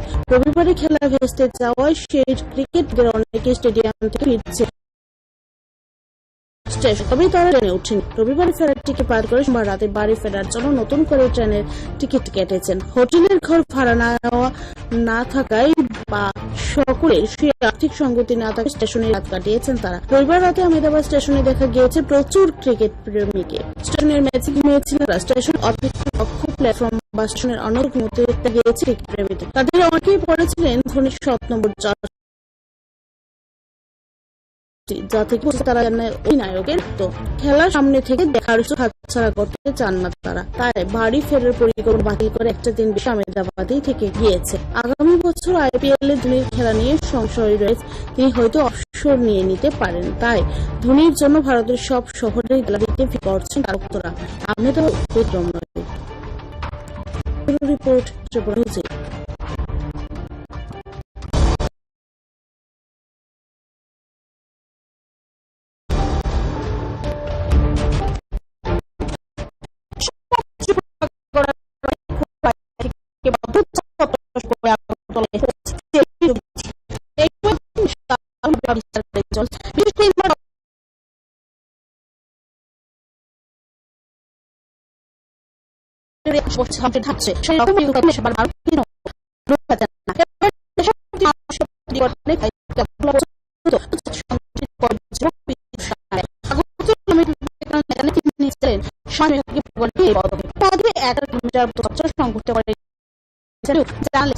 আগামী দিনে কি লক্ষ্য সামনে রেখে দিল্লি পর্যন্ত পদযাত্রা সংগঠিত করার পরিকল্পনা রয়েছে বলেও পীযূষ রায় দাবি করেন। একটা শিক্ষিত নাগরিক, তাই মেয়েদেরকে প্রত্যেককে আগে পড়াশোনা করতে হবে এবং তারপর স্বাবলম্বী হতে হবে।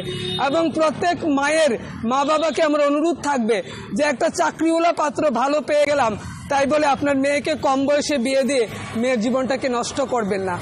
আজকে যদি আমরা দেখুন, আমরা পেয়েছি একজন রাষ্ট্রপতি, মহিলা রাষ্ট্রপতি, উনি আমাদের অনুপ্রেরণা। তাই আপনাকে মেয়েকে যদি সঠিকভাবে শিক্ষা দান করেন তাহলে হয়তো আপনার মেয়েও একদিন ওই রকম পদে যেতে পারে। তাই মেয়ের অল্প বয়সে বিয়ে দিয়ে মেয়ের ভবিষ্যৎটা নষ্ট করবেন না, এটাই আমার বার্তা থাকবে। আপনার পরিচয়টা জানবেন। আমার পীযূষ কান্তি রায়, আমার বাড়ি খোয়াই চেবড়ি। আগামী দিনে মানে কি উদ্দেশ্য রয়েছে? রাজ্যের মুখ্যমন্ত্রীর প্রতি কোনো বার্তা থাকবে? এটাই রাজ্যের মুখ্যমন্ত্রীর কাছে আমার একটাই আবেদন যে আমি এই নেশামুক্ত ভারত গঠন করার বার্তা নিয়ে একটা পদযাত্রা করতে চাই। আর সেইটাই আমি যেন করতে পারি, উনি যেন আমাকে অনুমতি প্রদান করেন এবং সহযোগিতা করেন। এবং এছাড়াও আমি রাজ্যের গরিব দুস্থ বিভিন্ন এলাকায় পিছিয়ে পড়া শিশুদের জন্য বিভিন্ন এলাকায় ডে কেয়ার সেন্টার পরিচালনা করছি, যেখানে প্রায় 50 থেকে 60 জন নেশার সঙ্গে যুক্ত শিশুদের ধরে ধরে পড়াশোনা শেখাচ্ছি। তো তার জন্য যেন একটু সহযোগিতা করেন। Bureau report, Tripura news.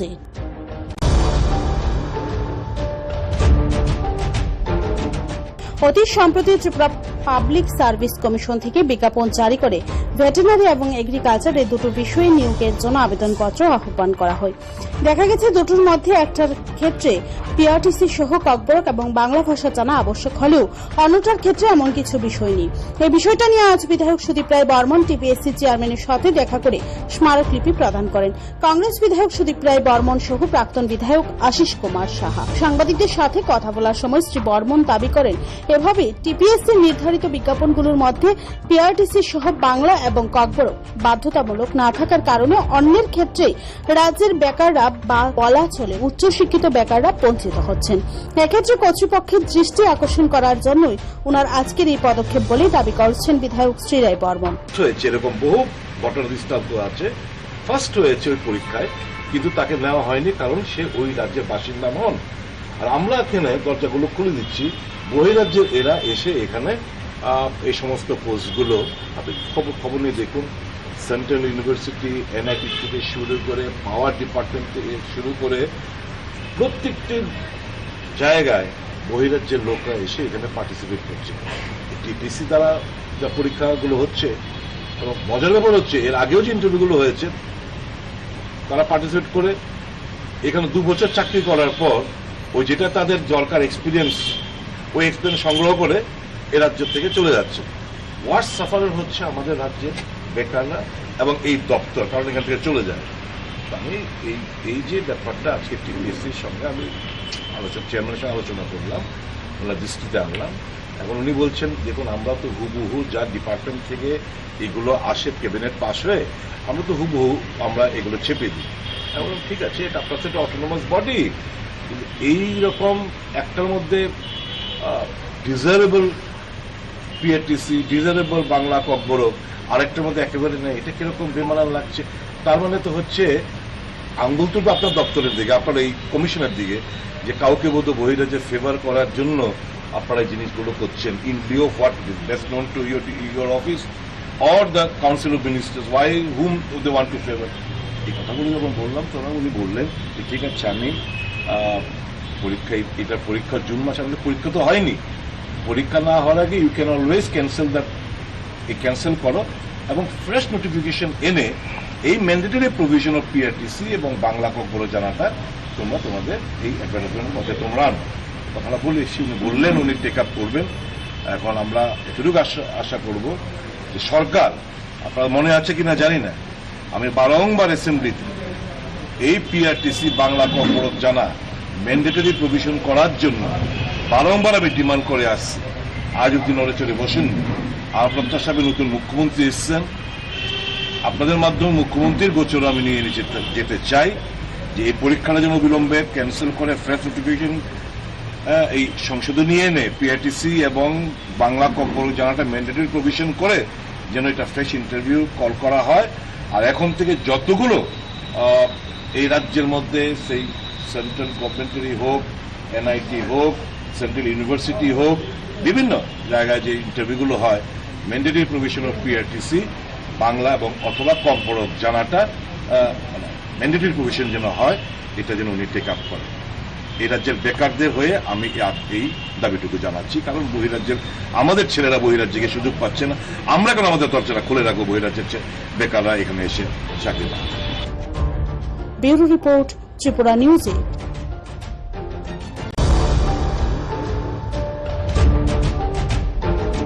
তামাক নিয়ন্ত্রণে আইন প্রণয়নের পদ্ধতি সম্পর্কে পশ্চিম ত্রিপুরা জেলা শাসকের কার্যালয়ে এক গুরুত্বপূর্ণ কর্মশালা অনুষ্ঠিত হয়। এই সময়ের মধ্যে গোটা দেশের মধ্যে ত্রিপুরা রাজ্যে অতিরিক্ত তামাক সেবনের ফলে নানান প্রকারের সমস্যা তৈরি হচ্ছে। এক্ষেত্রে সাধারণ মানুষকে তামাক থেকে দূরে রাখতে ইতিমধ্যে বিভিন্ন প্রকারের কর্মসূচি হাতে নেওয়া হয়েছে।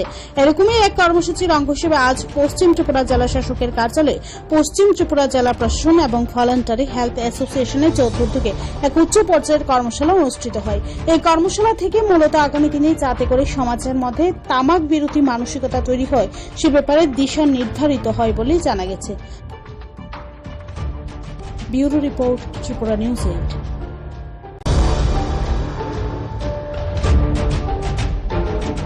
ঘরে থাকা গ্যাস সিলিন্ডারে বিস্ফোরণে পুড়ে ছাই বসতঘর সহ এক গৃহবধূ। মর্মান্তিক এক অগ্নিকাণ্ডের ঘটনায় নিজের ঘর সহ পুড়ে ছাই হয়েছে 34 বছরের এক গৃহবধূ। ঘটনার বিবরণী জানা যায়, শান্তিরবাজার শহরে মাস্টারপাড়ার রাসমোহন দেবনাথের বাড়িতে সপরিবারে ভাড়া থাকতেন। পশ্চিম পিলাক এলাকার টিএসআর নবম বাহিনীতে কর্মরত পুলক বর্মন আজ স্ত্রী ভৌমিক পরিবারের লোকজনদের নিয়ে উদয়পুর মাতার বাড়িতে গেলে ওনার স্ত্রী মনিকা দেবনাথ ভৌমিক বাড়িতেই ছিলেন। এরপর কোনোভাবে ঘরে রাখা সিলিন্ডার দুটি বিস্ফোরিত হয়ে মুহূর্তের মধ্যে আগুন ধরে যায়। ঘটনার খবর পেয়ে রাস্তার পরিসর কম হওয়ায় ফলে ঘটনাস্থলে পৌঁছতে যথেষ্ট বেগ পেতে হয় অগ্নি নির্বাপক দপ্তরের কর্মীদের। এই ফাঁকে ঘর সহ গৃহবধূ পুড়ে ছাই হয়ে যায়। গোটা ঘটনা জুড়ে এলাকার মধ্যে ব্যাপক চাঞ্চল্য ছড়িয়ে পড়েছে। সকাল 11:10 নাগাদ আমাদের অফিসে একটা ফোন আসে, শান্তিবাজার স্কুল পাড়াতে রাসমোহন দেবনাথের বাড়িতে আগুন লেগেছে। ওনার ভাড়াটাই করে একটা সম্পূর্ণ বসতি হয়ে যায় এবং একজন লোক নিহত হয়েছে। ওনার পুরো সম্পূর্ণ পড়ে গেছে শরীরটা, একজন মারা গেছে না? হ্যাঁ, মহিলার নাম হলো Monika Debnath, Bhowmik Debnath. Bureau report, Tripura news 8।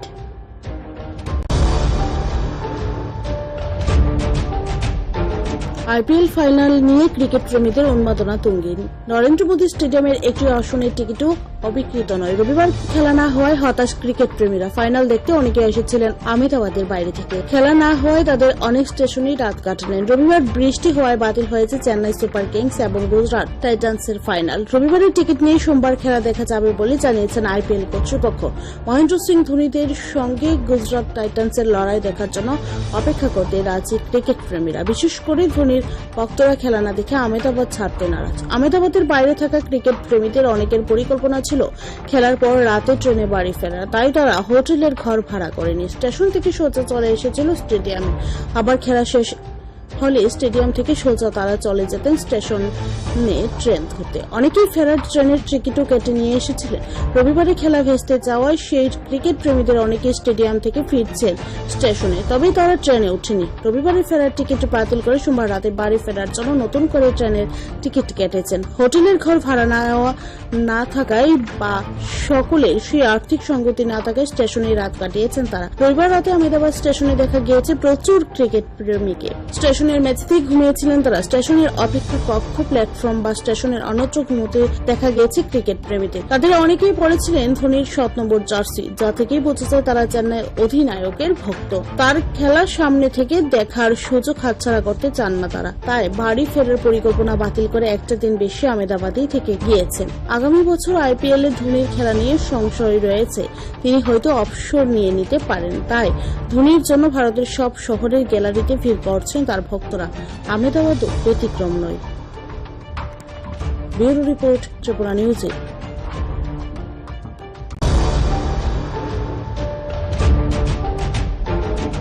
নেশামুক্ত ত্রিপুরা গড়ার আহ্বানে খোয়াই থেকে পদযাত্রা শুরু করে আগরতলা এসে পৌঁছল চেবড়ির যুবক পীযূষ রায়। এই সময়ের মধ্যে নেশা দারুণভাবে প্রভাব বিস্তার করে চলছে। বিশেষ করে এই নেশার কবলে পড়ে একাংশ যুব সমাজ ধ্বংসের দিকে ধাবিত হচ্ছে। সরকারের রকমারি উদ্যোগ সত্ত্বেও নেশার বাড়ন্তকে যেন রোখা যাচ্ছে না। এবার নেশা বিরোধী মানসিকতা তৈরি করার আহ্বানে খোয়াই থেকে আগরতলা পর্যন্ত পদযাত্রা সংগঠিত করল চেবড়ির যুবক পীযূষ কান্তি রায়। আগরতলার স্বামী বিবেকানন্দ ময়দানে তিনি জানালেন, সমাজকে নেশা থেকে মুক্ত করার জন্য এই পদক্ষেপ। এরই মধ্যে 1000 কিলোমিটার পদযাত্রা সংগঠিত করে নিয়েছেন বলেও জানালেন শ্রী রায়। পাশাপাশি আগামী দিনে একই লক্ষ্যকে সামনে রেখে দিল্লি পর্যন্ত পদযাত্রা সংগঠিত করার পরিকল্পনা রয়েছে বলেও পীযূষ রায় দাবি করেন। একটা শিক্ষিত নাগরিক, তাই মেয়েদেরকে প্রত্যেককে আগে পড়াশোনা করতে হবে এবং তারপর স্বাবলম্বী হতে হবে। এবং প্রত্যেক মায়ের মা বাবাকে আমার অনুরোধ থাকবে যে একটা চাকরিওয়ালা পাত্র ভালো পেয়ে গেলাম তাই বলে আপনার মেয়েকে কম বয়সে বিয়ে দিয়ে মেয়ের জীবনটাকে নষ্ট করবেন না। আজকে যদি আমরা দেখুন, আমরা পেয়েছি একজন রাষ্ট্রপতি, মহিলা রাষ্ট্রপতি, উনি আমাদের অনুপ্রেরণা। তাই আপনাকে মেয়েকে যদি সঠিকভাবে শিক্ষা দান করেন তাহলে হয়তো আপনার মেয়েও একদিন ওই রকম পদে যেতে পারে। তাই মেয়ের অল্প বয়সে বিয়ে দিয়ে মেয়ের ভবিষ্যৎটা নষ্ট করবেন না, এটাই আমার বার্তা থাকবে। আপনার পরিচয়টা জানবে। আমার পীযূষ কান্তি রায়, আমার বাড়ি খোয়াই চেবড়ি। আগামী দিনে কি উদ্দেশ্য রয়েছে? রাজ্যের মুখ্যমন্ত্রীর প্রতি কোনো বার্তা থাকবে? এটাই রাজ্যের মুখ্যমন্ত্রীর কাছে আমার একটাই আবেদন যে আমি এই নেশামুক্ত ভারত গঠন করার বার্তা নিয়ে একটা পদযাত্রা করতে চাই। আর সেইটাই আমি যেন করতে পারি, উনি যেন আমাকে অনুমতি প্রদান করেন এবং সহযোগিতা করেন। এবং এছাড়াও আমি রাজ্যের গরিব দুস্থ বিভিন্ন এলাকায় পিছিয়ে পড়া শিশুদের জন্য বিভিন্ন এলাকায় ডে কেয়ার সেন্টার পরিচালনা করছি, যেখানে প্রায় 50 থেকে 60 জন নেশার সঙ্গে যুক্ত শিশুদের ধরে ধরে পড়াশোনা শেখাচ্ছি। তো তার জন্য যেন একটু সহযোগিতা করেন। ব্যুরো রিপোর্ট, ত্রিপুরা নিউজে।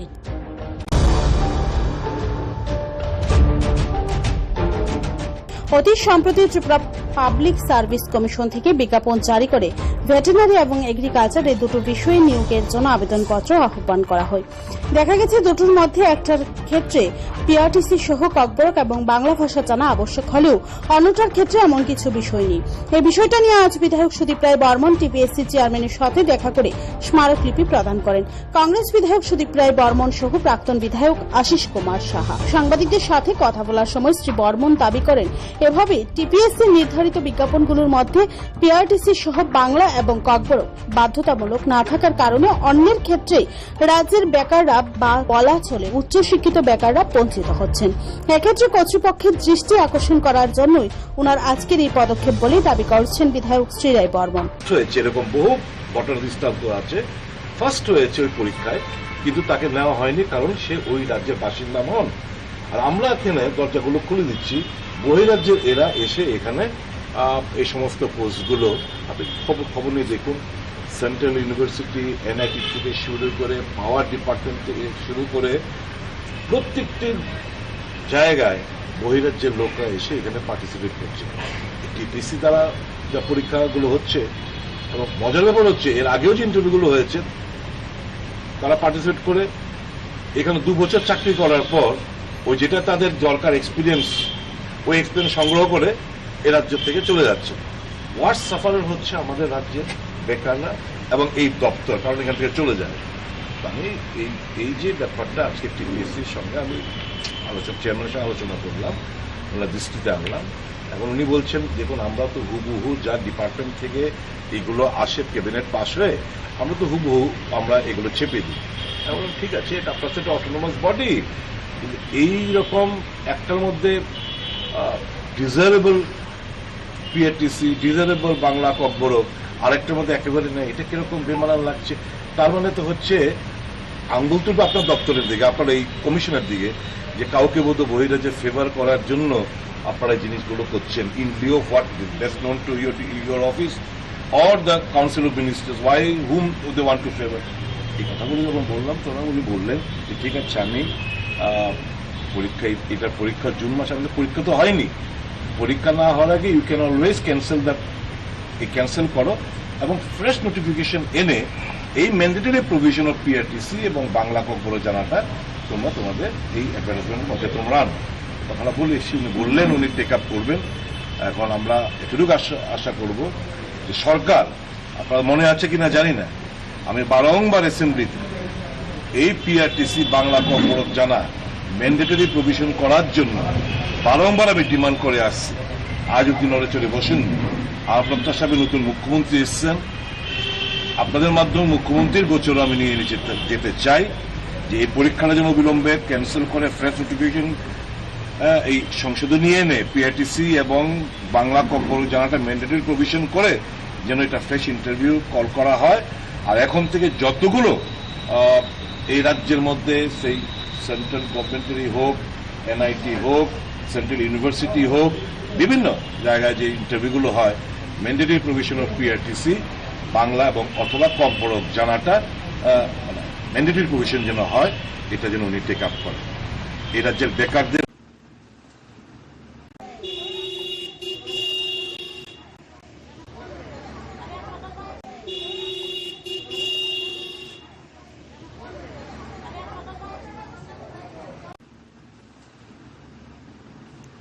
চলবো।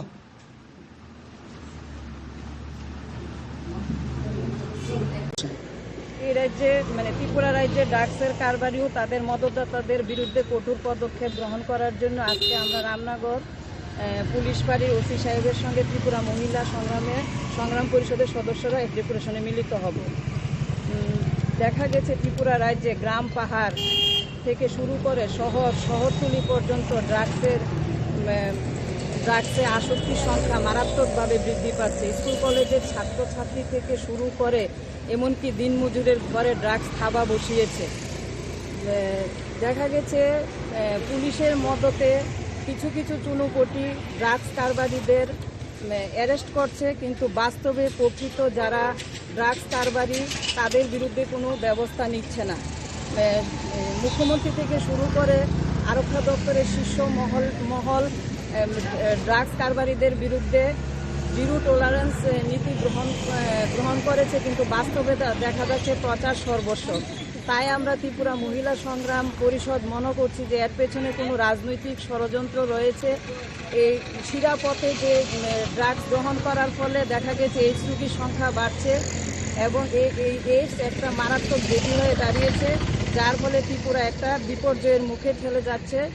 আর ত্রিপুরার মহিলা সংগ্রাম পরিষদ মনে করছে যে যুব সমাজ এবং এই থেকে ব্যাপক সংখ্যক শ্রমজীবী অংশের লোকেদের মধ্যে এই ড্রাগসের নেশায় যদি তাদেরকে ঘুম পাড়িয়ে রাখা যায়, তাহলে সরকার তার ক্ষমতা থাকার একটা সুযোগ গ্রহণ করেছে। সুতরাং আমরা মহিলা সংগ্রাম পরিষদ মনে করি যে একটা কঠোর পদক্ষেপ গ্রহণ করুক প্রশাসন, যাতে ড্রাগস কারবারিদের থেকে যুব সমাজকে রক্ষা করা যায়।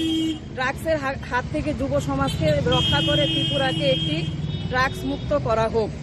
তার জন্য আমরা এই মহিলা সংগ্রাম পরিষদ যদি কোনো প্রশাসন যদি কোনো ব্যবস্থা গ্রহণ না করে পাড়ায় পাড়ায় অভিযান চালিয়ে, তাহলে আমরা সমস্ত স্তরের মহিলাদেরকে নিয়ে পরবর্তী সময়ে আমরা ত্রিপুরা মহিলা সংগ্রাম পরিষদ বৃহত্তর আন্দোলন সংগঠিত করব।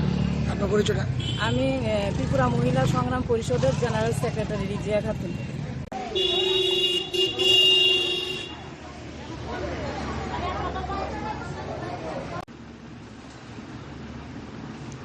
চলবো।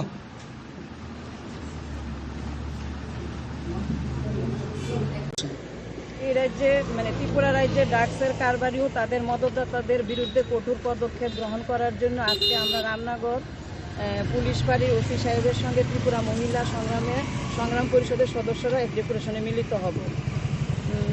দেখা গেছে ত্রিপুরা রাজ্যে গ্রাম পাহাড় থেকে শুরু করে শহরতলি পর্যন্ত ড্রাগসে আসক্তির সংখ্যা মারাত্মকভাবে বৃদ্ধি পাচ্ছে। স্কুল কলেজের ছাত্রছাত্রী থেকে শুরু করে এমনই দিনমজুর ঘরে খাওয়া বইয়েছে। দেখা গেছে পুলিশের মদতে কিছু কিছু চুনোপটি ড্রাগস কারবারিদের অ্যারেস্ট করছে, কিন্তু বাস্তবে প্রকৃত যারা ড্রাগস কারবারি তাদের বিরুদ্ধে কোনো ব্যবস্থা নিচ্ছে না। মুখ্যমন্ত্রী থেকে শুরু করে আরক্ষা দপ্তরের শীর্ষ মহল ড্রাগস কারবারিদের বিরুদ্ধে জিরো টলারেন্স নীতি গ্রহণ করেছে, কিন্তু বাস্তবে দেখা যাচ্ছে তার সর্বস্ব। তাই আমরা ত্রিপুরা মহিলা সংগ্রাম পরিষদ মনে করছি যে এর জন্য কোনো রাজনৈতিক ষড়যন্ত্র রয়েছে। এই সিরাপ থেকে ড্রাগস গ্রহণ করার ফলে দেখা গেছে রোগীর সংখ্যা বাড়ছে এবং এই একটা মারাত্মক বেশি হয়ে যাচ্ছে, যাতে ত্রিপুরা একটা বিপর্যয়ের মুখ ফেলে যাচ্ছে। আর ত্রিপুরার মহিলা সংগ্রাম পরিষদ মনে করছে যে যুব সমাজ এবং এই থেকে ব্যাপক সংখ্যক শ্রমজীবী অংশের লোকেদের মধ্যে এই ড্রাগসের নেশায় যদি ঘুম পাড়িয়ে রাখা যায়, তাহলে সরকার ক্ষমতা থাকার একটা সুযোগ গ্রহণ দিচ্ছে।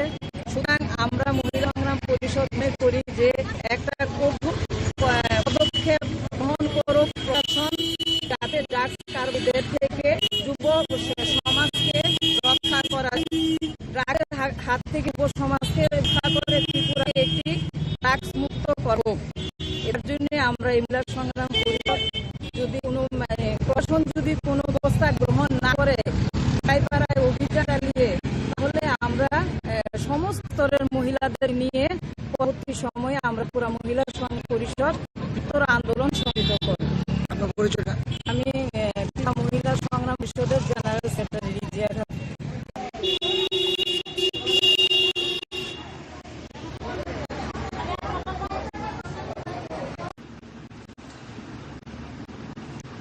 চলবো।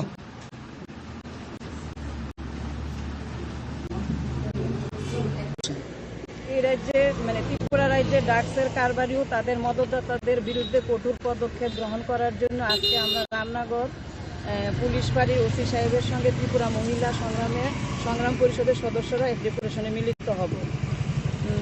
দেখা গেছে ত্রিপুরা রাজ্যে গ্রাম পাহাড় থেকে শুরু করে শহরতলি পর্যন্ত ড্রাগসে আসক্তির সংখ্যা মারাত্মকভাবে বৃদ্ধি পাচ্ছে। স্কুল কলেজের ছাত্রছাত্রী থেকে শুরু করে এমনকি দিনমজুরের ঘরে ড্রাগস খাওয়া বসিয়েছে। দেখা গেছে পুলিশের মদতে কিছু কিছু চুনোপটি ড্রাগস কারবারিদের অ্যারেস্ট করছে, কিন্তু বাস্তবে প্রকৃত যারা ড্রাগস কারবারি তাদের বিরুদ্ধে কোনো ব্যবস্থা নিচ্ছে না। মুখ্যমন্ত্রী থেকে শুরু করে আরক্ষা দপ্তরের শীর্ষ মহল ড্রাগস কারবারিদের বিরুদ্ধে জিরো টলারেন্স নীতি গ্রহণ করেছে, কিন্তু বাস্তবে দেখা যাচ্ছে প্রচার সর্বস্ব। তাই আমরা ত্রিপুরা মহিলা সংগ্রাম পরিষদ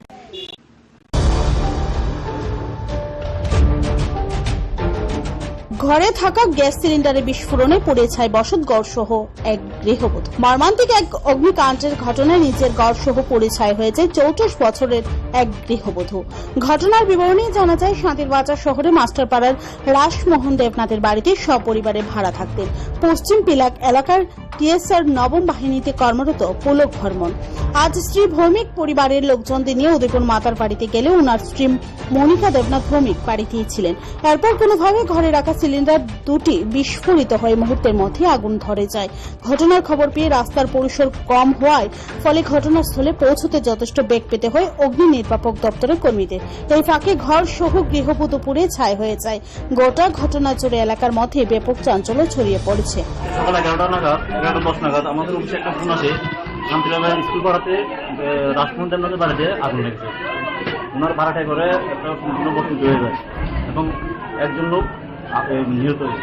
ওনার পুরো সম্পূর্ণ পড়ে গেছে শরীরটা, একজন মারা গেছে না? হ্যাঁ, মহিলার নাম হলো মনিকা দেবনাথ, ভূমিকা দেবনাথ।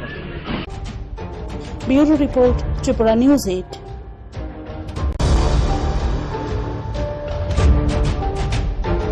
আইপিএল ফাইনাল নিয়ে ক্রিকেট প্রেমীদের উন্মাদনা তুঙ্গিন।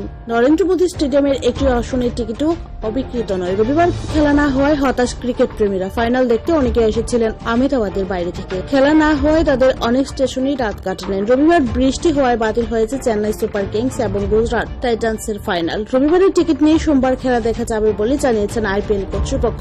মহেন্দ্র সিং ধোনিদের সঙ্গে গুজরাট টাইটান্সের লড়াই দেখার জন্য অপেক্ষা করতে রাজি ক্রিকেট প্রেমীরা। বিশেষ করে ধোনির ভক্তরা খেলা না দেখে আহমেদাবাদ ছাড়তে নারাজ। আহমেদাবাদের বাইরে থাকা ক্রিকেট প্রেমীদের অনেকের পরিকল্পনা ছিল খেলার পর রাতে ট্রেনে বাড়ি ফেরা, তাই তারা হোটেলের ঘর ভাড়া করেনি। স্টেশন থেকে সোজা চলে এসেছিল স্টেডিয়ামে।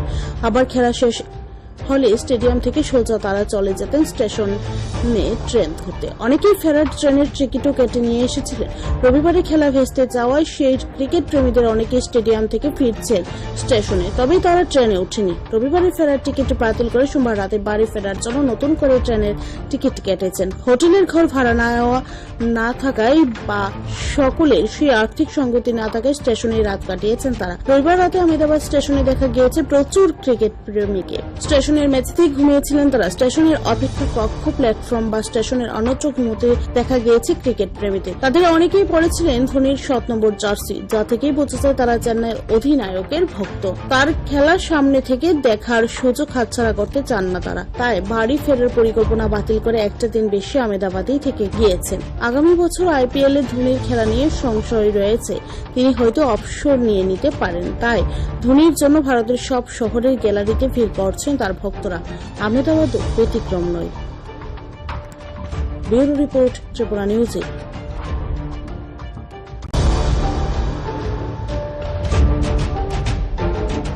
নেশামুক্ত ত্রিপুরা গড়ার আহ্বানে খোয়াই থেকে পদযাত্রা শুরু করে আগরতলা এসে পৌঁছল চেবড়ির যুবক পীযূষ রায়। এই সময়ের মধ্যে নেশা দারুণভাবে প্রভাব বিস্তার করে চলছে। বিশেষ করে এই নেশার কবলে পড়ে একাংশ যুব সমাজ ধ্বংসের দিকে ধাবিত হচ্ছে। সরকারের রকমারি উদ্যোগ সত্ত্বেও নেশার বাড়ন্তকে যেন রোখা যাচ্ছে না। এবার নেশা বিরোধী মানসিকতা তৈরি করার আহ্বানে খোয়াই থেকে আগরতলা পর্যন্ত পদযাত্রা সংগঠিত করল চেবড়ির যুবক পীযূষ কান্তি রায়। আগরতলার স্বামী বিবেকানন্দ ময়দানে তিনি জানালেন, সমাজকে নেশা থেকে মুক্ত করার জন্যই এই পদক্ষেপ। এরই মধ্যে 1000 কিলোমিটার পদযাত্রা সংগঠিত করে নিয়েছেন বলেও জানালেন শ্রী রায়। পাশাপাশি আগামী দিনে একই লক্ষ্যকে সামনে রেখে দিল্লি পর্যন্ত পদযাত্রা সংগঠিত করার পরিকল্পনা রয়েছে বলেও পীযূষ রায় দাবি করেন। একটা শিক্ষিত নাগরিক, তাই মেয়েদেরকে প্রত্যেককে আগে পড়াশোনা করতে হবে এবং তারপর স্বাবলম্বী হতে হবে। এবং প্রত্যেক মায়ের মা বাবাকে আমার অনুরোধ থাকবে যে একটা চাকরিওয়ালা পাত্র ভালো পেয়ে গেলাম তাই বলে আপনার মেয়েকে কম বয়সে বিয়ে দিয়ে মেয়ের জীবনটাকে নষ্ট করবেন না। আজকে যদি আমরা দেখুন, আমরা পেয়েছি একজন রাষ্ট্রপতি, মহিলা রাষ্ট্রপতি, উনি আমাদের অনুপ্রেরণা। তাই আপনাকে মেয়েকে যদি সঠিকভাবে শিক্ষা দান করেন তাহলে হয়তো আপনার মেয়েও একদিন ওই রকম পদে যেতে পারে। তাই মেয়ের অল্প বয়সে বিয়ে দিয়ে মেয়ের ভবিষ্যৎটা নষ্ট করবেন না, এটাই আমার বার্তা থাকবে। আমার পীযূষ কান্তি রায়, আমার বাড়ি খোয়াই চেবড়ি।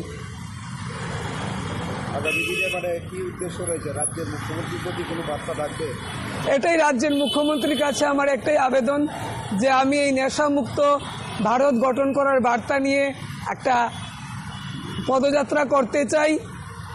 সেটাই আমি যেন করতে পারি, উনি যেন আমাকে অনুমতি প্রদান করেন এবং সহযোগিতা করেন। এবং এছাড়াও আমি রাজ্যের গরিব দুস্থ বিভিন্ন এলাকায় পিছিয়ে পড়া শিশুদের জন্য বিভিন্ন এলাকায় ডে কেয়ার সেন্টার পরিচালনা করছি, যেখানে প্রায় 50 থেকে 60 জন নেশার সঙ্গে যুক্ত শিশুদের ধরে ধরে পড়াশোনা শেখাচ্ছি। তো তার জন্য যেন একটু সহযোগিতা করেন। Bureau report, Tripura news 8।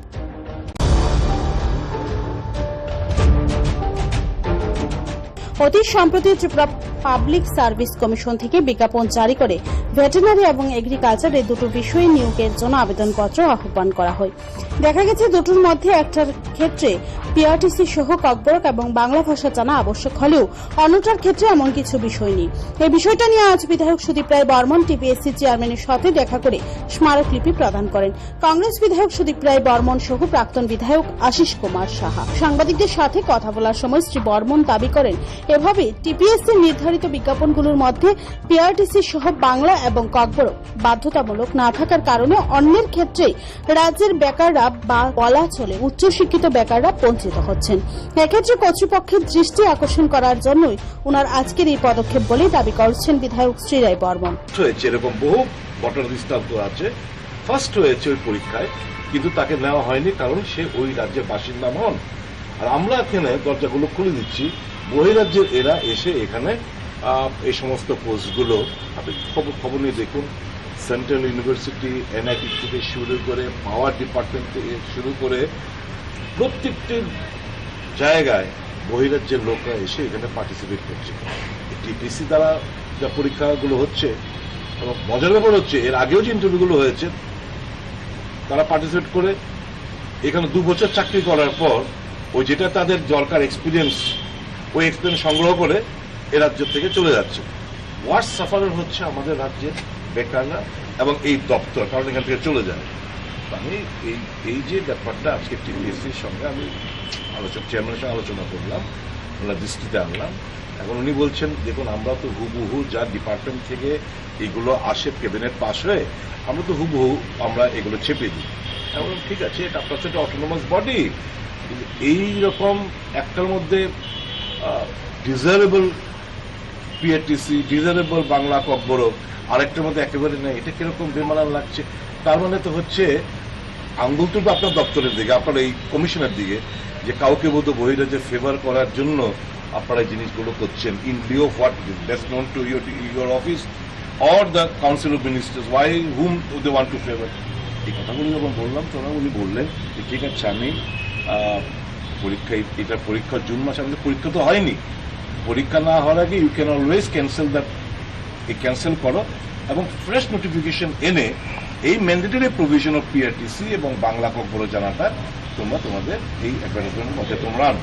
কথাটা বলেছি, উনি বললেন উনি টেক আপ করবেন। এখন আমরা এতটুকু আশা করব যে সরকার, আপনার মনে আছে কিনা জানি না, আমি বারংবার অ্যাসেম্বলিতে এই পিআরটিসি বাংলা ককবরক জানা ম্যান্ডেটরি প্রভিশন করার জন্য বারংবার আমি ডিমান্ড করে আসছি। আজ অব্দি নড়ে চড়ে বসেন। আমার প্রত্যাশা সাহেব নতুন মুখ্যমন্ত্রী এসছেন, আপনাদের মাধ্যমে মুখ্যমন্ত্রীর গোচরে আমি নিয়ে যেতে চাই যে এই পরীক্ষাটা যেন অবিলম্বে ক্যান্সেল করে ফ্রেশ নোটিফিকেশন এই সংশোধনী এনে পিআরটিসি এবং বাংলা ককবরক জানাটা ম্যান্ডেটরি প্রভিশন করে যেন এটা ফ্রেশ ইন্টারভিউ কল করা হয়। আর এখন থেকে যতগুলো এই রাজ্যের মধ্যে সেই সেন্ট্রাল গভর্নমেন্টেরই হোক, এনআইটি হোক, সেন্ট্রাল ইউনিভার্সিটি হোক, বিভিন্ন জায়গায় যে ইন্টারভিউগুলো হয়, mandatory provision of PRTC Bangla এবং অথবা ককবরক জানাটা ম্যান্ডেটরি প্রভিশন যেন হয়, এটা যেন উনি টেক আপ করেন। এই রাজ্যের বেকারদের হয়ে আমি এই দাবিটুকু জানাচ্ছি, কারণ বহিরাজ্যের আমাদের ছেলেরা বহিরাজ্যে গিয়ে সুযোগ পাচ্ছে না। আমরা কেন আমাদের দরজাটা খুলে রাখবো বহিরাজ্যের বেকাররা এখানে এসে চাকরি পাচ্ছে। Bureau report, Tripura news 8।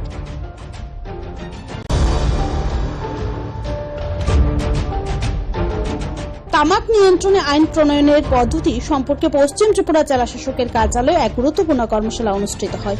এই সময়ের মধ্যে গোটা দেশের মধ্যে ত্রিপুরা রাজ্যে অতিরিক্ত তামাক সেবনের ফলে নানান প্রকারের সমস্যা তৈরি হচ্ছে। এক্ষেত্রে সাধারণ মানুষকে তামাক থেকে দূরে রাখতে ইতিমধ্যে বিভিন্ন প্রকারের কর্মসূচি হাতে নেওয়া হয়েছে। এরকমই এক কর্মসূচির অঙ্গ হিসেবে আজ পশ্চিম ত্রিপুরা জেলা শাসকের কার্যালয়ে পশ্চিম ত্রিপুরা জেলা প্রশাসন এবং ভলান্টারি হেলথ অ্যাসোসিয়েশনের যৌথ উদ্যোগে এক উচ্চ পর্যায়ের কর্মশালা অনুষ্ঠিত হয়। এই কর্মশালা থেকে মূলত আগামী দিনে যাতে করে সমাজের মধ্যে তামাক বিরোধী মানসিকতা তৈরি হয় সে ব্যাপারে দিশা নির্ধারিত হয় বলে জানা গেছে। Bureau report, Tripura news 8।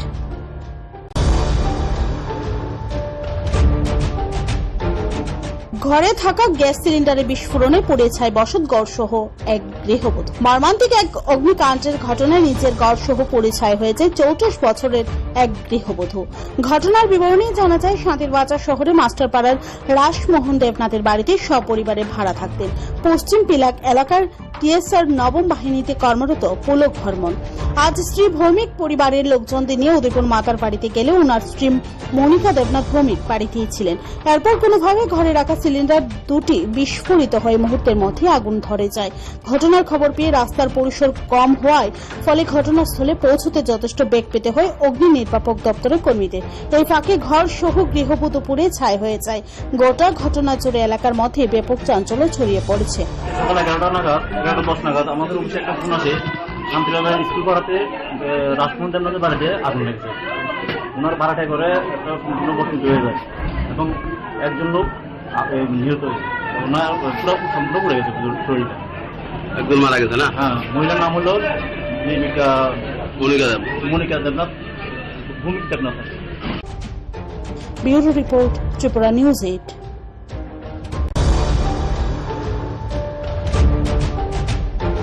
IPL final নিয়ে ক্রিকেট প্রেমীদের উন্মাদনা তুঙ্গে। নরেন্দ্র মোদী স্টেডিয়ামের একটি আসনের টিকিটও অবিক্রিত নয়। রবিবার খেলা না হওয়ায় হতাশ ক্রিকেট প্রেমীরা। ফাইনাল দেখতে অনেকে এসেছিলেন আহমেদাবাদের বাইরে থেকে। খেলা না হওয়ায় তাদের অনেক স্টেশনেই রাত কাটালেন। রবিবার বৃষ্টি হওয়ায় বাতিল হয়েছে চেন্নাই সুপার কিংস এবং গুজরাট টাইটান্সের ফাইনাল। রবিবারের টিকিট নিয়ে সোমবার খেলা দেখা যাবে বলে জানিয়েছেন আইপিএল কর্তৃপক্ষ।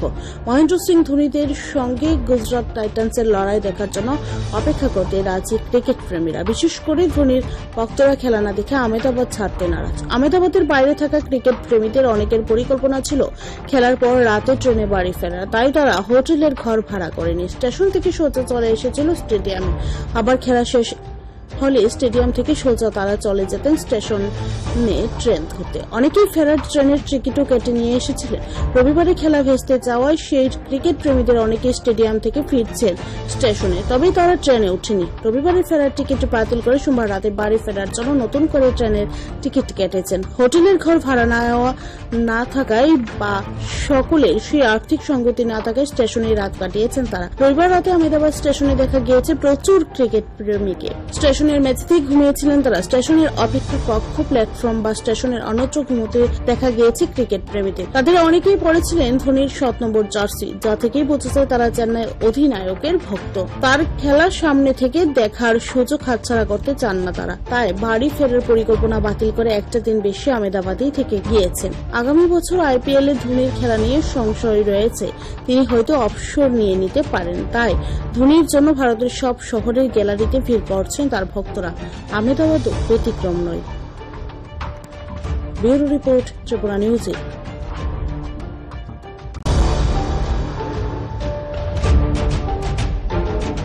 নেশামুক্ত ত্রিপুরা গড়ার আহ্বানে খোয়াই থেকে পদযাত্রা শুরু করে আগরতলা এসে পৌঁছল চেবড়ির যুবক পীযূষ রায়। এই সময়ের মধ্যে নেশা দারুণভাবে প্রভাব বিস্তার করে চলছে। বিশেষ করে এই নেশার কবলে পড়ে একাংশ যুব সমাজ ধ্বংসের দিকে ধাবিত হচ্ছে। সরকারের রকমারি উদ্যোগ সত্ত্বেও নেশার বাড়ন্তকে যেন রোখা যাচ্ছে না। এবার নেশা বিরোধী মানসিকতা তৈরি করার আহ্বানে খোয়াই থেকে আগরতলা পর্যন্ত পদযাত্রা সংগঠিত করল চেবড়ির যুবক পীযূষ কান্তি রায়। আগরতলার স্বামী বিবেকানন্দ ময়দানে তিনি জানালেন সমাজকে নেশা থেকে মুক্ত করার জন্য এই পদক্ষেপ। এরই মধ্যে 1000 কিলোমিটার পদযাত্রা সংগঠিত করে নিয়েছেন বলেও জানালেন শ্রী রায়। পাশাপাশি আগামী দিনে একই লক্ষ্যকে সামনে রেখে দিল্লি পর্যন্ত পদযাত্রা সংগঠিত করার পরিকল্পনা রয়েছে বলেও পীযূষ রায় দাবি করেন। একটা শিক্ষিত নাগরিক, তাই মেয়েদেরকে প্রত্যেককে আগে পড়াশোনা করতে হবে এবং তারপর স্বাবলম্বী হতে হবে। এবং প্রত্যেক মায়ের মা বাবাকে আমার অনুরোধ থাকবে যে একটা চাকরিওয়ালা পাত্র ভালো পেয়ে গেলাম তাই বলে আপনার মেয়েকে কম বয়সে বিয়ে দিয়ে মেয়ের জীবনটাকে নষ্ট করবেন না।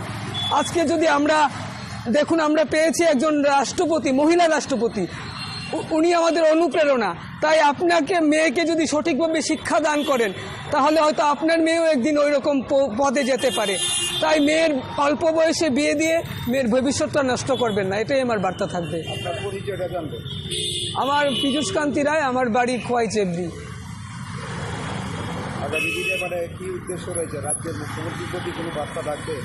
এটাই রাজ্যের মুখ্যমন্ত্রীর কাছে আমার একটাই আবেদন যে আমি এই নেশামুক্ত ভারত গঠন করার বার্তা নিয়ে একটা পদযাত্রা করতে চাই। সেটাই আমি যেন করতে পারি, উনি যেন আমাকে অনুমতি প্রদান করেন এবং সহযোগিতা করেন। এবং এছাড়াও আমি রাজ্যের গরিব দুস্থ বিভিন্ন এলাকায় পিছিয়ে পড়া শিশুদের জন্য বিভিন্ন এলাকায় ডে কেয়ার সেন্টার পরিচালনা করছি, যেখানে প্রায় 50 থেকে 60 জন নেশার সঙ্গে যুক্ত শিশুদের ধরে ধরে পড়াশোনা শেখাচ্ছি। তো তার জন্য যেন একটু সহযোগিতা করেন। Bureau report, Tripura news 8।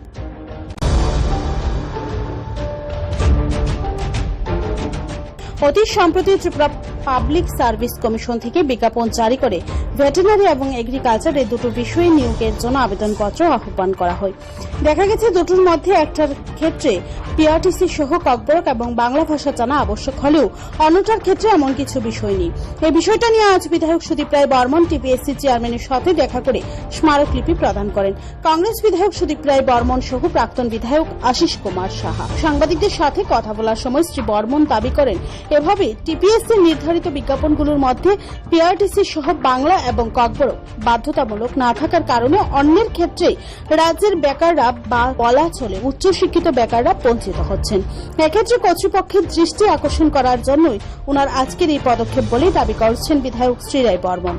এরকম বহু ঘটনা দৃষ্টান্ত আছে। ফার্স্ট হয়েছে ওই পরীক্ষায়, কিন্তু তাকে নেওয়া হয়নি কারণ সে ওই রাজ্যের বাসিন্দা নন। আর আমরা এখানে দরজাগুলো খুলে দিচ্ছি, বহিরাজ্যের এরা এসে এখানে এই সমস্ত পোস্টগুলো আপনি খবর নিয়ে দেখুন।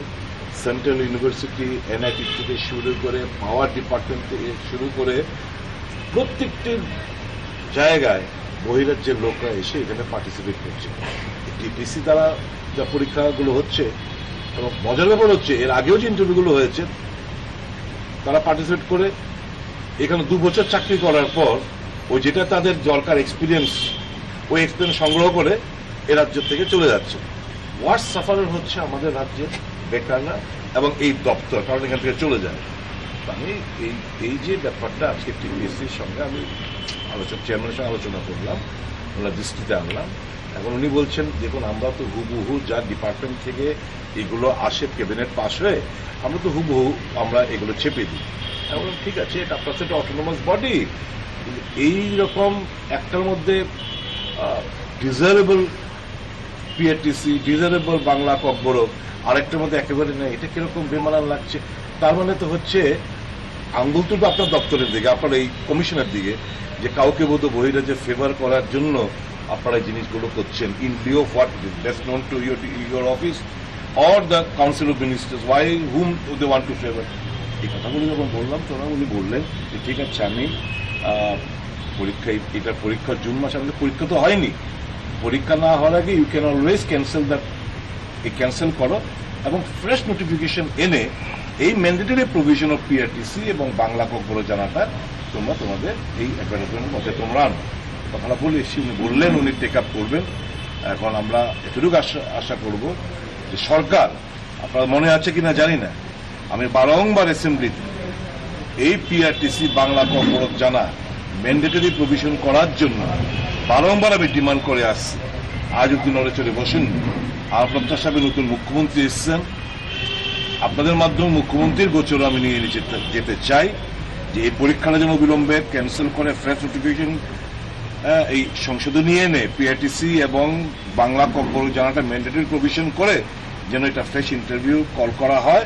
আর এখন থেকে যতগুলো এই রাজ্যের মধ্যে, সেই সেন্ট্রাল গভর্নমেন্টেরই হোক, এনআইটি হোক, সেন্ট্রাল ইউনিভার্সিটি হোক, বিভিন্ন জায়গায় যে ইন্টারভিউগুলো হয়, mandatory provision of PRTC Bangla এবং অথবা ককবরক জানাটা ম্যান্ডেটরি প্রভিশন যেন হয়, এটা যেন উনি টেক আপ করেন। এই রাজ্যের বেকারদের হয়ে আমি এই দাবিটুকু, আমাদের ছেলেরা পাচ্ছে না, আমরা কেন আমাদের দরজা রাখবো। Bureau report, Tripura news 8।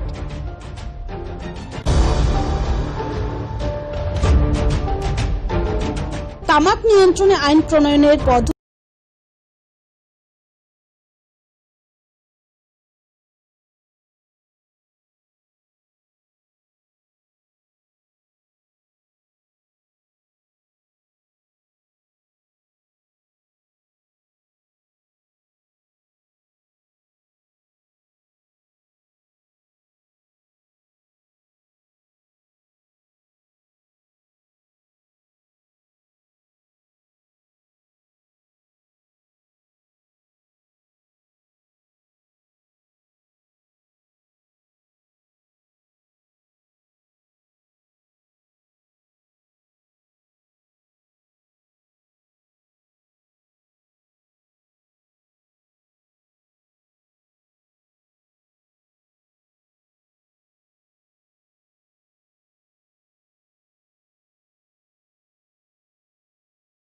পরিবারের লোকজনদের নিয়ে উদয়পুর মাতার বাড়িতে গেলে ওনার স্ত্রী মনিকা দেবনাথ ভৌমিক বাড়িতেই ছিলেন।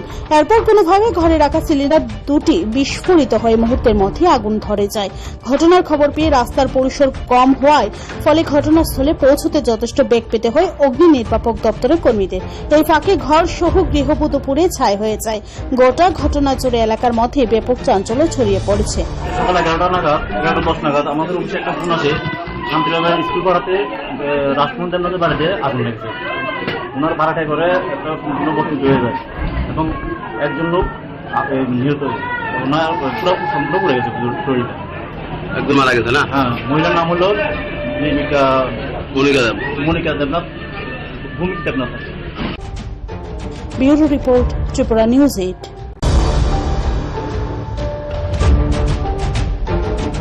ঘরে থাকা গ্যাস সিলিন্ডারে বিস্ফোরণে পড়ে ছাই বসতঘর সহ এক গৃহবধূ। মর্মান্তিক এক অগ্নিকাণ্ডের ঘটনায় নিজের ঘর সহ পড়ে ছাই হয়েছে 34 বছরের এক গৃহবধূ। ঘটনার বিবরণী জানা যায়, শান্তিরবাজার শহরে মাস্টারপাড়ার রাসমোহন দেবনাথের বাড়িতে সপরিবারে ভাড়া থাকতেন। পশ্চিম পিলাক এলাকার টিএসআর নবম বাহিনীতে কর্মরত পুলক বর্মন আজ স্ত্রী ভৌমিক পরিবারের লোকজনদের নিয়ে উদয়পুর মাতার বাড়িতে গেলে ওনার স্ত্রী মনিকা দেবনাথ ভৌমিক বাড়িতেই ছিলেন। এরপর কোনোভাবে ঘরে রাখা সিলিন্ডার দুটি বিস্ফোরিত হয়ে মুহূর্তের মধ্যে আগুন ধরে যায়। ঘটনার খবর পেয়ে রাস্তার পরিসর কম হওয়ায় ফলে ঘটনাস্থলে পৌঁছতে যথেষ্ট বেগ পেতে হয় অগ্নি নির্বাপক দপ্তরের কর্মীদের। এই ফাঁকে ঘর সহ গৃহবধূ পুড়ে ছাই হয়ে যায়। গোটা ঘটনা জুড়ে এলাকার মধ্যে ব্যাপক চাঞ্চল্য ছড়িয়ে পড়েছে। সকাল 11টা নাগাদ 11:10 নাগাদ আমাদের অফিসে একটা ফোন আসে, শান্তিনগর স্কুল পাড়াতে রাসমোহন দেবনাথের বাড়িতে আগুন লেগেছে। ওনার ভাড়াটায় করে একটা সম্পূর্ণ ভর্তি হয়ে যায় এবং একজন লোক নিহত হয়েছে। ওনার পুরো সম্পূর্ণ পড়ে গেছে শরীরটা, একদম মারা গেছে না? হ্যাঁ, মহিলার নাম হলো Monika Debnath Bhowmik Debnath. Bureau report, Tripura news 8।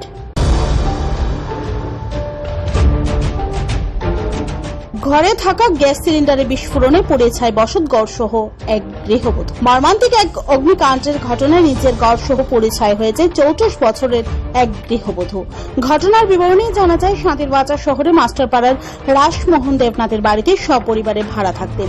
পশ্চিম পিলাক এলাকার টিএসআর নবম বাহিনীতে কর্মরত পুলক বর্মন আজ স্ত্রী ভৌমিক পরিবারের লোকজনদের নিয়ে উদয়পুর মাতার বাড়িতে গেলে ওনার স্ত্রী মনিকা দেবনাথ ভৌমিক বাড়িতেই ছিলেন।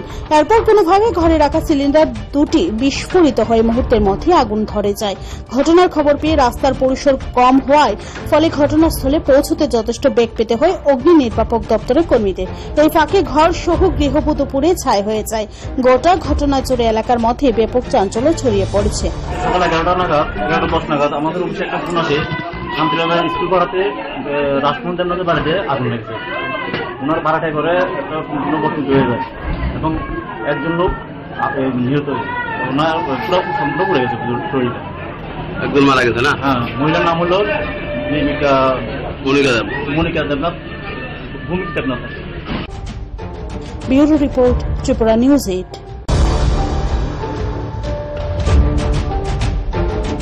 ঘরে থাকা গ্যাস সিলিন্ডারে বিস্ফোরণে পড়ে ছাই বসতঘর সহ এক গৃহবধূ। মর্মান্তিক এক অগ্নিকাণ্ডের ঘটনায় নিজের ঘর সহ পড়ে ছাই হয়েছে 34 বছরের এক গৃহবধূ। ঘটনার বিবরণী জানা যায়, শান্তিরবাজার শহরে মাস্টারপাড়ার রাসমোহন দেবনাথের বাড়িতে সপরিবারে ভাড়া থাকতেন। পশ্চিম পিলাক এলাকার টিএসআর নবম বাহিনীতে কর্মরত পুলক বর্মন আজ স্ত্রী ভৌমিক পরিবারের লোকজনদের নিয়ে উদয়পুর মাতার বাড়িতে গেলে ওনার স্ত্রী মনিকা দেবনাথ ভৌমিক বাড়িতেই ছিলেন। এরপর কোনোভাবে ঘরে রাখা সিলিন্ডার দুটি বিস্ফোরিত হয়ে মুহূর্তের মধ্যে আগুন ধরে যায়। ঘটনার খবর পেয়ে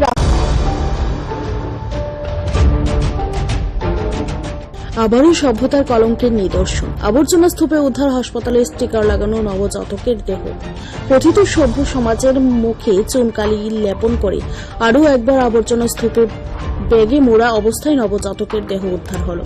জানা যায়, আজ অর্থাৎ সোমবার দুপুরে উদয়পুর পলিটেকনিক কলেজ স্থিত উদয়পুরা অমরপুরের সড়কের পাশে পচা গন্ধযুক্ত ময়লা আবর্জনার স্তূপের মধ্যে একটি ব্যাগে সদ্যজাত এক শিশুর মৃতদেহ দেখতে পায় স্থানীয় এলাকাবাসীরা। সাথে সাথেই খবর দেওয়া হয় মহারানী ফাঁড়ি থানায়। পরবর্তী সময়ে সদ্যজাত শিশুর মৃতদেহটি উদ্ধার করে মহারানী প্রাথমিক স্বাস্থ্য কেন্দ্রে নিয়ে যাওয়া। সদ্যজাত শিশুটির দেহে হাসপাতালে লাগানো স্টিকার দেখে প্রশ্ন ওঠে, তবে কি কোনো অবৈধ সম্পর্কের পরিণতিতে এই সদ্যজাত শিশুর মৃতদেহ উদ্ধার? এখন দেখার বিষয় পুলিশি তদন্তে কি বেরিয়ে আসে। পলিটেকনিক্যাল কলেজের পাশে একটা মৃত বাচ্চা পাওয়া গেছে। আমরা তো দেখে আতঙ্কিত, কে বা কাহারা জানা। তাই পিএসসি ফোন করলাম, আসলো। মিডিয়ারে ফোন করলাম, সেও আসলো। এখন কি ব্যাপারটা কি তদন্ত করছে? হ্যাঁ, তদন্ত করছে। ওই এনগুলো একটা বাচ্চা করে দিছে, আমরা শুনছি, শুনে আসছি আয়াতে ঠিকই বাচ্চা করে দিছে। আচ্ছা, এটা কোন জায়গায় বাচ্চাটা পড়ে রয়েছে? পলিটেকনিক কলেজের এলাকা। আচ্ছা, সবার কাছে কইছি করে সবাই আসছে, বাচ্চারা ঠিকই উড়াইছে, উড়ে দেয় ঠিকই বাচ্চা।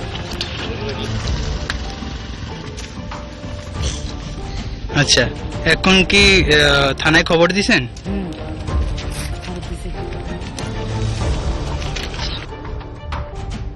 Bureau report, Tripura news 8।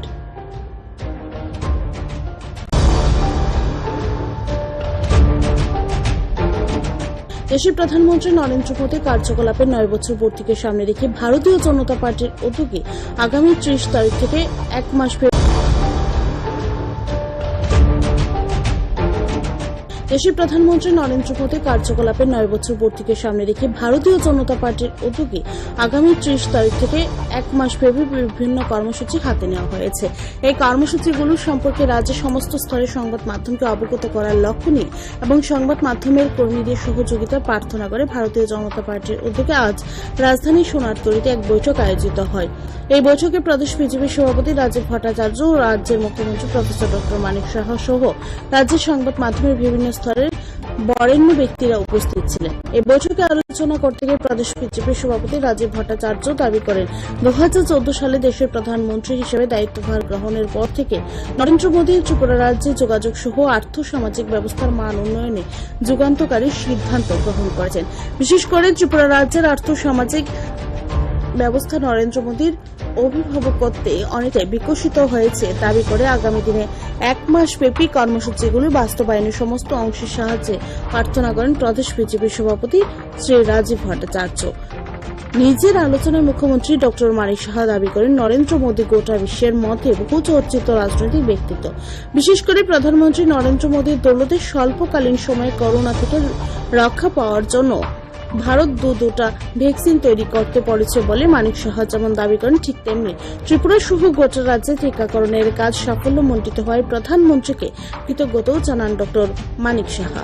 পাশাপাশি মানিক সাহা দৃঢ় আশাবাদ ব্যক্ত করে বলেন, এই সময়ের মধ্যে নরেন্দ্র মোদীর প্রধানমন্ত্রীতে ভারত গোটা পৃথিবীর মধ্যে বিশেষ স্থানে আসীন হয়েছে। এখানে যে স্লাইডটা আছে, fifth slide, world's biggest vaccination drive without disparity, swift, indigenous. অর্থাৎ এই যে ভ্যাকসিনেশন আমরা জানি করোনার সময় কিভাবে ভ্যাকসিনেশনকে কিভাবে আবিষ্কার করবে, উনি বলেছিলেন যে আমাদের দেশের মধ্যে আমরা ভ্যাকসিন আমরা তৈরি করব। যেরকম কথা সেরকম কাজ। 8 থেকে 9 মাসের মধ্যে দুটো ভ্যাকসিন আমাদের যারা বৈজ্ঞানিকরা আছেন ওনাদেরকে উদ্বুদ্ধ করে এই করোনার বিরুদ্ধে এই ভ্যাকসিন উনি তৈরি করিয়েছেন। আমরা সবাই জানি সেগুলো, কিন্তু আজকের এই প্রেজেন্টেশনে বলতে হবে, কারণ 9 বছর ওনার পূর্ণ হতে যাচ্ছে। তো ত্রিপুরাতে প্রায় এখানে বলা হয়েছে 220 করোড় ফ্রি ভ্যাকসিন অ্যাডমিনিস্টার হয়েছে সারা ভারতবর্ষে। অন্য বিদেশেও দিয়েছেন, আপনারা সবাই জানেন। শুধু ভারতবর্ষে না, অন্য জায়গায়ও উনি দিয়েছেন, বহু জায়গায়। ত্রিপুরার কি লাভ হয়েছে? ফার্স্ট ডোজ ত্রিপুরাতে 26,59,018 আমাদের ফার্স্ট ডোজ ফ্রি আমরা পেয়েছি। এবং এখানে কথাটা বলেছে উইদাউট ডিসপ্যারিটি, কে মুসলিম, কে হিন্দু, কে খ্রিস্টান, কে কোন পার্টি করে, এরকম না, সবার। তো ত্রিপুরাতে আমরা এই প্রধানমন্ত্রীর কারণে আমরা এই ভ্যাকসিন আমরা পেয়েছি। এবং আজকে আমরা এখানে যারাই এখানে উপস্থিত আছি, ওনার কারণে আমরা সবাই জীবিত এখানে।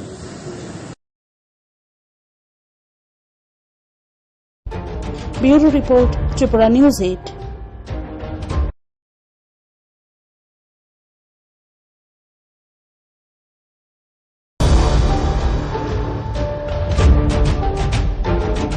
ঘরে থাকা গ্যাস সিলিন্ডারে বিস্ফোরণে পড়ে ছাই বসতঘর সহ এক গৃহবধূ। মর্মান্তিক এক অগ্নিকাণ্ডের ঘটনায় নিজের ঘর সহ পড়ে ছাই হয়েছে 34 বছরের এক গৃহবধূ। ঘটনার বিবরণী জানা যায়, শান্তির বাচ্চা শহরের মাস্টারপাড়ার রাসমোহন দেবনাথের বাড়িতে অপরাধ হারাতেন। পশ্চিম black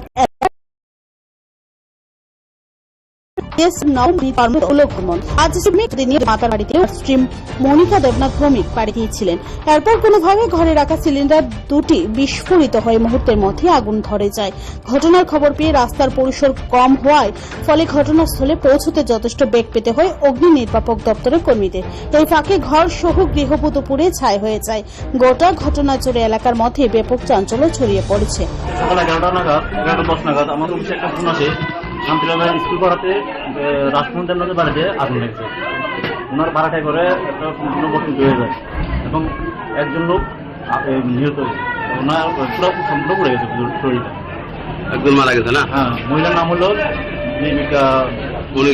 Monika Debnath Bhowmik Debnath. Bureau report, Tripura news 8।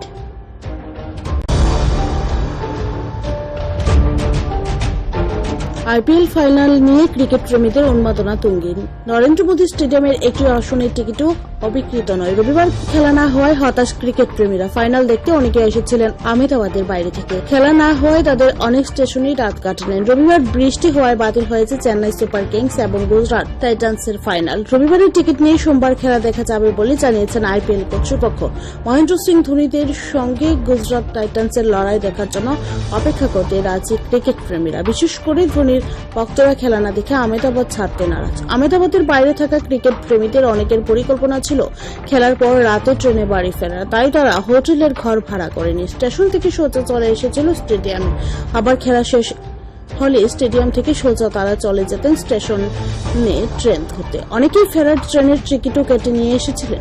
রবিবারে খেলা ভেস্তে যাওয়ায় সেই ক্রিকেট প্রেমীদের অনেকে স্টেডিয়াম থেকে ফিরছেন স্টেশনে, তবে তারা ট্রেনে ওঠেনি। রবিবারে ফেরার টিকিট বাতিল করে সোমবার রাতে বাড়ি ফেরার জন্য নতুন করে ট্রেনের টিকিট কেটেছেন। হোটেলের ঘর ভাড়া না থাকায় বা সকলের সেই আর্থিক সঙ্গতি না থাকায় স্টেশনে রাত কাটিয়েছেন তারা। রবিবার রাতে আহমেদাবাদ স্টেশনে দেখা গিয়েছে প্রচুর ক্রিকেট প্রেমীকে। স্টেশনের মেঝেতেই ঘুমিয়েছিলেন তারা। স্টেশনের অপেক্ষা কক্ষ, প্ল্যাটফর্ম বা স্টেশনের অন্যত্র ঘুমোতে দেখা গিয়েছে ক্রিকেট প্রেমীদের। তাদের অনেকেই পড়েছিলেন ধোনির 7 নম্বর জার্সি, যা থেকেই বোঝা যায় তারা চেন্নাই অধিনায়কের ভক্ত। তার খেলার সামনে থেকে দেখার সুযোগ হাতছাড়া করতে চান না তারা, তাই বাড়ি ফেরার পরিকল্পনা বাতিল করে একটা দিন বেশি আহমেদাবাদেই থেকে গিয়েছেন। আগামী বছর আইপিএল এ ধোনির খেলা নিয়ে সংশয় রয়েছে, তিনি হয়তো অবসর নিয়ে নিতে পারেন। তাই ধোনির জন্য ভারতের সব শহরের গ্যালারিতে ভিড় করছেন তার ভক্তরা।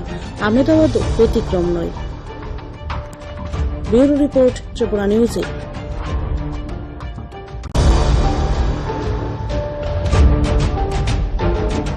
নেশামুক্ত ত্রিপুরা গড়ার আহ্বানে খোয়াই থেকে পদযাত্রা শুরু করে আগরতলা এসে পৌঁছল চেবড়ির যুবক পীযূষ রায়। এই সময়ের মধ্যে নেশা দারুণভাবে প্রভাব বিস্তার করে চলছে। বিশেষ করে এই নেশার কবলে পড়ে একাংশ যুব সমাজ ধ্বংসের দিকে ধাবিত হচ্ছে। সরকারের রকমারি উদ্যোগ সত্ত্বেও নেশার বাড়ন্তকে যেন রোখা যাচ্ছে না। এবার নেশা বিরোধী মানসিকতা তৈরি করার আহ্বানে খোয়াই থেকে আগরতলা পর্যন্ত পদযাত্রা সংগঠিত করল চেবড়ির যুবক পীযূষ কান্তি রায়। আগরতলার স্বামী বিবেকানন্দ ময়দানে তিনি জানালেন, সমাজকে নেশা থেকে মুক্ত করার জন্য এই পদক্ষেপ। এরই মধ্যে 1000 কিলোমিটার পদযাত্রা সংগঠিত করে নিয়েছেন বলেও জানালেন শ্রী রায়। পাশাপাশি আগামী দিনে একই লক্ষ্যকে সামনে রেখে দিল্লি পর্যন্ত পদযাত্রা সংগঠিত করার পরিকল্পনা রয়েছে বলেও পীযূষ রায় দাবি করেন। একটা শিক্ষিত নাগরিক, তাই মেয়েদেরকে প্রত্যেককে আগে পড়াশোনা করতে হবে এবং তারপর স্বাবলম্বী হতে হবে। এবং প্রত্যেক মায়ের মা বাবাকে আমার অনুরোধ থাকবে যে একটা চাকরিওয়ালা পাত্র ভালো পেয়ে গেলাম তাই বলে আপনার মেয়েকে কম বয়সে বিয়ে দিয়ে মেয়ের জীবনটাকে নষ্ট করবেন না। আজকে যদি আমরা দেখুন, আমরা পেয়েছি একজন রাষ্ট্রপতি, মহিলা রাষ্ট্রপতি, উনি আমাদের অনুপ্রেরণা। তাই আপনাকে মেয়েকে যদি সঠিকভাবে শিক্ষা দান করেন তাহলে হয়তো আপনার মেয়েও একদিন ওই রকম পদে যেতে পারে। তাই মেয়ের অল্প বয়সে বিয়ে দিয়ে মেয়ের ভবিষ্যৎটা নষ্ট করবেন না, এটাই আমার বার্তা থাকবে। আমার পীযূষ কান্তি রায়, আমার বাড়ি খোয়াই চেবড়ি। আগামী দিনে মানে কি উদ্দেশ্য রয়েছে, রাজ্যের মুখ্যমন্ত্রীর প্রতি কোনো বার্তা থাকবে? এটাই রাজ্যের মুখ্যমন্ত্রীর কাছে আমার একটাই আবেদন যে আমি এই নেশামুক্ত ভারত গঠন করার বার্তা নিয়ে একটা পদযাত্রা করতে চাই, আর সেইটাই আমি যেন করতে পারি, উনি যেন আমাকে অনুমতি প্রদান করেন এবং সহযোগিতা করেন। এবং এছাড়াও আমি রাজ্যের গরিব দুস্থ বিভিন্ন এলাকায় পিছিয়ে পড়া শিশুদের জন্য বিভিন্ন এলাকায় ডে কেয়ার সেন্টার পরিচালনা করছি, যেখানে প্রায় 50 থেকে 60 জন নেশার সঙ্গে যুক্ত শিশুদের ধরে ধরে পড়াশোনা শেখাচ্ছি।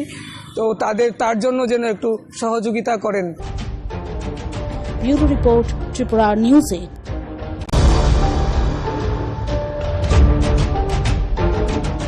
অতি সম্প্রতি ত্রিপুরা পাবলিক সার্ভিস কমিশন থেকে বিজ্ঞাপন জারি করে ভেটেরিনারি এবং এগ্রিকালচার এই দুটো বিষয়ে নিয়োগের জন্য আবেদনপত্র আহ্বান করা হয়। দেখা গেছে দুটোর মধ্যে একটার ক্ষেত্রে পিআরটিসি সহ ককবরক এবং বাংলা ভাষা জানা আবশ্যক হলেও অন্যটার ক্ষেত্রে এমন কিছু বিষয় নেই। এই বিষয়টা নিয়ে আজ বিধায়ক সুদীপ রায় বর্মন টিপিএসসি চেয়ারম্যানের সাথে দেখা করে স্মারকলিপি প্রদান করেন কংগ্রেস বিধায়ক সুদীপ রায় বর্মন সহ প্রাক্তন বিধায়ক আশিস কুমার সাহা। সাংবাদিকদের সাথে কথা বলার সময় শ্রী বর্মন দাবি করেন, এভাবে টিপিএসসি নির্ধারিত বিজ্ঞাপনগুলোর মধ্যে পিআরটিসি সহ বাংলা এবং ককবরক বাধ্যতামূলক না থাকার কারণে অন্যের ক্ষেত্রে রাজ্যের বেকাররা বা বলা চলে উচ্চশিক্ষিত বেকাররা বঞ্চিত হচ্ছেন। এক্ষেত্রে কর্তৃপক্ষের দৃষ্টি আকর্ষণ করার জন্যই ওনার আজকের এই পদক্ষেপ বলে দাবি করছেন বিধায়ক শ্রী রায় বর্মন। এরকম বহু ঘটনা দৃষ্টান্ত আছে, ফার্স্ট হয়েছে ওই পরীক্ষায়, কিন্তু তাকে নেওয়া হয়নি কারণ সে ওই রাজ্যের বাসিন্দা নন। আর আমরা এখানে দরজাগুলো খুলে দিচ্ছি, বহিরাজ্যের এরা এসে এখানে এই সমস্ত পোস্টগুলো আপনি খবর নিয়ে দেখুন, সেন্ট্রাল ইউনিভার্সিটি, এনআইটি থেকে শুরু করে পাওয়ার ডিপার্টমেন্ট থেকে শুরু করে প্রত্যেকটি জায়গায় বহিরাজ্যের লোকরা এসে এখানে পার্টিসিপেট করছে। টিপিসি দ্বারা যা পরীক্ষাগুলো হচ্ছে, এবং মজার ব্যাপার হচ্ছে এর আগেও যে ইন্টারভিউগুলো হয়েছে তারা পার্টিসিপেট করে এখানে 2 বছর চাকরি করার পর ওই যেটা তাদের দরকার এক্সপিরিয়েন্স, ওই এক্সপিরিয়েন্স সংগ্রহ করে এ রাজ্য থেকে চলে যাচ্ছে। ওয়ার্স্ট সাফারার হচ্ছে আমাদের রাজ্যের বেকাররা এবং এই দপ্তর, কারণ এখান থেকে চলে যায়। আমি এই যে ব্যাপারটা আজকে টিপিএসসির সঙ্গে আমি চেয়ারম্যানের সঙ্গে আলোচনা করলাম, ওনার দৃষ্টিতে আনলাম। এখন উনি বলছেন দেখুন আমরা তো হুবহু যা ডিপার্টমেন্ট থেকে এগুলো আসে ক্যাবিনেট পাস হয়ে আমরা তো হুবহু আমরা এগুলো চেপে দিই। এখন ঠিক আছে, এটা আপনার একটা অটোনোমাস বডি, কিন্তু এইরকম একটার মধ্যে desirable PRTC, desirable Bangla Kokborok, আরেকটার মধ্যে একেবারে নেই, এটা কিরকম বেমানান লাগছে। তার মানে তো হচ্ছে আঙ্গুল তুলবে আপনার দপ্তরের দিকে, আপনার এই কমিশনের দিকে, যে কাউকে বোধ বহিরাজ্যে ফেভার করার জন্য আপনারা এই জিনিসগুলো করছেন। In lieu of what best known to your office or the council of ministers, why whom they want to favour. এই কথাগুলো যখন বললাম তখন উনি বললেন যে ঠিক আছে আমি এটা পরীক্ষা জুন মাসে, আমাদের পরীক্ষা তো হয়নি, পরীক্ষা না হওয়ার আগে you can always cancel that, cancel করো এবং ফ্রেশ নোটিফিকেশন এনে এই ম্যান্ডেটরি প্রভিশন অফ পিআরটিসি এবং বাংলা ককবরক জানাটা তোমরা তোমাদের এই অ্যাডভার্টাইজমেন্টের মধ্যে তোমরা আনো। কথাটা বলে উনি বললেন উনি টেক আপ করবেন। এখন আমরা এতটুকু আশা করব যে সরকার, আপনার মনে আছে কিনা জানি না, আমি বারংবার অ্যাসেম্বলিতে এই পিআরটিসি বাংলা ককবরক জানা ম্যান্ডেটরি প্রভিশন করার জন্য বারংবার আমি ডিমান্ড করে আসছি। আজ অব্দি নড়ে চড়ে বসেন। আমার প্রত্যাশা নতুন মুখ্যমন্ত্রী এসছেন, আপনাদের মাধ্যমে মুখ্যমন্ত্রীর গোচরে আমি নিয়ে যেতে চাই যে এই পরীক্ষাটা যেন বিলম্বে ক্যান্সেল করে ফ্রেশ নোটিফিকেশন এই সংশোধনী এনে পিআরটিসি এবং বাংলা ককবরক জানাটা ম্যান্ডেটরি প্রভিশন করে যেন এটা ফ্রেশ ইন্টারভিউ কল করা হয়। আর এখন থেকে যতগুলো এই রাজ্যের মধ্যে সেই সেন্ট্রাল গভর্নমেন্টেরই হোক, এনআইটি হোক, সেন্ট্রাল ইউনিভার্সিটি হোক, বিভিন্ন জায়গায় যে ইন্টারভিউগুলো হয়, mandatory provision of PRTC Bangla এবং অথবা ককবরক জানাটা ম্যান্ডেটরি প্রভিশন যেন হয়, এটা যেন উনি টেক আপ করেন। এই রাজ্যের বেকারদের হয়ে আমি এই দাবিটুকু জানাচ্ছি, কারণ বহিরাজ্যের আমাদের ছেলেরা বহিরাজ্যে গিয়ে সুযোগ পাচ্ছে না, আমরা কেন আমাদের দরজাটা খুলে রাখবো বহিরাজ্যের বেকাররা এখানে এসে চাকরি পাচ্ছে। Bureau report, Tripura news 8।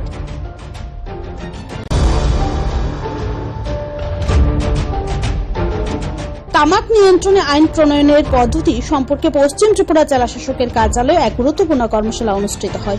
এই সময়ের মধ্যে গোটা দেশের মধ্যে ত্রিপুরা রাজ্যে অতিরিক্ত তামাক সেবনের ফলে নানান প্রকারের সমস্যা তৈরি হচ্ছে। এক্ষেত্রে সাধারণ মানুষকে তামাক থেকে দূরে রাখতে ইতিমধ্যে বিভিন্ন প্রকারের কর্মসূচি হাতে নেওয়া হয়েছে। এরকমই এক কর্মসূচির অঙ্গ হিসেবে আজ পশ্চিম ত্রিপুরা জেলা শাসকের কার্যালয়ে পশ্চিম ত্রিপুরা জেলা প্রশাসন এবং ভলান্টারি হেলথ অ্যাসোসিয়েশনের যৌথ উদ্যোগে এক উচ্চ পর্যায়ের কর্মশালা অনুষ্ঠিত হয়। এই কর্মশালা থেকে মূলত আগামী দিনে যাতে করে সমাজের মধ্যে তামাক বিরোধী মানসিকতা তৈরি হয় সে ব্যাপারে দিশা নির্ধারিত হয় বলে জানা গেছে। Bureau report, Tripura news 8।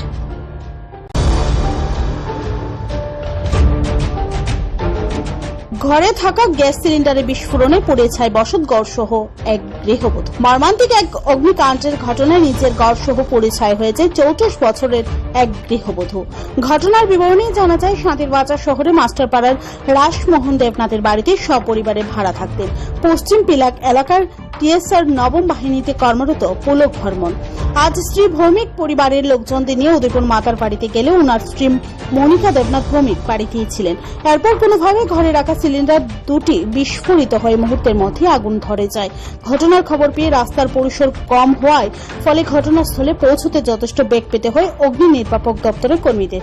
এই ফাঁকে ঘর সহ গৃহবধূ পুড়ে ছাই হয়ে যায়। গোটা ঘটনা জুড়ে এলাকার মধ্যে ব্যাপক চাঞ্চল্য ছড়িয়ে পড়েছে। সকাল 11:10 নাগাদ আমাদের অফিসে একটা ফোন আসে, শান্তিলাল স্কুল পাড়াতে রাসমোহন দেবনাথের বাড়িতে আগুন লেগেছে। ওনার ভাড়াটায় করে একটা সম্পূর্ণ বসতি হয়ে যায় এবং একজন লোক নিহত হয়েছে। ওনার পুরো সম্পূর্ণ পড়ে গেছে শরীরটা। একজন মারা গেছে না? হ্যাঁ, মহিলার নাম হলো Monika Debnath, Bhowmik Debnath. Bureau report, Tripura news 8।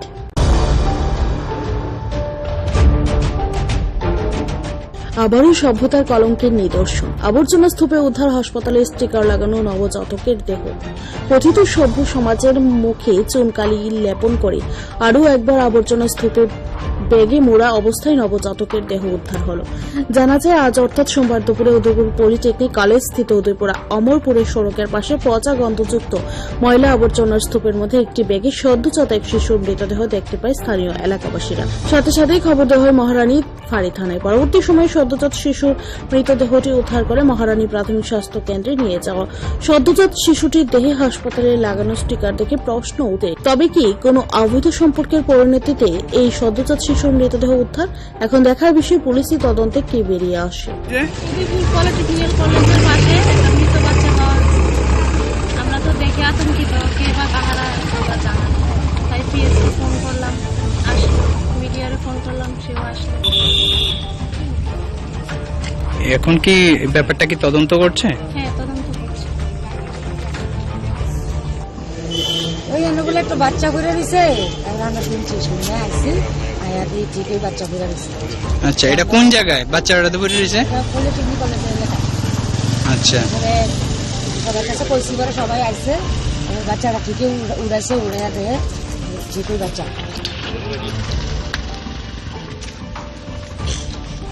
আচ্ছা, এখন কি থানায় খবর দিছেন?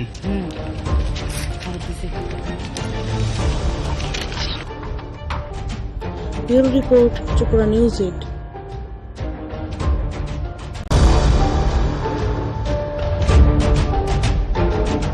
দেশের প্রধানমন্ত্রী নরেন্দ্র মোদী কার্যকলাপের 9 বছর পূর্তিকে সামনে রেখে ভারতীয় জনতা পার্টির উদ্যোগে আগামী 30 তারিখ থেকে 1 মাস ব্যাপী বিভিন্ন কর্মসূচি হাতে নেওয়া হয়েছে। এই কর্মসূচিগুলো সম্পর্কে রাজ্যের সমস্ত স্তরের সংবাদ মাধ্যমকে অবগত করার লক্ষ্য নিয়ে এবং সংবাদ মাধ্যমের কর্মীদের সহযোগিতা প্রার্থনা করে ভারতীয় জনতা পার্টির উদ্যোগে আজ রাজধানীর সোনারতরীতে এক বৈঠক আয়োজিত হয়।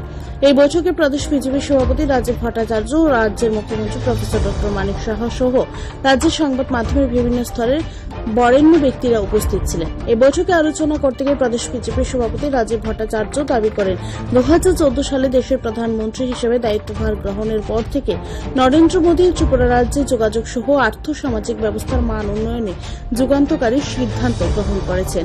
বিশেষ করে ত্রিপুরা রাজ্যের আর্থ-সামাজিক ব্যবস্থা নরেন্দ্র মোদীর অভিভাবকত্বে অনেকটাই বিকশিত হয়েছে দাবি করে আগামী দিনে 1 মাস ব্যাপী কর্মসূচিগুলি বাস্তবায়নের সমস্ত অংশের সাহায্যে প্রার্থনা করেন প্রদেশ বিজেপি সভাপতি শ্রী রাজীব ভট্টাচার্য। নিজের আলোচনায় মুখ্যমন্ত্রী ডক্টর মানিক সাহা দাবি করেন নরেন্দ্র মোদী গোটা বিশ্বের মধ্যে বহু চর্চিত রাজনৈতিক ব্যক্তিত্ব।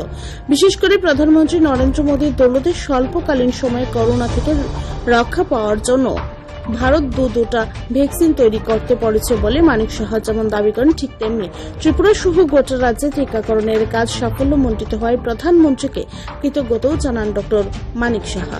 পাশাপাশি মানিক সাহা দৃঢ় আশাবাদ ব্যক্ত করে বলেন, এই সময়ের মধ্যে নরেন্দ্র মোদীর প্রধানমন্ত্রীতে ভারত গোটা পৃথিবীর মধ্যে বিশেষ স্থানে আসীন হয়েছে।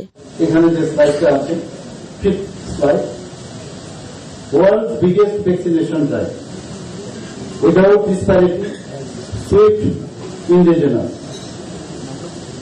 অর্থাৎ এই যে ভ্যাকসিনেশন আমরা জানি করোনার সময় কিভাবে ভ্যাকসিনেশনকে কিভাবে আবিষ্কার করবে, উনি বলেছিলেন যে আমাদের দেশের মধ্যে আমরা ভ্যাকসিন আমরা তৈরি করব, যেরকম কথা সেরকম কাজ। 8 থেকে 9 মাসের মধ্যে দুটো ভ্যাকসিন আমাদের যারা বৈজ্ঞানিকরা আছেন ওনাদেরকে উদ্বুদ্ধ করে এই করোনার বিরুদ্ধে এই ভ্যাকসিন উনি তৈরি করিয়েছেন। আমরা সবাই জানি সেগুলো, কিন্তু আজকের এই প্রেজেন্টেশনে বলতে হবে, কারণ 9 বছর ওনার পূর্ণ হতে যাচ্ছে। তো ত্রিপুরাতে প্রায় এখানে বলা হয়েছে 220 করোড় ফ্রি ভ্যাকসিন অ্যাডমিনিস্টার হয়েছে সারা ভারতবর্ষে। অন্য বিদেশেও দিয়েছেন, আপনারা সবাই জানেন। শুধু ভারতবর্ষে না, অন্য জায়গায়ও উনি দিয়েছেন বহু জায়গায়। ত্রিপুরার কি লাভ হয়েছে? ফার্স্ট ডোজ ত্রিপুরাতে 26,59,018 আমাদের ফার্স্ট ডোজ ফ্রি আমরা পেয়েছি। এবং এখানে কথাটা বলেছে উইদাউট ডিসপ্যারিটি, কে মুসলিম, কে হিন্দু, কে খ্রিস্টান, কে কোন পার্টি করে, এরকম না, সবার জন্য, উইদাউট ডিসপ্যারিটি, সবার জন্য, সবকা সাথ সবকা বিকাশ, এই যে বিষয়টা সেখানে কিন্তু আমরা দেখতে পাই পরিষ্কার। এবং সেকেন্ড ডোজ 23,28,968 দেওয়া হয়। এবং পরবর্তী সময়ে protection dose, Sugandha protection dose নিয়েছেন নিশ্চয়ই, সেই প্রোটেকশন ডোজে 4,78,327 দেওয়া হয়। অন্যান্য জায়গায় আমরা জানি যে ভ্যাকসিন নিয়ে কত হইচই, বহু জায়গার মধ্যে আমরা বিভিন্ন দেশের মধ্যে আমরা দেখেছি ভ্যাকসিনের জন্য হাহাকার। তো ত্রিপুরাতে আমরা এই প্রধানমন্ত্রীর কারণে আমরা এই ভ্যাকসিন আমরা পেয়েছি, এবং আজকে আমরা এখানে যারাই এখানে উপস্থিত আছি ওনার কারণে আমরা সবাই জীবিত এখানে।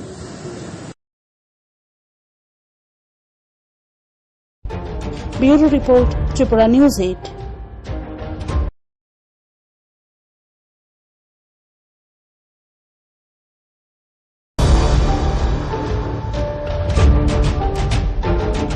ঘরে থাকা গ্যাস সিলিন্ডারে বিস্ফোরণে পুড়ে ছাই বসতঘর সহ এক গৃহবধূ। মর্মান্তিক এক অগ্নিকাণ্ডের ঘটনায় নিজের ঘর সহ পুড়ে ছাই হয়েছে 34 বছরের এক গৃহবধূ।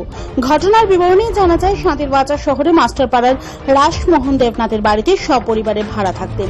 পশ্চিম পিলাক এলাকার টিএসআর নবম বাহিনীতে কর্মরত পুলক বর্মন আজ স্ত্রী ভৌমিক পরিবারের লোকজনদের নিয়ে উদয়পুর মাতার বাড়িতে গেলে ওনার স্ত্রী মনিকা দেবনাথ ভৌমিক বাড়িতেই ছিলেন।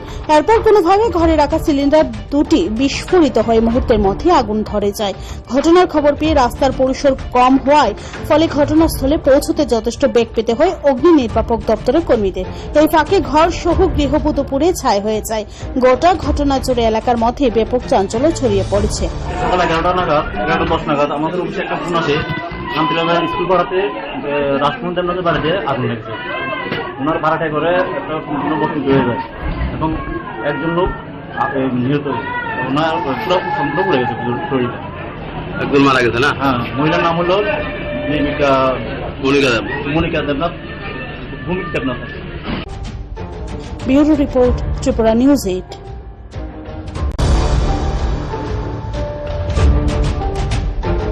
আইপিএল ফাইনাল নিয়ে ক্রিকেট প্রেমীদের উন্মাদনা তুঙ্গে। নরেন্দ্র মোদী স্টেডিয়ামের একটি আসনের টিকিটও অবিকৃত নয়। রবিবার খেলা না হওয়ায় হতাশ ক্রিকেট প্রেমীরা। ফাইনাল দেখতে অনেকে এসেছিলেন আহমেদাবাদের বাইরে থেকে। খেলা না হওয়ায় তাদের অনেক স্টেশনেই রাত কাটালেন। রবিবার বৃষ্টি হওয়ায় বাতিল হয়েছে চেন্নাই সুপার কিংস এবং গুজরাট টাইটান্সের ফাইনাল। রবিবারের টিকিট নিয়ে সোমবার খেলা দেখা যাবে বলে জানিয়েছেন আইপিএল কর্তৃপক্ষ। মহেন্দ্র সিং ধোনিদের সঙ্গে গুজরাট টাইটান্সের লড়াই দেখার জন্য অপেক্ষা করতে রাজি ক্রিকেট প্রেমীরা। বিশেষ করে ধোনির ভক্তরা খেলা না দেখে আহমেদাবাদ ছাড়তে নারাজ। আহমেদাবাদের বাইরে থাকা ক্রিকেট প্রেমীদের অনেকের পরিকল্পনা ছিল খেলার পর রাতে ট্রেনে বাড়ি ফেরা, তাই তারা হোটেলের ঘর ভাড়া করেনি। স্টেশন থেকে সোজা চলে এসেছিল স্টেডিয়ামে। আবার খেলা শেষ হলে স্টেডিয়াম থেকে সোজা তারা চলে যেতেন স্টেশনে ট্রেন ধরতে। অনেকেই ফেরার ট্রেনের টিকিটও কেটে নিয়ে এসেছিলেন। রবিবারে খেলা ভেস্তে যাওয়ায় সেই ক্রিকেট প্রেমীদের অনেকে স্টেডিয়াম থেকে ফিরছেন স্টেশনে, তবে তারা ট্রেনে ওঠেনি। রবিবারে ফেরার টিকিট বাতিল করে সোমবার রাতে বাড়ি ফেরার জন্য নতুন করে ট্রেনের টিকিট কেটেছেন। হোটেলের ঘর ভাড়া না থাকায় বা সকলের সেই আর্থিক সঙ্গতি না থাকায় স্টেশনে রাত কাটিয়েছেন তারা। রবিবার রাতে আহমেদাবাদ স্টেশনে দেখা গিয়েছে প্রচুর ক্রিকেট প্রেমীকে। স্টেশনের মেঝেতেই ঘুমিয়েছিলেন তারা। স্টেশনের অপেক্ষা কক্ষ, প্ল্যাটফর্ম বা স্টেশনের অন্যত্র ঘুমোতে দেখা গিয়েছে ক্রিকেট প্রেমীদের। তাদের অনেকেই পড়েছিলেন ধোনির 7 নম্বর জার্সি, যা থেকেই বোঝা যায় তারা চেন্নাই অধিনায়কের ভক্ত। তার খেলার সামনে থেকে দেখার সুযোগ হাতছাড়া করতে চান না তারা, তাই বাড়ি ফেরার পরিকল্পনা বাতিল করে একটা দিন বেশি আহমেদাবাদেই থেকে গিয়েছেন। আগামী বছর আইপিএল এ ধোনির খেলা নিয়ে সংশয় রয়েছে, তিনি হয়তো অবসর নিয়ে নিতে পারেন। তাই ধোনির জন্য ভারতের সব শহরের গ্যালারিতে ভিড় করছেন তার ভক্তরা। আহমেদাবাদও ব্যতিক্রম নয়। ব্যুরো রিপোর্ট, ত্রিপুরা নিউজে।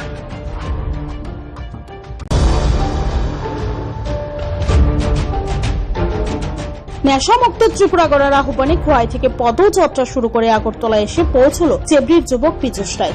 এই সময়ের মধ্যে নেশা দারুণভাবে প্রভাব বিস্তার করে চলছে। বিশেষ করে এই নেশার কবলে পড়ে একাংশ যুব সমাজ ধ্বংসের দিকে ধাবিত হচ্ছে। সরকারের রকমারি উদ্যোগ সত্ত্বেও নেশার বাড়ন্তকে যেন রোখা যাচ্ছে না। এবার নেশা বিরোধী মানসিকতা তৈরি করার আহ্বানে খোয়াই থেকে আগরতলা পর্যন্ত পদযাত্রা সংগঠিত করল চেবড়ির যুবক পীযূষ কান্তি রায়।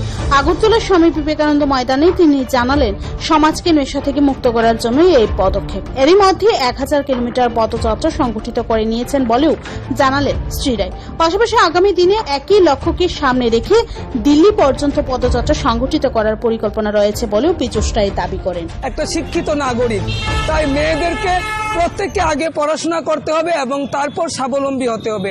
এবং প্রত্যেক মায়ের মা বাবাকে আমার অনুরোধ থাকবে যে একটা চাকরিওয়ালা পাত্র ভালো পেয়ে গেলাম তাই বলে আপনার মেয়েকে কম বয়সে বিয়ে দিয়ে মেয়ের জীবনটাকে নষ্ট করবেন না।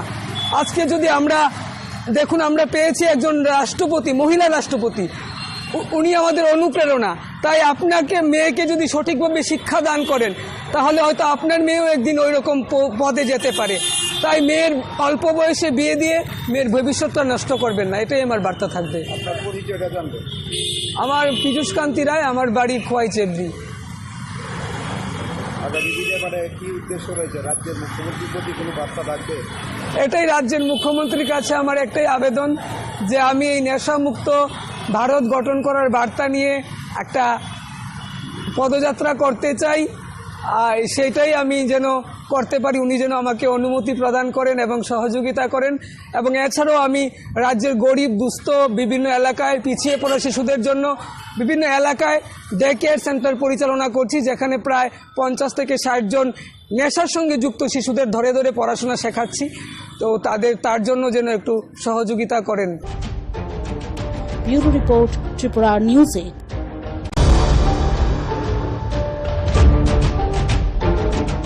অতি সম্প্রতি ত্রিপুরা পাবলিক সার্ভিস কমিশন থেকে বিজ্ঞাপন জারি করে ভেটেরিনারি এবং এগ্রিকালচার এই দুটো বিষয়ে নিয়োগের জন্য আবেদনপত্র আহ্বান করা হয়।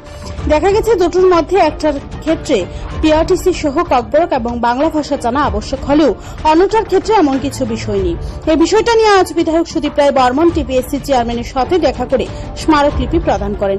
কংগ্রেস বিধায়ক সুদীপ রায় বর্মন সহ প্রাক্তন বিধায়ক আশিস কুমার সাহা। সাংবাদিকদের সাথে কথা বলার সময় শ্রী বর্মন দাবি করেন এভাবে টিপিএসসি নির্ধারিত বিজ্ঞাপনগুলোর মধ্যে পিআরটিসি সহ বাংলা এবং ককবরক বাধ্যতামূলক না থাকার কারণে অন্যের ক্ষেত্রে রাজ্যের বেকাররা বা বলা চলে উচ্চশিক্ষিত বেকাররা বঞ্চিত হচ্ছেন। এক্ষেত্রে কর্তৃপক্ষের দৃষ্টি আকর্ষণ করার জন্যই ওনার আজকের এই পদক্ষেপ বলে দাবি করছেন বিধায়ক শ্রী রায় বর্মন। এরকম বহু ঘটনা দৃষ্টান্ত আছে। ফার্স্ট হয়েছে ওই পরীক্ষায় কিন্তু তাকে নেওয়া হয়নি, কারণ সে ওই রাজ্যের বাসিন্দা নন। আর আমরা এখানে দরজাগুলো খুলে দিচ্ছি, বহিরাজ্যের এরা এসে এখানে এই সমস্ত পোস্টগুলো আপনি খবর নিয়ে দেখুন, সেন্ট্রাল ইউনিভার্সিটি, এনআইটি থেকে শুরু করে পাওয়ার ডিপার্টমেন্ট থেকে শুরু করে প্রত্যেকটি জায়গায় বহিরাজ্যের লোকরা এসে এখানে পার্টিসিপেট করছে। টিপিসি দ্বারা যা পরীক্ষাগুলো হচ্ছে, এবং মজার ব্যাপার হচ্ছে এর আগেও যে ইন্টারভিউগুলো হয়েছে তারা পার্টিসিপেট করে এখানে 2 বছর চাকরি করার পর ওই যেটা তাদের দরকার এক্সপিরিয়েন্স, ওই এক্সপিরিয়েন্স সংগ্রহ করে এ রাজ্য থেকে চলে যাচ্ছে। ওয়ার্স্ট সাফারার হচ্ছে আমাদের রাজ্যের বেকাররা এবং এই দপ্তর, কারণ এখান থেকে চলে যায়। আমি এই যে ব্যাপারটা আজকে টিপিএসসির সঙ্গে আমি চেয়ারম্যানের সঙ্গে আলোচনা করলাম, ওনার দৃষ্টিতে আনলাম। এখন উনি বলছেন দেখুন আমরা তো হুবহু যা ডিপার্টমেন্ট থেকে এগুলো আসে ক্যাবিনেট পাস হয়ে আমরা তো হুবহু আমরা এগুলো চেপে দিই। এখন ঠিক আছে, এটা আপনার একটা অটোনোমাস বডি, এইরকম একটার মধ্যে desirable PRTC, desirable Bangla Kokborok, আরেকটার মধ্যে একেবারে নেই, এটা কিরকম বেমানান লাগছে। তার মানে তো হচ্ছে আঙ্গুল তুলবে আপনার দপ্তরের দিকে, আপনার এই কমিশনের দিকে, যে কাউকে বোধ বহিরাজ্যে ফেভার করার জন্য আপনারা এই জিনিসগুলো করছেন। In lieu of what best known to your office or the council of ministers, why whom they want to favour.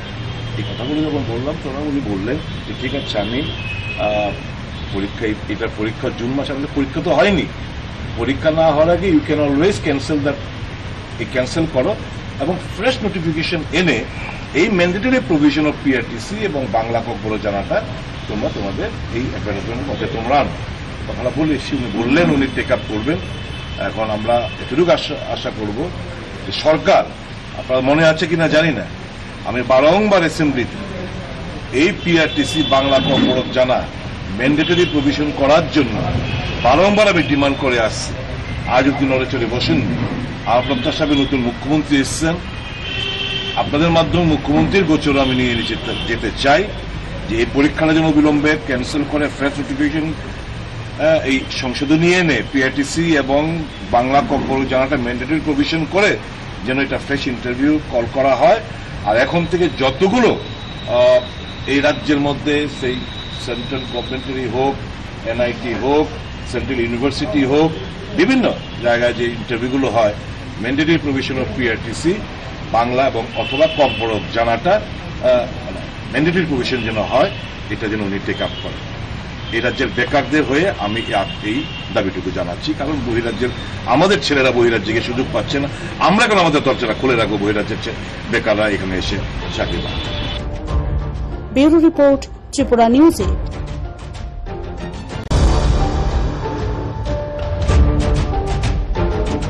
তামাক নিয়ন্ত্রণে আইন প্রণয়নের পদ্ধতি সম্পর্কে পশ্চিম ত্রিপুরা জেলা শাসকের কার্যালয়ে এক গুরুত্বপূর্ণ কর্মশালা অনুষ্ঠিত হয়।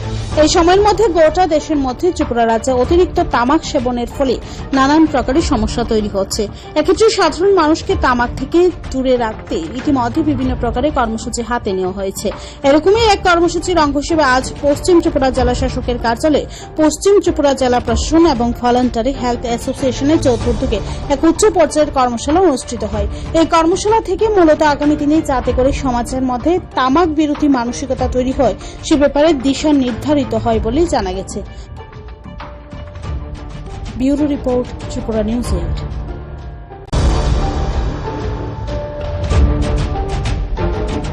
ঘরে থাকা গ্যাস সিলিন্ডারে বিস্ফোরণে পুড়ে ছাই বসতঘর সহ এক গৃহবধূ। মর্মান্তিক এক অগ্নিকাণ্ডের ঘটনায় নিজের ঘর সহ পুড়ে ছাই হয়েছে 34 বছরের এক গৃহবধূ। ঘটনার বিবরণী জানা যায়, শান্তিরবাজার শহরে মাস্টারপাড়ার রাসমোহন দেবনাথের বাড়িতে সপরিবারে ভাড়া থাকতেন। পশ্চিম পিলাক এলাকার টিএসআর নবম বাহিনীতে কর্মরত পুলক বর্মন আজ স্ত্রী ভৌমিক পরিবারের লোকজনদের নিয়ে উদয়পুর মাতার বাড়িতে গেলে ওনার স্ত্রী মনিকা দেবনাথ ভৌমিক বাড়িতেই ছিলেন। এরপর কোনোভাবে ঘরে রাখা সিলিন্ডার দুটি বিস্ফোরিত হয়ে মুহূর্তের মধ্যে আগুন ধরে যায়। ঘটনার খবর পেয়ে রাস্তার পরিসর কম হওয়ায় ফলে ঘটনাস্থলে পৌঁছতে যথেষ্ট বেগ পেতে হয় অগ্নি নির্বাপক দপ্তরের কর্মীদের। এই ফাঁকে ঘর সহ গৃহবধূ পুড়ে ছাই হয়ে যায়। গোটা ঘটনা জুড়ে এলাকার মধ্যে ব্যাপক চাঞ্চল্য ছড়িয়ে পড়েছে। সকাল 11:10 নাগাদ আমাদের অফিসে একটা ফোন আসে, শান্তিরবাজার স্কুল পাড়াতে রাসমোহন দেবনাথের বাড়িতে আগুন লেগেছে। ওনার ভাড়াটাই করে একটা সম্পূর্ণ বসতি হয়ে যায় এবং একজন লোক নিহত হয়েছে। ওনার পুরো সম্পূর্ণ পড়ে গেছে শরীরটা। একজন মারা গেছে না? হ্যাঁ, মহিলার নাম হলো Monika Debnath. Bureau report, Tripura news 8।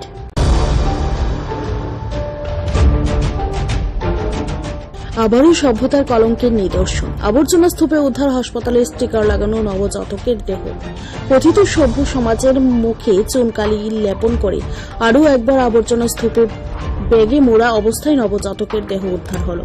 জানা যায় আজ অর্থাৎ সোমবার দুপুরে উদয়পুর পলিটেকনিক কলেজ স্থিত উদয়পুর অমরপুরের সড়কের পাশে পচা গন্ধযুক্ত ময়লা আবর্জনার স্তূপের মধ্যে একটি ব্যাগে সদ্যজাত এক শিশুর মৃতদেহ দেখতে পায় স্থানীয় এলাকাবাসীরা। সাথে সাথে খবর দেওয়া হয় মহারানী ফাঁড়ি থানায়। পরবর্তী সময়ে সদ্যজাত শিশুর মৃতদেহটি উদ্ধার করে মহারানী প্রাথমিক স্বাস্থ্য কেন্দ্রে নিয়ে যাওয়া।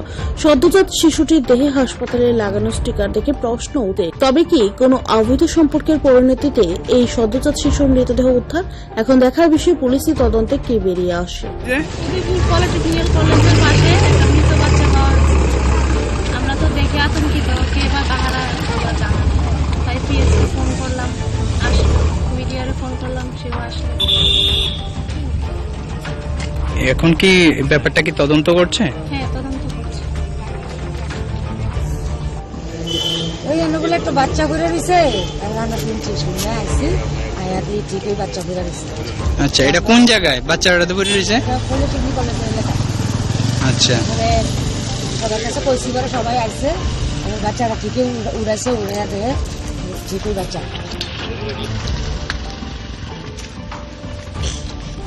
আচ্ছা, এখন কি থানায় খবর দিছেন?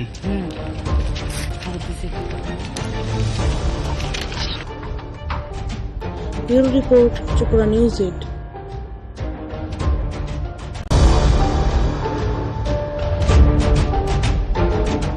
দেশের প্রধানমন্ত্রী নরেন্দ্র মোদী কার্যকলাপের 9 বছর পূর্তিকে সামনে রেখে ভারতীয় জনতা পার্টির উদ্যোগে আগামী 30 তারিখ থেকে 1 মাস ব্যাপী বিভিন্ন কর্মসূচি হাতে নেওয়া হয়েছে। এই কর্মসূচিগুলোর সম্পর্কে রাজ্যের সমস্ত স্তরের সংবাদ মাধ্যমকে অবগত করার লক্ষ্য নিয়ে এবং সংবাদ মাধ্যমের কর্মীদের সহযোগিতা প্রার্থনা করে ভারতীয় জনতা পার্টির উদ্যোগে আজ রাজধানী সোনারতরীতে এক বৈঠক আয়োজিত হয়।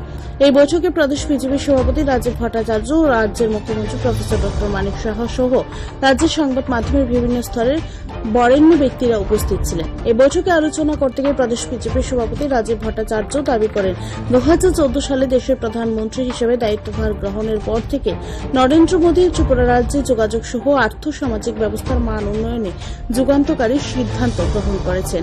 বিশেষ করে ত্রিপুরা রাজ্যের আর্থ সামাজিক ব্যবস্থা নরেন্দ্র মোদীর অভিভাবকত্বে অনেকটাই বিকশিত হয়েছে দাবি করে আগামী দিনে 1 মাস ব্যাপী কর্মসূচিগুলি বাস্তবায়নের সমস্ত অংশের সাহায্যে প্রার্থনা করেন প্রদেশ বিজেপি সভাপতি শ্রী রাজীব ভট্টাচার্য। নিজের আলোচনায় মুখ্যমন্ত্রী ডক্টর মানিক সাহা দাবি করেন, নরেন্দ্র মোদী গোটা বিশ্বের মধ্যে বহু চর্চিত রাজনৈতিক ব্যক্তিত্ব। বিশেষ করে প্রধানমন্ত্রী নরেন্দ্র মোদীর দৌলতে স্বল্পকালীন সময়ে করোনা থেকে রক্ষা পাওয়ার জন্য ভারত দুটা ভ্যাকসিন তৈরি করতে পেরেছে বলে মানিক সাহা যেমন দাবি করেন, ঠিক তেমনি ত্রিপুরা সহ গোটা রাজ্যে টিকাকরণের কাজ সাফল্যমণ্ডিত হওয়ায় প্রধানমন্ত্রীকে কৃতজ্ঞতাও জানান ডক্টর মানিক সাহা। পাশাপাশি মানিক সাহা দৃঢ় আশাবাদ ব্যক্ত করে বলেন, এই সময়ের মধ্যে নরেন্দ্র মোদীর প্রধানমন্ত্রীতে ভারত গোটা পৃথিবীর মধ্যে বিশেষ স্থানে আসীন হয়েছে। এখানে যে স্লাইডটা আছে, fifth slide, world's biggest vaccination drive without disparity, swift indigenous. অর্থাৎ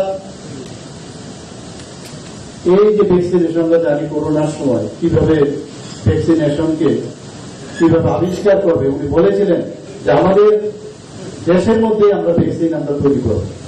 যেরকম কথা সেরকম কাজ। 8 থেকে 9 মাসের মধ্যে দুটো ভ্যাকসিন আমাদের যারা বৈজ্ঞানিকরা আছেন ওনাদেরকে উদ্বুদ্ধ করে এই করোনার বিরুদ্ধে এই ভ্যাকসিন উনি তৈরি করিয়েছেন। আমরা সবাই জানি সেগুলো, কিন্তু আজকের এই প্রেজেন্টেশনে বলতে হবে, কারণ 9 বছর ওনার পূর্ণ হতে যাচ্ছে। তো ত্রিপুরাতে প্রায় এখানে বলা হয়েছে 220 করোড় ফ্রি ভ্যাকসিন অ্যাডমিনিস্টার হয়েছে সারা ভারতবর্ষে। অন্য বিদেশেও দিয়েছেন, আপনারা সবাই জানেন। শুধু ভারতবর্ষে না, অন্য জায়গায়ও উনি দিয়েছেন, বহু জায়গায়। ত্রিপুরার কি লাভ হয়েছে? ফার্স্ট ডোজ ত্রিপুরাতে 26,59,018, আমাদের ফার্স্ট ডোজ ফ্রি আমরা পেয়েছি। এবং এখানে কথাটা বলেছে উইদাউট ডিসপ্যারিটি, কে মুসলিম, কে হিন্দু, কে খ্রিস্টান, কে কোন পার্টি করে, এরকম না, সবার জন্য উইদাউট ডিসপ্যারিটি, সবার জন্য সবকা সাথ সবকা বিকাশ, এই যে বিষয়টা সেখানে কিন্তু আমরা দেখতে পাই পরিষ্কার। এবং সেকেন্ড ডোজ 23,28,968 দেওয়া হয়। এবং পরবর্তী সময়ে protection dose, Sugandha protection dose নিয়েছেন নিশ্চয়ই, সেই প্রোটেকশন ডোজে 4,78,327 দেওয়া হয়। অন্যান্য জায়গায় আমরা জানি যে ভ্যাকসিন নিয়ে কত হইচই, বহু জায়গার মধ্যে আমরা বিভিন্ন দেশের মধ্যে আমরা দেখেছি ভ্যাকসিনের জন্য হাহাকার। তো ত্রিপুরাতে আমরা এই প্রধানমন্ত্রীর কারণে আমরা এই ভ্যাকসিন আমরা পেয়েছি, এবং আজকে আমরা এখানে যারাই এখানে উপস্থিত আছি ওনার কারণে আমরা সবাই জীবিত এখানে।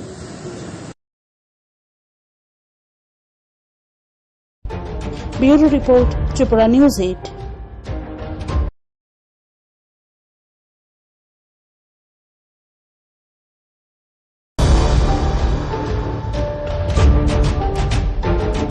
ঘরে থাকা গ্যাস সিলিন্ডারে বিস্ফোরণে পুড়ে ছাই বসতঘর সহ এক গৃহবধূ। মর্মান্তিক এক অগ্নিকাণ্ডের ঘটনায় নিজের ঘর সহ পুড়ে ছাই হয়েছে 34 বছরের এক গৃহবধূ। ঘটনার বিবরণী জানা যায়, শান্তিরবাজার শহরে মাস্টারপাড়ার রাসমোহন দেবনাথের বাড়িতে সপরিবারে ভাড়া থাকতেন। পশ্চিম পিলাক এলাকার টিএসআর নবম বাহিনীতে কর্মরত পুলক বর্মন আজ স্ত্রী ভৌমিক পরিবারের লোকজনদের নিয়ে উদয়পুর মাতার বাড়িতে গেলে ওনার স্ত্রী মনিকা দেবনাথ ভৌমিক বাড়িতেই ছিলেন। এরপর কোনোভাবে ঘরে রাখা সিলিন্ডার দুটি বিস্ফোরিত হয়ে মুহূর্তের মধ্যে আগুন ধরে যায়। ঘটনার খবর পেয়ে রাস্তার পরিসর কম হওয়ায় ফলে ঘটনাস্থলে পৌঁছতে যথেষ্ট বেগ পেতে হয় অগ্নি নির্বাপক দপ্তরের কর্মীদের। এই ফাঁকে ঘর সহ গৃহবধূ পুড়ে ছাই হয়ে যায়। গোটা ঘটনা জুড়ে এলাকার মধ্যে ব্যাপক চাঞ্চল্য ছড়িয়ে পড়েছে। সকাল 11:10 নাগাদ আমাদের অফিসে একটা ফোন আসে, শান্তিলাল স্কুল পাড়াতে রাসমোহন দেবনাথের বাড়িতে আগুন লেগেছে। ওনার ভাড়াটায় করে একটা সম্পূর্ণ বসতি হয়ে যায় এবং একজন লোক নিহত হয়েছে। ওনার পুরো সম্পূর্ণ পড়ে গেছে শরীরটা। একজন মারা গেছে না? হ্যাঁ, মহিলার নাম হলো Monika Debnath, Bhowmik Debnath. Bureau report, Tripura news 8।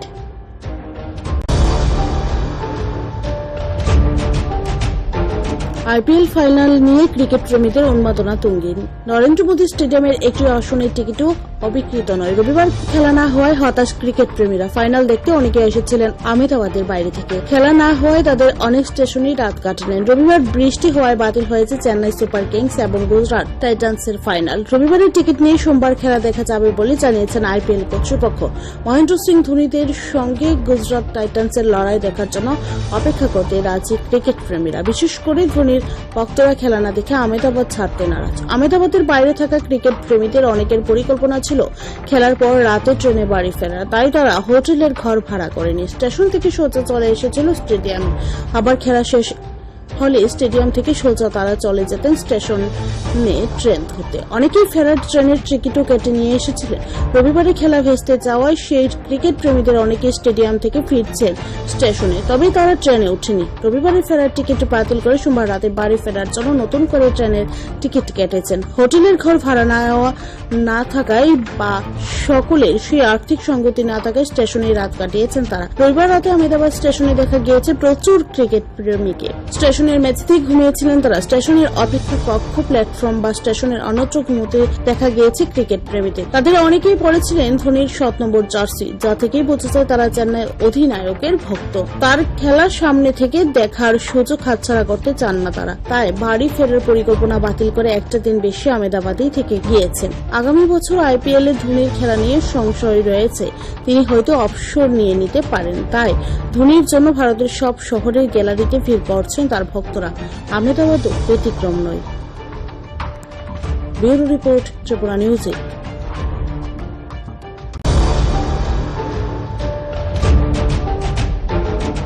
নেশামুক্ত ত্রিপুরা গড়ার আহ্বানে খোয়াই থেকে পদযাত্রা শুরু করে আগরতলা এসে পৌঁছল চেবড়ির যুবক পীযূষ রায়। এই সময়ের মধ্যে নেশা দারুণভাবে প্রভাব বিস্তার করে চলছে। বিশেষ করে এই নেশার কবলে পড়ে একাংশ যুব সমাজ ধ্বংসের দিকে ধাবিত হচ্ছে।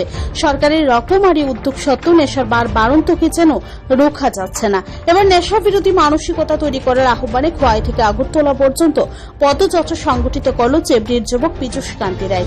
আগরতলার স্বামী বিবেকানন্দ ময়দানে তিনি জানালেন, সমাজকে নেশা থেকে মুক্ত করার জন্যই এই পদক্ষেপ। এরই মধ্যে 1000 কিলোমিটার পদযাত্রা সংগঠিত করে নিয়েছেন বলেও জানালেন শ্রী রায়। পাশাপাশি আগামী দিনে একই লক্ষ্যকে সামনে রেখে দিল্লি পর্যন্ত পদযাত্রা সংগঠিত করার পরিকল্পনা রয়েছে বলেও পীযূষ রায় দাবি করেন। একটা শিক্ষিত নাগরিক, তাই মেয়েদেরকে প্রত্যেককে আগে পড়াশোনা করতে হবে এবং তারপর স্বাবলম্বী হতে হবে।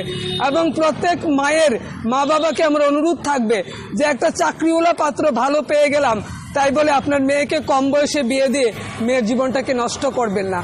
আজকে যদি আমরা দেখুন, আমরা পেয়েছি একজন রাষ্ট্রপতি, মহিলা রাষ্ট্রপতি, উনি আমাদের অনুপ্রেরণা। তাই আপনাকে মেয়েকে যদি সঠিকভাবে শিক্ষা দান করেন তাহলে হয়তো আপনার মেয়েও একদিন ওই রকম পদে যেতে পারে। তাই মেয়ের অল্প বয়সে বিয়ে দিয়ে মেয়ের ভবিষ্যৎটা নষ্ট করবেন না, এটাই আমার বার্তা থাকবে। আমার পীযূষ কান্তি রায়, আমার বাড়ি খোয়াই চেবড়ি।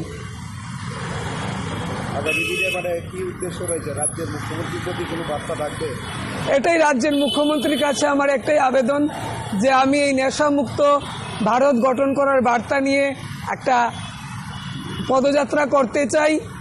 আর সেইটাই আমি যেন করতে পারি, উনি যেন আমাকে অনুমতি প্রদান করেন এবং সহযোগিতা করেন। এবং এছাড়াও আমি রাজ্যের গরিব দুস্থ বিভিন্ন এলাকায় পিছিয়ে পড়া শিশুদের জন্য বিভিন্ন এলাকায় ডে কেয়ার সেন্টার পরিচালনা করছি, যেখানে প্রায় 50 থেকে 60 জন নেশার সঙ্গে যুক্ত শিশুদের ধরে ধরে পড়াশোনা শেখাচ্ছি। তো তার জন্য যেন একটু সহযোগিতা করেন। Bureau report, Tripura news 8।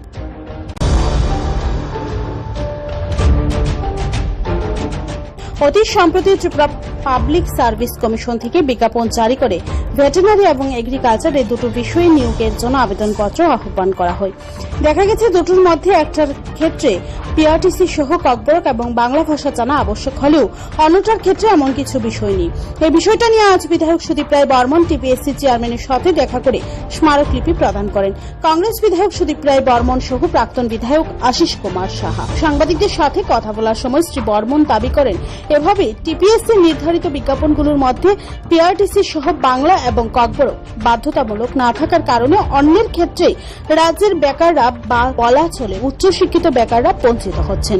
এক্ষেত্রে কর্তৃপক্ষের দৃষ্টি আকর্ষণ করার জন্যই ওনার আজকের এই পদক্ষেপ বলে দাবি করছেন বিধায়ক শ্রী রায় বর্মন। এরকম বহু ঘটনা দৃষ্টান্ত আছে, ফার্স্ট হয়েছে ওই পরীক্ষায়, কিন্তু তাকে নেওয়া হয়নি কারণ সে ওই রাজ্যের বাসিন্দা নন। আর আমরা এখানে দরজাগুলো খুলে দিচ্ছি, বহিরাজ্যের এরা এসে এখানে এই সমস্ত পোস্টগুলো আপনি খবর নিয়ে দেখুন। সেন্ট্রাল ইউনিভার্সিটি, এনআইটি থেকে শুরু করে পাওয়ার ডিপার্টমেন্ট থেকে শুরু করে প্রত্যেকটি জায়গায় বহিরাজ্যের লোকরা এসে এখানে পার্টিসিপেট করছে। টিপিসি দ্বারা যা পরীক্ষাগুলো হচ্ছে, এবং মজার ব্যাপার হচ্ছে এর আগেও যে ইন্টারভিউগুলো হয়েছে তারা পার্টিসিপেট করে এখানে 2 বছর চাকরি করার পর ওই যেটা তাদের দরকার এক্সপিরিয়েন্স, ওই এক্সপিরিয়েন্স সংগ্রহ করে এ রাজ্য থেকে চলে যাচ্ছে। ওয়ার্স্ট সাফারার হচ্ছে আমাদের রাজ্যের বেকাররা এবং এই দপ্তর, কারণ এখান থেকে চলে যায়। আমি এই যে ব্যাপারটা আজকে টিপিএসসির সঙ্গে আমি চেয়ারম্যানের সঙ্গে আলোচনা করলাম, ওনার দৃষ্টিতে আনলাম। এখন উনি বলছেন, দেখুন আমরা তো হুবহু যা ডিপার্টমেন্ট থেকে এগুলো আসে ক্যাবিনেট পাস হয়ে, আমরা তো হুবহু আমরা এগুলো চেপে দিই। এখন ঠিক আছে, এটা আপনার সাথে অটোনোমাস বডি, কিন্তু এইরকম একটার মধ্যে desirable PRTC, desirable Bangla Kokborok, আরেকটার মধ্যে একেবারে নেই, এটা কিরকম বেমানান লাগছে। তার মানে তো হচ্ছে আঙ্গুল তুলবে আপনার দপ্তরের দিকে, আপনার এই কমিশনের দিকে, যে কাউকে বোধ বহিরাজ্যে ফেভার করার জন্য আপনারা এই জিনিসগুলো করছেন। In lieu of what best known to your office or the council of ministers, why whom they want to favour. এই কথাগুলো যখন বললাম তখন উনি বললেন যে ঠিক আছে, আমি এটার পরীক্ষা জুন মাসে, আমাদের পরীক্ষা তো হয়নি, পরীক্ষা না হওয়ার আগে ইউ ক্যান অলওয়েজ ক্যান্সেল করো এবং ফ্রেশ নোটিফিকেশন এনে এই ম্যান্ডেটরি প্রভিশন অফ পিআরটিসি এবং বাংলা ককবরক জানাটা তোমরা তোমাদের এই অ্যাডভার্টাইজমেন্টের মধ্যে তোমরা আনো। কথাটা বলে উনি বললেন উনি টেক আপ করবেন। এখন আমরা এটুকু আশা করব যে সরকার, আপনার মনে আছে কিনা জানি না, আমি বারংবার অ্যাসেম্বলিতে এই পিআরটিসি বাংলা কর্মরত জানা ম্যান্ডেটরি প্রভিশন করার জন্য বারংবার আমি ডিমান্ড করে আসছি। আজ অব্দি নড়ে চড়ে বসেন। আমার প্রত্যাশা নতুন মুখ্যমন্ত্রী এসছেন, আপনাদের মাধ্যমে মুখ্যমন্ত্রীর গোচরে আমি নিয়ে যেতে চাই যে এই পরীক্ষাটা যেন বিলম্বে ক্যান্সেল করে ফ্রেশ নোটিফিকেশন এই সংশোধনী এনে পিআরটিসি এবং বাংলা কর্মরত জানাটা ম্যান্ডেটরি প্রভিশন করে যেন এটা ফ্রেশ ইন্টারভিউ কল করা হয়। আর এখন থেকে যতগুলো এই রাজ্যের মধ্যে সেই সেন্ট্রাল গভর্নমেন্টেরই হোক, এনআইটি হোক, সেন্ট্রাল ইউনিভার্সিটি হোক, বিভিন্ন জায়গায় যে ইন্টারভিউগুলো হয়, mandatory provision of PRTC Bangla এবং অথবা কর্মরত জানাটা ম্যান্ডেটরি প্রভিশন যেন হয়, এটা যেন উনি টেক আপ করেন। এই রাজ্যের বেকারদের হয়ে আমি এই দাবিটুকু জানাচ্ছি, কারণ বহিরাজ্যের আমাদের ছেলেরা বহিরাজ্যে গিয়ে সুযোগ পাচ্ছে না। আমরা কেন আমাদের দরজাটা খুলে রাখবো বহিরাজ্যের বেকাররা এখানে এসে চাকরি পাচ্ছে।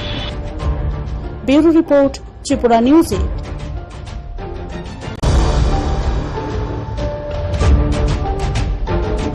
তামাক নিয়ন্ত্রণে আইন প্রণয়নের পদ্ধতি সম্পর্কে পশ্চিম ত্রিপুরা জেলা শাসকের কার্যালয়ে এক গুরুত্বপূর্ণ কর্মশালা অনুষ্ঠিত হয়। এই সময়ের মধ্যে গোটা দেশের মধ্যে ত্রিপুরা রাজ্যে অতিরিক্ত তামাক সেবনের ফলে নানান প্রকারের সমস্যা তৈরি হচ্ছে। এক্ষেত্রে সাধারণ মানুষকে তামাক থেকে দূরে রাখতে ইতিমধ্যে বিভিন্ন প্রকারের কর্মসূচি হাতে নেওয়া হয়েছে। এরকমই এক কর্মসূচির অঙ্গ হিসেবে আজ পশ্চিম ত্রিপুরা জেলা শাসকের কার্যালয়ে পশ্চিম ত্রিপুরা জেলা প্রশাসন এবং ভলান্টারি হেলথ অ্যাসোসিয়েশনের যৌথ উদ্যোগে এক উচ্চ পর্যায়ের কর্মশালা অনুষ্ঠিত হয়। এই কর্মশালা থেকে মূলত আগামী দিনে যাতে করে সমাজের মধ্যে তামাক বিরোধী মানসিকতা তৈরি হয় সে ব্যাপারে দিশা নির্ধারিত হয় বলে জানা গেছে। Bureau report, Tripura news 8।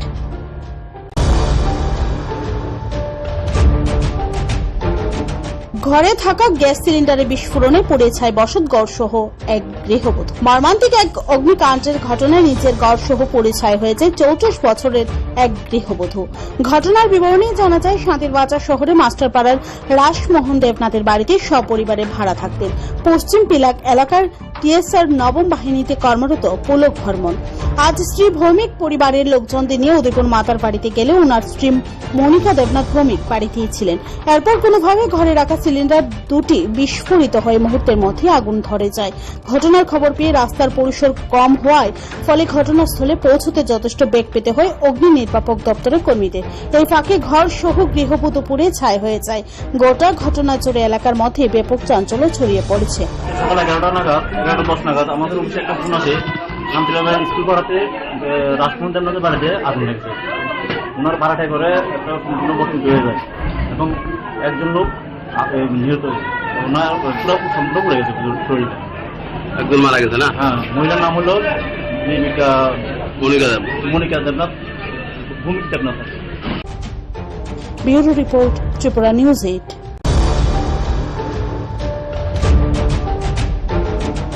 আবারও সভ্যতার কলঙ্কের নিদর্শন। আবর্জনা স্তূপে উদ্ধার হাসপাতালে স্টিকার লাগানো নবজাতকের দেহ। কথিত সভ্য সমাজের মুখে চুনকালি লেপন করে আরও একবার আবর্জনা স্তূপে ব্যাগে মোড়া অবস্থায় নবজাতকের দেহ উদ্ধার হল। জানা যায়, আজ অর্থাৎ সোমবার দুপুরে উদয়পুর পলিটেকনিক কলেজ স্থিত উদয়পুরা অমরপুরের সড়কের পাশে পচা গন্ধযুক্ত ময়লা আবর্জনার স্তূপের মধ্যে একটি ব্যাগে সদ্যজাত এক শিশুর মৃতদেহ দেখতে পায় স্থানীয় এলাকাবাসীরা। সাথে সাথেই খবর দেওয়া হয় মহারানী ফাঁড়ি থানায়। পরবর্তী সময়ে সদ্যজাত শিশুর মৃতদেহটি উদ্ধার করে মহারানী প্রাথমিক স্বাস্থ্য কেন্দ্রে নিয়ে যাওয়া। সদ্যজাত শিশুটির দেহে হাসপাতালে লাগানো স্টিকার দেখে প্রশ্ন ওঠে, তবে কি কোনো অবৈধ সম্পর্কের পরিণতিতে এই সদ্যজাত শিশুর মৃতদেহ উদ্ধার? এখন দেখার বিষয় পুলিশি তদন্তে কি বেরিয়ে আসে। পলিটেকনিক কলেজের পাশে একটা মৃত বাচ্চা পাওয়া গেছে। আমরা তো দেখে আতঙ্কিত, কে বা কাহারা জানা, তাই পিএসসি ফোন করলাম, আসলো, মিডিয়ারে ফোন করলাম, সেও আসলো।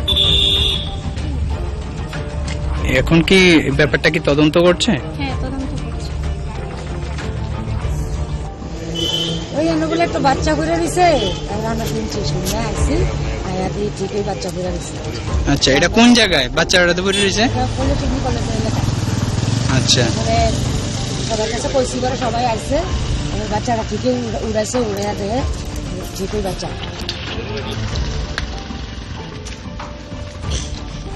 আচ্ছা, এখন কি থানায় খবর দিছেন?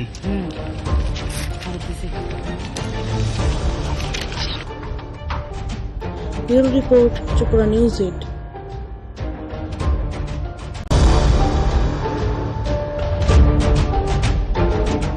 দেশের প্রধানমন্ত্রী নরেন্দ্র মোদী কার্যকলাপের 9 বছর পূর্তিকে সামনে রেখে ভারতীয় জনতা পার্টির উদ্যোগে আগামী 30 তারিখ থেকে 1 মাস ব্যাপী বিভিন্ন কর্মসূচি হাতে নেওয়া হয়েছে।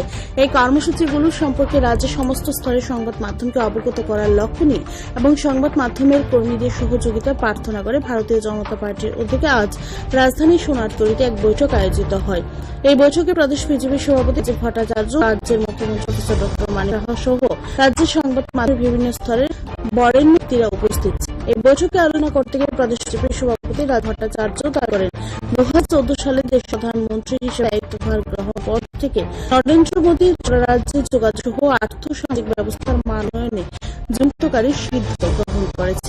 বিশেষ করে রাজ্যের আর্থসামাজিক ব্যবস্থা নরেন্দ্র মোদীর অভিভাবকত্বে অনেকটা বিকশিত হয়েছে দাবি করে আগামী 1 মাস ব্যাপী কর্মসূচিগুলো বাস্তবায়নের সমস্ত অংশের সাথে প্রার্থনা করেন প্রদেশ বিজেপি সভাপতি রাজীব ভট্টাচার্য। নিজের আলোচনা মুখ্যমন্ত্রী ডক্টর মানিক সাহা দাবি নরেন্দ্র মোদী বিশ্বের মত উচ্চচিত রাজনৈতিক ব্যক্তিত্ব। বিশেষ করে প্রধানমন্ত্রী নরেন্দ্র মোদী দৌলতের স্বল্পকালীন সময়ে করোনা থেকে রক্ষা পাওয়ার জন্য ভারত দুটা ভ্যাকসিন তৈরি করেছে বলে মানিক সাহা যেমন দাবি, ঠিক তেমনি ত্রিপুরা সহ গোটা রাজ্যে টিকাকরণের কাজ সাফল্যমণ্ডিত হয় প্রধানমন্ত্রীকে কৃতজ্ঞতা জানান ডক্টর মানিক সাহা। পাশাপাশি মানিক সাহা দৃঢ় আশা ব্যক্ত করে বলে এই সময়ের মধ্যে নরেন্দ্র মোদীর প্রধানমন্ত্রীতে ভারত পুরো পৃথিবীর মধ্যে বিশেষ স্থানে আসীন হয়েছে।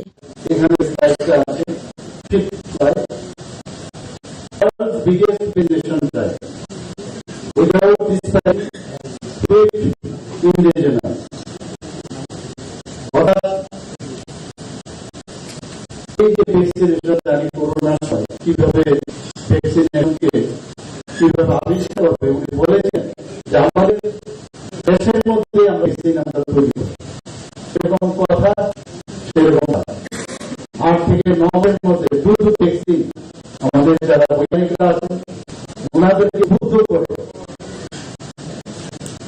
এই করোনার বিরুদ্ধে যে ভ্যাকসিন তৈরি করিয়েছেন। আমরা সবাই জানি সেগুলো, কিন্তু আজকে প্রেজেন্টেশনে বলতে কারণ 9 বছর আর পূর্ণ হতে যাচ্ছে। ত্রিপুরাতে বা এখানে বলা হয়েছে 220 ফ্রি ভ্যাকসিন ভারতে উনি বিদেশ দিয়েছেন, সবাই জানে। শুধু ভারতবর্ষে না, অন্য জায়গায়ও উনি বহু জায়গায় ত্রিপুরা হয়েছে। ভারত ত্রিপুরাতে 26,59,000 আমরা পেয়েছি। এবং এখানে কথাটা বলেছে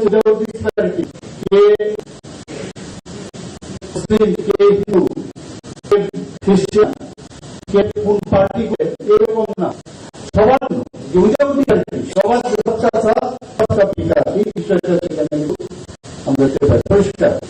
এবং সেকেন্ড 23,20,168 এবং পরবর্তী সময়ে protect dose, Sugandha protect dose নিয়েছেন।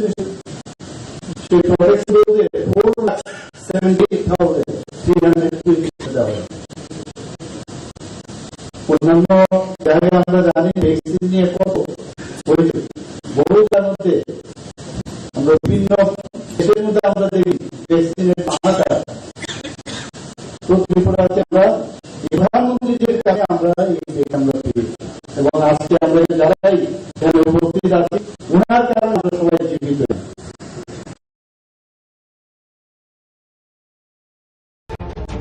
Report, news 8।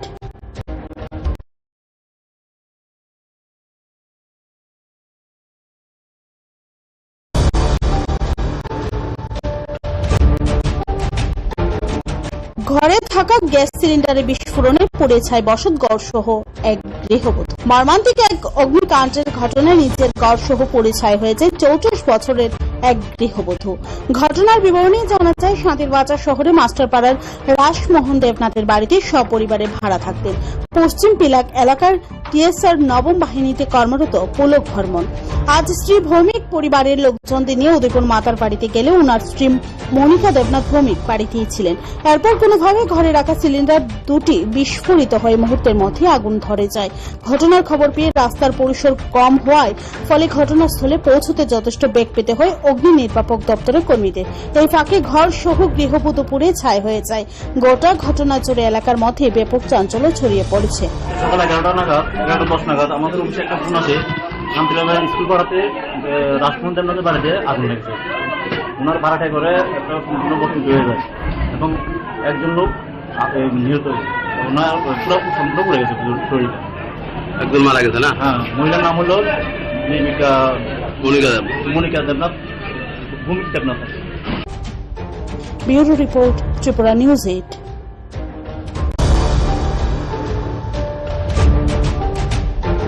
আইপিএল ফাইনাল নিয়ে ক্রিকেট প্রেমীদের উন্মাদনা তুঙ্গিন। নরেন্দ্র মোদী স্টেডিয়ামের একটি আসনের টিকিটও অবিকৃত নয়। রবিবার খেলা না হওয়ায় হতাশ ক্রিকেট প্রেমীরা। ফাইনাল দেখতে অনেকে এসেছিলেন আহমেদাবাদের বাইরে থেকে। খেলা না হওয়ায় তাদের অনেক স্টেশনেই রাত কাটালেন। রবিবার বৃষ্টি হওয়ায় বাতিল হয়েছে চেন্নাই সুপার কিংস এবং গুজরাট টাইটান্সের ফাইনাল। রবিবারের টিকিট নিয়ে সোমবার খেলা দেখা যাবে বলে জানিয়েছেন আইপিএল কর্তৃপক্ষ। মহেন্দ্র সিং ধোনিদের সঙ্গে গুজরাট টাইটান্সের লড়াই দেখার জন্য অপেক্ষা করতে রাজি ক্রিকেট প্রেমীরা। বিশেষ করে ধোনির ভক্তরা খেলা না দেখে আহমেদাবাদ ছাড়তে নারাজ। আহমেদাবাদের বাইরে থাকা ক্রিকেট প্রেমীদের অনেকের পরিকল্পনা ছিল খেলার পর রাতে ট্রেনে বাড়ি ফেরা, তাই তারা হোটেলের ঘর ভাড়া করেনি। স্টেশন থেকে সোজা চলে এসেছিল স্টেডিয়ামে। আবার খেলা শেষ হলে স্টেডিয়াম থেকে সোজা তারা চলে যেতেন স্টেশনে ট্রেন ধরতে। অনেকেই ফেরার ট্রেনের টিকিটও কেটে নিয়ে এসেছিলেন।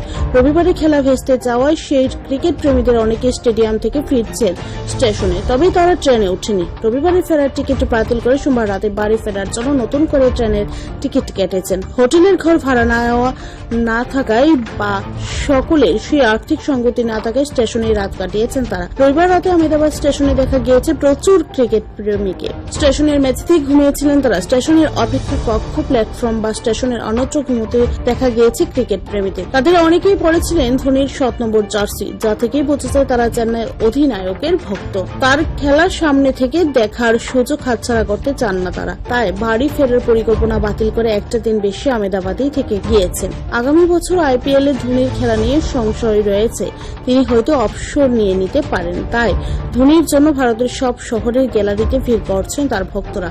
আহমেদাবাদ ব্যতিক্রম নয়। Bureau report, Tripura news 8।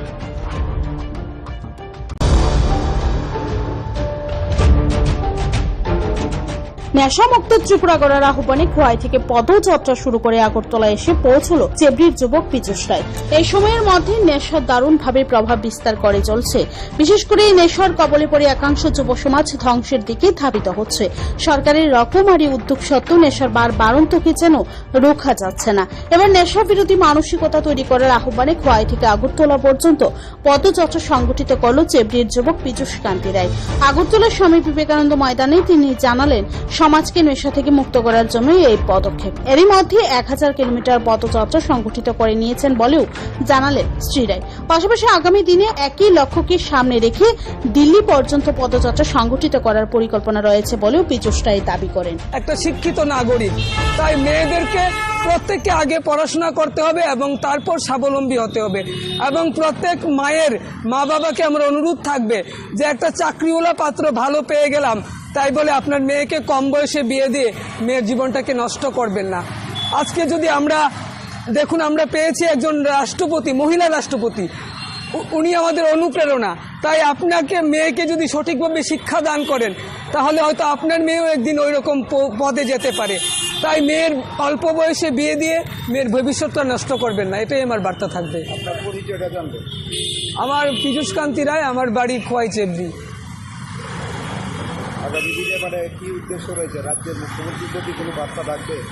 এটাই রাজ্যের মুখ্যমন্ত্রীর কাছে আমার একটাই আবেদন যে আমি এই নেশামুক্ত ভারত গঠন করার বার্তা নিয়ে একটা পদযাত্রা করতে চাই সেইটাই আমি যেন করতে পারি, উনি যেন আমাকে অনুমতি প্রদান করেন এবং সহযোগিতা করেন। এবং এছাড়াও আমি রাজ্যের গরিব দুস্থ বিভিন্ন এলাকায় পিছিয়ে পড়া শিশুদের জন্য বিভিন্ন এলাকায় ডে কেয়ার সেন্টার পরিচালনা করছি, যেখানে প্রায় 50 থেকে 60 জন নেশার সঙ্গে যুক্ত শিশুদের ধরে ধরে পড়াশোনা শেখাচ্ছি। তো তার জন্য যেন একটু সহযোগিতা করেন। Bureau report, Tripura news 8।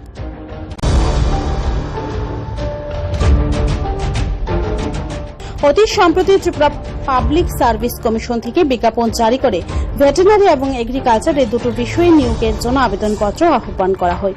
দেখা গেছে দুটোর মধ্যে একটার ক্ষেত্রে পিআরটিসি সহ ককবরক এবং বাংলা ভাষা জানা আবশ্যক হলেও অন্যটার ক্ষেত্রে এমন কিছু বিষয় নেই।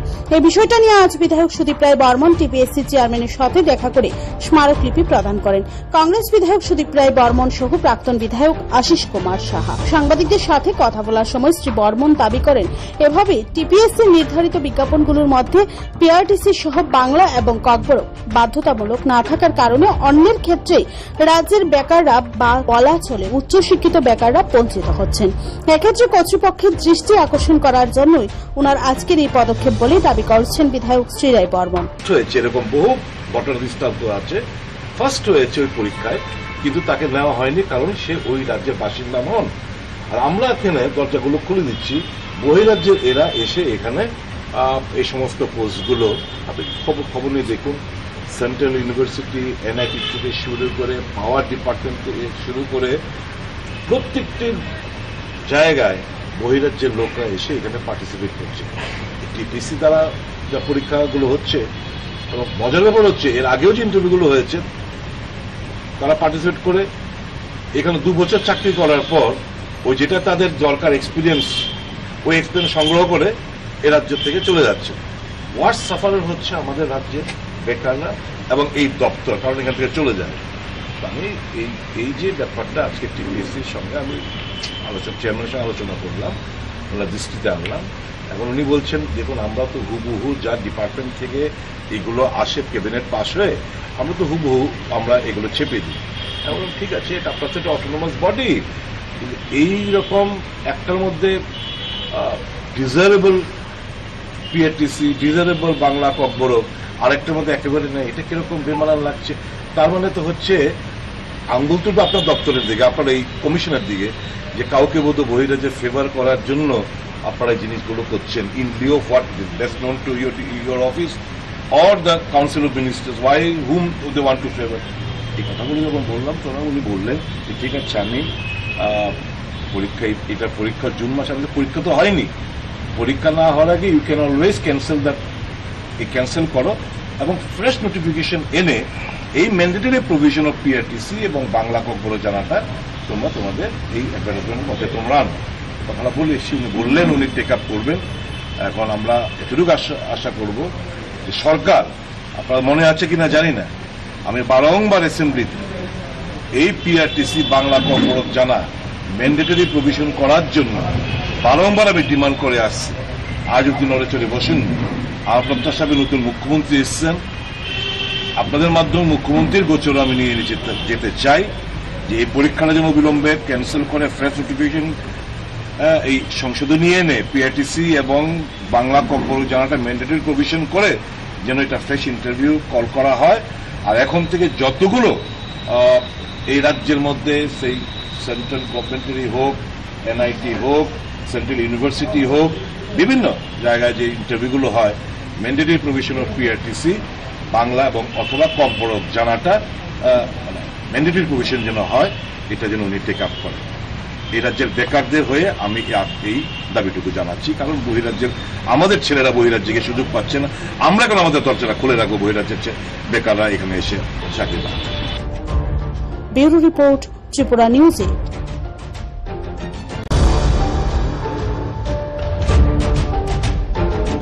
তামাক নিয়ন্ত্রণে আইন প্রণয়নের পদ্ধতি সম্পর্কে পশ্চিম ত্রিপুরা জেলা শাসকের কার্যালয়ে এক গুরুত্বপূর্ণ কর্মশালা অনুষ্ঠিত হয়।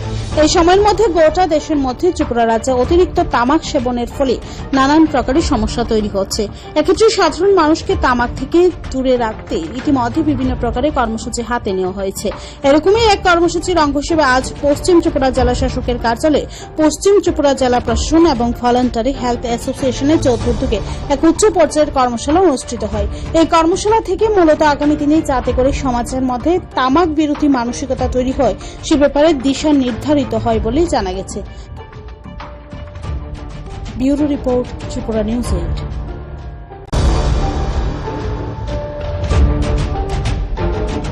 ঘরে থাকা গ্যাস সিলিন্ডারে বিস্ফোরণে পুড়ে ছাই বসতঘর সহ এক গৃহবধূ। মর্মান্তিক এক অগ্নিকাণ্ডের ঘটনায় নিজের ঘর সহ পুড়ে ছাই হয়েছে 34 বছরের এক গৃহবধূ। ঘটনার বিবরণী জানা যায়, শান্তিরবাজার শহরে মাস্টারপাড়ার রাসমোহন দেবনাথের বাড়িতে সপরিবারে ভাড়া থাকতেন।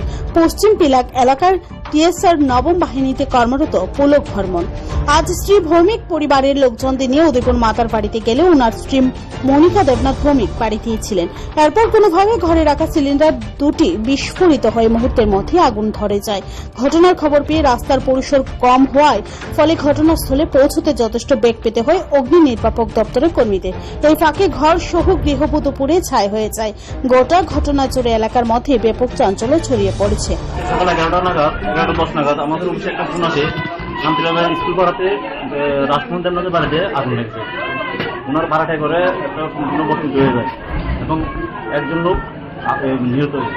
ওনার পুরো সম্পূর্ণ পড়ে গেছে শরীরটা, একজন মারা গেছে না? হ্যাঁ, মহিলার নাম হলো Monika Debnath Bhowmik Debnath. Bureau report, Tripura news 8।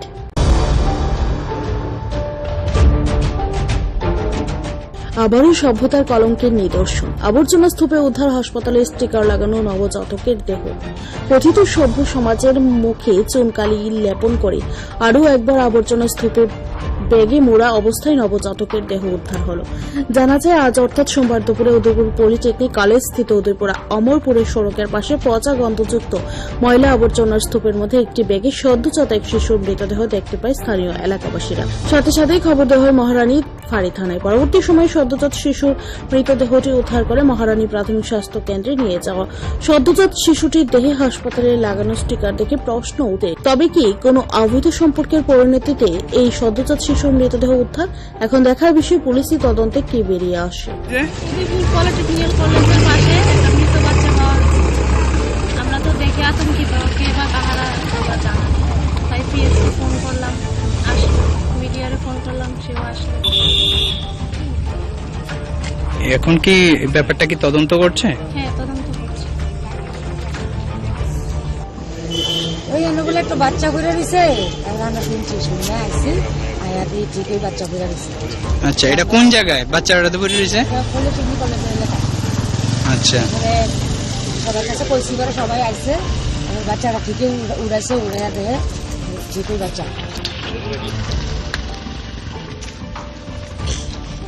আচ্ছা, এখন কি থানায় খবর দিছেন?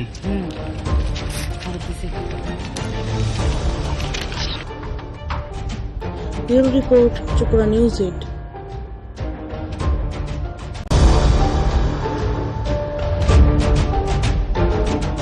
দেশের প্রধানমন্ত্রী নরেন্দ্র মোদী কার্যকলাপের 9 বছর পূর্তিকে সামনে রেখে ভারতীয় জনতা পার্টির উদ্যোগে আগামী 30 তারিখ থেকে 1 মাস ব্যাপী বিভিন্ন কর্মসূচি হাতে নেওয়া হয়েছে।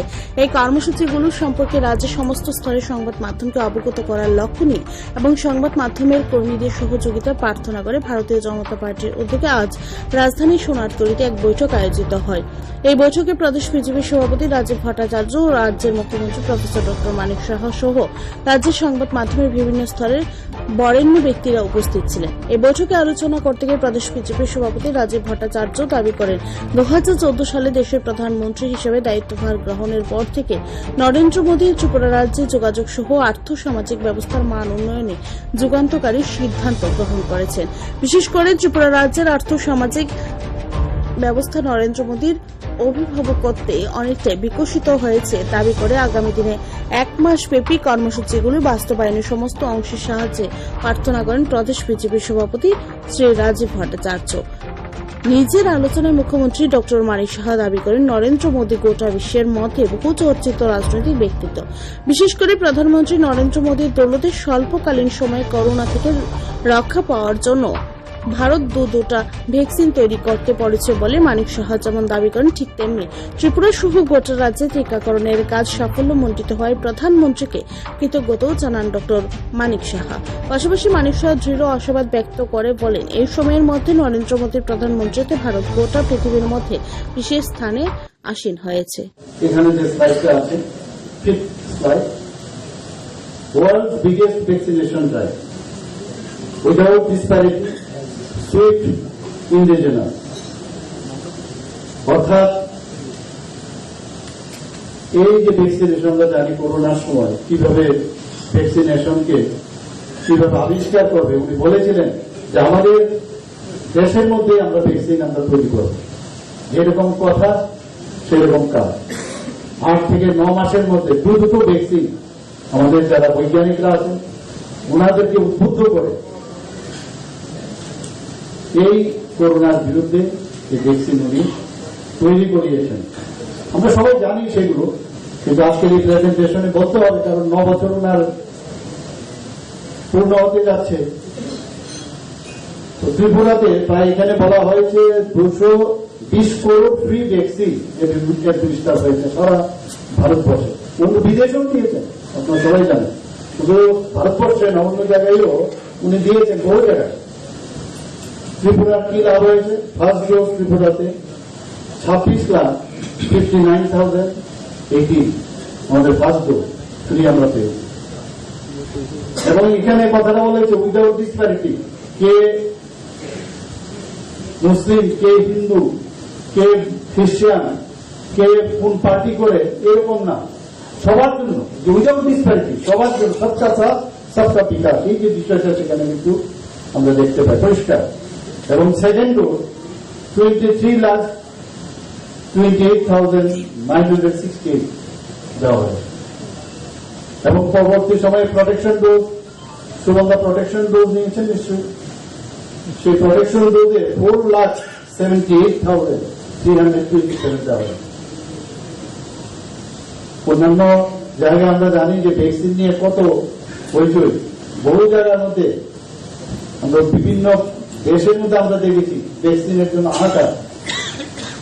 তো ত্রিপুরাতে আমরা এই প্রধানমন্ত্রীর কারণে আমরা এই ভ্যাকসিন আমরা পেয়েছি, এবং আজকে আমরা এখানে যারাই এখানে উপস্থিত আছি ওনার কারণে আমরা সবাই জীবিত এখানে।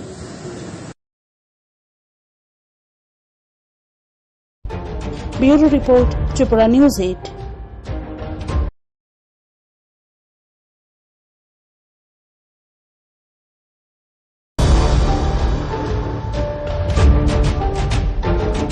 ঘরে থাকা গ্যাস সিলিন্ডারে বিস্ফোরণে পুড়ে ছাই বসতঘর সহ এক গৃহবধূ। মর্মান্তিক এক অগ্নিকাণ্ডের ঘটনায় নিজের ঘর সহ পুড়ে ছাই হয়েছে 34 বছরের এক গৃহবধূ।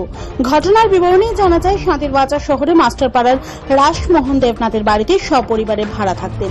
পশ্চিম পিলাক এলাকার টিএসআর নবম বাহিনীতে কর্মরত পুলক বর্মন আজ স্ত্রী ভৌমিক পরিবারের লোকজনদের নিয়ে উদয়পুর মাতার বাড়িতে গেলে ওনার স্ত্রী মনিকা দেবনাথ ভৌমিক বাড়িতেই ছিলেন। এরপর কোনোভাবে ঘরে রাখা সিলিন্ডার দুটি বিস্ফোরিত হয়ে মুহূর্তের মধ্যে আগুন ধরে যায়। ঘটনার খবর পেয়ে রাস্তার পরিসর কম হওয়ায় ফলে ঘটনাস্থলে পৌঁছতে যথেষ্ট বেগ পেতে হয় অগ্নি নির্বাপক দপ্তরের কর্মীদের। এই ফাঁকে ঘর সহ গৃহবধূ পুড়ে ছাই হয়ে যায়। গোটা ঘটনা জুড়ে এলাকার মধ্যে ব্যাপক চাঞ্চল্য ছড়িয়ে পড়েছে। সকাল 11:10 নাগাদ আমাদের অফিসে একটা ফোন আসে, শান্তিবাজার স্কুল পাড়াতে রাসমোহন দেবনাথের বাড়িতে আগুন লেগেছে। ওনার ভাড়াটায় করে একটা ভর্তি হয়ে যায় এবং একজন লোক নিহত হয়েছে। ওনার পুরো সম্পূর্ণ পড়ে গেছে শরীরটা, একজন মারা গেছে না? হ্যাঁ, মহিলার নাম হলো Monika Debnath, Bhowmik Debnath. Bureau report, Tripura news 8।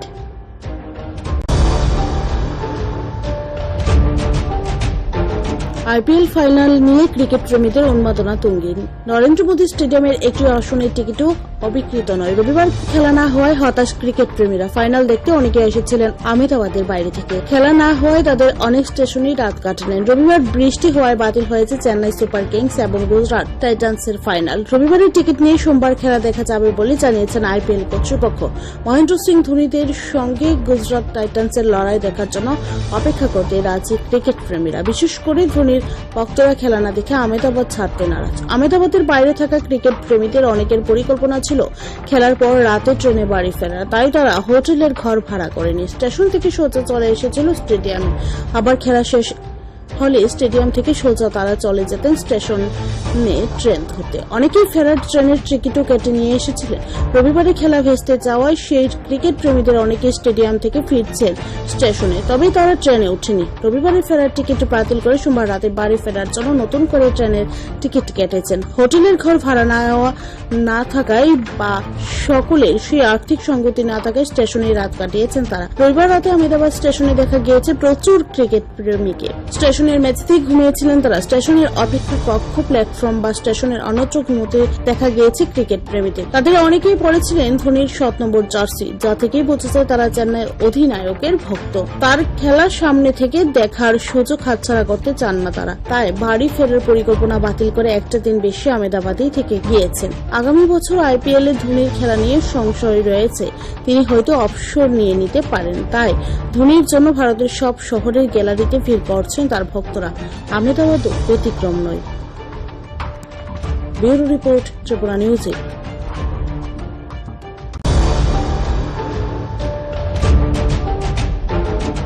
নেশামুক্ত ত্রিপুরা গড়ার আহ্বানে খোয়াই থেকে পদযাত্রা শুরু করে আগরতলা এসে পৌঁছল চেবড়ির যুবক পীযূষ রায়। এই সময়ের মধ্যে নেশা দারুণভাবে প্রভাব বিস্তার করে চলছে। বিশেষ করে এই নেশার কবলে পড়ে একাংশ যুব সমাজ ধ্বংসের দিকে ধাবিত হচ্ছে। সরকারের রকমারি উদ্যোগ সত্ত্বেও নেশার বাড়ন্তকে যেন রোখা যাচ্ছে না। এবার নেশা বিরোধী মানসিকতা তৈরি করার আহ্বানে খোয়াই থেকে আগরতলা পর্যন্ত পদযাত্রা সংগঠিত করল চেবড়ির যুবক পীযূষ কান্তি রায়। আগরতলার স্বামী বিবেকানন্দ ময়দানে তিনি জানালেন সমাজকে নেশা থেকে মুক্ত করার জন্য এই পদক্ষেপ। এরই মধ্যে 1000 কিলোমিটার পদযাত্রা সংগঠিত করে নিয়েছেন বলেও জানালেন শ্রী রায়। পাশাপাশি আগামী দিনে একই লক্ষ্যকে সামনে রেখে দিল্লি পর্যন্ত পদযাত্রা সংগঠিত করার পরিকল্পনা রয়েছে বলেও পীযূষ রায় দাবি করেন। একটা শিক্ষিত নাগরিক, তাই মেয়েদেরকে প্রত্যেককে আগে পড়াশোনা করতে হবে এবং তারপর স্বাবলম্বী হতে হবে। এবং প্রত্যেক মায়ের মা বাবাকে আমার অনুরোধ থাকবে যে একটা চাকরিওয়ালা পাত্র ভালো পেয়ে গেলাম তাই বলে আপনার মেয়েকে কম বয়সে বিয়ে দিয়ে মেয়ের জীবনটাকে নষ্ট করবেন না। আজকে যদি আমরা দেখুন, আমরা পেয়েছি একজন রাষ্ট্রপতি, মহিলা রাষ্ট্রপতি, উনি আমাদের অনুপ্রেরণা। তাই আপনাকে মেয়েকে যদি সঠিকভাবে শিক্ষা দান করেন তাহলে হয়তো আপনার মেয়েও একদিন ওই রকম পদে যেতে পারে।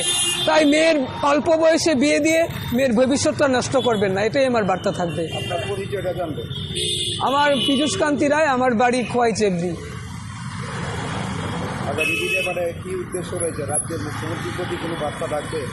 এটাই রাজ্যের মুখ্যমন্ত্রীর কাছে আমার একটাই আবেদন যে আমি এই নেশামুক্ত ভারত গঠন করার বার্তা নিয়ে একটা পদযাত্রা করতে চাই। আর সেটাই আমি যেন করতে পারি, উনি যেন আমাকে অনুমতি প্রদান করেন এবং সহযোগিতা করেন। এবং এছাড়াও আমি রাজ্যের গরিব দুস্থ বিভিন্ন এলাকায় পিছিয়ে পড়া শিশুদের জন্য বিভিন্ন এলাকায় ডে কেয়ার সেন্টার পরিচালনা করছি, যেখানে প্রায় 50 থেকে 60 জন নেশার সঙ্গে যুক্ত শিশুদের ধরে ধরে পড়াশোনা শেখাচ্ছি। তো তার জন্য যেন একটু সহযোগিতা করেন। Bureau report, Tripura news.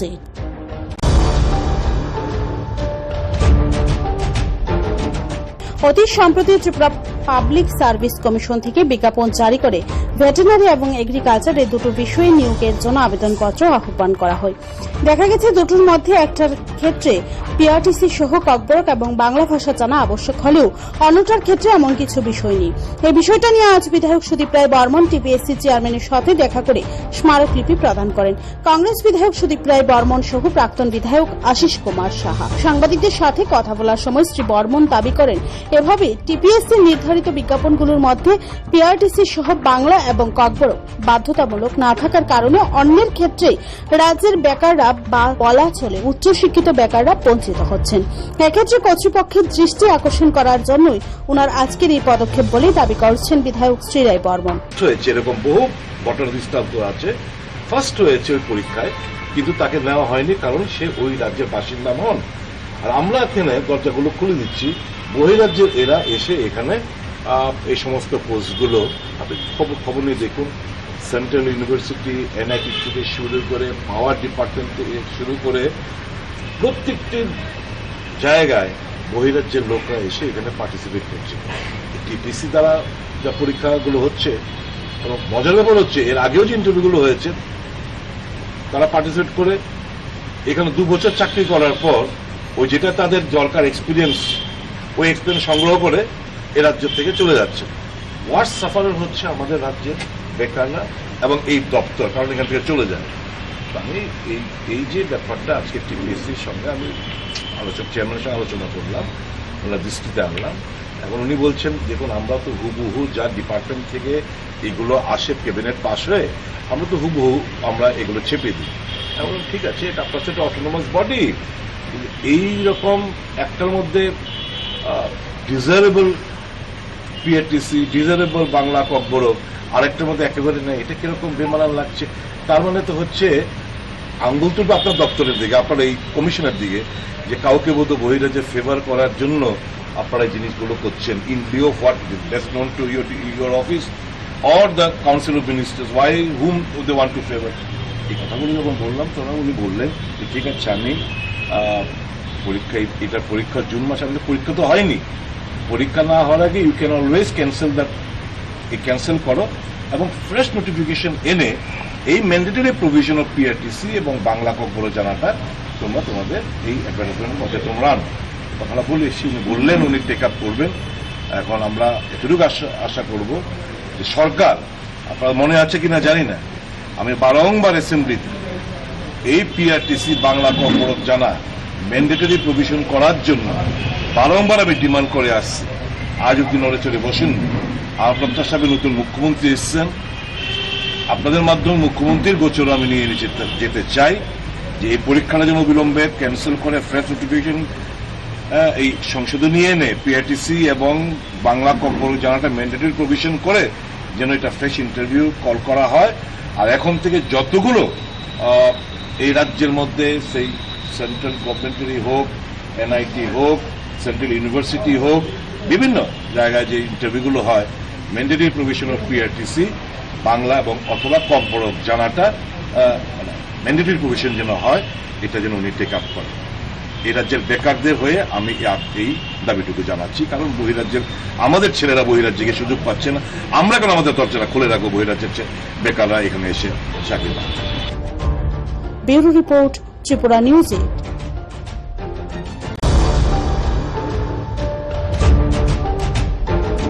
তামাক নিয়ন্ত্রণে আইন প্রণয়নের পদ্ধতি সম্পর্কে পশ্চিম ত্রিপুরা জেলা শাসকের কার্যালয়ে এক গুরুত্বপূর্ণ কর্মশালা অনুষ্ঠিত হয়। এই সময়ের মধ্যে গোটা দেশের মধ্যে ত্রিপুরা রাজ্যে অতিরিক্ত তামাক সেবনের ফলে নানান প্রকারের সমস্যা তৈরি হচ্ছে। এক্ষেত্রে সাধারণ মানুষকে তামাক থেকে দূরে রাখতে ইতিমধ্যে বিভিন্ন প্রকারের কর্মসূচি হাতে নেওয়া হয়েছে। এরকমই এক কর্মসূচির অঙ্গ হিসেবে আজ পশ্চিম ত্রিপুরা জেলা শাসকের কার্যালয়ে পশ্চিম ত্রিপুরা জেলা প্রশাসন এবং ভলান্টারি হেলথ অ্যাসোসিয়েশনের যৌথ উদ্যোগে এক উচ্চ পর্যায়ের কর্মশালা অনুষ্ঠিত হয়। এই কর্মশালা থেকে মূলত আগামী দিনে যাতে করে সমাজের মধ্যে তামাক বিরোধী মানসিকতা তৈরি হয় সে ব্যাপারে দিশা নির্ধারিত হয় বলে জানা গেছে। Bureau report, Tripura news 8।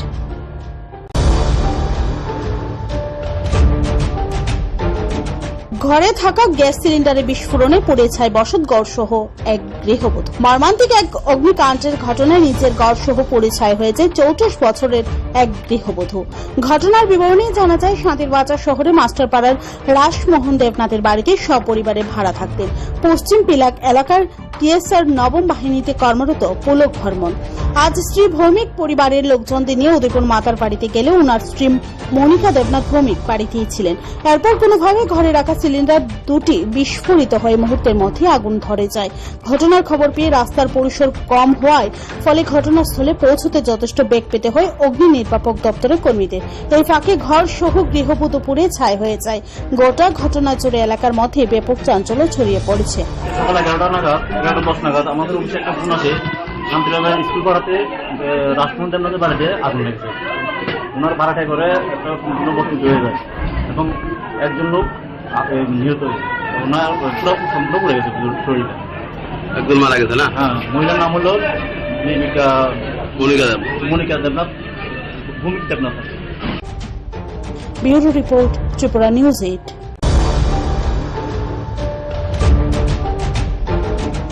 আবারও সভ্যতার কলঙ্কের নিদর্শন। আবর্জনা স্তূপে উদ্ধার হাসপাতালে স্টিকার লাগানো নবজাতকের দেহ। কথিত সভ্য সমাজের মুখে চুনকালি লেপন করে আরও একবার আবর্জনা স্তূপে ব্যাগে মোড়া অবস্থায় নবজাতকের দেহ উদ্ধার হল।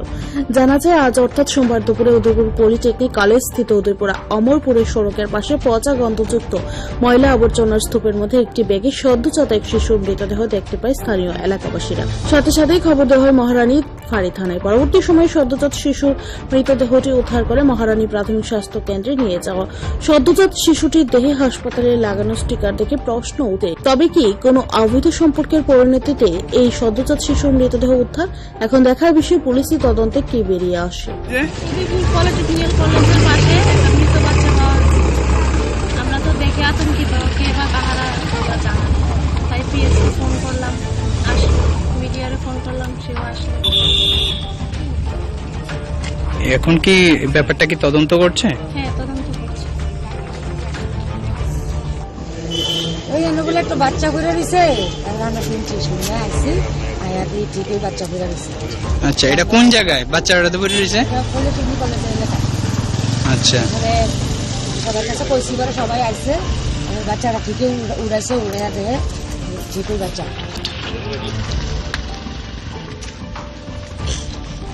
আচ্ছা, এখন কি থানায় খবর দিছেন?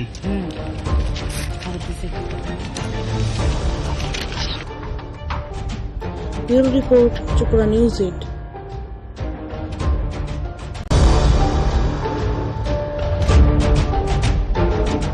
দেশের প্রধানমন্ত্রী নরেন্দ্র মোদী কার্যকলাপের 9 বছর পূর্তিকে সামনে রেখে ভারতীয় জনতা পার্টির উদ্যোগে আগামী 30 তারিখ থেকে 1 মাস ব্যাপী বিভিন্ন কর্মসূচি হাতে নেওয়া হয়েছে।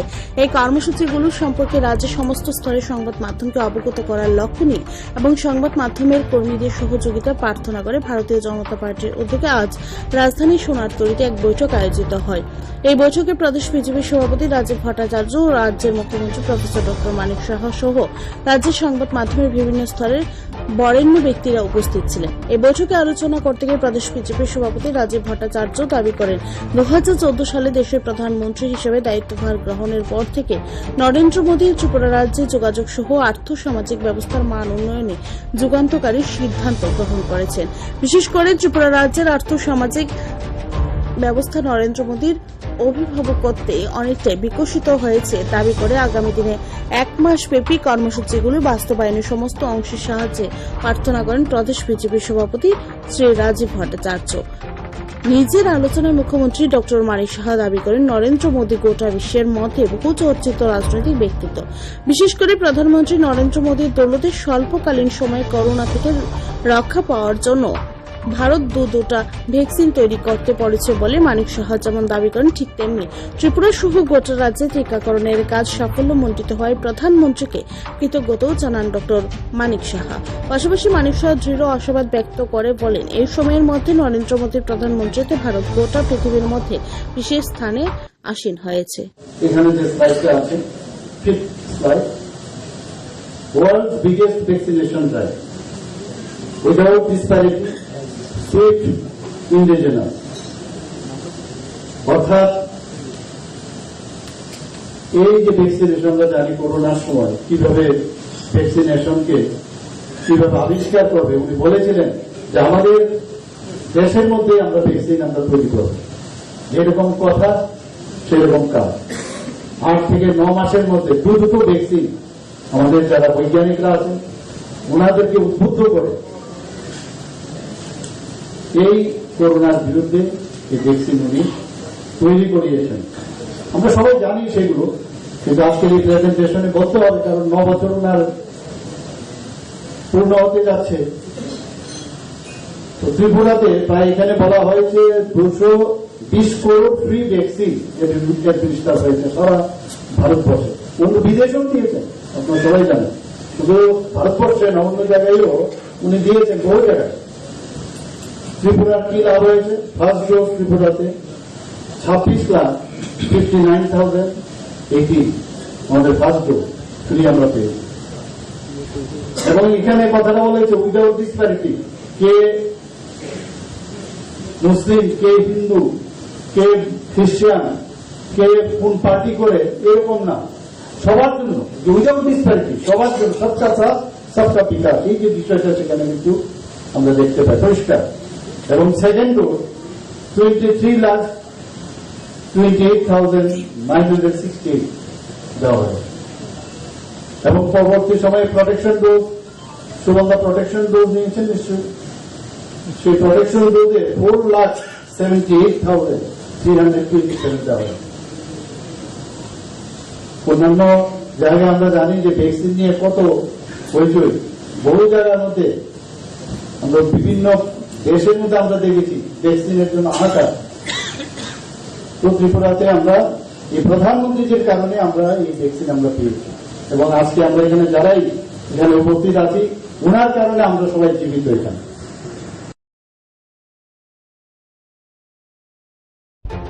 Bureau report, Tripura news 8।